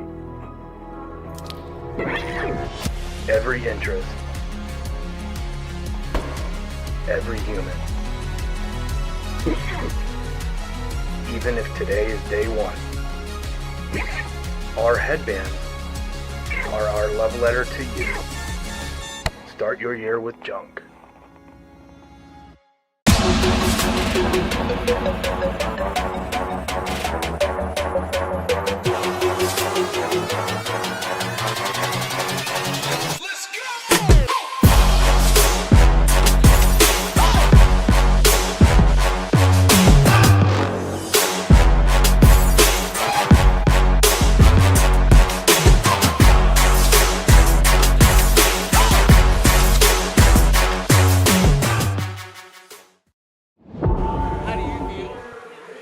Welcome back to Morgan's Wonderland. Enter Sandman, our second event of the day. Day one of the 2024 Adaptive CrossFit Games by Wheel Wad, Jeremy Austin, Bill Grundler. Amy Bream with us as well. We're joining her soon on the competition floor. And our short-statured heat that just went past. Well, we've got a shake-up on the leaderboard. Tim Murray, not really where he wanted to be after one day of competition, but we'll see what's going to happen over the next three. Event number 2 is Enter Sandman, 1 cross carry, 15 and 12 ski erg calories, 10 and 7, 5 and 3. We've got a 6-minute time cap. If this is anything to go by, it's going to be blistering as well. Bill, I think Neuro, keys to success. It's the same thing that we've been seeing all day with this particular event. You got to get that sandbag across. You need to make it happen. Whatever is the best way for you, just take care of business, because you got to get yourself down to the end of the floor and then drop that throttle on that ski erg. We've seen all kinds of power being put into those machines, and I expect to see nothing different here with these athletes. Underway for heat number 18. And as Bill mentioned, speed is going to be key here. Our last heat just tapping out at 1 minute and 5 for our fastest competitor to get finished. We have got 6 minutes to get through. This is our vision impaired division for our men. Our women in the vision impaired coming up next.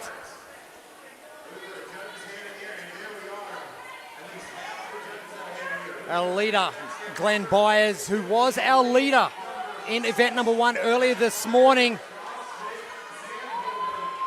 And Glenn not messing around. He is a big human, and he has got a great range of motion, especially on this ski erg. Good battle going on. Nick Bullock from West London CrossFit, one of our Canadian competitors there as well. Johan Grankvist, our Finnish athletes in the vision impaired division. It's still the Glenn Byers show.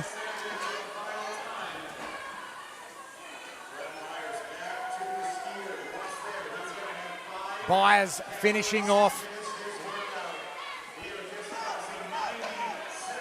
It is going to be fast again. Byers back to Grankvist. David Millings now jumping into third position as well. Oh, Glenn Byers, 1:45. Johan Grankvist, David Millings in third, all under that 1 minute 50 second mark.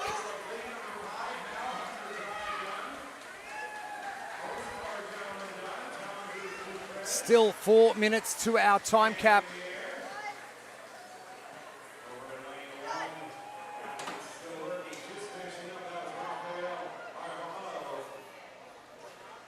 And a mad flurry again. 2 minutes and 20 seconds. And that is it for our vision impaired division. Wow. For the men.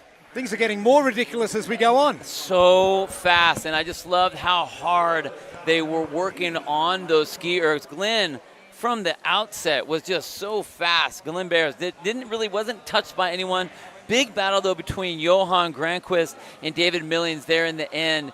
Between those two athletes, back and forth between second and third the whole time. I believe Chris Fair was in that fourth place position. You guys will have to go to Competition Corner to check that out. But what an amazing race with your leader, being Glenn Bears, that second place position, Johan Grandquist, and David Millings is that third place position out of our Vision athletes.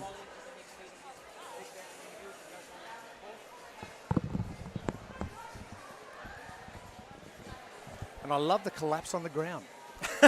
That's when you know you're working hard, right? Well, it's 2 minutes of work. It's crazy times.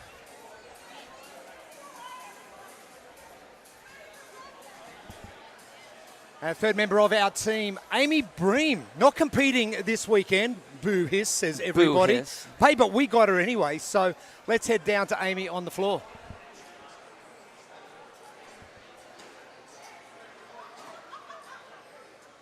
Guys, we're having so much fun here today. We kicked it off with stadium trials, a nice long workout under the heat, so the athletes were definitely feeling that, but they crushed it. This afternoon, we have a more sprint workout. It's called Enter Sandman, which is so much fun. We have a 6-minute time cap, but for the most part, athletes have been keeping it short. The crowd is electric, and they're cheering them on. It's been so great.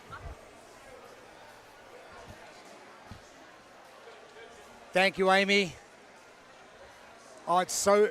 I'm excited and honoured to be here in San Antonio. First time I've been to San Antonio. What better place to come than to the 2024 Adaptive CrossFit Games by Will Watt. And join Amy, join yourself. I mean, you get to hang out with a lot of cool people, you know. I'm just happy that I get to hang out here with you this whole weekend. Are you kidding me? It's going to be a good time. Not too far away from getting our next heat underway.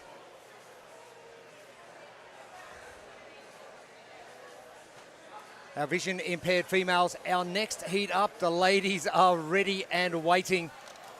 And we'll be back with more action from Morgan's Wonderland in just a few moments.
Back to action, 2024 Adaptive CrossFit Games by Will Watt, Jeremy Austin, Bill Grundler with you.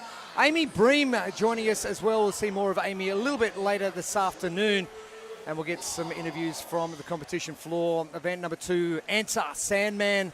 Our vision impaired females are up. They will be doing 1 cross carry and 12 calories on the ski for the first round, 7 for the second and 3 for the third.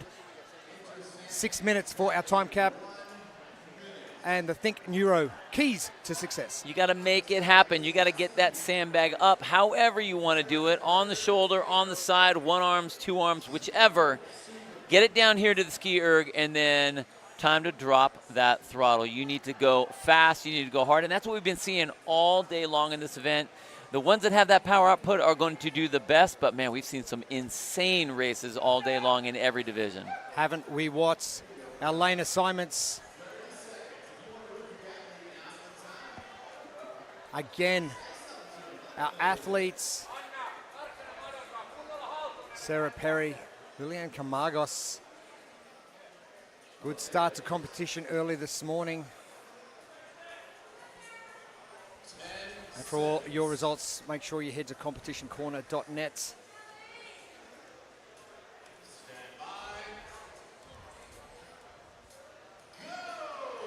Underway for our vision impaired female division athletes. Some of our athletes wearing our Northern Spirit gear, some choosing to wear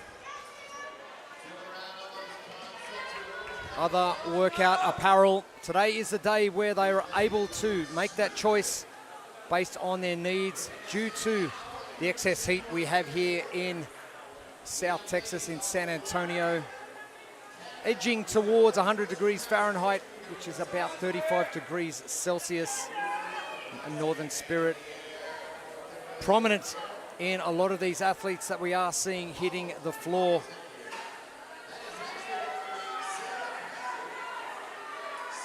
Sarah Perry. No surprise to see her kick things off. Lucy Hodges moving into second, Patricia Walsh into third.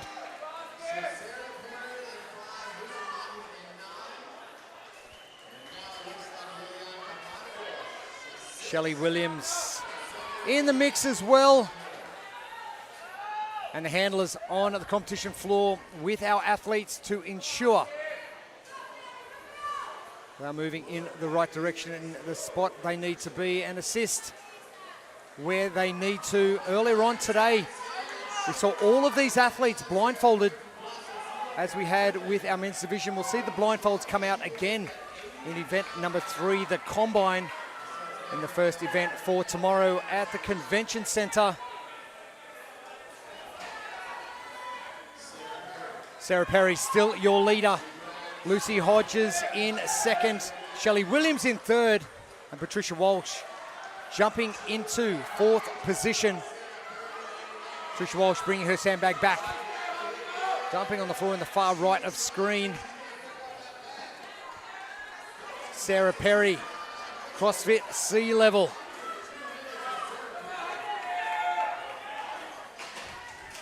Perry done. Just over that 2-minute mark. Lucy Hodges also getting finished up. Mary Collin having a great last round, jumping into position. Shelley Williams is also done from Titusville CrossFit. Patricia Walsh not too far away from finishing either.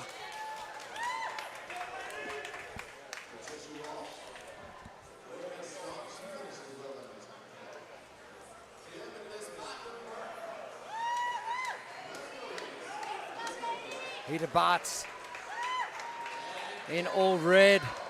Finishing off those last few pesky ski erg calories.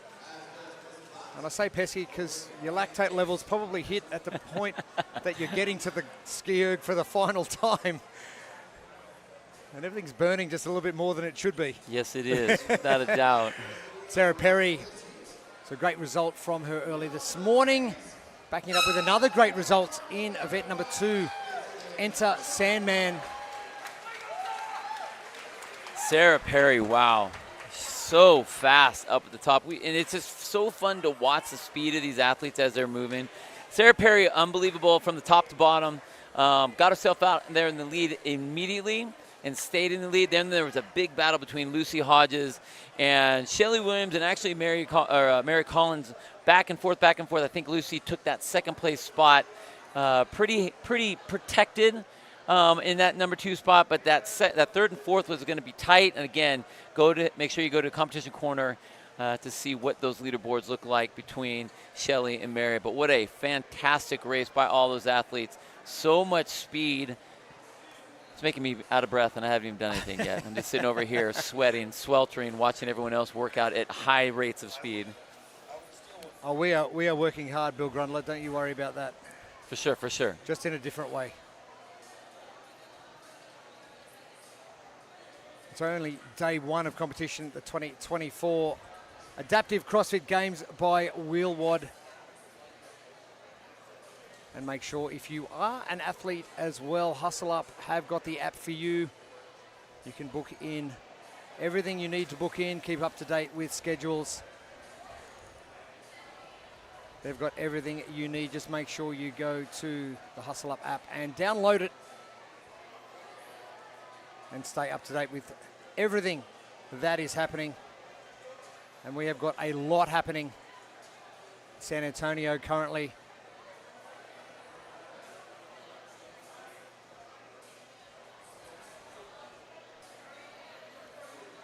If you head to competitioncorner.net, your event number is 14005. You'll be able to go to the leaderboard and see exactly what's happening. We've got a couple of divisions where some races are really going to be interesting in the makeup of the 4 days, because day 1's shaking them up already, short stature being one of them. Well, I think it's just the nature of the programming that we've seen so far. Long duration, a heavy volume distance on all 3 of those different implements that we saw earlier with that monostructural, and then here all-out sprint. So do you have the long capacity? Do you have the high explosive sprint power? And then we're going to start to filter some of the other elements in between there with the gymnastics that they're going to have to come up with. So the programming for these athletes has been and will be really impressive all the way across the board.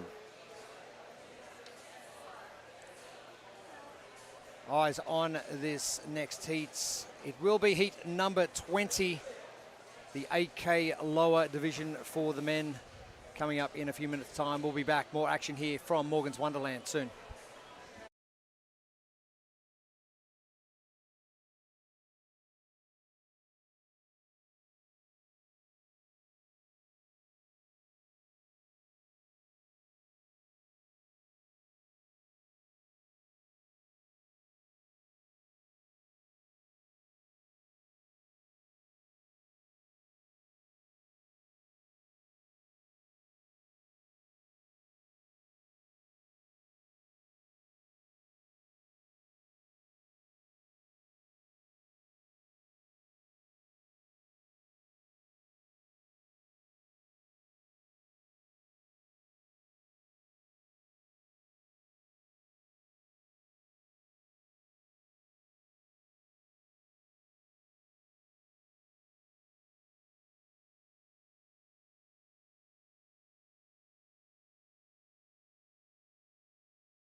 For every athlete.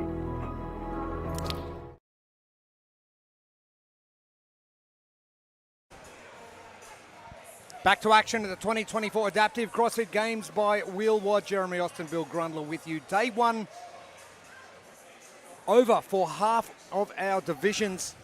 Half still to go. We are at heat number 29. More heats to come. We are at event number 2. Enter Sandman for our lower AK above knee amputation division. It's 1 cross carry, 15 calories on the ski, 10, and then 5 with a 6-minute time cap. Now, I think Neuro, keys to success. You've been mentioning it for a while now. Nothing seems to have changed. No, I don't think that it will. You have to just get that sandbag across, whatever you need to do to get it there as fast as you possibly can. That's the making it happen, so just make it happen.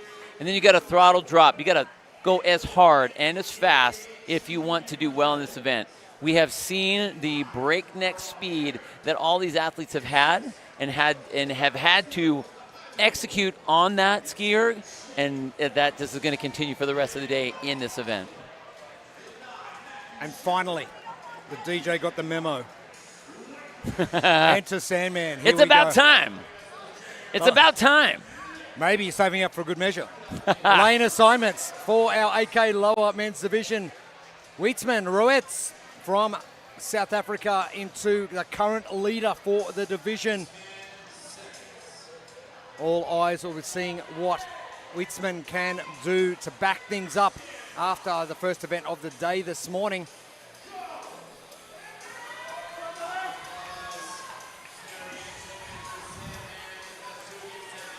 It is lane number 2 for Wheatsman Ruetz.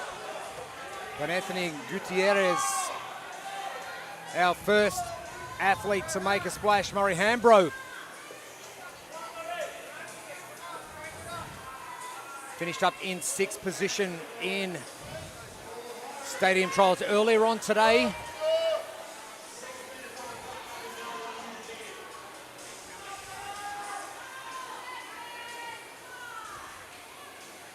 Murray Hambro. It is powering down now. Murray well ahead. Gutierrez coming back. This is going to be a great battle between lanes 4 and 1. Anthony Murray, rep for rep on the ski erg. This is going to be a fast finish.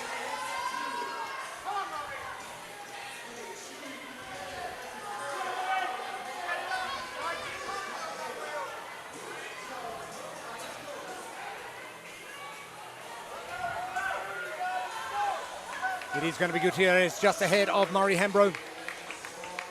Anthony picking up the bag for the final time.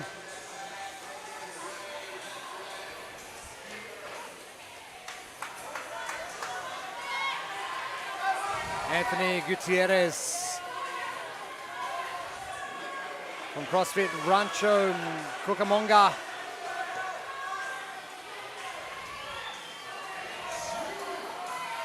Easy win, 145, Anthony Gutierrez.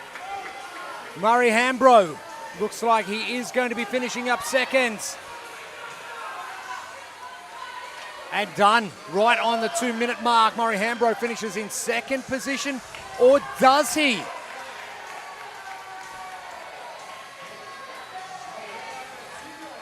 Jacob Farley. We'll have to check that result as well. Jacob Farley backing it up with a 4th place in event number 1 earlier today.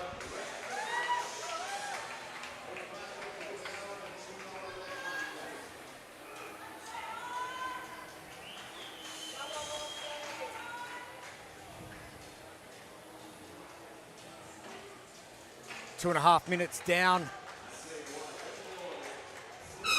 Jose getting finished.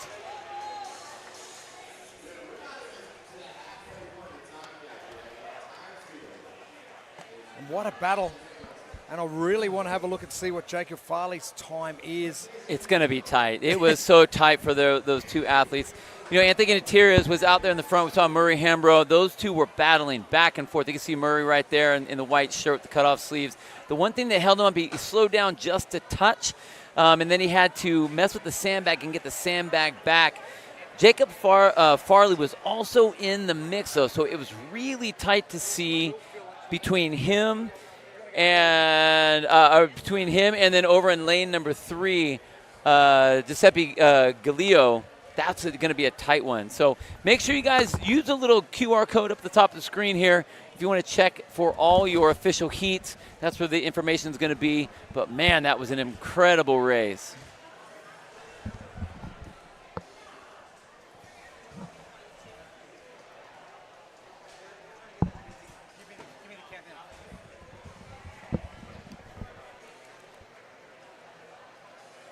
The lower AK division, the men gone.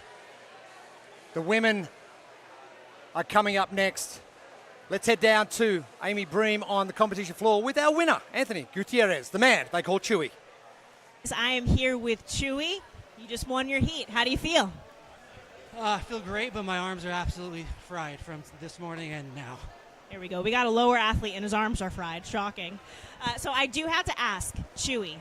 Everyone calls you that. I call you that. How'd you get that name? My mom gave it to me when I was a little infant. She would go Buka Baka Saka Daka Chewy. Whenever Chewy would come up, I would laugh. You heard it here first. Chewy, great job today. Thank you so much. Thank you.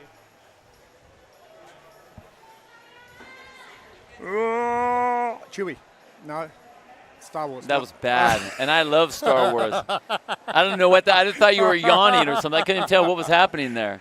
That's the best I got. That was a bad Chewy. The other Chewy did fantastic. That was not fantastic. Did a great job. Unfantastic.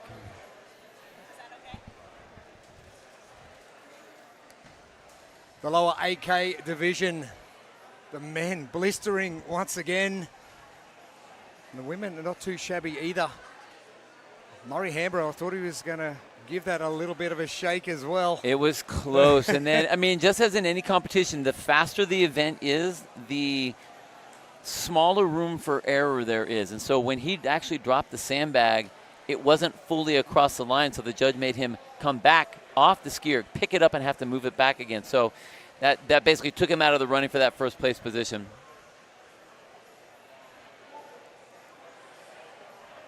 As we head into the final stages of our day one of competition, we've only got an hour and 15 seconds.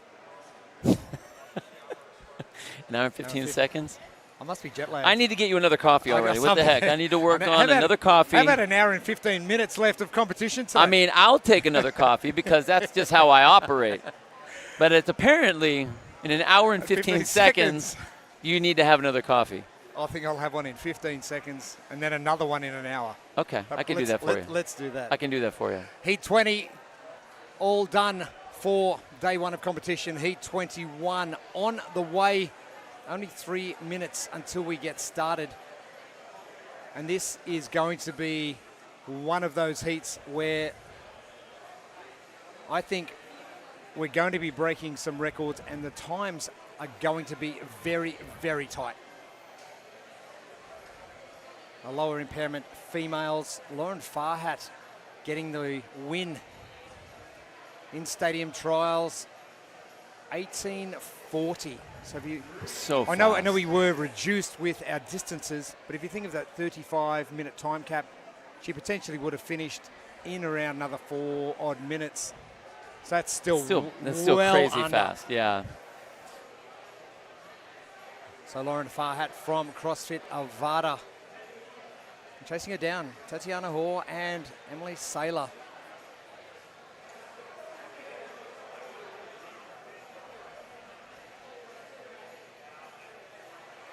And can Eugenie throw a tulip? What's your native flower over here? Depends where you are. Oh, really? You don't have a national flower? No, not that I know of. I know we have state flowers. Okay. What's the state flower of Texas? Probably I'm from California. Probably asking the wrong guy. Know. I don't know. I don't like saying that I'm from California that much in Texas because. Oh, is it like that? Is it? Yeah, it's one of those. Okay. Sorry, guys. Anyway, Eugenie's going to be throwing tulips around. try to disrupt the apple cart. How about that? The only Dutch athlete in the field of American athletes, Heat 21. Eugenie will be wearing all light blue. You won't be able to miss her either. She's about 6'1". Some tall athletes in the ladies' field.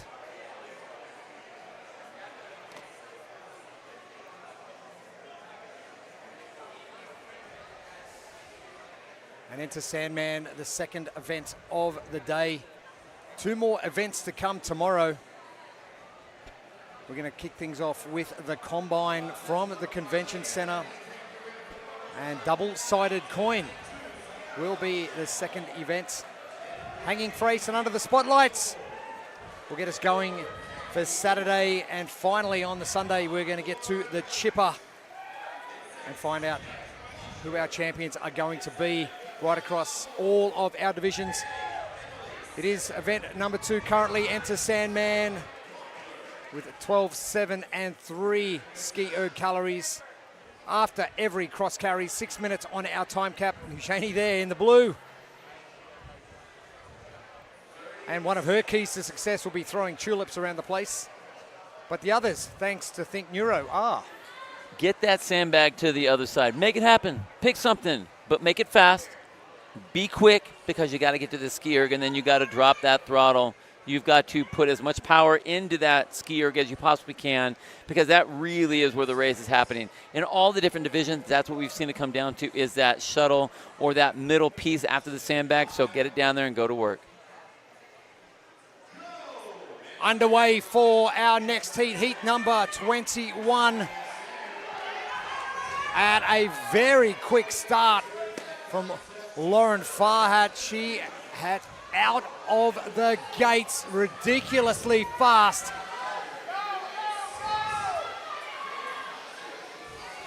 She was over 2 minutes ahead in event number 1 earlier this morning. That time back to Tatiana Hoare. And with the ski erg calories not equating to a whole lot of work, the athletes will be getting this done well under halfway through that time cap.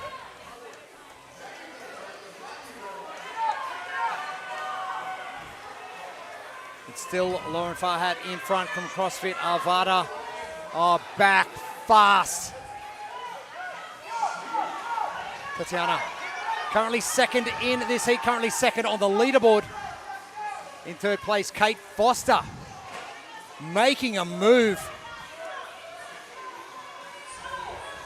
And Kate's going to be coming back just ahead of Tatiana, but needs to get to work on this ski erg. Lauren Farhat still in front.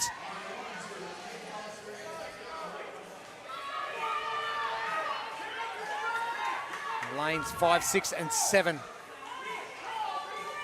Currently your leaders. Lauren again starting to extend her lead in lane number 5. Having no trouble grabbing that bag.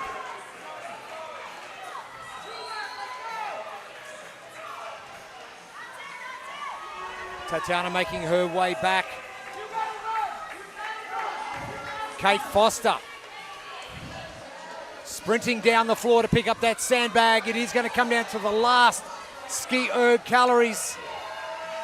But Lauren, easy does it. Another win for Lauren Farhat, and will remain on top of the leaderboard in that first place position. Oh, now Kate Foster getting the jump on Tatiana Hoare. And Kate has got to be working fast. Katie Weymouth. Kate Foster currently in med school, finishing up.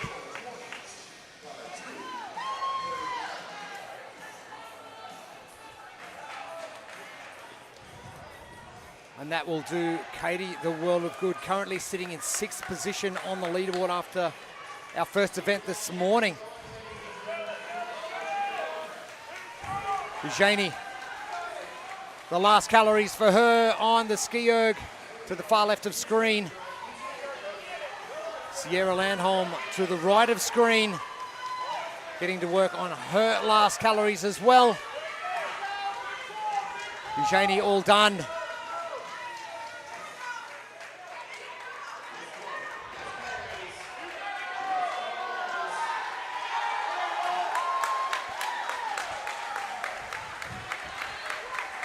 Sierra.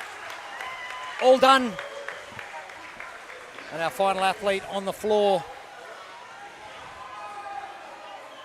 Tamala Wampler. That pesky sandbag.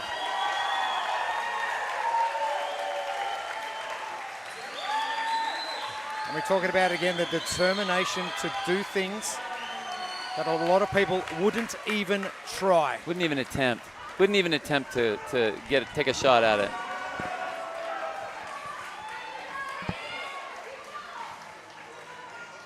Still plenty of time left on the clock.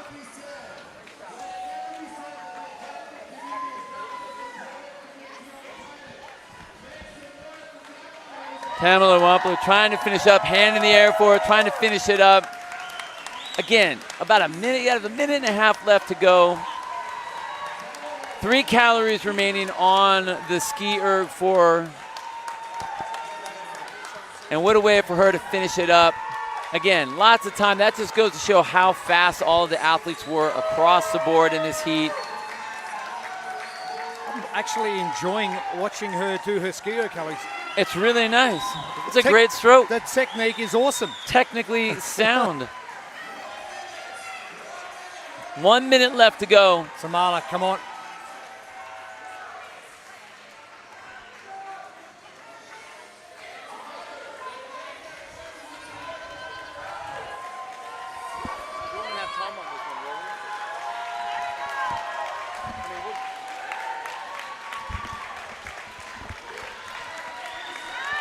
Tamala. And again, just trying to make it happen. This is what we were talking about, trying to figure out which way is going to work for you as an athlete. How are you going to pick it up? How are you going to set it? How are you going to get it up?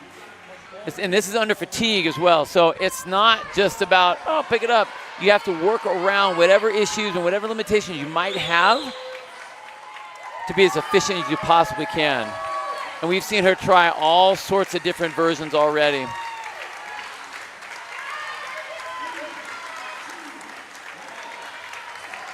And there's time. Tamala. My hat is off. Great efforts from Tamala.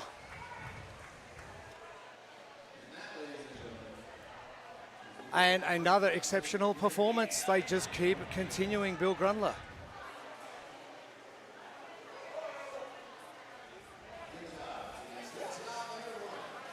And Lauren Farhat, 2 wins from 2 events. Let's head down to Amy Bream on the competition floor. All right, what's up? I'm here with Lauren, my former competitor, but always friends. Lauren just crushed that heat. How are we feeling? Feeling really good. That was definitely a fast sprint workout, but it was so fun to be out here on this floor with all those other girls, and they're definitely my motivation. So it just fills my cup. It really does. Awesome. And I know that was the first time you guys got to touch the cross, that sandbag. How did that feel? You know what? I was a little bit nervous about that, but it didn't end up being that bad. That's what CrossFit is all about, right? Learning to adapt. That's what us adaptive athlete does. So it really felt fitting to be out on the floor for the first time picking that thing up.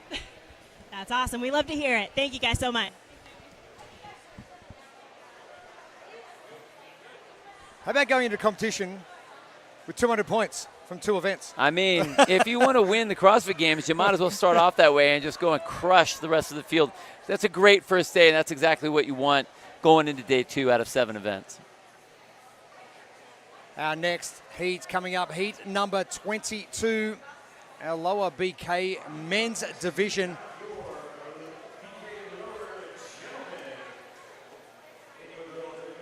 And things really starting to heat up now. I don't know if I'm getting hotter or if it's just the competition starting to heat up a little bit. I think it's the speed of all these athletes out here on the floor, because I was just going to say how much this breeze has been really nice. And I think it's, 1, the wind, but 2, them, as they're flying back and forth in front of us. Great day 1 of competition. For all of your results, make sure you head to competitioncorner.net. 14005 is the event code. And if you need to, make sure you just scan the QR code top left of your screen. It will take you straight there as we welcome to the competition floor our lower BK athletes. And enter Sandman, event number 2. And a very busy day for these athletes. A long day. But they've only got 6 minutes, potentially, of work coming up. 1 cross carry, 8, 6, and 4 shuttle runs. And they will decrease by 2 as they go along. Again, I'm expecting to see some rather fast times. Completing this well. All thanks to Think Neuro, our keys to success. You know, we saw it in the last division. We've seen it in all the divisions up until this point. The sandbag, it's not how to do it, it's just do it. Whatever way works for you. So you have to make it happen. Figure out what works best for you so you can get yourself over here to the ski erg and then really go to work. That is where the race is going to be had for the vast majority, for your athletes that are going to do the best here.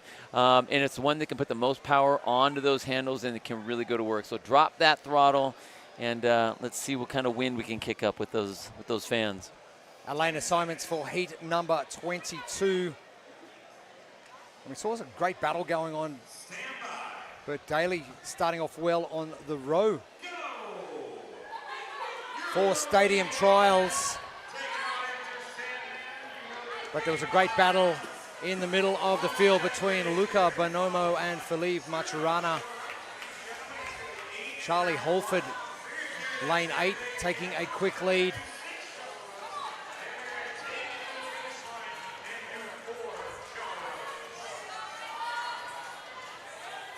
And the speed of these athletes, making sure they get both feet over the line each time.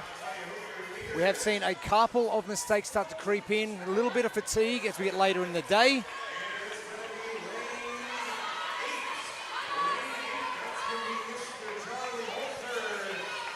Charlie Holford currently in first, Russell Bozanic and Philippe Maturana, our top 3 heading into the first minute of our heat number 22. Trying to maintain a good pace and not redline too much.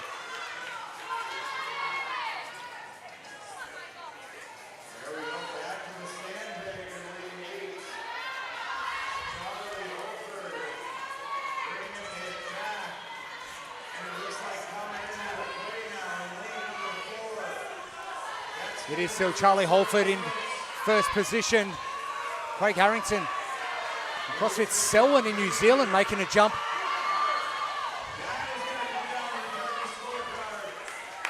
Holford doing it easy. Philippe Maturana and Craig Harrington with a great third place finish in this heat.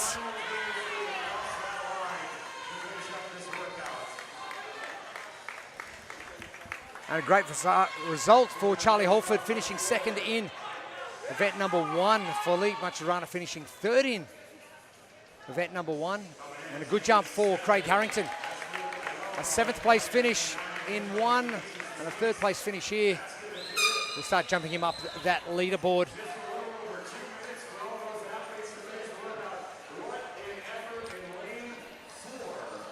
You know, we were talking about the speed that you had to have on your shuttle, and it was my bad. I was talking to Fan. We've been back and forth between the ski erg and the running.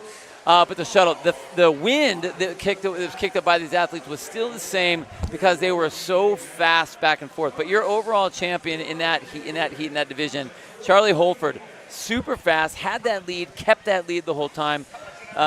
Philippe was right in there in that 2nd place. But, man, Craig was over in lane number 10, Harrington, just picked up and was negative splitting his shuttle runs all the way through, which got him into that 3rd place position. And what a great finish for him as he made his way all the way across that floor at a high rate of speed. Oh, didn't he? What? I just love the way he paced that event and came home as strong as he did. I didn't even see him in the first round at all. Well, he wasn't there. No. It's all about pacing. It's all about pacing. It's interesting. Win when you got to win. Correct. Let's head down to the competition floor with the winner of our heat number 22. It is Charlie Holford. All right, I'm here with Charlie. Charlie, how do we feel after that short sprint? Yeah, good. Much better than this morning. Yeah. what you were expecting? It was quick. It was really quick. I was expecting, like, when I practice at home, 3.5 minutes, and that was 1.5. So that was pretty quick. Like, You shaved 2 minutes off, no big deal, you know? yeah, fine. Adrenaline, that's what adrenaline, folks. We're having fun. Nice. Thank you, Amy. Thank you, Charlie. And shake-ups on the leaderboard. I love to see it, especially in competitions as important as this. Oh, man. And it's the fact that you can have shakes in the beginning, but it makes total sense because, again, long duration event first, a very fast, very high power output event coming in second. So, of course, we're going to have that shake-up. But if you're able to have a long duration and a sprint in your favor, as we've seen some of these athletes, that's going to make for some great scoring for the rest of the competition.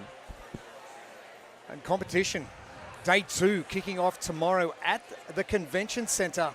We're going to be indoors. Thank goodness. Climate controlled. There's going to be a lack of sweat coming tomorrow. But I'm excited that what has happened today has happened. Something different. Get outdoors. Put up with the elements. There's some really great tests here today. And then we get in and we've got 5 more inside. It's exciting. I think it's great. I mean, it is going to be nice that it's going to be climate controlled. And we were in there last night as they were setting everything up and all the athletes were registering. And I'm going to tell you, it was nice and cool. Very cool. But it's great that these athletes get the experience of being outside, having to deal with the elements. I know that logistically that does a lot for the competition itself, trying to make things work so that it is all the athletes are able to perform to their best, which is what we want.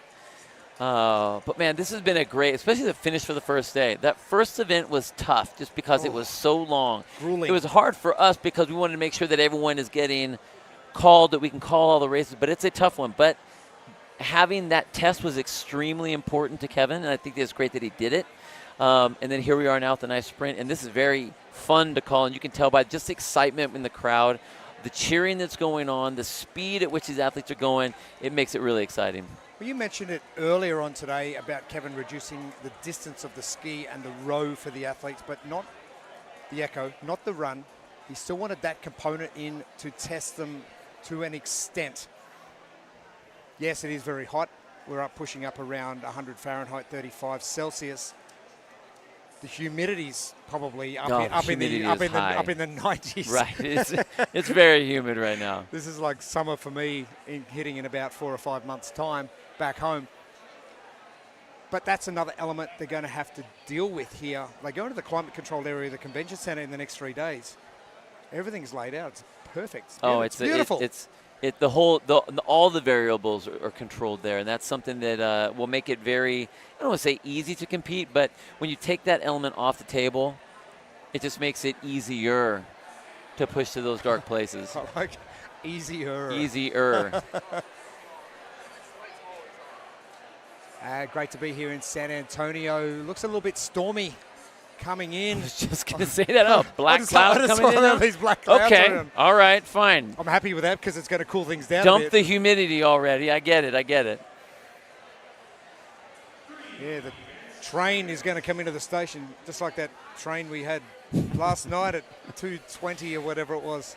It's really interesting, and I don't know, maybe it's a Texas thing. I don't know, but the conductor really wanted to make sure that everyone was off the tracks, that they were coming through. I don't think anyone was on the track at 2:20. Maybe I wasn't on the track, so I don't know. But I just heard the rhythmic. There was no rhythmic beeping of the horn. Pop, pop, pop, pop, pop, pop. So hopefully it didn't keep up any of the athletes that weren't already up with the regular nerves. Oh, we were definitely up. Something different. Welcome to San Antonio. Here, have a train horn for half an hour. It's Great. okay. Wonderful. It's all right. It's all right. I can sleep tonight. We're good. We're all good. 2 minutes away from the start of our lower BK female division.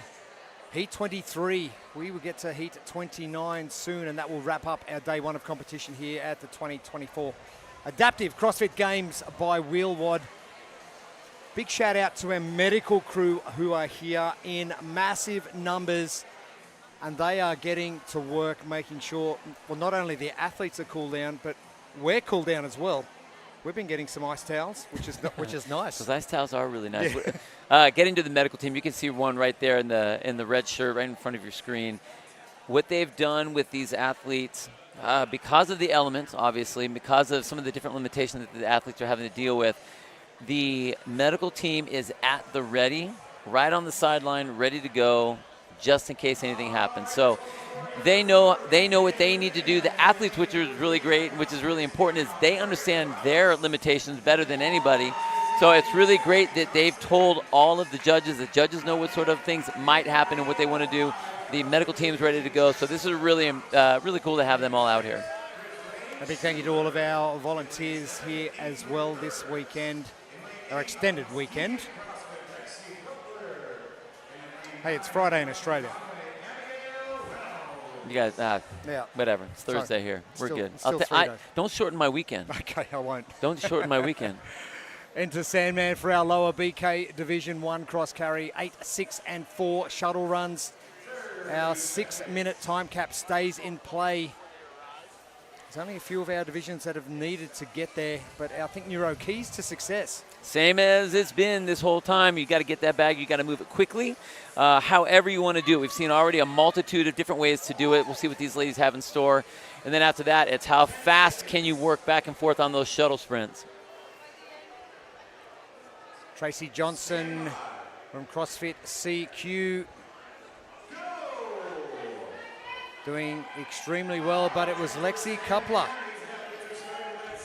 who got the win. Seconds ahead of Ghislaine Schuler and Tracy Johnson in event number 1. Earlier on today, Jessica Cox, who's been sitting alongside of us for most of the day in 4th position on the leaderboard. But Ingrid Bergs getting started very quickly. Jessica Cox and Ghislaine Schuler, our top 3 in lane 7, 6, and 5. Jessica Cox from CrossFit New Beginnings in Sydney, the northern suburbs of Sydney. Sydney, Australia, of course. Ingrid Bergs doing it easy.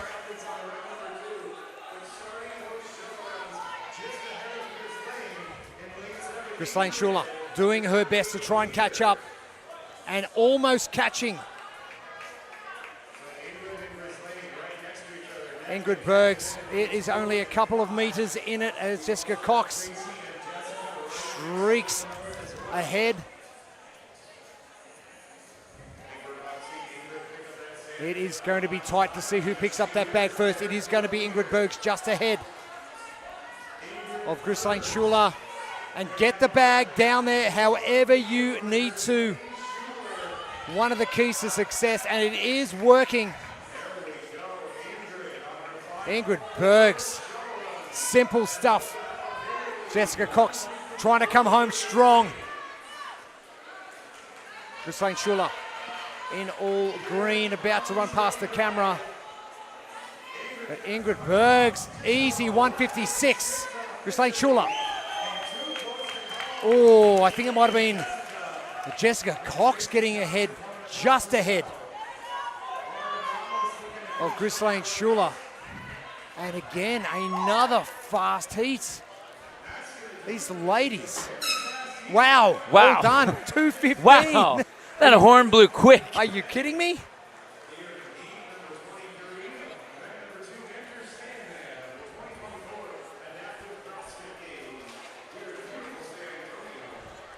And the speed that we had Ingrid Bergs was just insane. Now, there was a big battle between that 3rd and 4th position. But I think overall what we saw was Ingrid Bergs in that first place. Lane number 6, we had Ghislaine. Again, very tight. I thought she was really going to really put a push on Ingrid going into that final lap. But lanes 5 and 4, they were battling back and forth. And I think we caught lane 5 first, which is going to be Jessica Cox with Tracy Johnson in lane number 4 right behind. But that one's going to be close. Again, if you want to find out exactly how the standings went, make sure you hit the QR code up at the top of the screen.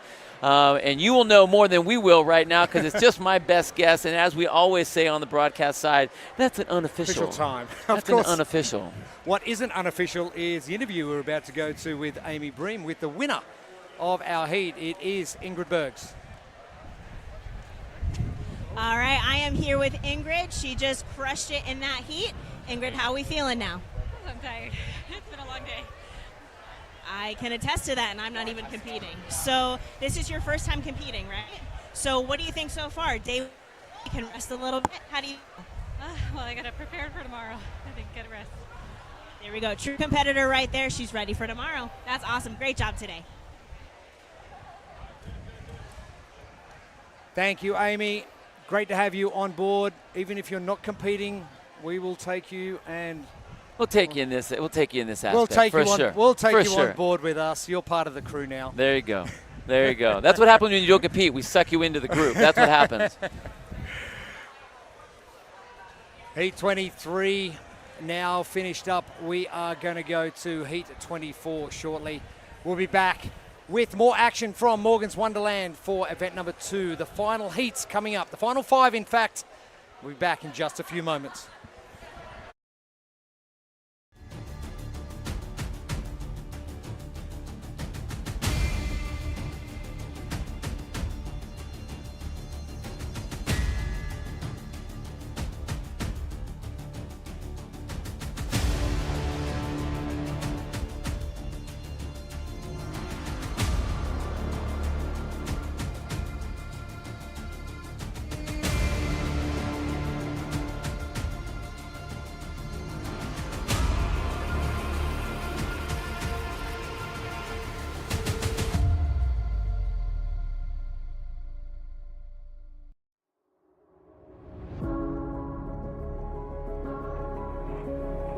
For every athlete, every interest, every human. Even if today is day 1, our headbands are our love letter to you.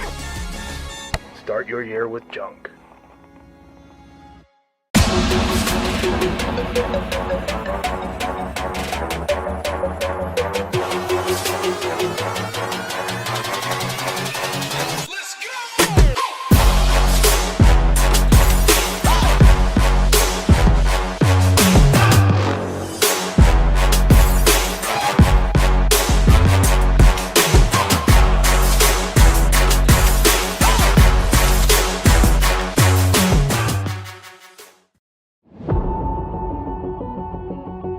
My name is Ben, and I am a below knee amputee, and I have been an amputee since I was 10 months old. My name is Emily. I'm an above knee amputee. I was a passenger in a car accident. I was in a coma for almost 2 weeks. Losing my leg could have been the end of my story, but I chose to rewrite it. I didn't let my amputation define me. I let it drive me. I'm not just an amputee. I'm an athlete, and I'm unstoppable.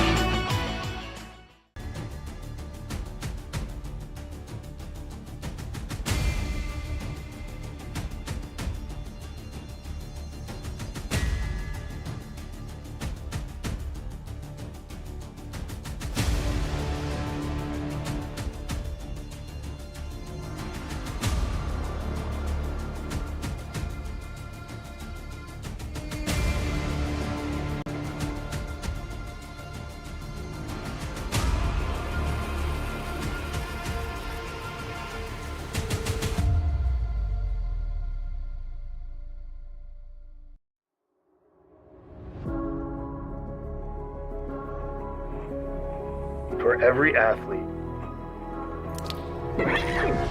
every interest,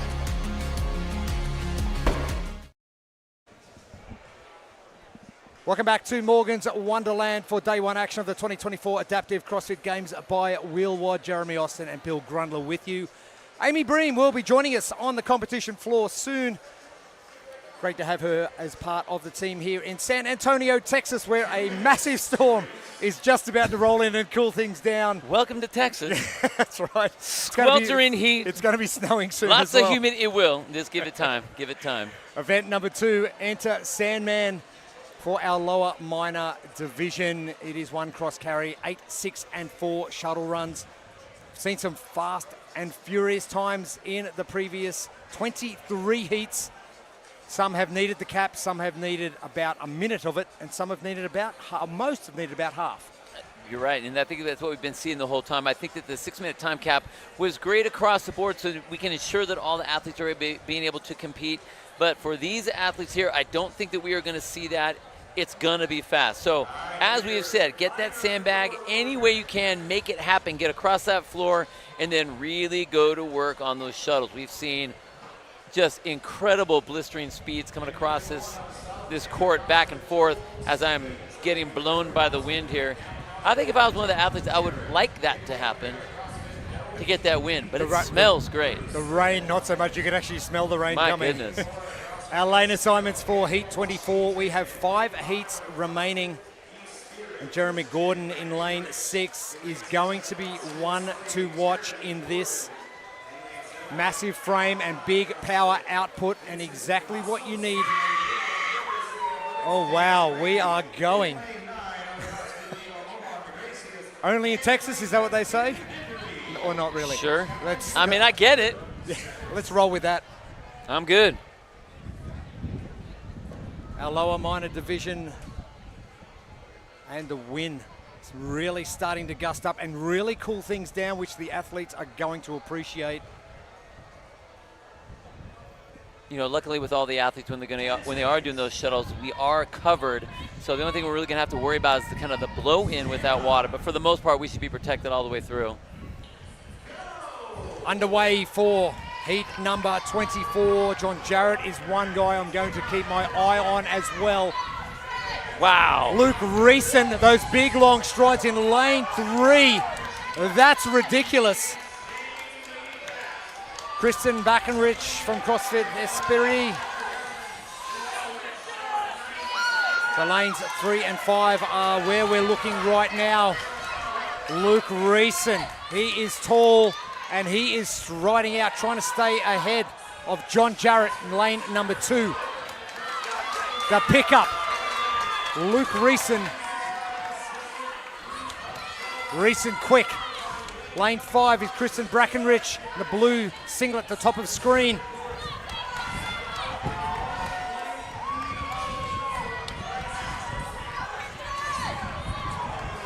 Jeremy Gordon just in front of us, no shirt on.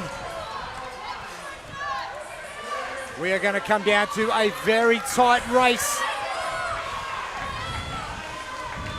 And the rain's starting to come in.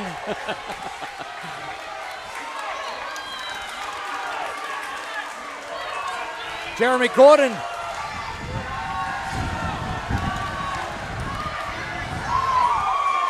And what a finish we have had.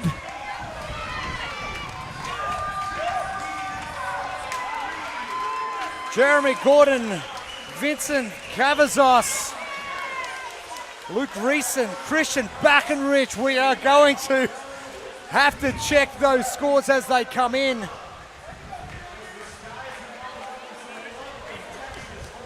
Unbelievable situation here, and the rain is pouring in. And I don't know if we're getting wet or windy or what is happening in here. Oh no, we're getting wet. That water's coming through here. There's a lot of rain coming in.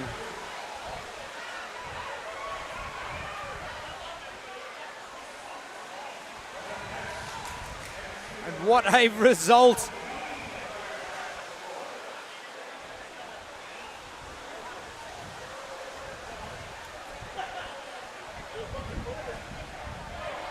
My goodness, there is a lot of water coming down. My, oh my. But it feels nice though. It feels really nice. It's cooling us down, which is a good thing.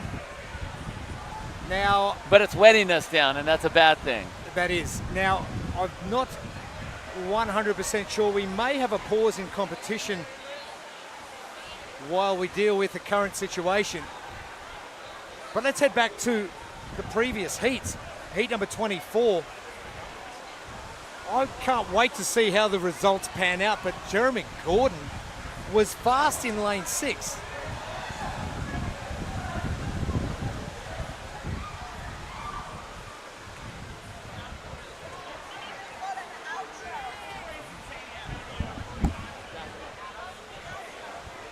And while we take a short break in proceedings, and we get this area cleaned up while this rainstorm comes pounding down. Head over to competitioncorner.net or scan the QR code on your screen and check out all the standings of the previous divisions. Still 4 heats to come for day 1 of competition. And getting sweaty man hugs from winner of the previous heat, Jeremy Gordon. And we'll be back with action here for day 1 of competition for the 2024 Adaptive CrossFit Games by Wheelwatt.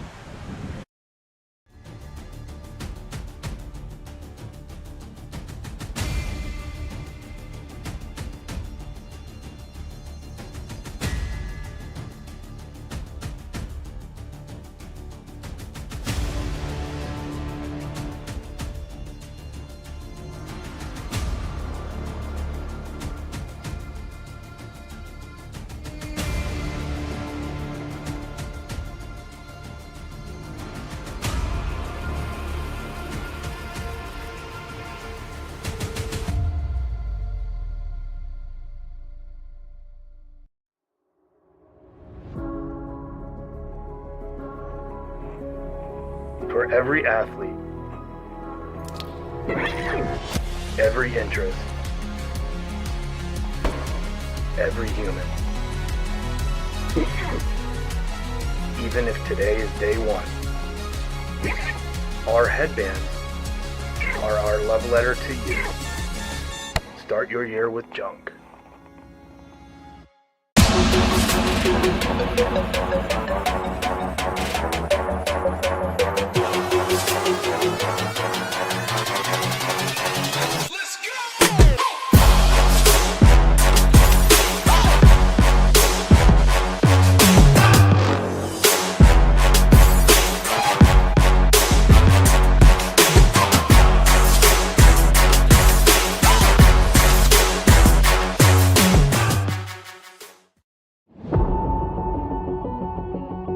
My name is Ben, and I am a below-knee amputee, and I have been an amputee since I was 10 months old.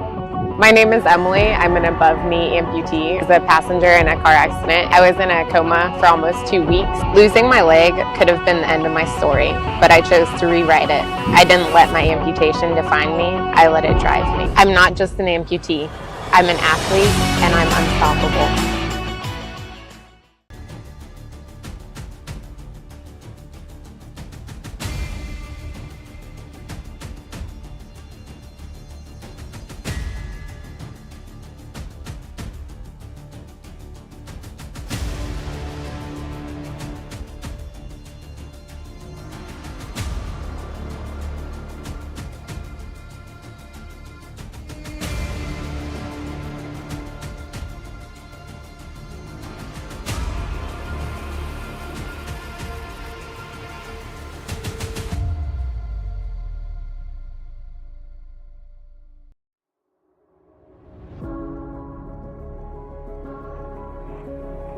For every athlete,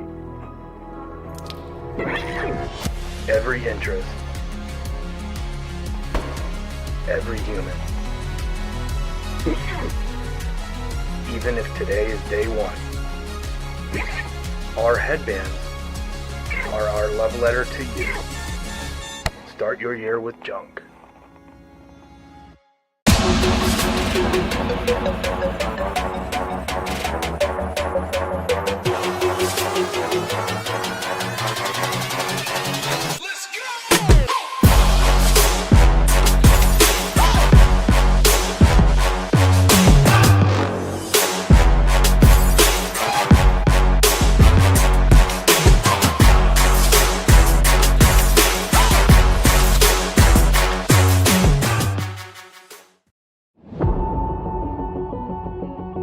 My name is Ben, and I am a below-knee amputee, and I have been an amputee since I was 10 months old. My name is Emily. I'm an above-knee amputee. I was a passenger in a car accident. I was in a coma for almost 2 weeks. Losing my leg could have been the end of my story, but I chose to rewrite it. I didn't let my amputation define me. I let it drive me. I'm not just an amputee. I'm an athlete, and I'm unstoppable.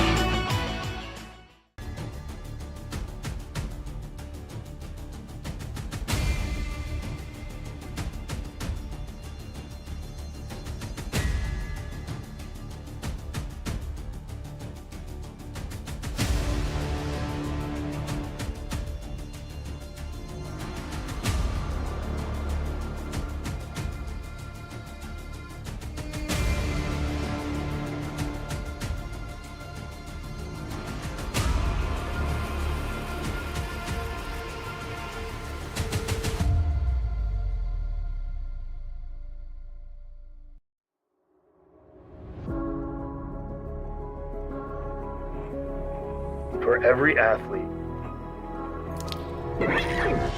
every interest, every human. Even if today is day one, our headbands are our love letter to you. Start your year with junk.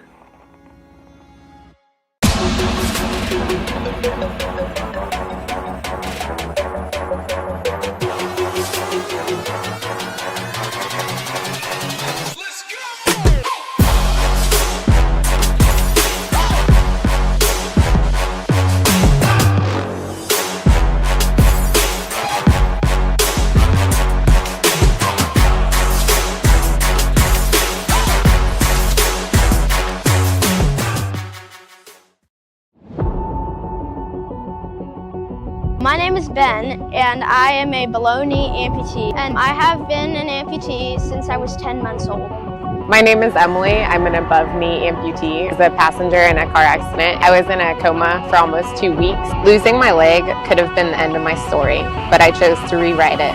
I didn't let my amputation define me. I let it drive me. I'm not just an amputee. I'm an athlete, and I'm unstoppable.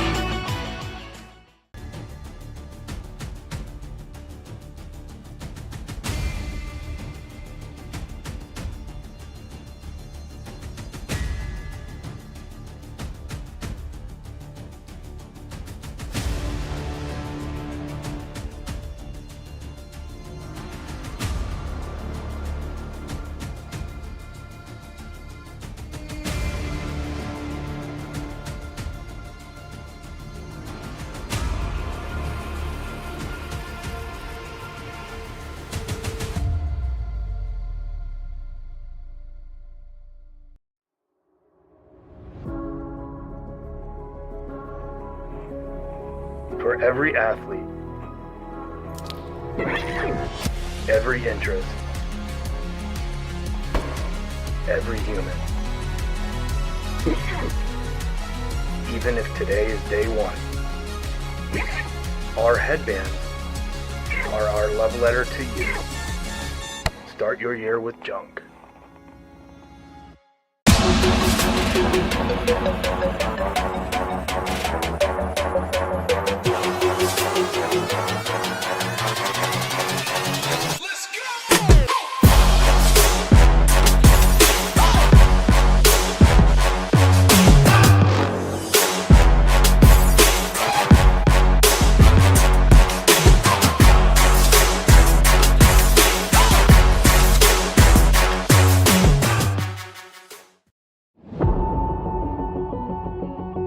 My name is Ben, and I am a below knee amputee, and I have been an amputee since I was 10 months old. My name is Emily. I'm an above knee amputee. I was a passenger in a car accident. I was in a coma for almost 2 weeks. Losing my leg could have been the end of my story, but I chose to rewrite it. I didn't let my amputation define me. I let it drive me. I'm not just an amputee. I'm an athlete, and I'm unstoppable.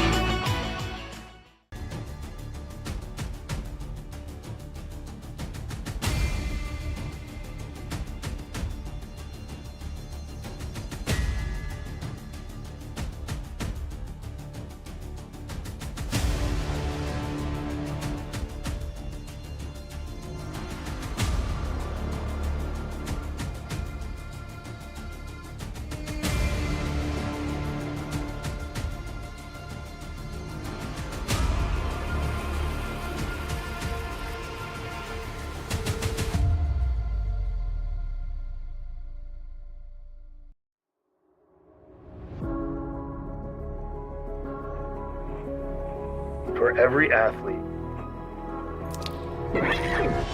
every interest,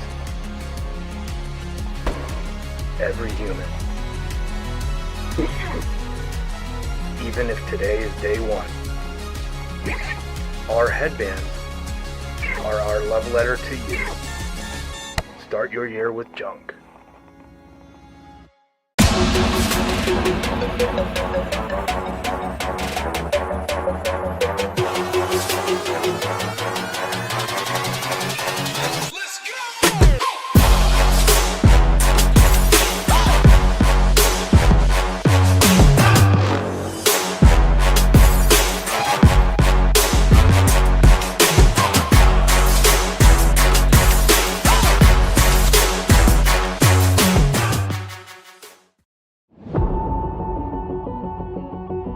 My name is Ben, and I am a below-knee amputee, and I have been an amputee since I was 10 months old.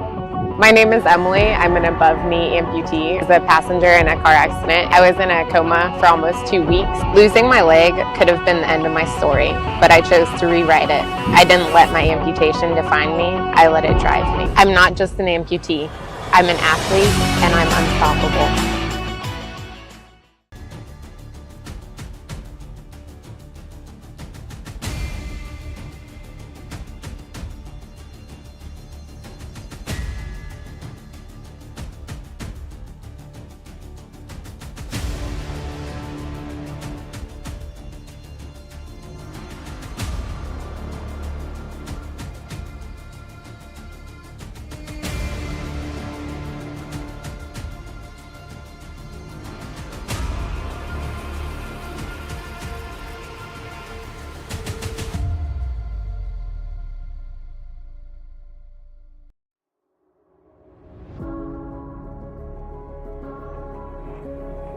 For every athlete, every interest, every human. Even if today is day one, our headbands are our love letter to you. Start your year with junk.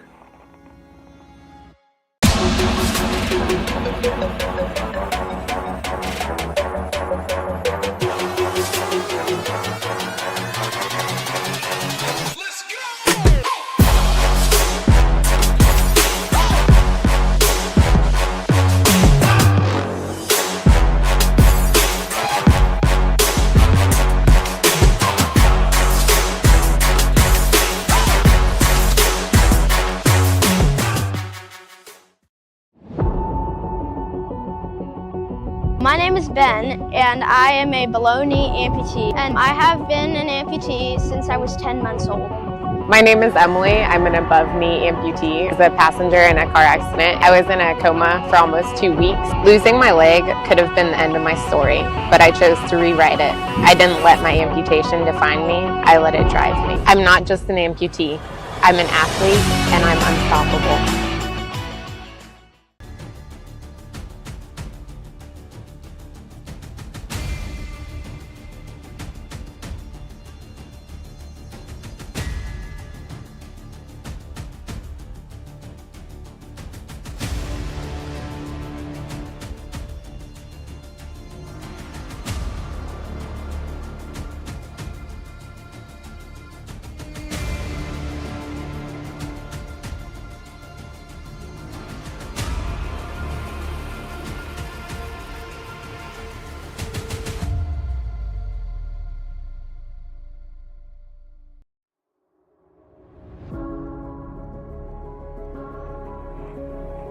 For every athlete, every interest, every human. Even if today is day one, our headbands are our love letter to you. Start your year with junk.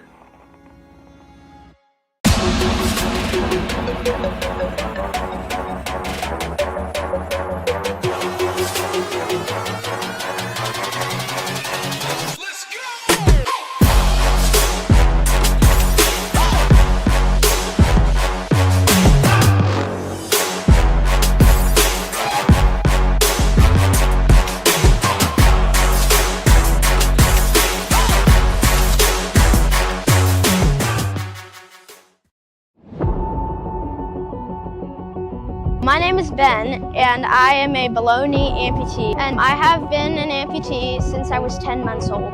My name is Emily. I'm an above-knee amputee. I was a passenger in a car accident. I was in a coma for almost 2 weeks. Losing my leg could have been the end of my story, but I chose to rewrite it. I didn't let my amputation define me. I let it drive me. I'm not just an amputee. I'm an athlete, and I'm unstoppable.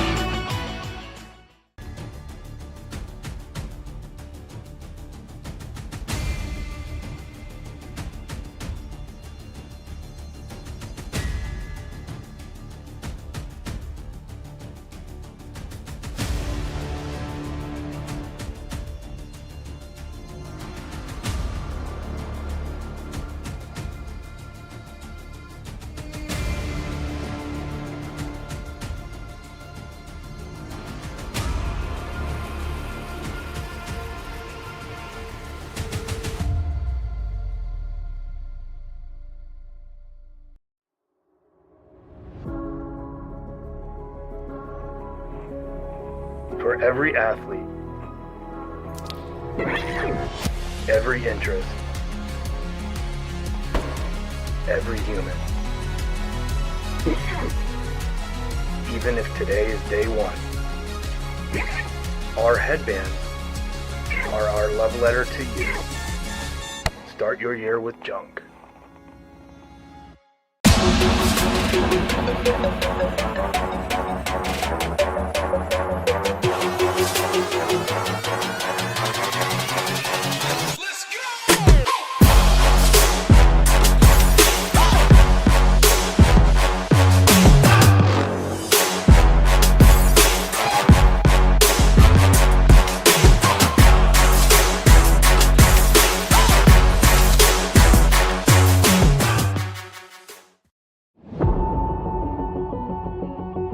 My name is Ben, and I am a below knee amputee, and I have been an amputee since I was 10 months old. My name is Emily. I'm an above knee amputee. I was a passenger in a car accident. I was in a coma for almost 2 weeks. Losing my leg could have been the end of my story, but I chose to rewrite it. I didn't let my amputation define me. I let it drive me. I'm not just an amputee. I'm an athlete, and I'm unstoppable.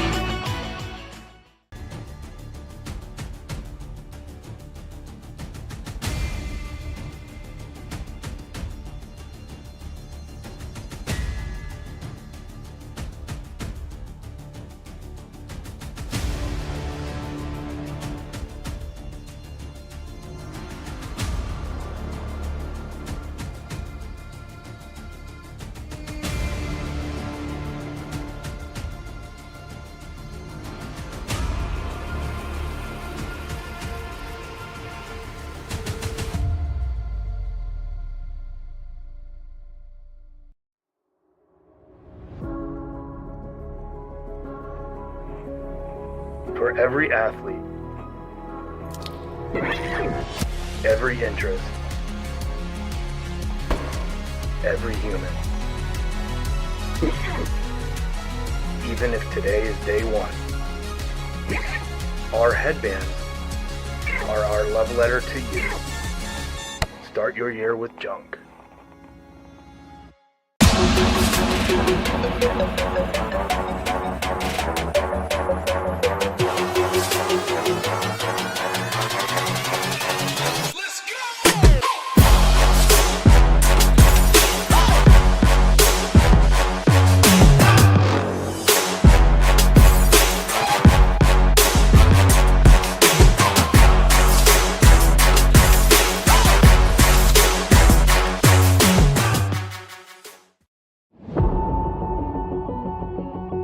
My name is Ben, and I am a below knee amputee, and I have been an amputee since I was 10 months old. My name is Emily. I'm an above knee amputee. I was a passenger in a car accident. I was in a coma for almost 2 weeks. Losing my leg could have been the end of my story, but I chose to rewrite it. I didn't let my amputation define me. I let it drive me. I'm not just an amputee. I'm an athlete, and I'm unstoppable.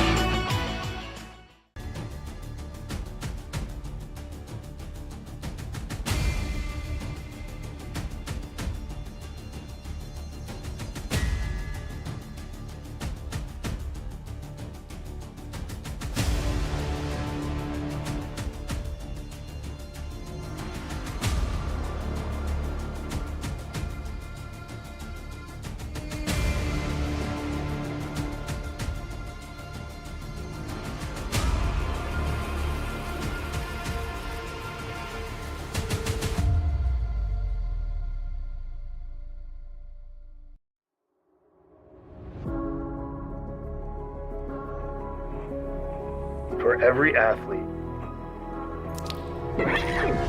every interest, every human. Even if today is day one, our headbands are our love letter to you. Start your year with junk.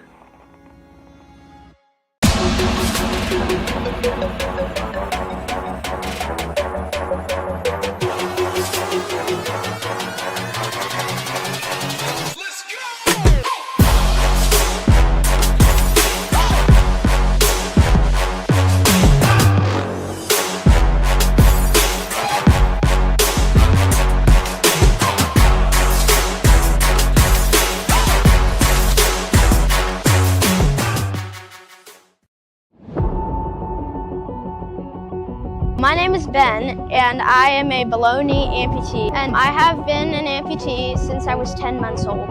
My name is Emily. I'm an above knee amputee. I was a passenger in a car accident. I was in a coma for almost 2 weeks. Losing my leg could have been the end of my story, but I chose to rewrite it. I didn't let my amputation define me. I let it drive me. I'm not just an amputee. I'm an athlete, and I'm unstoppable.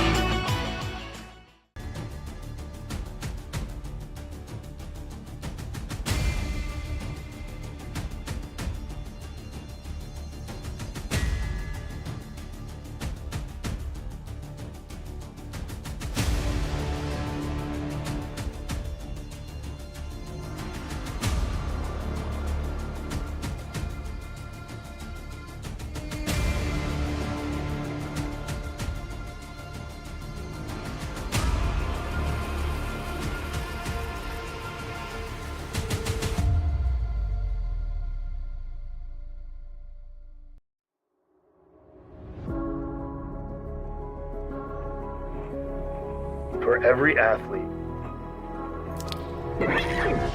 every interest, every human. Even if today is day one, our headbands are our love letter to you. Start your year with junk.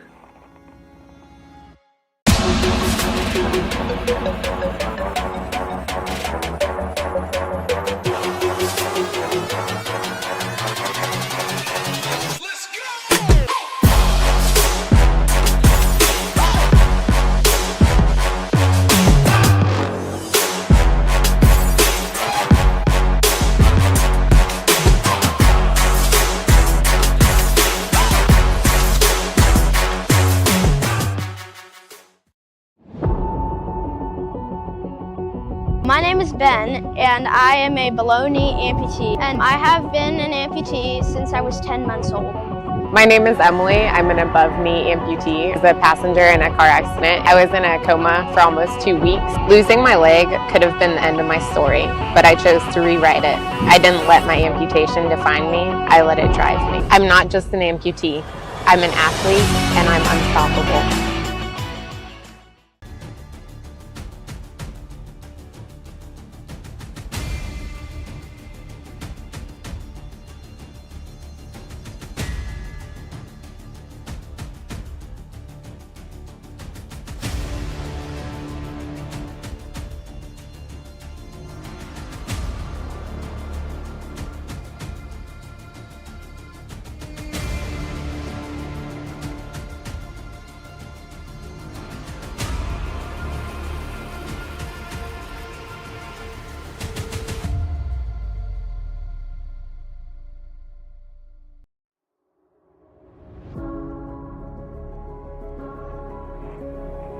For every athlete,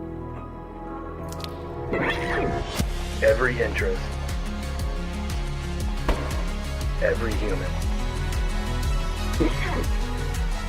Even if today is day one, our headbands are our love letter to you. Start your year with junk.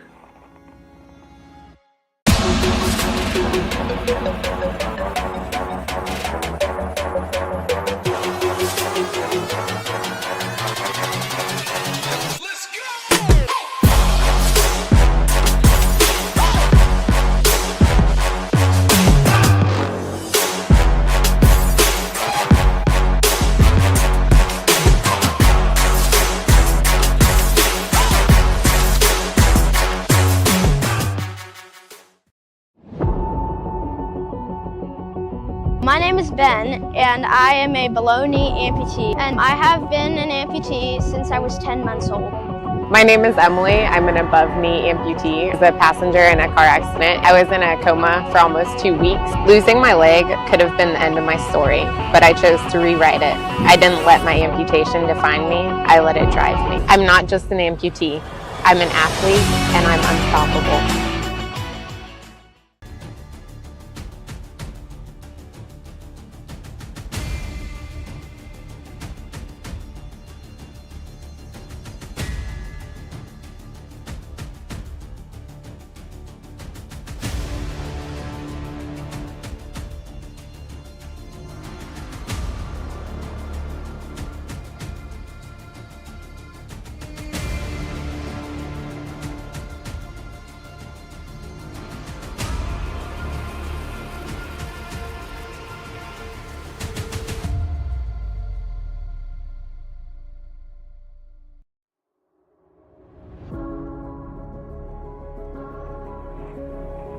For every athlete, every interest, every human. Even if today is day one, our headbands are our love letter to you. Start your year with junk.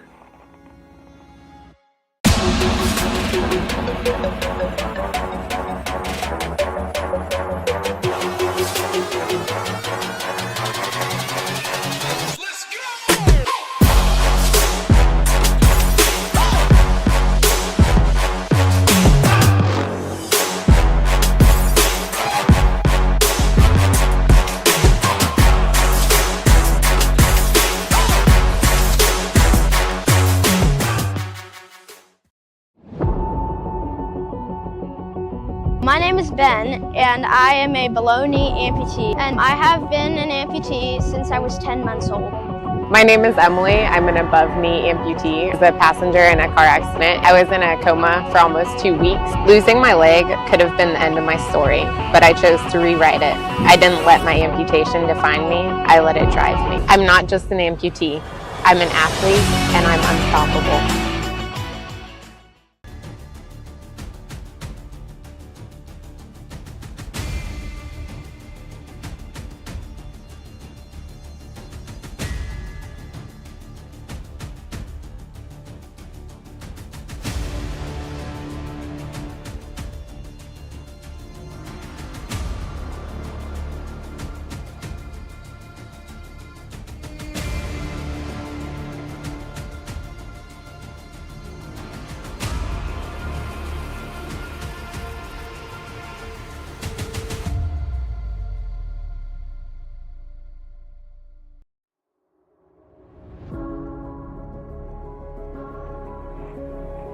For every athlete,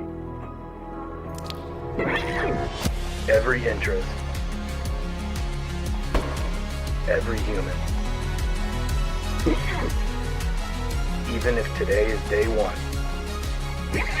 our headbands are our love letter to you. Start your year with junk.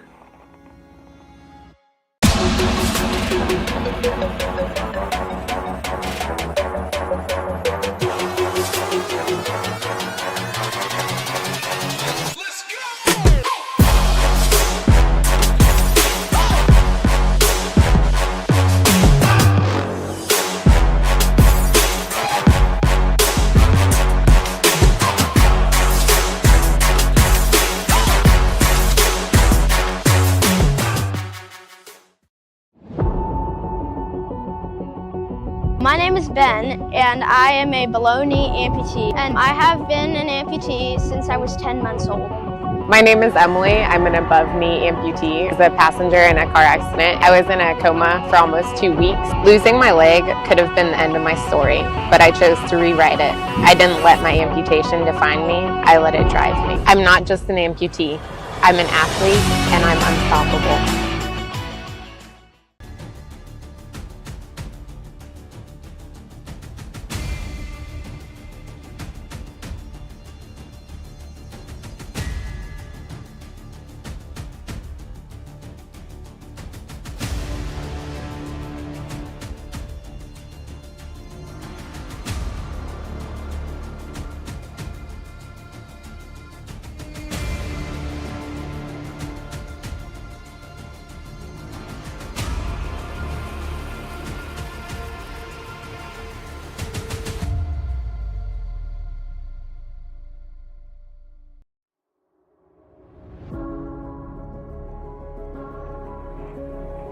For every athlete,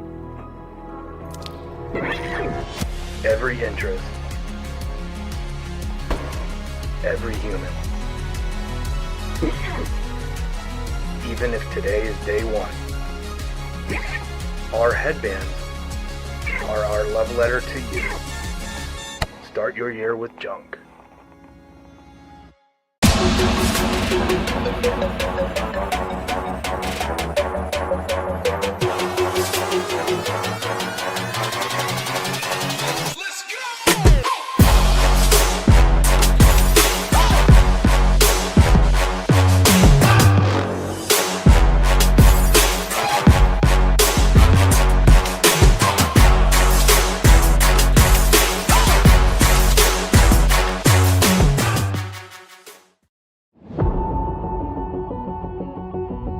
name is Ben, and I am a below-knee amputee, and I have been an amputee since I was 10 months old.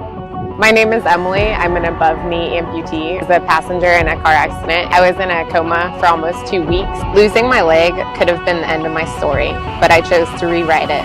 I didn't let my amputation define me. I let it drive me. I'm not just an amputee. I'm an athlete, and I'm unstoppable.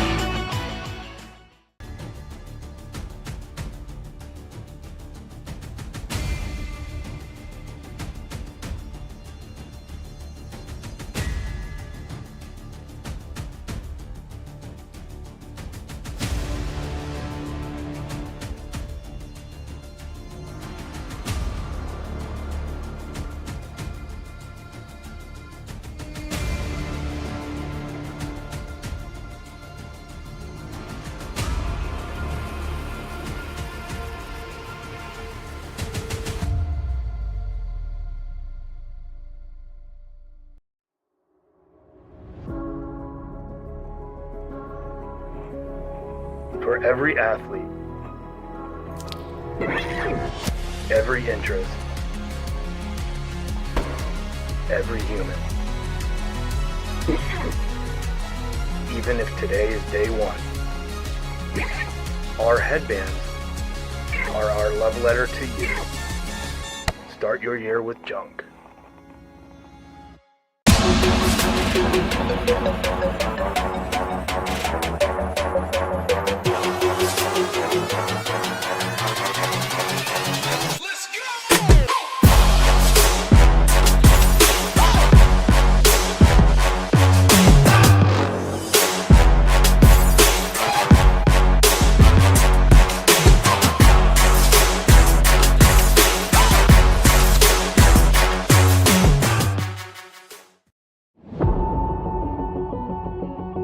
My name is Ben, and I am a below-knee amputee, and I have been an amputee since I was 10 months old. My name is Emily. I'm an above-knee amputee. I was a passenger in a car accident. I was in a coma for almost 2 weeks. Losing my leg could have been the end of my story, but I chose to rewrite it. I didn't let my amputation define me. I let it drive me. I'm not just an amputee. I'm an athlete, and I'm unstoppable.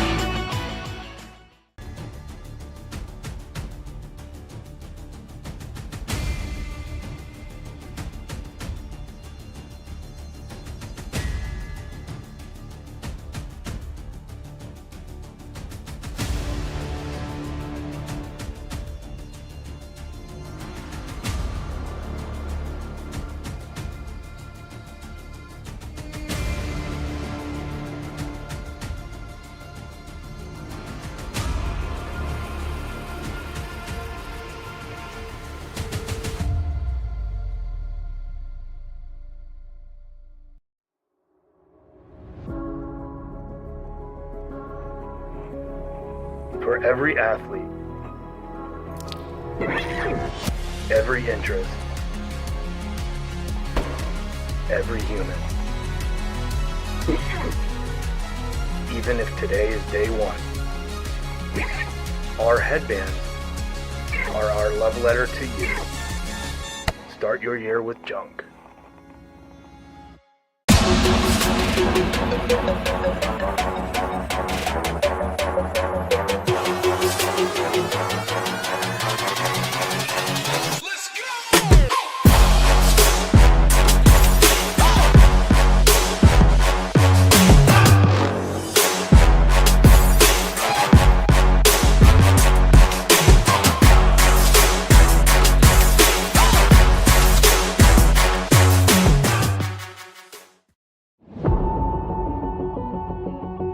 My name is Ben, and I am a below-knee amputee, and I have been an amputee since I was 10 months old.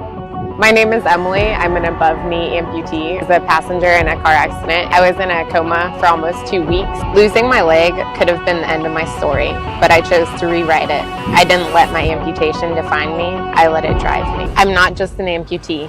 I'm an athlete, and I'm unstoppable.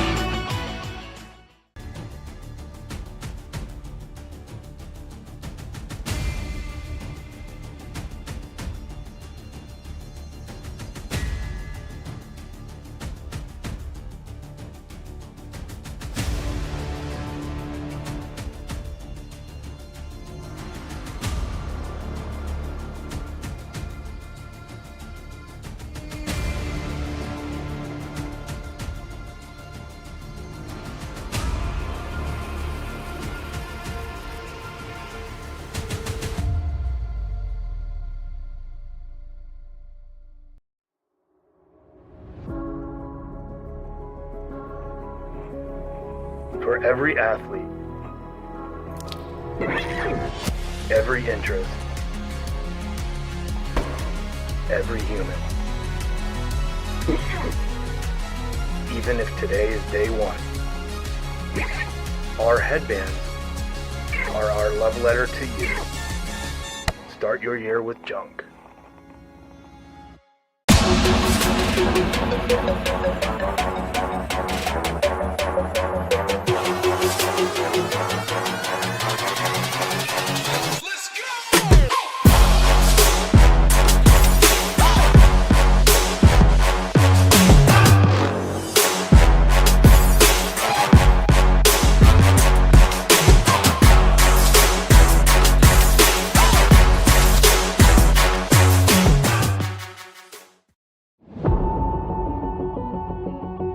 My name is Ben, and I am a below-knee amputee, and I have been an amputee since I was 10 months old. My name is Emily. I'm an above-knee amputee. I was a passenger in a car accident. I was in a coma for almost 2 weeks. Losing my leg could have been the end of my story, but I chose to rewrite it. I didn't let my amputation define me. I let it drive me. I'm not just an amputee. I'm an athlete, and I'm unstoppable.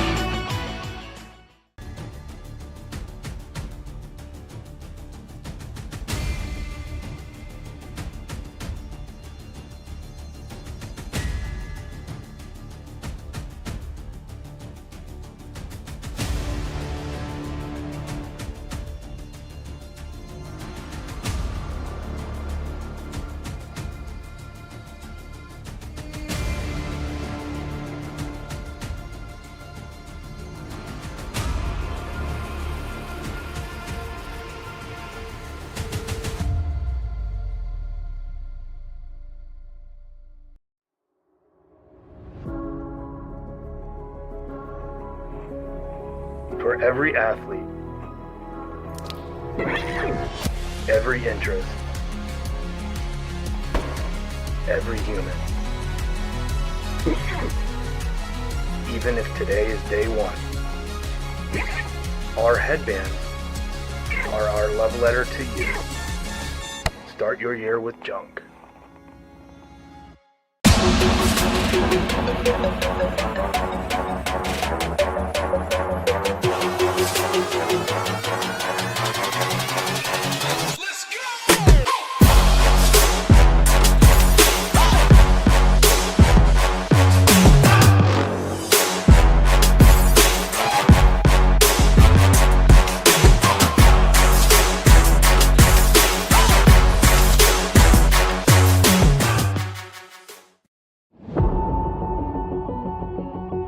My name is Ben, and I am a below-knee amputee, and I have been an amputee since I was 10 months old.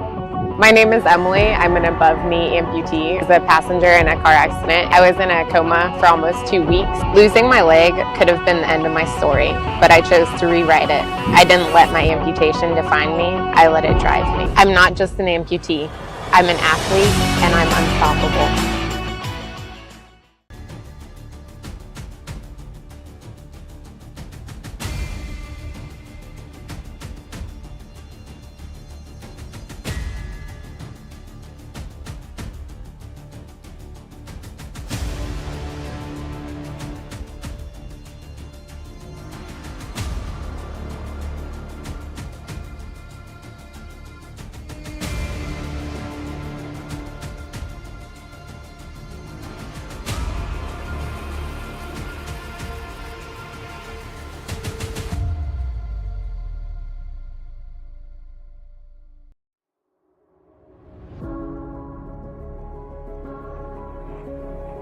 For every athlete, every interest, every human. Even if today is day one, our headbands are our love letter to you. Start your year with junk.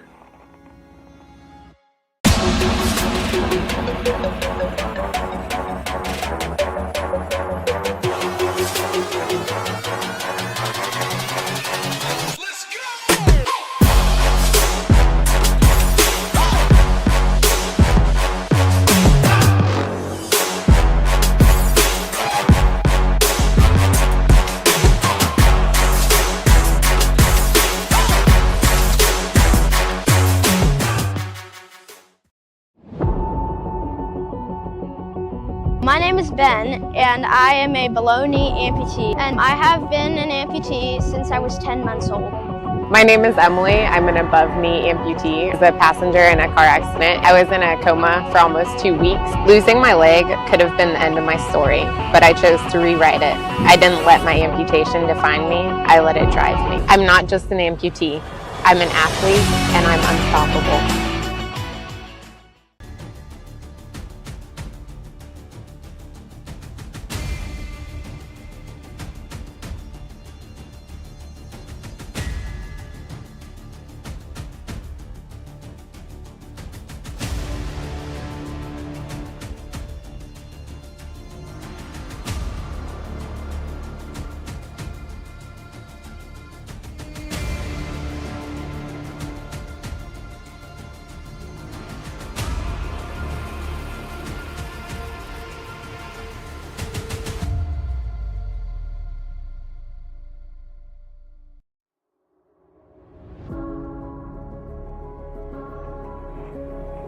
For every athlete, every interest, every human. Even if today is day one, our headbands are our love letter to you. Start your year with junk.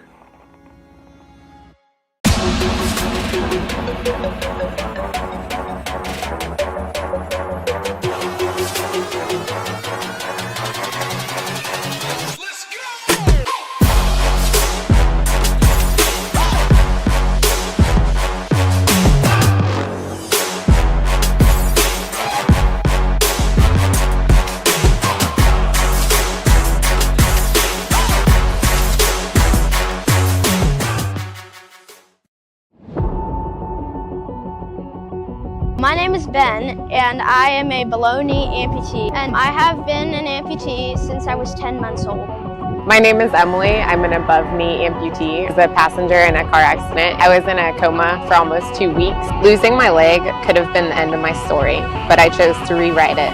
I didn't let my amputation define me. I let it drive me. I'm not just an amputee. I'm an athlete, and I'm unstoppable.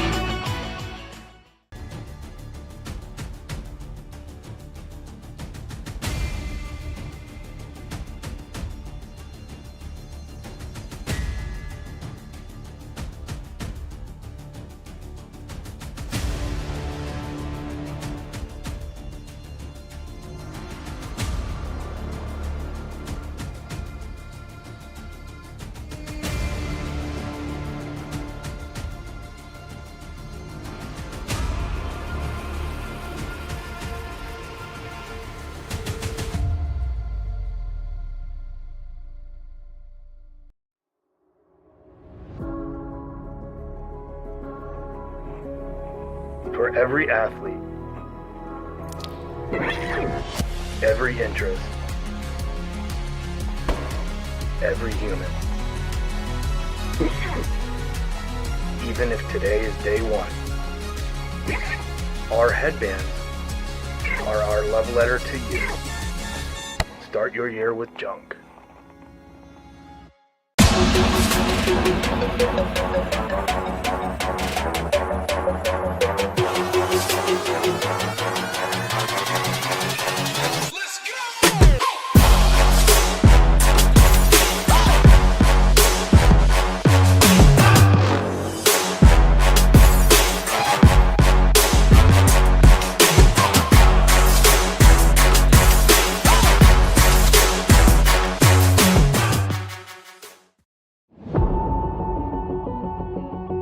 My name is Ben, and I am a below knee amputee, and I have been an amputee since I was 10 months old. My name is Emily. I'm an above knee amputee. I was a passenger in a car accident. I was in a coma for almost 2 weeks. Losing my leg could have been the end of my story, but I chose to rewrite it. I didn't let my amputation define me. I let it drive me. I'm not just an amputee. I'm an athlete, and I'm unstoppable.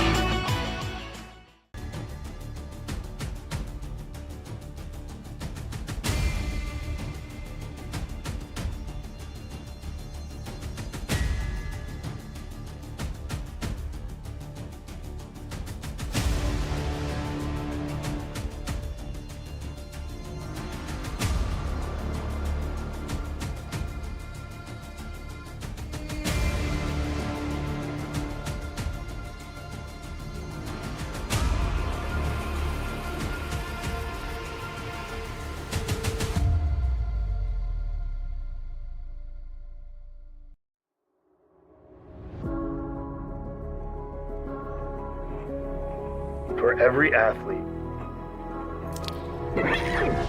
every interest, every human.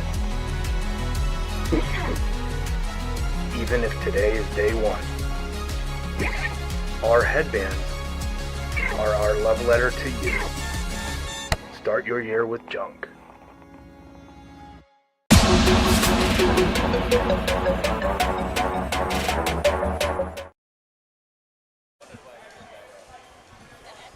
Welcome back to Morgan's Wonderland, day one action of the 2024 Adaptive CrossFit Games by Will Watt, Jeremy Austin and Bill Grundler with you. Bit of a rain delay, Bill. I mean, I'm dry now. The computer's dry, the screens are dry, the cameras, not so much. There's a couple wet cameras out there.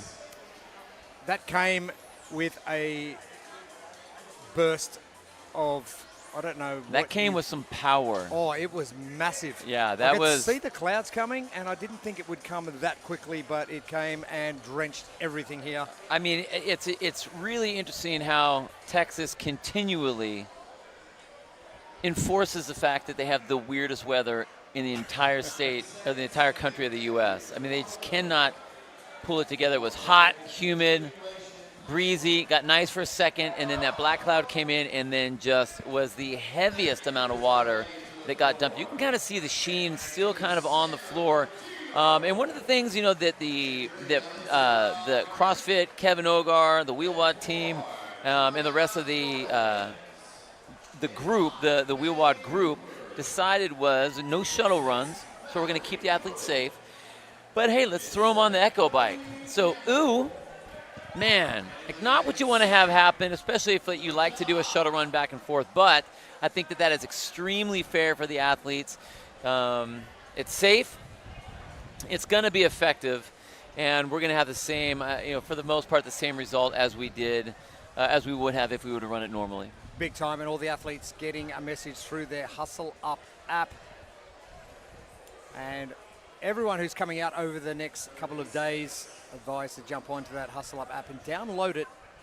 And it'll give you all of the info you need to see exactly what is happening over the next 3 days of competition. 2 more events tomorrow, 2 more Saturday, and our final event on Sunday.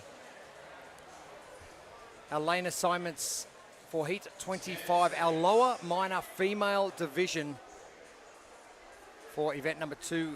Enter Sandman. Underway for competition here at Morgan's Wonderland. And a mad dash. This is going to be an easy race to call. The athletes only moving once they do finish the Echo Bike calories. The cross carry followed by 12 calories on the first round for the ladies. The second round will be 8. The third round, 4 calories. So this is going to be very fast.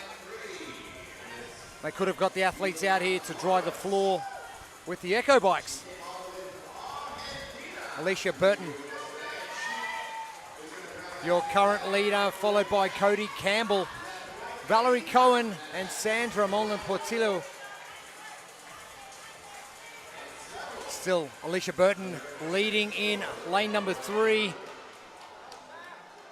as we hit our 1 minute mark back for the 8 calories on the Echo Bike. Alicia Burton from CrossFit Goderic the Ridge Fitness, one of our Canadian affiliates. Sam Delaquila moving her way back in all red to finish off the second round. Echo Bike, what a way to finish that second round. Some of our athletes are doing just that. Valerie Cohen moving into the first place position. Alicia Burton currently in second.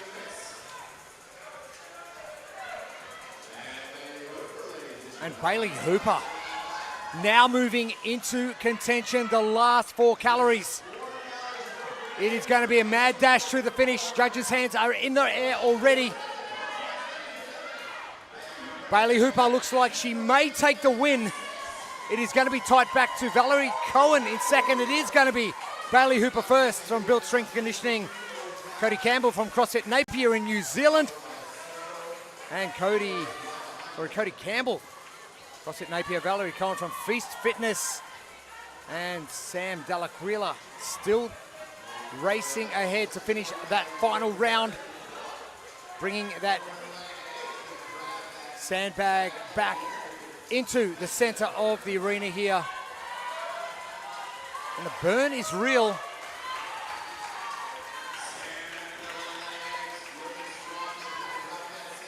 Sam Delaquila from CrossFit Moorabbin, one of the affiliates in Melbourne, Australia.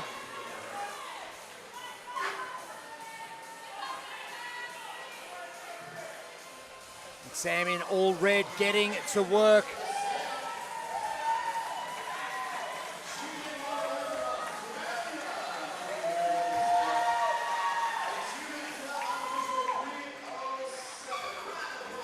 And at the 3-minute mark, halfway through our time cap on heat number 25. Our lower minor division. And that happened and went and worked exactly like we hope it would. The burn was there for sure. Bailey Hooper out in the front, being able to hold on to that position in lane number 5. It was great because she wavered a little bit. She was up in the top, and she kind of fell back into about third position a little bit, and then made her way right back up to the top. In that lane 6, in that second place position, Valerie Cohen, and again, another great finish. I'm going to say unofficial finishes for third and fourth because it was really close, really tight. So our lane number 7 was Cody Campbell and then Sam Delaquila in lane number 8. But again, as for all the results, make sure you guys go down to Competition Corner, hit that little QR code up at the top, and you'll be able to find out those winners and those leaders as we go through each one of the days and the events. Some exciting results laying out, and not too far away from hitting our last 4 events. But let's head down to the competition floor with Amy Bream.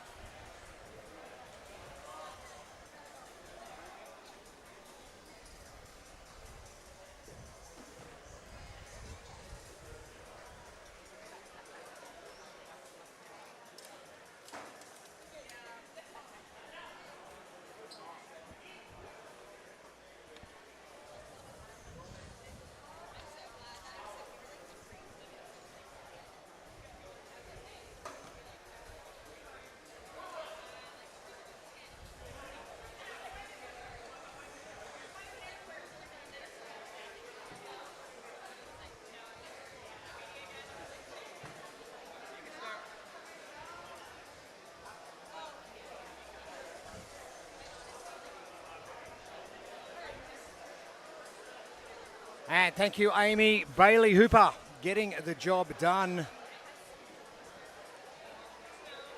And impressive results from Bailey Hooper so far.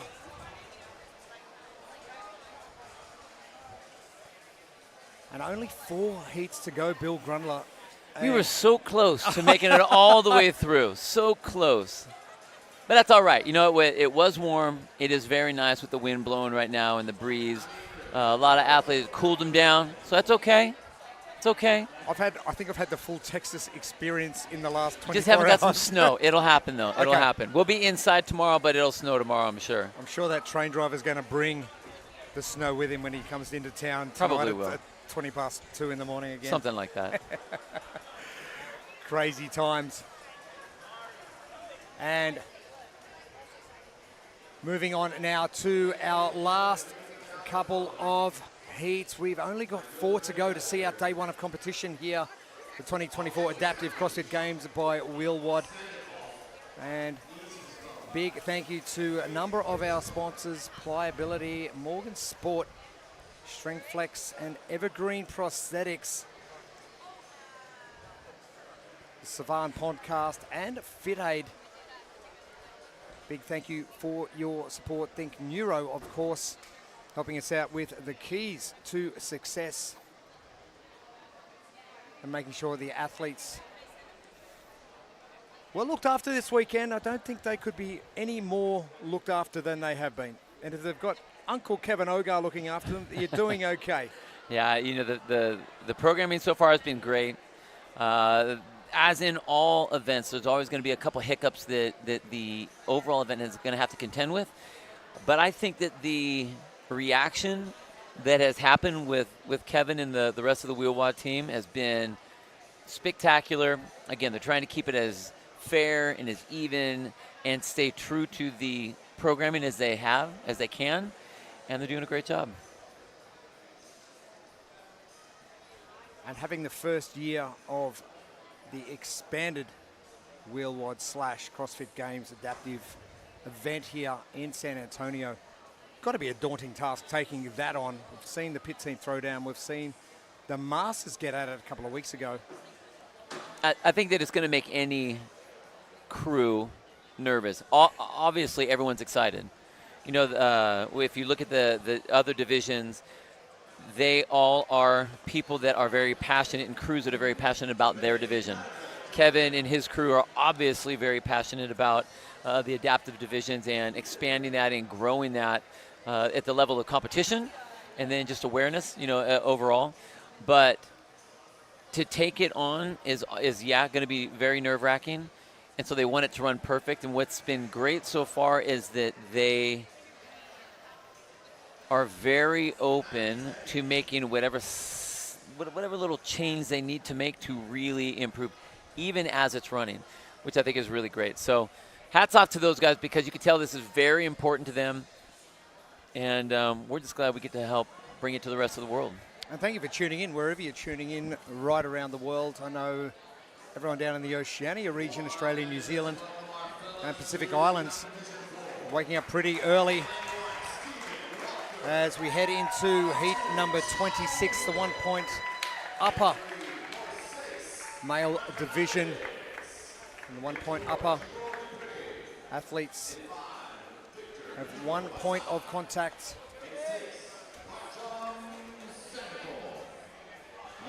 And it is going to be exactly the same event rollout as we have seen in the previous heat. The cross carry, and moving to the echo calories will be an 18-12-6 as they go through the 3 rounds. And I think Neuro, keys to success. Does that change anything once we have changed the event? No, it still really doesn't. I mean, the object of moving that sandbag, getting it down, especially with these athletes in particular, trying to get that sandbag up off the ground may be a little bit difficult or a little bit different for them. So make it happen. Do whatever you need to do to get that bag up and moving. And then once you get to there, it's time to go to work on that Rogue Echo bike.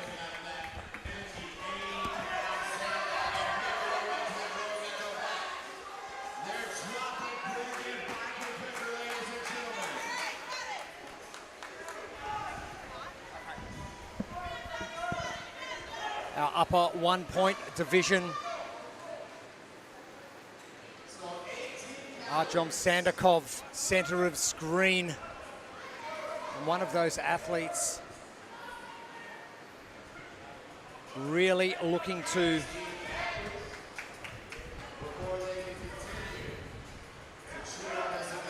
Tyler Peterson also getting to work as well.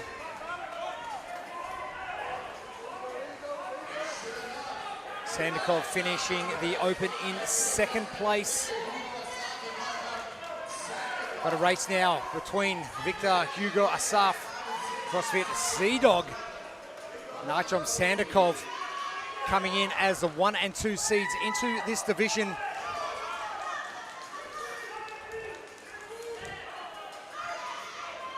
Artyom Sandakov, Tyler Peterson, Victor Hugo Asaf, and Thibaut Dupre, top 4. Sandakov still in the lead and still pushing crazy hard just to the right of screen now.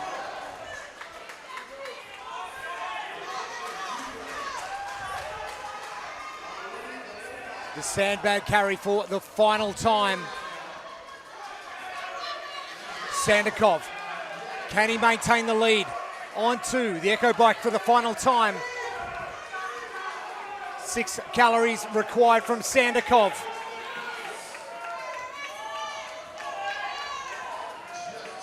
Brian Knight jumping up now, catching Tyler Peterson.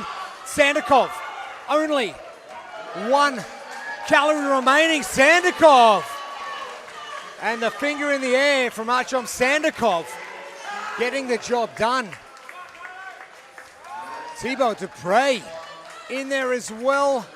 Third place is going to go down to Tyler Peterson. So incredibly fast. And, talking about making it happen, single arm pick up and go like that, that was amazing by your overall leader, who was up in the front the whole time, Sandikov, just handling that bag. Wow, there was a lot of power in there.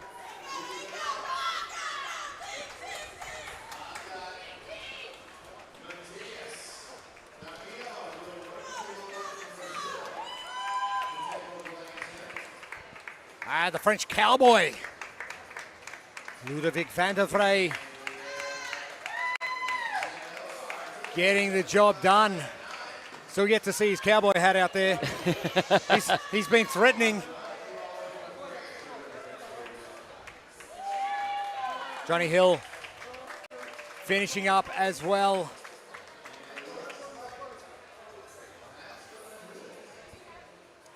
My goodness. And one of the things that was really impressive with Sandikov was he didn't even waste time putting the sandbag on his shoulder. It was a single arm scoop, picked it up by his hand, and ran straight across, because he knew it's like, I just have to hold on to this for a little while. So he didn't worry about where he was going to put that. So that's that key, just making it happen. That's what he did. He did exactly that. Got himself out there to the front, stayed in that lead position for the rest of the race. A lot of power on that Echo bike as he was moving across. Was chased a little bit by Thibaut Dupre, but just couldn't hang on to the speed that Sandikov had. And then again, that third and fourth position, it was really hard to tell where they were falling. They were so close, and they were on either side of the floor. So between Tyler and between Brian Knight, Tyler Peterson and Brian Knight for that third and fourth position, that's going to be tough to see. But make sure you check out that QR code for Competition Corner up at the top, and you'll be able to find out the answers, just as we will as we move into tomorrow's events. It's going to be interesting. Sandikov getting the jump there, and Victor Hugo Asaf, after finishing the winner of the Wheelwad Games for the previous 2 years, looking to bounce back and do the same thing this year. Games experience in 21 for Victor Hugo Asaf, finishing fourth. But it is going to be one of those categories where we really see a fight right to the finish. Oh, and I want to, as an athlete, I want to see that. As a fan, I want to see that. And, again, we're ramping it up. I want to see those competitions. I want it to get, I don't know, aggressive?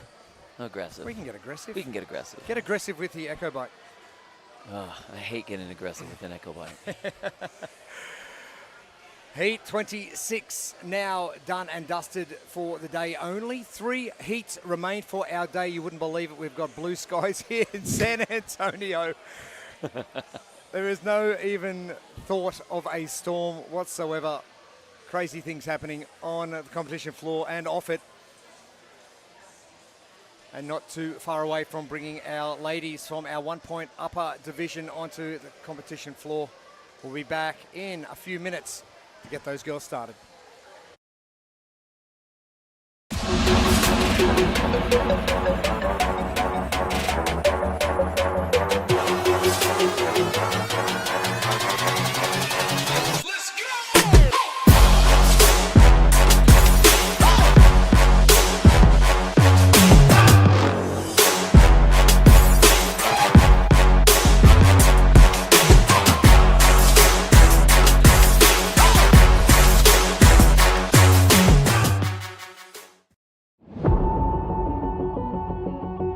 My name is Ben, and I am a below knee amputee, and I have been an amputee since I was 10 months old. My name is Emily. I'm an above knee amputee. I was a passenger in a car accident. I was in a coma for almost 2 weeks. Losing my leg could have been the end of my story, but I chose to rewrite it. I didn't let my amputation define me. I let it drive me. I'm not just an amputee. I'm an athlete, and I'm unstoppable.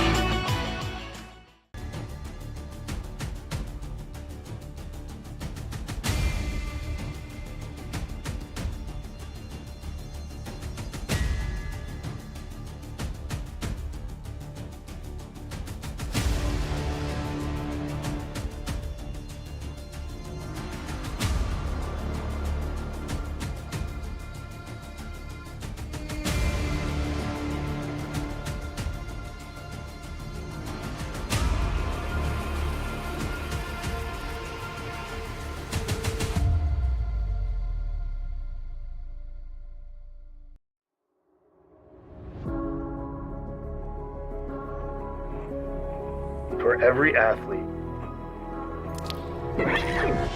every interest, every human. Even if today is day one, our headbands are our love letter to you. Start your year with junk.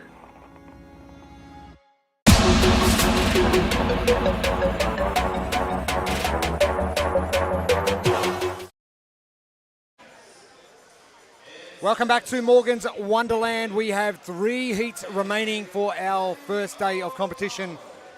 The 2024 Adaptive CrossFit Games by Wheelwad. Jeremy Austin and Bill Grundler with you. Amy Bream will be joining us a little bit later on the competition floor as well. Not competing this year, so we'll grab her, part of our broadcast team. Event number 2 underway. The final couple of heats after our very intrusive rainstorm. If you can call it a rainstorm. It wasn't a thunderstorm, it was just rain. It was rain. It was rain. And actually, it was really nice. After the break and they got it all cleaned up, it's actually been a really nice little break. It's good. We're on to our upper 1 points female division. This is the third last heat of the day. And taking out the shuttle runs due to the floor being a little bit damp. It has been replaced by an echo bike. Wonderful, say the athletes. Says nobody. 12, 8, and 4 are our numbers for our female division.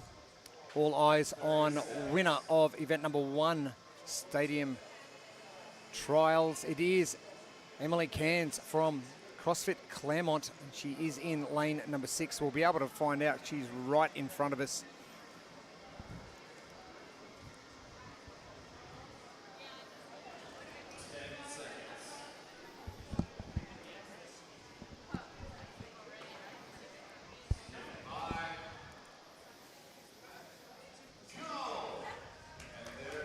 Underway for competition, and Emily Cairns having a little bit of trouble grabbing that bag. Chelsea Dingley, Sydney girl, no such issue.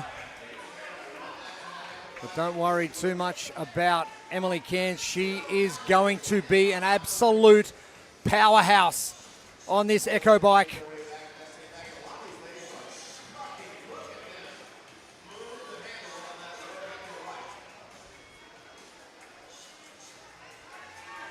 $12, 8, and 4 are the calories. Our current leader, Debbie O'Connell, and CrossFit Lincoln, lane number 8. Emily Cairns making up a lot of ground. Chelsea Dingley off the bike as well, all trying to catch our current leader, Debbie O'Connell, in the green. Emily Avery, second place athletes.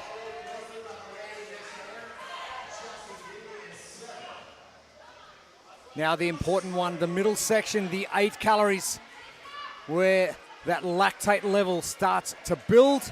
Fatigue really starting to kick in. Sabrina Delau.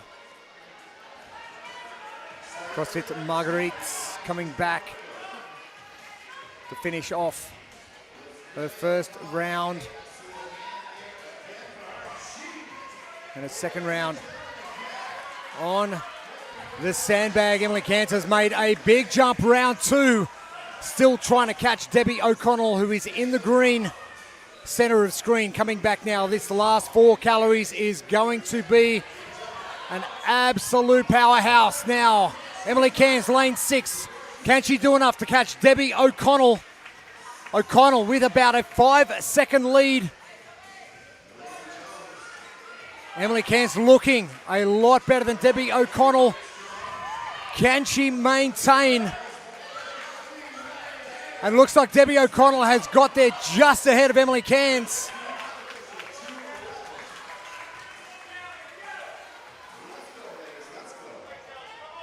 So Emily Cairns having a bit of an issue getting that first bag off the floor. Once she did, it was down to business. Emily Avery, our next athlete, finishing up over the line.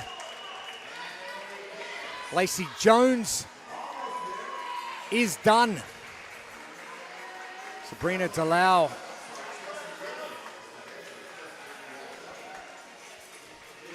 still trying to get done.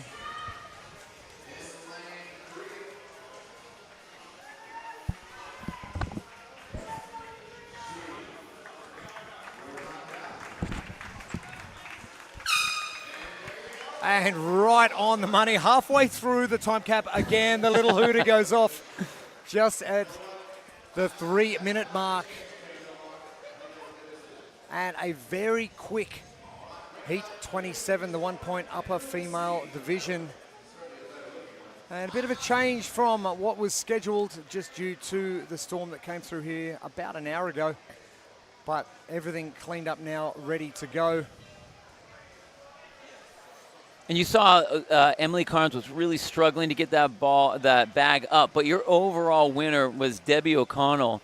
And she was strong all the way through. I didn't see any bobbles with that sandbag at all. Very powerful on the bike. Emily just could not get that bag up in the beginning. She was probably one of the last people off the start line, just trying to get her fingers underneath that bag. And you saw that she had the pink fingers trying to get a little bit of grip to get under it. It didn't work. But what a way for her to finish up and get into that number 2 position. Hi, Emily Cairns, a great morning this morning, getting that win in Stadium Trials. The second place here in Enter Sandman. Let's head down to the competition floor with Amy Bream.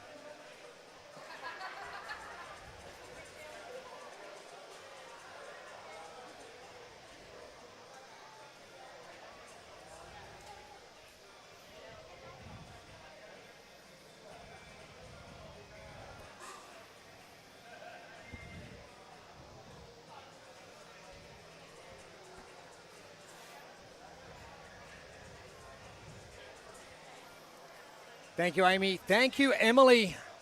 And a great day one in the books. 2 more heats to go. I'm a little bit sad. Our day one's nearly over. Oh, come now. We got a lot of competition left to go. We have 3 more days, my friend. I know. We're not going anywhere. I know we're not. We're not going anywhere. Where we are going is to a short break before we get to our last 2 heats. Our 2-point upper male division is going to be coming onto the floor shortly, so we'll be back in just a few moments.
My name is Ben, and I am a below-knee amputee, and I have been an amputee since I was 10 months old.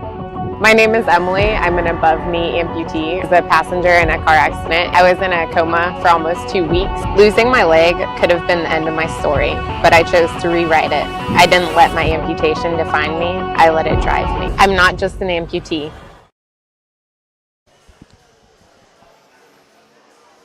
Welcome back to day one action of the 2024 Adaptive CrossFit Games by Will Watt, Jeremy Austin, Bill Grundler with you. Enter Sandman. We're about to exit Sandman in 2 heats time. Woo. Good. And we're going to be exiting Morgan's Wonderland, which has been the scene for the first day of competition. And a great day of competition it has been. We have got 2 heats remaining. Enter Sandman, a little bit of adjustment due to the weather that came through about an hour ago. We are going to do our cross carry. We're going to be doing an echo bike of 18, 12, and 6 calories. And our time cap still of 6 minutes. Athletes that have hit the floor post-storm have only needed half the time cap. And the last time we're going to see the 2-point upper males on the competition floor today before we get to the females next.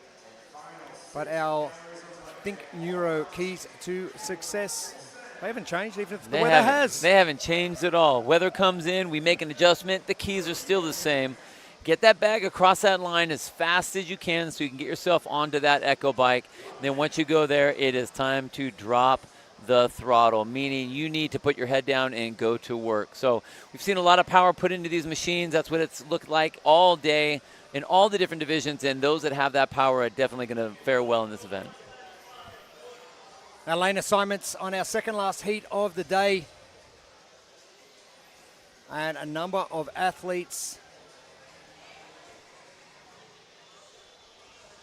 that are going to be making moves. So keep your eyes on Brekkie Thordarson in lane number 4. He is going to be one to be reckoned with. He is a man mountain. You're not going to miss him. You are not. You're not going to miss him. He's wearing neon shorts. And he's probably 7'5" out there. At least. And he looks like Ivan Drago.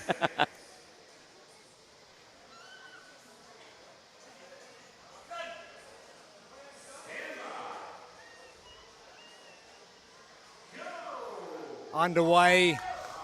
Brekkie, no messing around. Don't even know why he put it over his shoulder. He didn't need to.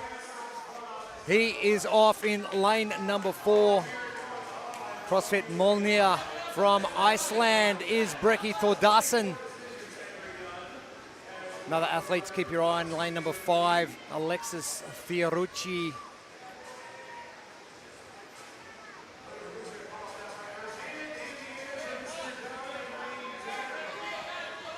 Henry Dunn, our first athlete off. No, I take that back. It is Brekkie Thordarson getting the jump on Henry Dunn. Henry was off the echo bike first, but it is now going to be Brekkie heading back. Alexis Fiorucci and Henry Dunn in third position. 1 round completes. The second round of the echo bike is the one that stings. It is going to be the 8 echo bike calories.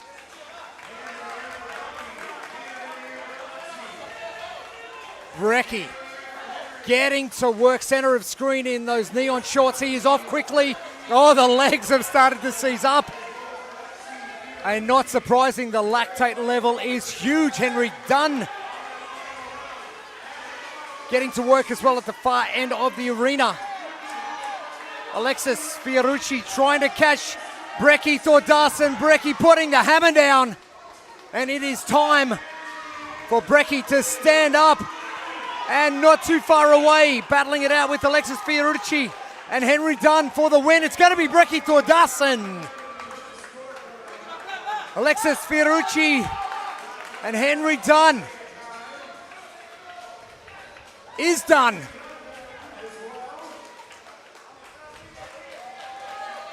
Josue Maldonado also finishing up, and the lactate levels go through the roof. And that was a bit tough for Brekkie to head down on that last. I could call it a jog to grab that sandbag on the way back. Adar Kaufman getting absolutely spat out. Brekkie Thordarson, very large body athlete, and he's not moving from the floor.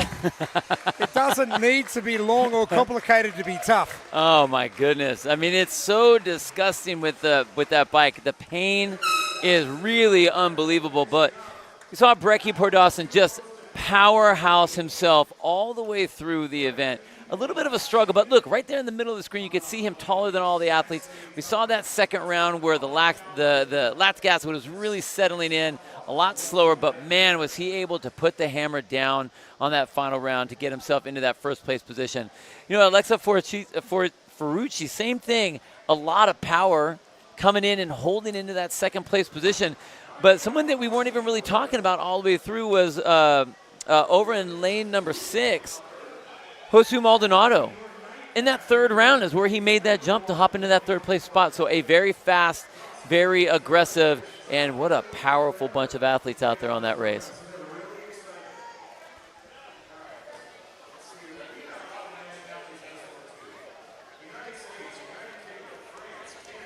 And the burn.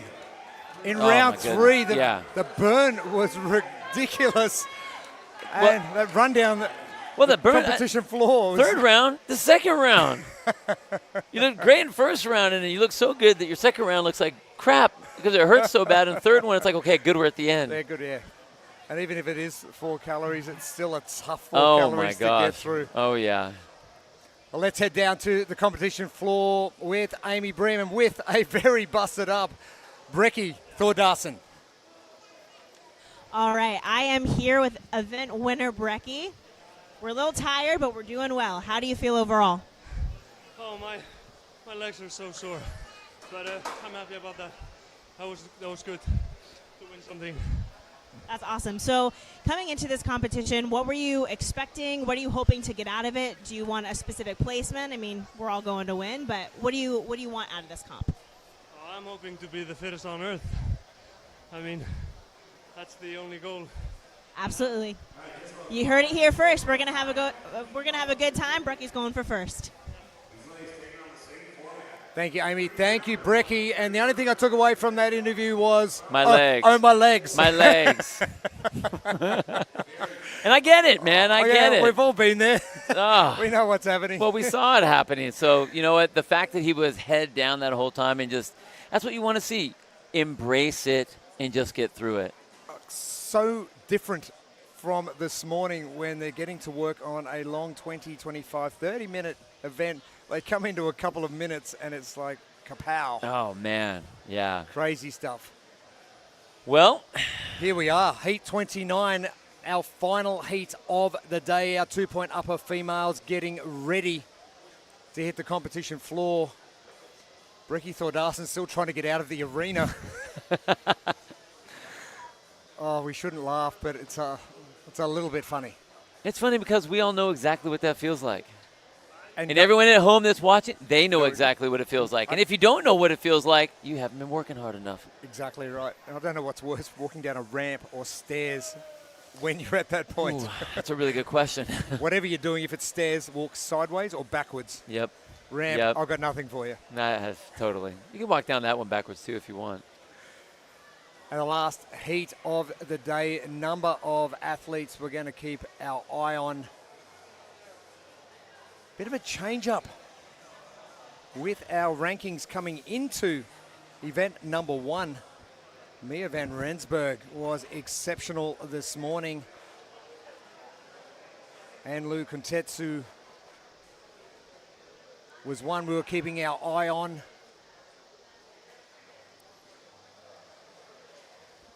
And with Mia, if I remember correctly, she did not like to do the run, so she really tried to hedge against that with the machine. So guess what? Here we are at the machine. Let's see if she can hold on to that lead. Be an interesting one.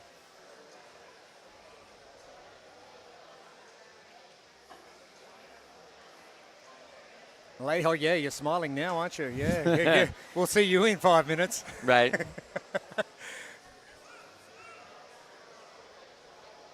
Jocelyn Casca, having a good chat to her during the storm break. She goes, today was not her day. And she knew that coming in. She was happy to take a 10th place. But she goes, look out tomorrow. The combine, the bench press in particular, is one she's going to annihilate, she said. Well, and even this, when they made the announcement that they were switching from a shuttle run to the assault bike or to the echo bike, she turned immediately around to her fan base or her coaches And she just smiles like, yeah. So when you have an athlete that is excited about the Echo Bike coming out, and this event is the Echo Bike. I mean, yeah, you got to pick up the bag. I get it. You got to move that thing across. But this comes down to hammering on that Echo Bike. And Mia van Rensburg is going to be set up right in front of us in lane number 6 in the yellow shirts. And it is the final event of the day, the final heat of the day. The cross carry Echo Bike of 12, 8 and 4 calories. Still with a 6-minute time cap. Big thank you to our sponsors, Pliability, Morgan Sport and Strenflex. But our Think Neuro keys to success, Bill, for the final time today. You've got to make it happen. Get that bag up any way you need to. We've seen everyone try. We've seen all the different ways. You've practiced it if you needed to, but it all comes down to that. In this particular division, after the change, it comes down to how hard you are going to hammer that throttle on this Echo Bike. So time to go to work. Last time today. Our lane assignments for our 29th and final heat of the day, our 2-point upper female division. Let's keep eyes on Mia van Rensburg to make sure she can stay in touch. But Jocelyn Kaska is going to be the one in lane 1. So the two athletes both right in front of us are going to be our two athletes we're going to be watching over the next couple of minutes.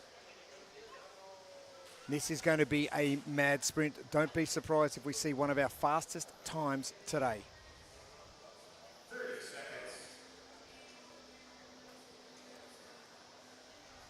I don't know what's worse for the athletes, getting told they're doing the Echo Bike or having to wait to do the Echo Bike. Having to wait 30 seconds to do the Echo Bike. No doubt there. Now, mistakes going to be crucial here. I've only seen one throughout the entire day. We got to make sure they get that sandbag all the way across the line. If you don't do that, you immediately go from one of the top 2 places to bottom half. So you need to be very smart, very powerful. We've got to remember to take the sandbag first. Yes, you do. Underway for our final heat of the day, day 1 of competition for the 2024 Adaptive CrossFit Games by Wheelwad. Jocelyn Kaska, PXM Fitness, powering through. Mia van Rensburg, steady pace to start, but Jocelyn, this is one she needs to get after. Talk about getting thrown a bone due to some weather. This might be the bone she has got. Mia van Rensburg. Elaine DeRocco also, judges hand in the air. It is going to be Mia first to move. Jocelyn coming off. Camille Vigneault moving the bag fast. It is going to be Rocco as well to come back quick. Rensburg in the lead in the yellow shirts. Rocco coming in second position in the neon. Kaska battling it out with Vigneault for that third place position. And this is where the legs decide not to work anymore.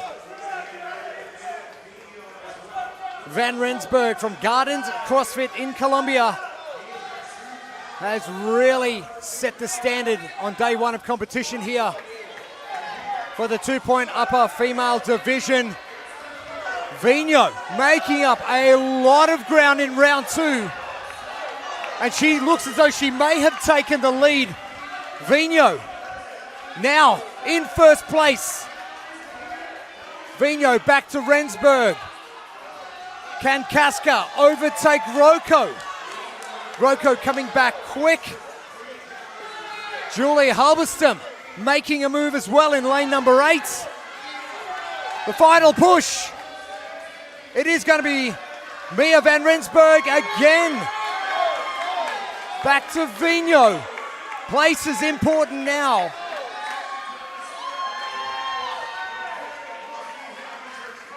And DeRocco off. Halberstam. Bandera finishing up as well as Kaska. You'll have to go and click on competitioncorner.net. Scan that QR code at the top left of your screen for all of our results. And Van Rensburg just having a light pedal. Get a little bit of that lactate out of the body.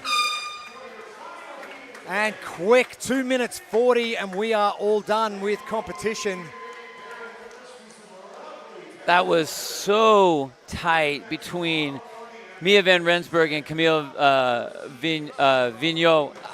Unbelievable the way that Camille was able to come back. She was sitting in that second place spot, kind of hanging out there. I wasn't sure if she was going to be able to pick up the tempo, but that last sandbag, she was able to move that so much faster than Mia was, and that got her into that position to where she's able to go ahead and hammer down on that Echo bike, getting her that win over the rest of the field with Mia van Rensburg. Again, a great response on that machine. She is good on the machines. And then as far as your third place position, it was basically hands went up at the exact same time for lanes 1 and lanes 10 with Jocelyn Kasker and then Veronica Bandera. Wow, that was a good race and a good way to finish this day. Oh, great way to finish and a great way to wrap things up. And I think we're going to be seeing some new champions come out at the end of our 4 days of competition. Day 1 nearly complete. But our 29th heat of the day, very exciting stuff. So let's head down to the competition floor with Amy Bream with our winner. It is Mia van Rensburg. Here with Mia. Mia, I was so excited watching that. That was a great race to the end. How do you feel right now? I feel excited. I finished. Has been a long day, but I love bike. It's one of my favorite implements or elements to do, so I really enjoyed the race. Well, we could tell that was impressive. So looking ahead to the rest of the weekend, do you have a particular event you're looking forward to most? I'm looking forward for tomorrow. It's a little bit challenging for me. So for my condition, I'm struggling in bench press, to be honest. So I'm looking forward to challenge myself tomorrow. So it's going to be interesting. I love that mindset. Challenging, and you're looking forward to it. So I'm excited to see that. That's awesome. Yeah, thank you so much. Thank you, Amy. Thank you. Thank you, Mia. And thank you, Amy. And a day 1 for the record books.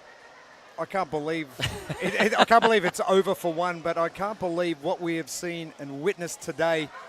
Let's throw it back to event number 1, and we had the stadium trials, and it was a long, hard, hot slog. It was for the athletes. It was for us trying to make sure that we got all the information out to all of you out there watching the show. But there was no way to do it any other way logistically, and I think that it was so important to have that type of an event for these athletes to really up that level, up the ante, to push to see who the fittest on earth in these divisions are. So that was a great way to start. It was rough, but it was a good one. It was a good one. It was, and we moved into the undercover, we thought it was undercover, area for Enter Sandman. What did enter was some great performances early on, but then a storm entered the building as well and spat us all out. Well, I think what happened was, and I'm going to use all the broadcasting puns I possibly can right now, is it got so hot in here with all of the pressure and all of the power and all the fires that these athletes were putting into the rower, the sprint, and the Echo bike, that Mother Nature decided they had to cool it off a little bit. And so it opened up, the sky opened up, dumped a ton of water. We were covered, but there was a lot of floor that had to be cleaned up. So we had that little rain delay. And instead of, and you could tell that the Wheelwad team was trying to figure out what way they could keep things going, what's going to be safe for the athletes, what's still going to be a good event, what's going to be the same stimulus, because I know that's very important to Kevin. And I think they got exactly that by getting these Echo bikes out here and letting the last handful of 5 heats get at it that way. Well, the good news is, with the change of the events for the last 5 heats, it's not going to affect anybody else in the competition. Yeah, right. They're in the same division, they're in the same heat, so it's only going to affect the athletes on the floor, and they're all doing the same thing, so they can't really complain, can they? Well, no. You can complain because it's an Echo bike. Right. But you can't really complain that you're doing something different to the rest of the competition. No, I think it was an absolutely fair move. It was a safe move, and I think that for what we were looking at as day 1, wanting to keep all the athletes in the best shape for the rest of the competition, that was a great move. So great job by Kevin and the Wheelwad team. Great job by all the athletes. Wow, we saw some races today. Didn't we, what? And for all those official results, make sure you scan that QR code to the top left of screen or head to competitioncorner.net, and it is event number 14005 if you're clicking your way through. And we have had a great day one of competition. 3 more days to go. We're back into the convention centre. We were there all day yesterday. We're back again there tomorrow, and we will finish our competition over the next 3 days from the convention centre. So thank you for joining us wherever you have right across the globe. For Amy Bream, Bill Grundler, I'm Jeremy Austin, and on behalf of the entire crew, thank you very much for your company, and we will see you all tomorrow.